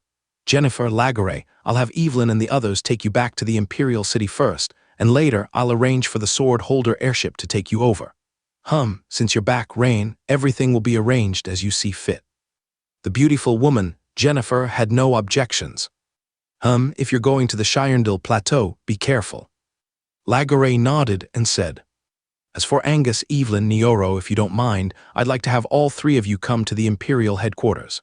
Rain said with a slight smile. Really, Captain? Angus said excitedly. Yes, of course. Rain had just briefly observed and found that Angus and the others had steadily improved their strength during this period. Although the increase was not comparable to his, it was quite good compared to peers. Primarily, Rain considered that as his strength improved, handling many matters without his own establishment was inconvenient. Especially when he's not around. The safety of his family could not be effectively guaranteed. It was indeed time to cultivate some establishment. Half an hour later, Minster Swordsman Division. Rain, is the matter settled? Admiral Edward poured a cup of black tea for Rain, saying, The matter in Minster is resolved, but I still need to visit the Shirendil Plateau next. Isauder School? Admiral Edward immediately associated something. His hand holding the teacup trembled slightly, his eyes widened. It was evident that Rain wouldn't go to the Shirendil Plateau for no reason. Rain, that's a large school and the sect leader there is Stuart Abel, the Dawn Wizard with the Shield of Rock title, Admiral Edward frowned slightly, saying. He didn't think that Rain lacked the strength. But because the opponent was after all a veteran Dawn Wizard, with exceptional means. Moreover, the Shirendil Plateau itself was the opponent's stronghold, having the geographical advantage directly confronting seemed. Thank you, Admiral Edward, for your concern. I came this time to discuss with you about transferring Angus, Evelyn, and Neoro to the Imperial headquarters. Is it possible for you to part with such talents? Of course there's no problem. However, Rain, are you sure not to reconsider the matter of the Isauder School more prudently? No need, this time it's right to resolve some issues. Rain shook his head, downing the black tea in his cup, said, Admiral Edward, thank you for the black tea, I look forward to our next gathering. With that, Rain rose to bid farewell. Several minutes later, a high-speed airship flew southwest, while the people below watched it gradually vanish. Admiral, do you think the captain going to the Shirendil Plateau this time will? At this point, the red-haired girl Evelyn furrowed her brows and asked the question that Jennifer and Lagare also wanted to ask. No, it won't. Admiral Edward knew what Evelyn wanted to ask and immediately shook his head, saying, I'm not worried about Lord Rain's safety, but about the impact this matter might have. Everyone couldn't help but look towards Admiral Edward. As for the political situation at the higher level, everyone present, naturally, didn't have the clarity that Admiral Edward did. If Lord Rain indeed has a fierce conflict with the Isauder School, I'm afraid certain people and forces above the Empire will take this matter to make things difficult for Lord Rain. That is the most troublesome issue. On the high-speed airship, Rain in the cabin looked out of the porthole, a thoughtful expression on his face. If we directly eliminate the entire Isauder School, it will create a large power vacuum in the Shirendil Plateau, actually giving other cults and secret schools a chance to intervene there. Moreover, my actions have far-reaching impacts. After all, it undermines the Empire's rule over the Shirendil Plateau, and even Menia will find it difficult to handle this matter. But this matter must be addressed. To Rain, this matter not only concerns the sacrifices of Viri and Fandar, but also relates to the future safety of his family. Deputy Sect Leader Malcolm. Shield of Rock Steward. If we get rid of both of them, the whole Isauder School would become nominal. Other cults and secret wizard schools will also seize the opportunity to intervene. Perhaps, when I arrive, I can first understand the reputation of the Isauder School in the Shirendil Plateau. If the remaining members are usable, perhaps they can be directly incorporated into the Bixu Mechanization School. Earth wizards, whether in the Clay series or the Rock system, are very compatible and can greatly strengthen the school's geotechnical construction strength. A spark of inspiration flashed in Rain's mind, and he suddenly came up with this idea. Although in terms of personnel and strength, if truly done, the remaining members of the Isauder School might greatly outnumber the total members of the Bixu Mechanization School, Rain was not worried because he was there. Imperial City Tamriel, in the Assembly Hall of Bixu Mechanization School. Although Megaro and a group of school elites was still earnestly assembling and debugging the Destroyer Demon statue, the expressions on everyone's faces showed a bit of discouragement. Alas, even if we successfully repair the Destroyer Demon statue, of what use is it? The data is very clear. Only a 4th-level Dawn Wizard can fully unleash the Destroyer's power. But the problem is, aside from Lord Rain being a Dawn Wizard, even Sect Leader Moria is only at the crystallization peak. Alas, that's indeed a problem, by the way. Do you feel confident about the Sect Leader's breakthrough to Dawn Wizard this time? Hard to say, I just feel that the Sect Leader's decision to attempt a breakthrough seems rushed. Sect Leader Moria wants to become a Dawn Wizard before the school promotion assessment. It's too difficult. Yes, I'm afraid our school's promotion might be delayed again. If only Lord Rain could return, that would be wonderful. Hearing these whispers, the person most upset was naturally Rain's mentor, Megaro. Faced with the possibility that his beloved student might never return, Megaro had been despondent, drinking heavily for several days.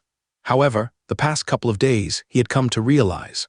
As a mentor, although he didn't have the strength to rescue Rain, he at least had to maintain the foundation Rain had accumulated. With an intact Destroyer Demon statue, the school would still have near-epic combat strength. Even without promotion, at least no one could steal the data. So, Megaro reinvested himself fully in the repair of the Destroyer. Sect Leader Moria, who had originally planned to settle down and break through to Dawn Wizard after repairing the Destroyer Demon statue and completing the school promotion, had carefully considered and decided to attempt the breakthrough starting today. Suddenly, the door of the assembly hall was opened, and an urgent and joyful voice rang out.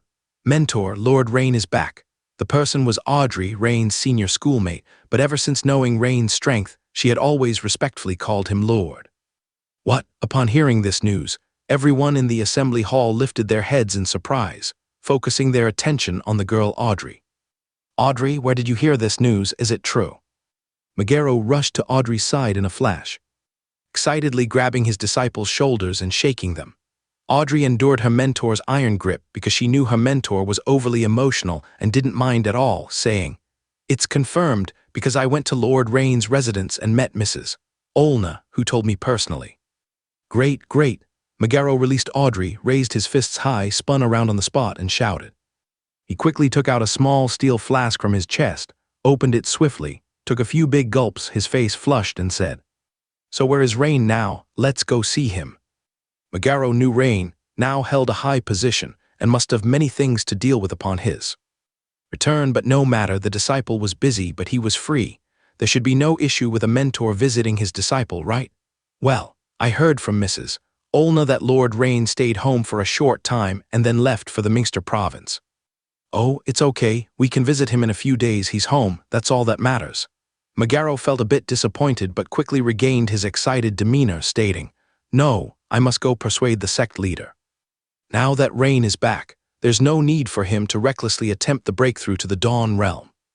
With that, Megaro immediately rushed out of the assembly hall, on the other side of the corridor in an office. Deputy Sect Leader Bradley appeared somewhat bewildered, because just a moment ago, he received another emergency notice from the Empire's Wizard School Union, saying that the problem with their Bixu Mechanization School's promotion was resolved once again. The issue mentioned earlier was caused by an inspector under the Ice Otter School who wasn't thorough enough in their work, failing to notice the differences between their own school's demon statue data and that submitted by the Bixu Mechanization School. This led to suspicions of theft by the Bixu Mechanization School. Strange, would the Ice Otter School be so kind? They were blocking us before and now they suddenly approved. Could there be a bigger trap waiting for us? Bradley rubbed his chin, feeling very suspicious. Sword Holder Headquarters. Olna, you say Admiral Edward has sent word that after Lord Rain resolved the situation over at Minster, he didn't return to the Imperial City, but went straight to the Shirendil Plateau. Major General Tasha stood up to confirm when she heard the news. Yes, Major General Tasha. Olna nodded. She was equally startled to hear this news, because what this move implies is quite evident. Oh no, Lord Rain is being too impulsive. The situation at the Shirendil Plateau is complex, and Stuart, with the title of Shield of Rock, is a formidable presence even among the Empire's epic-level powerhouses. Moreover, the other side benefits from the advantages of their own school's base, and even the old Imperial Guardians have to show some respect to the Ice Otter School at Shirendel. I need to report this to Marshal Alfred immediately. Hearing Major General Tasha say this made Olna's heart tighten. She couldn't help but start feeling worried. Meanwhile, Shirendel Plateau, at the center hall of the Nurheim Ice Otter School Station. A wizard in a brown wizard robe was respectfully reporting something to an elder surrounded by an indistinct earth element shield. The elder was the sect leader of the Ice Otter School, the Dawn Wizard Stuart Abel, bearing the title of Shield of Rock. "Right, Malcolm, have you informed the others to stop?" Stuart inquired. "I have, sir. We have also approved the Bixiu Mechanization School's promotion application and informed the 2 people sent to Minster to return immediately. However, according to the communication officer, although the notice was given, they have yet to return." They haven't returned?" Stuart frowned slightly and asked. "Yes, I think it might be the warm hospitality of Marquis Orans that has captivated them. After all, compared to the Imperial City, Nurheim's entertainment activities seem a bit lacking," Malcolm explained. If it were him, he would also indulge in the warm hospitality of the great nobles of the Imperial City. After all, wizards are human too. "What about Rain? Where is he now?" Stuart suddenly asked. It's been said that after arriving in the Imperial City, he immediately returned home, not even attending subsequent Imperial high-level meetings and banquets. "Investigate further. Investigate Rain's whereabouts. Do you suspect Rain has already gone to Minster?" "Yes, I'll get on it right away." Malcolm suddenly realized something, showing surprise. At this moment, a young man in a brown wizard robe hurried over and said, "Sect leader, news from the Imperial City says that Rain left the Imperial City half a day ago and headed to Minster." "Half a day ago? Not good, could it be that?" Malcolm's expression changed, and he immediately realized that the sect leader's previous suspicion was likely correct. "Malcolm, find a way to track Rain's whereabouts," Stuart said in a deep voice. "Yes."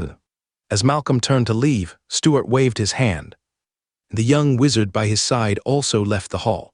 After everyone left the hall, Stuart pondered for a moment and began drawing a complex pattern in the air. It was a pattern resembling a spider. As the pattern lit up, an ancient voice sounded. "Stuart, why are you contacting me directly today? Aren't you afraid of being discovered by the Empire?" "Graham, that Rain is likely headed for the Shirendel Plateau," Stuart said seriously, ignoring the jest in the voice. That Rain who killed Staven, the youngest epic-level powerhouse of the Empire." The person on the other end, Graham, was also taken aback after listening. "Correct. Wasn't it said that he and the Red Queen Minia were defeated and imprisoned by the Nethers?" "Goddess, that information was incorrect. I see you're saying he's coming for you, so you want my help." Graham immediately understood Stuart's sudden contact. "I need your help to deal with this Rain, and in return, I will agree to the Tutkash School's private management of the entire western Shirendel Plateau," Stuart said solemnly. "Not enough, add the 2 Brighton tribes in the central region too." After a moment of thought, Graham smiled and stated his condition. "Why do you want so many Brightons? It seems the previous rumors were true. You're cooperating with the evil god." "It's merely a witchcraft experiment. I need the giant bloodline from the Brightons. My condition is not excessive, Stuart. Take your time to consider," Graham explained. At the same time, he was certain Stuart wouldn't delay too long because Rain was looking for Stuart and the Ice Otter School, not him. He could afford to wait. Deal. Far away at the Tutkash School's residence. Graham, having ended the call, couldn't help but burst into joyful laughter. "Rain. Not bad. I originally thought he wouldn't be coming back, but unexpectedly he has returned suddenly." A voice as if coming from a great distance appeared abruptly in his mind. "Eliminate this Rain reward." Compared to before, the distant voice was much smoother, no longer intermittent. Apparently, some kind of bond between them seemed to have deepened. "Of course, Your Majesty, Demon Spider. That is exactly what I intended to do. Incidentally, we can also eliminate Stuart.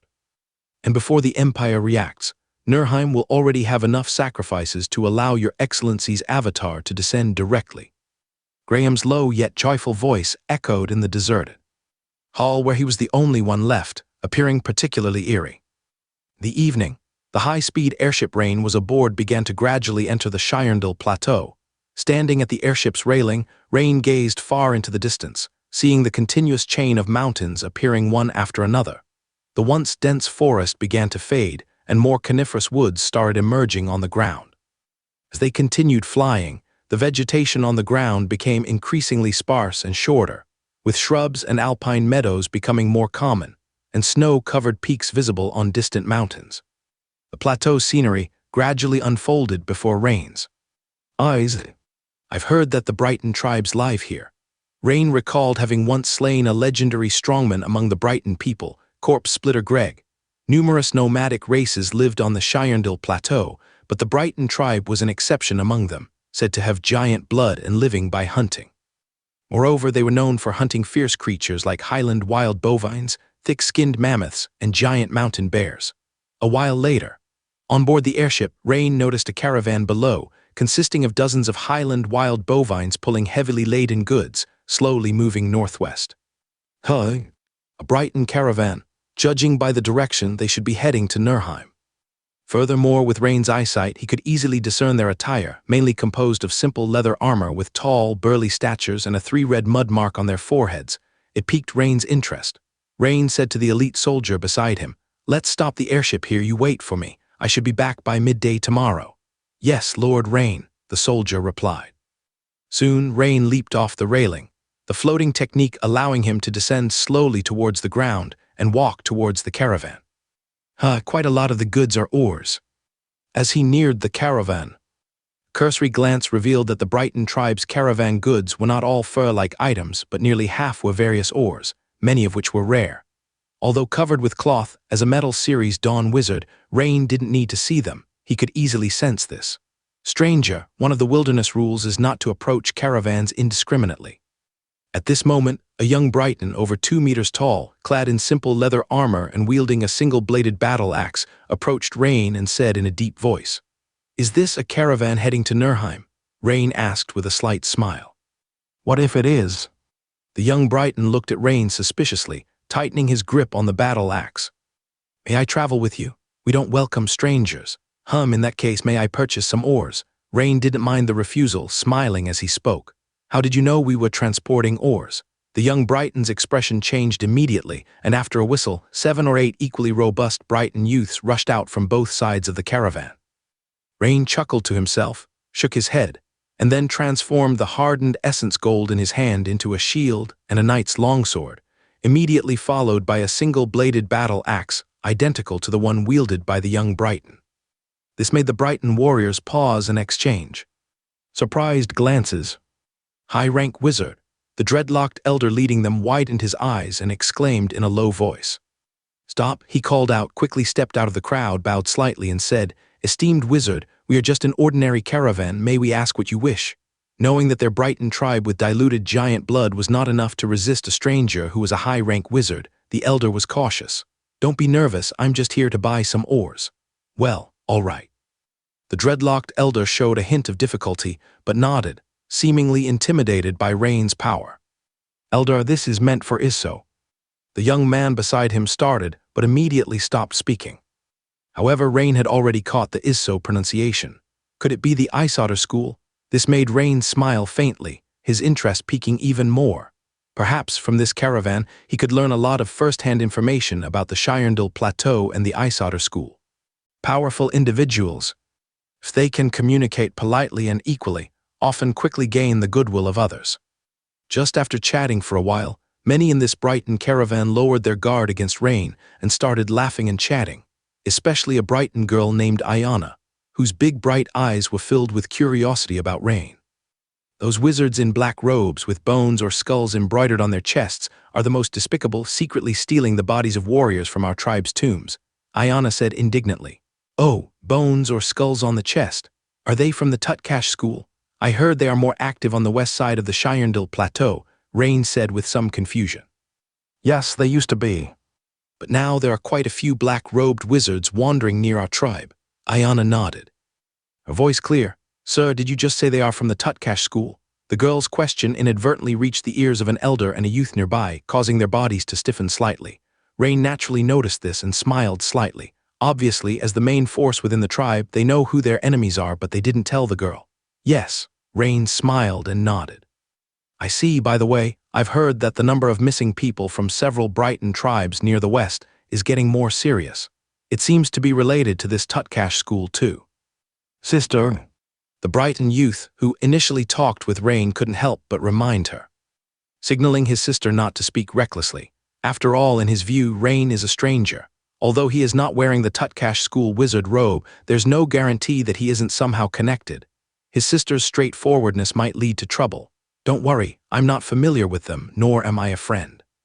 By the way, haven't you reported this situation to the Empire? Also, I heard that in the Shirendil Plateau, the Ice Otter School has considerable influence here. Don't they intervene in this matter? Rain smiled, trying to steer the topic towards the Ice Otter School. Because while the upper levels of the Empire allow large wizard schools to enjoy preferential rights in a region, they also expect them to take on the responsibility for local security and orderly development.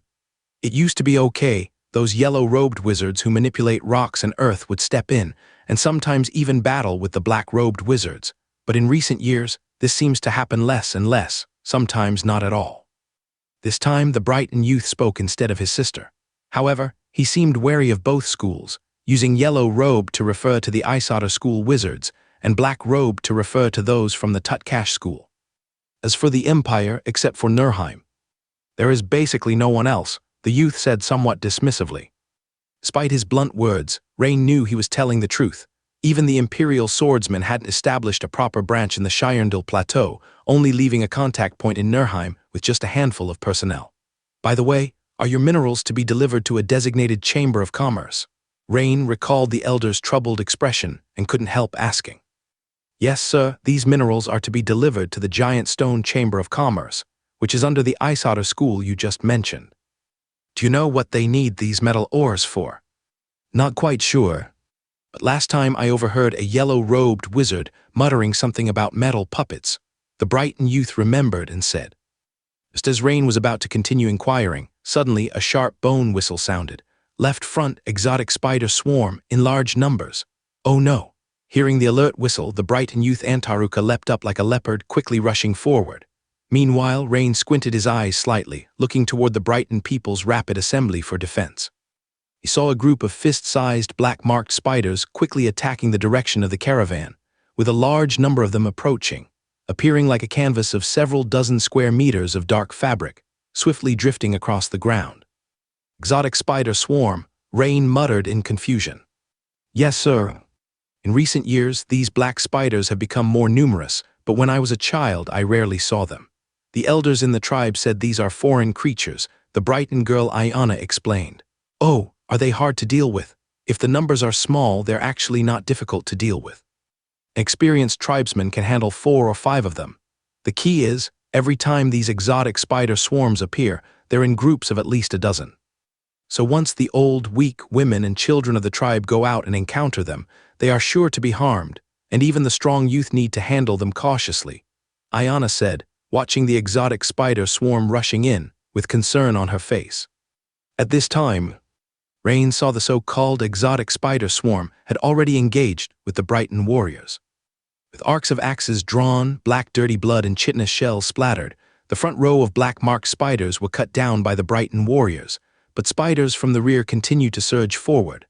Meanwhile, these spiders also started spraying webs with a faint black radiance, or spitting out oil-green venom. Be careful. The spider webs were quite unique, exceedingly sticky. Brighton warriors caught by them struggled as if stuck by powerful glue, their movement greatly hindered. The oily green venom was even more corrosive, akin to sulfuric acid. Even with the strong constitution of Brighton people, their skin reddened, blistered, and began to fester instantly upon contact. These webs and venom are the most troublesome, Anna grumbled. But she wasn't too worried. As expected, once the leading Brighton youth Anna's brother Antaruka turned red and grew larger, the battle neared its end. Indeed, possessing giant bloodline, albeit faint, can still determine the outcome of a small skirmish. Rain assessed Antaruka's capabilities at a glance. This faint aura seems to be. Rain squinted slightly, his expression thoughtful. As a late-stage dawn wizard, Rain's senses were exceptionally keen. He noticed that after the black striped spiders died, besides the stinking blood and innards, there was a faint and familiar aura. The aura was so weak that Rain hardly noticed at first, but as more mutated spiders perished, he took note. It's almost identical to the aura when Staven was last here, he mused. After a moment's thought, Rain was certain of it. Are these mutated spiders not very strong, or is there a stronger individual among them? Rain questioned. Yes, sir. The strength of these mutated spiders is varied. Some individuals are quite strong," said a Brighton elder who approached. "However, the most troublesome aspect is their rapid reproduction. They drag prey corpses into subterranean nests to lay eggs, and soon after more spiders emerge. There should be mutated spider nests nearby." "Oh, can you take me to see them?" Rain pondered aloud. "Of course," replied the elder amiably, perhaps also curious about Rain's abilities. "I want to go too. I've never seen a mutated spider nest."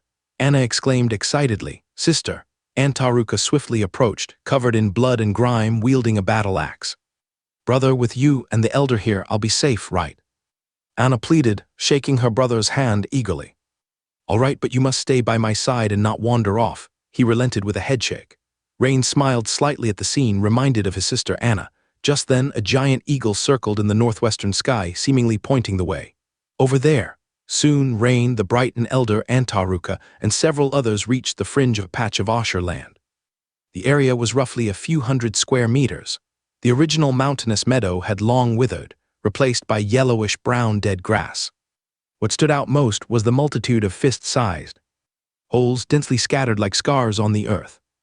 Meanwhile, groups of tiny gray spiders intermittently crawled out of one hole, only to quickly disappear into another, flowing ceaselessly. "Indeed, it's related to Neu Break Back," Rain silently concluded. Here the aura became slightly denser, yet remained nearly imperceptible to anyone below the level of a dawn wizard. This was originally Ice Otter School's territory. Even if ordinary school wizards are unaware of the secrets behind the mutated spider swarm, Stuart, a dawn wizard with the Shield of Rock title, shouldn't be ignorant of reports from his subordinates. Why then does he allow the Tutkash School's actions? Could it be? Rain narrowed his eyes, having a vague suspicion. Then a Brighton elder beside him remarked, "Sir, despite the small appearance of these holes, they are extraordinarily deep, resistant even to boiling water methods. Only high-rank earth wizards using earth witchcraft can eradicate the mutated spider swarm here." Rain nodded, saying nothing, but resolved internally to take care of the nest since he encountered it. After all, it was nothing more than a simple task for him. He stepped forward, bent down, and gently placed his palm on the ground. Seeing Rain's action, the elder and others, including the Brighton elder, watched curiously, wondering what the stranger wizard intended. Suddenly, they saw dark silver ripples emanating from the young human wizard's palm, covering the area extensively, enveloping the whole region. Next moment, piercing sounds erupted as sharp, dark silver metallic spikes grew rapidly on the ground and within the holes, resembling a thorny forest. Hiss, hiss. The myriad hole openings emitted the dying screams of mutated spiders, but silence soon followed. After completing this, Rain rose smiling, observing that everyone, including the Brighton elder, seemed immobilized, mouths agape, eyes wide, staring at the scene before them, unable to snap out of it.